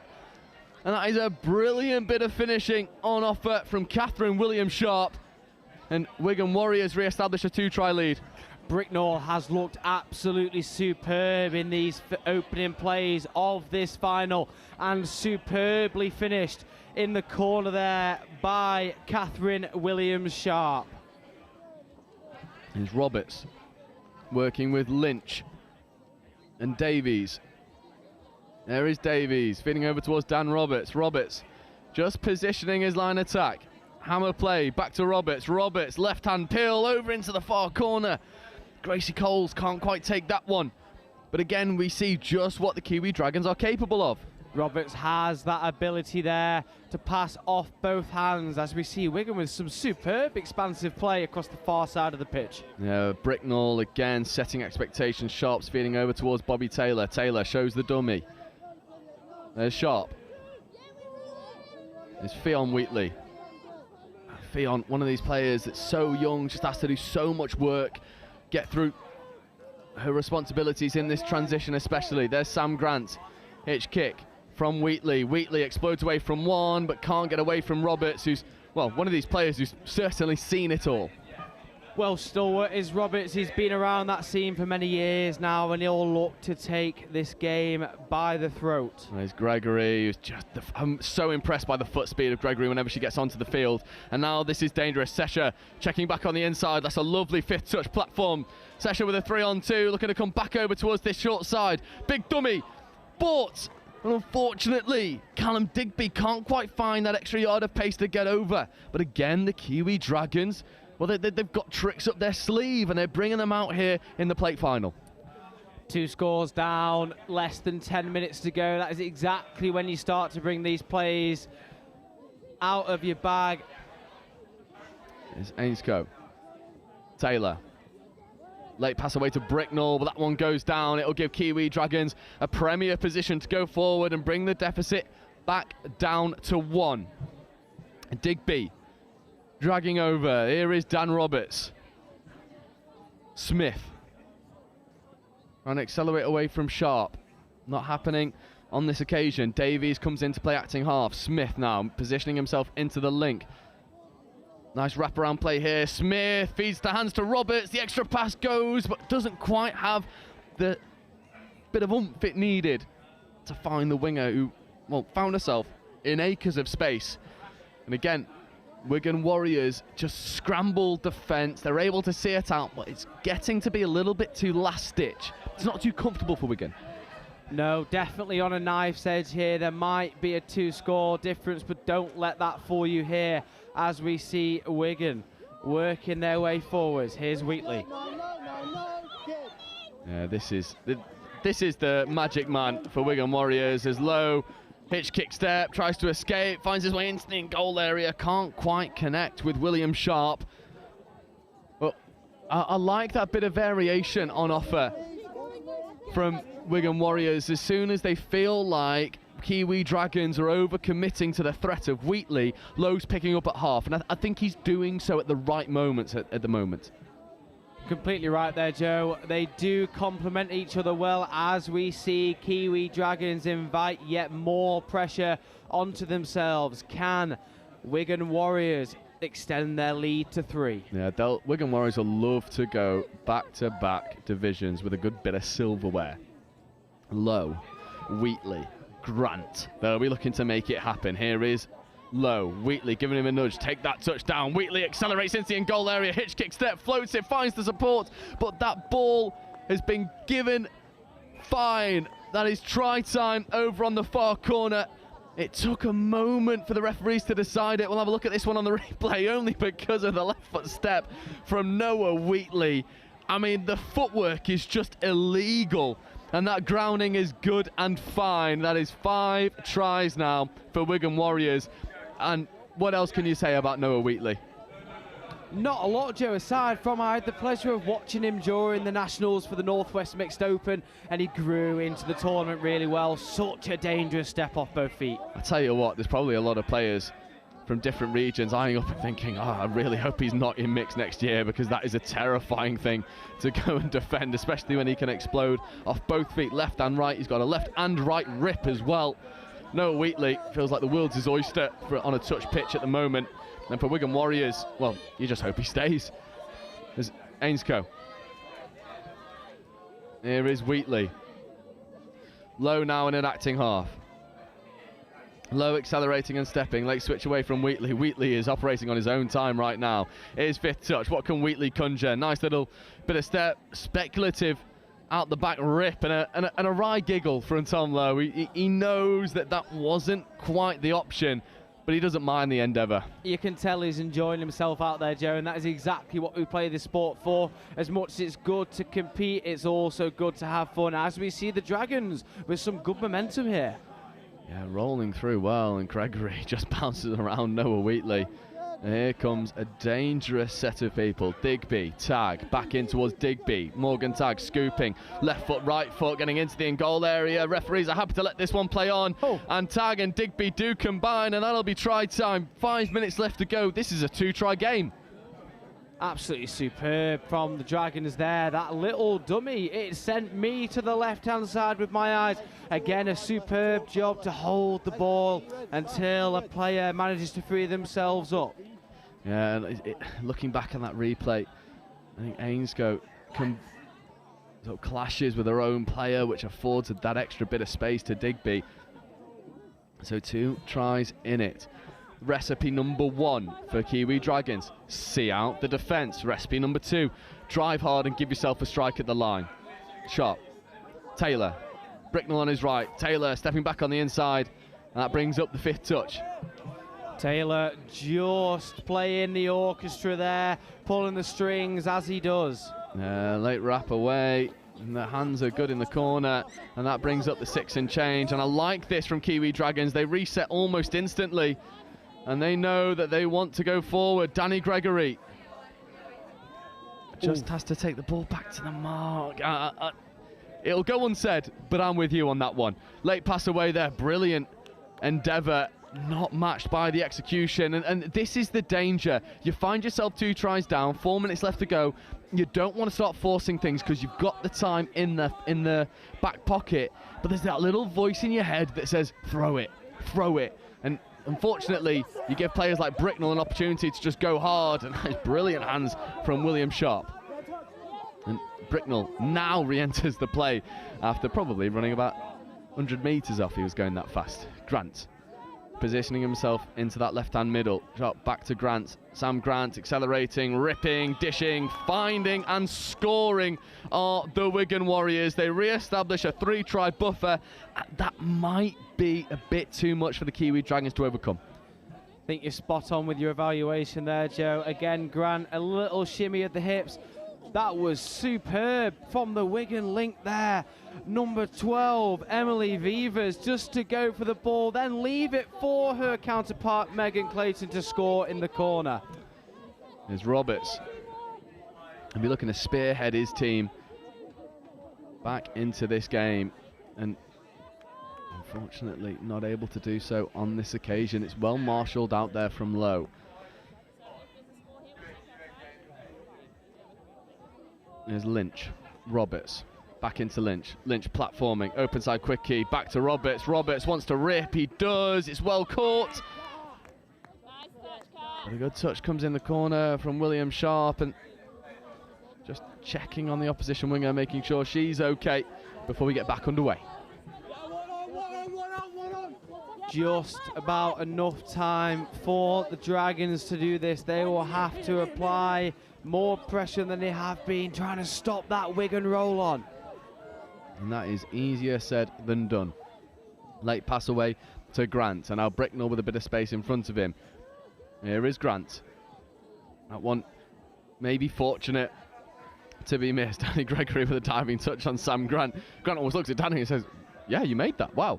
As Wigan look for a bit of jouet on last, and Bricknell, that one just collides with his foot, finds its way all the way into the in-goal area. The referee just saying, look, I know it was an accident, but at the same time, be careful. 90 seconds left to go.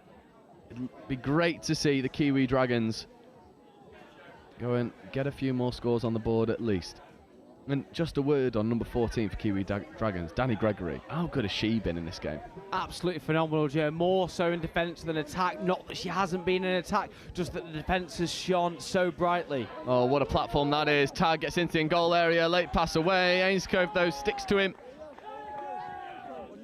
Makes a try-saver of a touch, and it's moments like that that really highlight just how much this Wigan Warriors side has grown over this tournament. We saw them play Galaxy Southwest, and they gave Southwest a fair old competition, but as things stand, they've just fixed some things that didn't quite go their way against Galaxy, and they are coming out on top against Kiwi Dragons.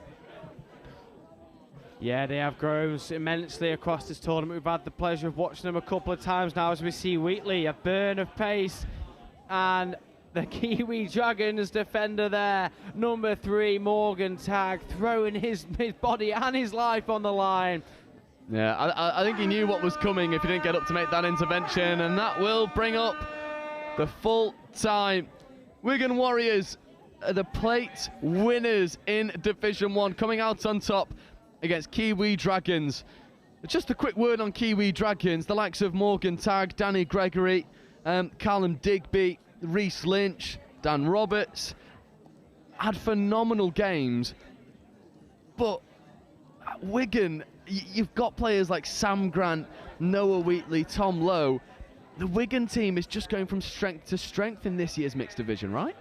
This will only fill them with confidence there, Joe. You are right. They are building in strength, and with that confidence, that fire in their belly, they've won themselves a final here. I'm sure we will see them pushing their very, very best in 2 weeks' time. I completely agree. But as things stand, we've got one more game to go, and it's the big one. It's for all the marbles.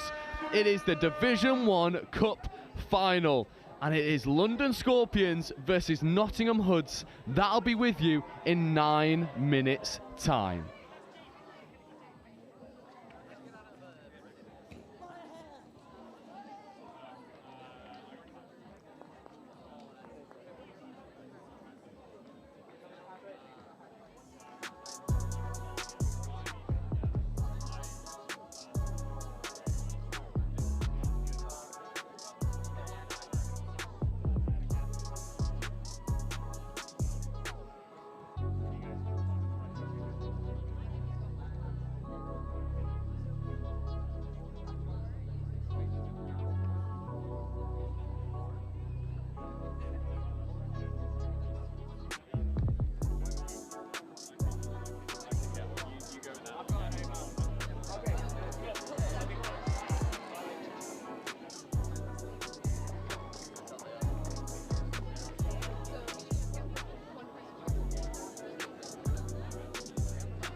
We actually looked to Warwick a few years ago when we came out of the pandemic for a potential venue for the Atlantic Cup 2 years ago in England.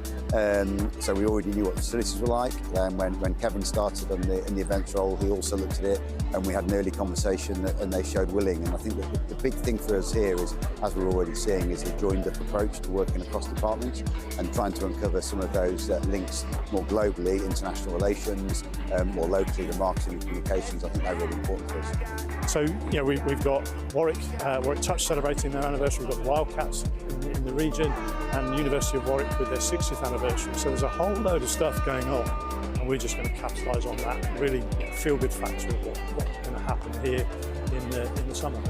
It's a great experience. Hopefully it'll be a successful tournament for England. Hopefully we'll be at home. So much being at home. Home crowd, there's going to be a lot more supporters this time. I mean, we've got more support on the pitch, and so we're actually going to perform a lot better, I think. Hopefully it'll bring more people to touch, and especially to Warwick and society in Warwick. We're just finishing off our schools programme in terms of submission to the Youth Sport Trust. So we hope we can build up in the lead up to the games some work with local schools, so they get the benefit of it coming here, and then also the local club infrastructure, and can we develop that club infrastructure to deliver more opportunities for more people to play touch right across this sort of sub-region of Warwickshire.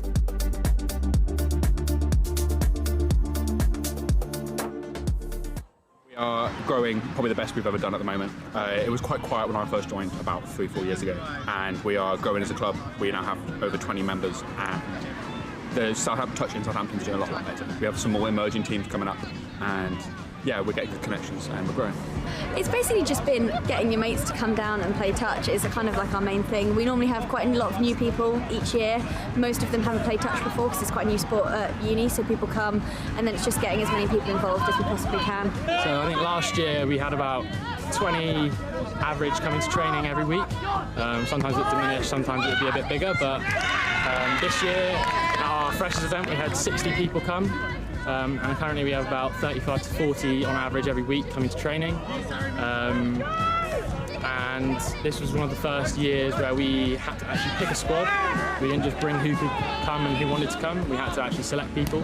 First year, so I'm a fourth year now. My first year, kind of getting 10, 11 people to training. Only put out one team, and even struggled to put that team out in one of the national rounds. And now 4 years later, we've got 2 full teams, 30 odd at training every week, and it's grown massively. We now have half-fee status with the university. We're now our own official club, which we weren't when I joined. So yeah, the club's grown huge. It's all been about creating a community, creating a feel and a vibe that people want to be a part of, and that particularly people that have never played the sport before want to get involved in, even if they don't quite know what's going on.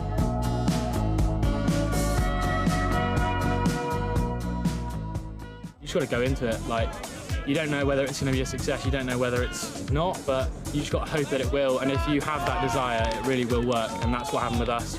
We started off just as a group of friends wanting to kick a ball about, not even proper touch rugby, and then we had one pioneer who came in and just taught everyone how to do it, and that drive was there already from that friendship group, and we just brought it up here. People love the fact that it's inclusive sport and it's a mixed sport. I think that's quite rare. So people say that the vibes of touch is always just really good. Everyone's really friendly. That's probably the main selling point, and then they learn to actually enjoy the sport after that, I think. The key is to advertise. I think get your name out there. Touch, at least in Southampton, isn't very well known compared to rugby. So I think really getting your name out there, getting your uni to promote you as well, and really get in the socials and just spread the word. I think probably the biggest thing.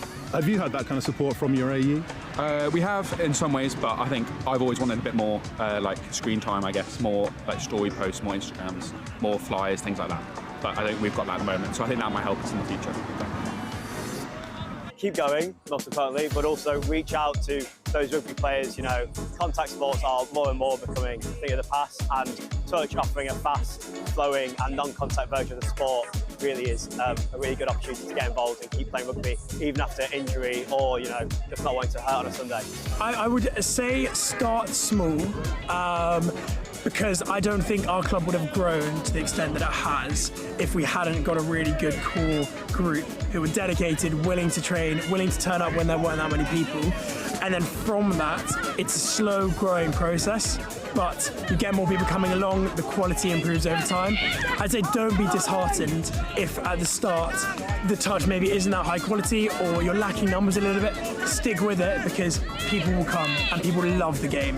And it's one of the only mixed sports at Bucks. And so you will get numbers, you just need to stick with it.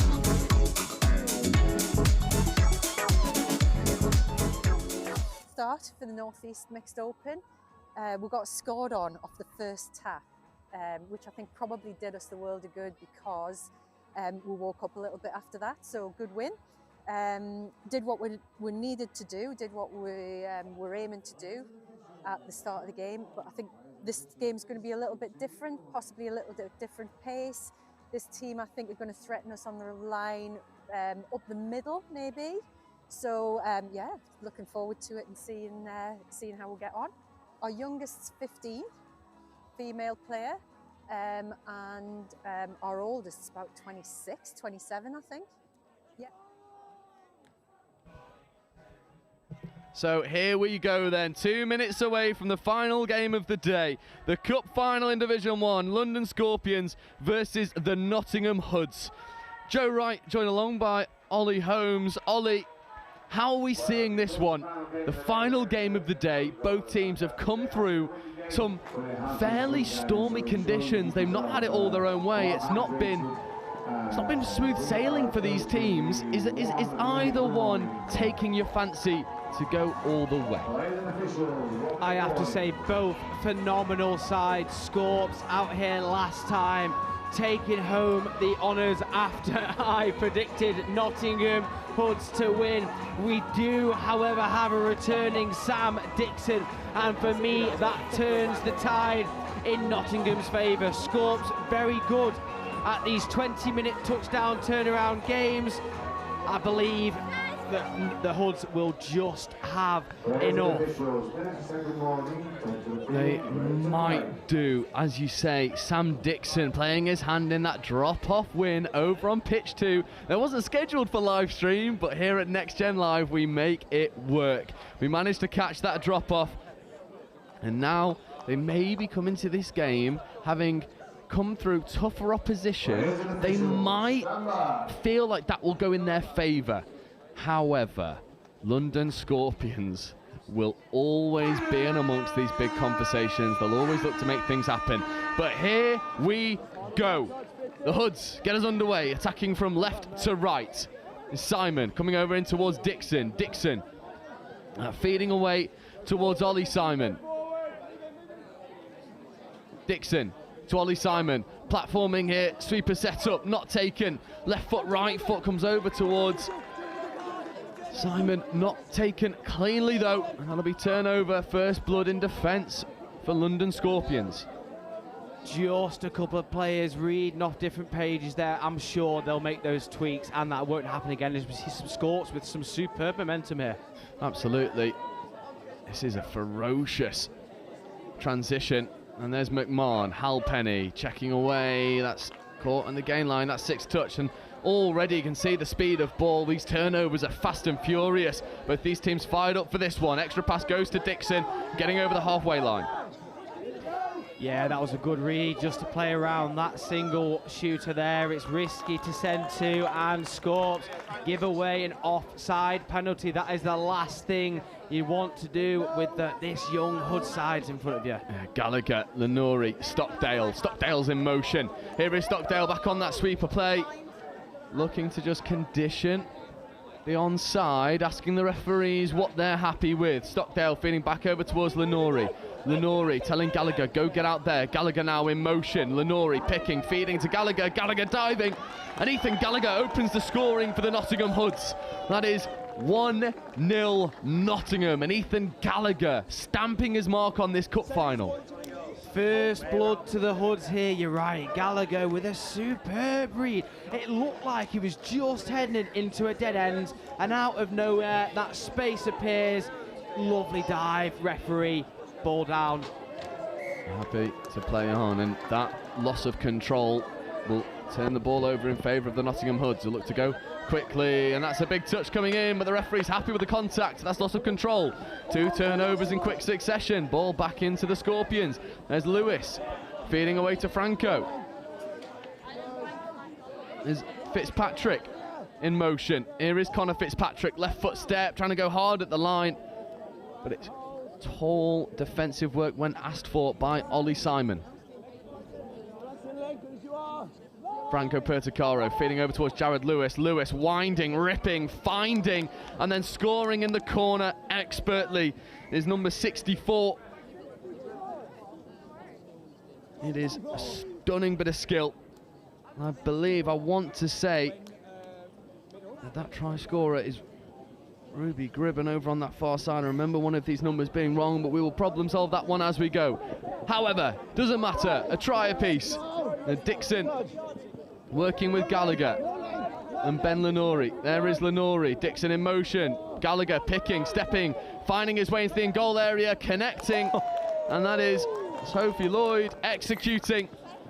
Nottingham Hoods, well, they're not. They've not come to just allow Scorps opportunities to go back to back. They have come to turn things in their favour, and so far they are flexing their muscles here on live stream. Gallagher heard what I said about Dixon and he took it personally. He's taken it upon himself to cut the Scorps open twice here. They'll need to stem the blood flow from that if they want to win this final. Yeah, there's a nice bit of endeavour between Halpenny and McMahon, not quite able to unlock the Hoods' defences. The Hoods look to go on their away set. Stockdale didn't want to give the extra pass. There's Pearce platforming. Nice work here from Simon and Carroll and Stockdale, and here is Stockdale. There's Simon again. To Simon again. Dummy switch with Dean, now feeding over towards Sam Dean. Ollie Simon wants this scooping platform. He does get it. There's Dixon. There's a 2-on-1. Dixon has the speed to get over, and he just purred through the gears with authority. And Dixon gets his score in the cup final. And that was an absolute ripper. Just a little look up, barely a wind up. I wonder if the defender could have dived at the line. Dixon almost cheering him on as he strolls over there to give the Hoods a 2-score lead. Yeah, and the tap taken from the 10-metre line, so there must have been some sort of infringement there. Especially seeing as the Scorps did not appeal it. There's Fitzpatrick. Bouncing around a couple, now Jared Lewis. Franco Perticaro, Taylor Dean on his left, not used. Here's Perticaro. Lewis, platforming. Fitzpatrick feeding a late pass away to Franco Perticaro, and it's that combination of Fitzpatrick and Perticaro that undoes the Hoods' line defence. Ollie, this is lovely work between the two of them. Completely agreed, Joe. If any man can find a small space here, is that man Franco. He will be lapping that up. Yeah, he's like a sniffer dog. He finds space when it's not available. He keeps things moving. He keeps things alive. Never one to rest on his laurels. Perticaro will love that one. Gallagher now platforming. Stockdale in motion, not used. Lenori picking against the grain, and Ethan Gallagher gets over. And so far in this final, Ethan Gallagher has had 5 minutes to remember. This is wondrous stuff from the young lad. Absolute incredible form shown from him throughout the tournament, and he is showing the Scorps exactly what he's made of. As we see the Scorps working their way forwards, can they strike back? Yeah, Halpenny, McMahon and Hardiman will be looking to do exactly that. There's McMahon, back in towards Hardiman. 6 more fresh sets here. McMahon trying to look for the punish. Hardiman picking at half, has to get that ball away. Halpenny recycles it well and then gets the penalty for foot in the ruck. And our London Scorpions finding their gear here in the cup final. Hardiman platforming, McMahon in motion, Hardiman checking away. Halpenny again checking, coming back into this sweeper platform. Hardiman, that has been lovely work from the two of them. Halpenny finishes, and if you want to learn how to keep a ball alive and not burn touches and yet still find attacking structure, That touch is a perfect example. That is so much harder than it looks. Every Scorps player there knew exactly what role they were doing, and then it was another, and then it was another, and they still got it right there. You're right, that's very difficult to defend against. Hoods, Simon, Dixon in motion. Here is Sam Dixon. Dixon stepping, diving, and again that's ball down, and that feels like the game-winning score for Northwest at Nationals a few weeks ago, where he has absolutely no right to get over. But Sam Dixon does not know the meaning of the word no. Diving low, long and strong, getting over, re-establishing a 2-try lead for the Hoods.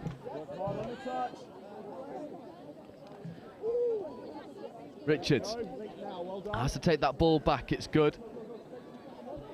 Defensive work here. Dixon gets up to make another good flick touch on Richards. Here's Brewer driving hard at the line, diving. Ethan Gallagher not only showing his offensive work, but his defensive chops out here on show as well. Here's Brewer. Again, open side quickly, back in towards Richards. Richards with the footwork, back to Brewer. Richards wants to go quickly, rips the ball long to the wing, but the scramble defence from the Hoods do enough to just put the pressure onto Susanna Hyven, who can't quite take it cleanly. I love the idea, Joe, and very, very nearly there in execution as we see Hoods getting some good momentum, working their players off the field. Yeah, Simon just flies through the gears. Phoebe Simon sets stunning platform here, matched by Pearce. Here's Owen Carroll in an acting half, stepping off his left foot, trying to attack that right-hand edge, but the referees are happy with the onside line. But what about the work there from Phoebe Simon? That roll ball speed was immaculate. Again, it's the unsung work, the basics done really well, that nobody writes home about, and maybe they should. Here's another good example of that lovely expectations here. And Halpenny platforming, Hardiman picking, there's a late play option, and McMahon with a little stutter step almost gets round both diving Hoods defenders. That was Simon and Lloyd with a bit of a last gasp effort to force the turnover, but my word, the footwork was outrageous. Frustration maybe getting the better of the Scorps here, possibly not happy with the scoreline as we see Nottingham looking threatening again. Simon and then Halpenny just having a play at the ball, referee saying nope, let's keep going. Simon feeding in towards Dean. Dean platforming, it's a little bit sticky for Ollie Simon, late switch away, and Dixon does a good job at taking that ball in grass because Hardiman might have been off to the races. You're right, he may have been away at the races. Fortunately stopped by the Scorps here as they look to get fresh legs onto the field. There's Hardiman. Taylor Dean. Perticaro, Lewis, over towards Fitzpatrick, gets around the initial press of Dixon. Perticaro setting a good platform here for Fitzpatrick. Fitzpatrick with a huge dummy. I tell you what, my heart skipped a beat. I thought he was completely through, but a really good touch brings that one to a close. I tell you what, that might have been the most outrageous thing I saw on a touch pitch if he'd managed to find a gap to squeeze through. I mean, look at that. And then the flick at the last minute from Ollie Simon behind the back. My word, we potentially could have seen the single most impressive bit of skill on a touch pitch. Not happening, no. It's back in Hoods' possession. Very good from Simon to leave that trailing arm in there. They are taught that at an England level, and he is well and truly there. Gallagher, left foot step, wanting to bounce around Perticaro, but Perticaro staying strong in defence. There's a good subset. No touch claimed, and I think Perticaro, there's no calls coming from him, so that'll be turnover, and you celebrate the dark arts while Ben Lenori's bought a fresh set of 6. Cheeky, very cheeky, a smile on his face as he brings himself off the pitch there. Can the Hoods strike? Yeah, Stockdale, Simon and Gallagher. This is the pod that feels oh so dangerous. Now moving over towards Loveridge. Loveridge stepping back on the inside. A little bit of a variation to that link punish. Loveridge now in an acting half, feeding over towards Ollie Simon, but that's a bit of a collector's item from Ollie Simon. Very rarely see hand mistake there, but there's one on offer for him there. And he makes up with it with some immense defensive pressure there. like a dog at the tracks, not giving up on the chase. This is superb from Nottingham. Brewer feeding over. There's a nice hitch kick step there from Bamba. And a penalty given in favour of the Scorpions. This is a good opportunity to bring this back to a one-try game. There's Brewer, Richards. Richards in an acting half now. Richards to Brewer. Brewer stepping, accelerating, but Ollie, talk us through that decision. I'm not too sure if you saw the hand signal. I didn't. Just hips, not square. Your hips do have to be parallel with the lines on the edge of the pitch there, and unfortunately they weren't. That has been a giveaway from the Scorpions. Maybe Simon looking to run the Redlands. Hyvenen, though, was lurking in a dangerous area, defensively shutting down that opportunity. Extra touch here in case they need it. Dixon receives the ball back. Extra play away towards Pearce. Pearce now platforming, getting in behind the defensive line. Sam Dixon accelerates, kicks through the gears, needs to find his supporting player and does so expertly. And the referees are happy with the grounding. And that is now a 3-try deficit. First of all, what a platform from Pearce, and then the pace from Dixon to make it count. Completely right, Joe. Dicko just pinning his ears back as we see him pierce through that 33 channel there. Let's just have a look at the ball down here. And that is all good. We see Hoods up by 3. All good indeed, and that is Phoebe Simon, who was executing and getting that ball down lovely. Now Scorpions need to find a way to unlock this Hoods defence, not able to do so on this occasion. That brings up the 5th touch. 6 minutes left to go. They find themselves 3 tries down. Halpenny feeding over towards Hardeman. Hardeman just killing it in the corner, backing their midfield press to put a bit of a nudge on and potentially force a turnover. Hardeman's up and out early. There's Gallagher. Second touch, not up over to the 10-metre line yet. There's a nice ball out there to Stockdale. Stockdale with a dummy, fixes, straightens. Ball's on the floor for a little bit too long, allows Halpenny to come up and put a bit of pressure on. Here is Simon. Late check away.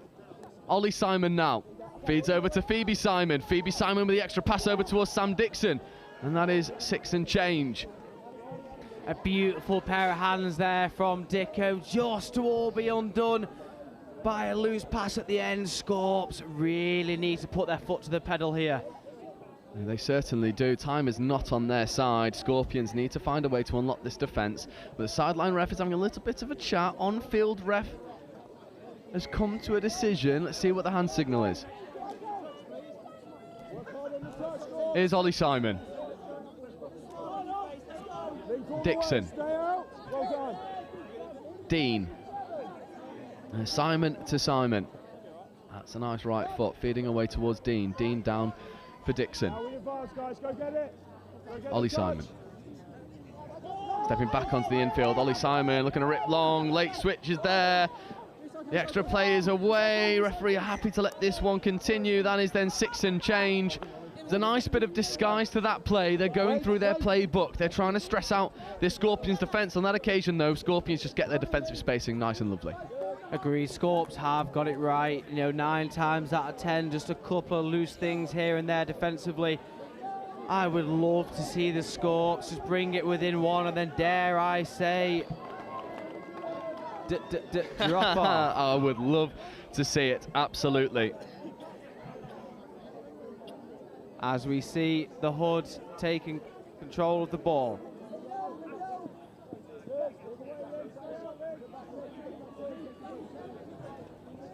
As we see the Hoods marauding forwards. Link no, on now. Link no, on now. There's a Carroll ripping long and it gets the ball down and that one is away. And now the 3-try buffer's been complete. Nottingham Hoods with a fair bit of confidence going into the final 3.5 minutes. A nice bit of interplay between Carroll and Pearce. And then what about this for a lovely pill picking right foot step. Owen Carroll releasing, and it's finished in the corner by Freya Betts. And that 3-try buffer feels a little bit too tall now. Agreed, unless Scorps have got some magic to pull out the bag here. Superb defender from Simon there. Hitch kick, late switches here. McMahon to Halpenny. Halpenny though, that pass not enabling him to do anything really with the ball. And now Gallagher platforming. Lenori following in suit, straightens. And then that's been given a loss of control. And I think there's a bit of dark arts creeping in there. That was a nice bit of touch on display from a defensive point of view. Slight play at the wrist, knocking the ball loose. The Scorpions manufacture themselves a fresh set of 6. 2.5 minutes left to go, but that pass just undoes that pressure. And I'm sure you'll agree, this has been the difference maker for me. The sustained pressure that Hoods have been able to build on the Scorpions line in comparison to the sort of one-off sets that Scorpions have had on the Hoods. They've just not had enough possession in the red zone, have they? Yeah, spot on, as we see a ball down from Nottingham there. You're right about the sustained pressure. The field position is about being able to convert that into tries, and that is exactly what the Hoods have done today. There's Hardiman. McMahon moving a little bit laterally to get some fresh legs onto the field. Taylor Dean is asked to do a fair bit of work here in this near side link channel. There's Jared Lewis feeding over towards McMahon. McMahon picking up from half. McMahon ripping over towards Perticaro. Takes it in stride and look for the extra pass, but the Nottingham Hoods just defend the heads up play so well. They back their athleticism, and it seems like that's what's going to see them over this line. I have to say, Hoods could be in control of the touch series for years to come with a very, very mature showing here for such a young side. Yeah, this is a scary proposition. If you're any club watching this, you're kind of thinking to yourself, what can we do to create scoring opportunities against such a young and exciting team? Perticaro will be looking to get one more score on the board for the Scorps. Perticaro checking away, late dish off towards Jared Lewis.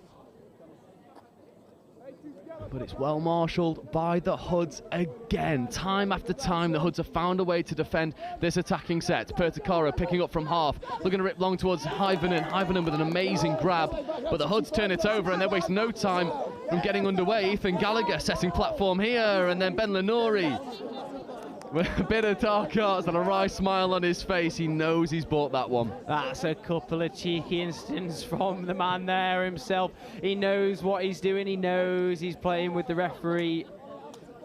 Yeah, it's a mature play, and I think maybe that's what the Hoods lacked last round. Just that one experienced head that can come in and just steer the ship a little bit by some yards and help guide what is the most exciting club team in England to a cup final win. And that ball just dropping loose, but that won't matter. The Nottingham Hoods are the victors of the cup final in round 2 of the mixed NTS Division 1. Ollie, what are your thoughts on this Nottingham Hoods side? I mean, what can you say? They're so good. Well, what can I say? If I said everything, Joe, we'd be here until tomorrow morning. They are incredible. They know what option to pick, when to pick it, and how to execute. And if you put all three together, that's a very, very deadly combo. No discredit to the Scorps side. They won last time out, missing a couple of players this time, but they have made it to a final again, giving their overall points a boost in the right direction.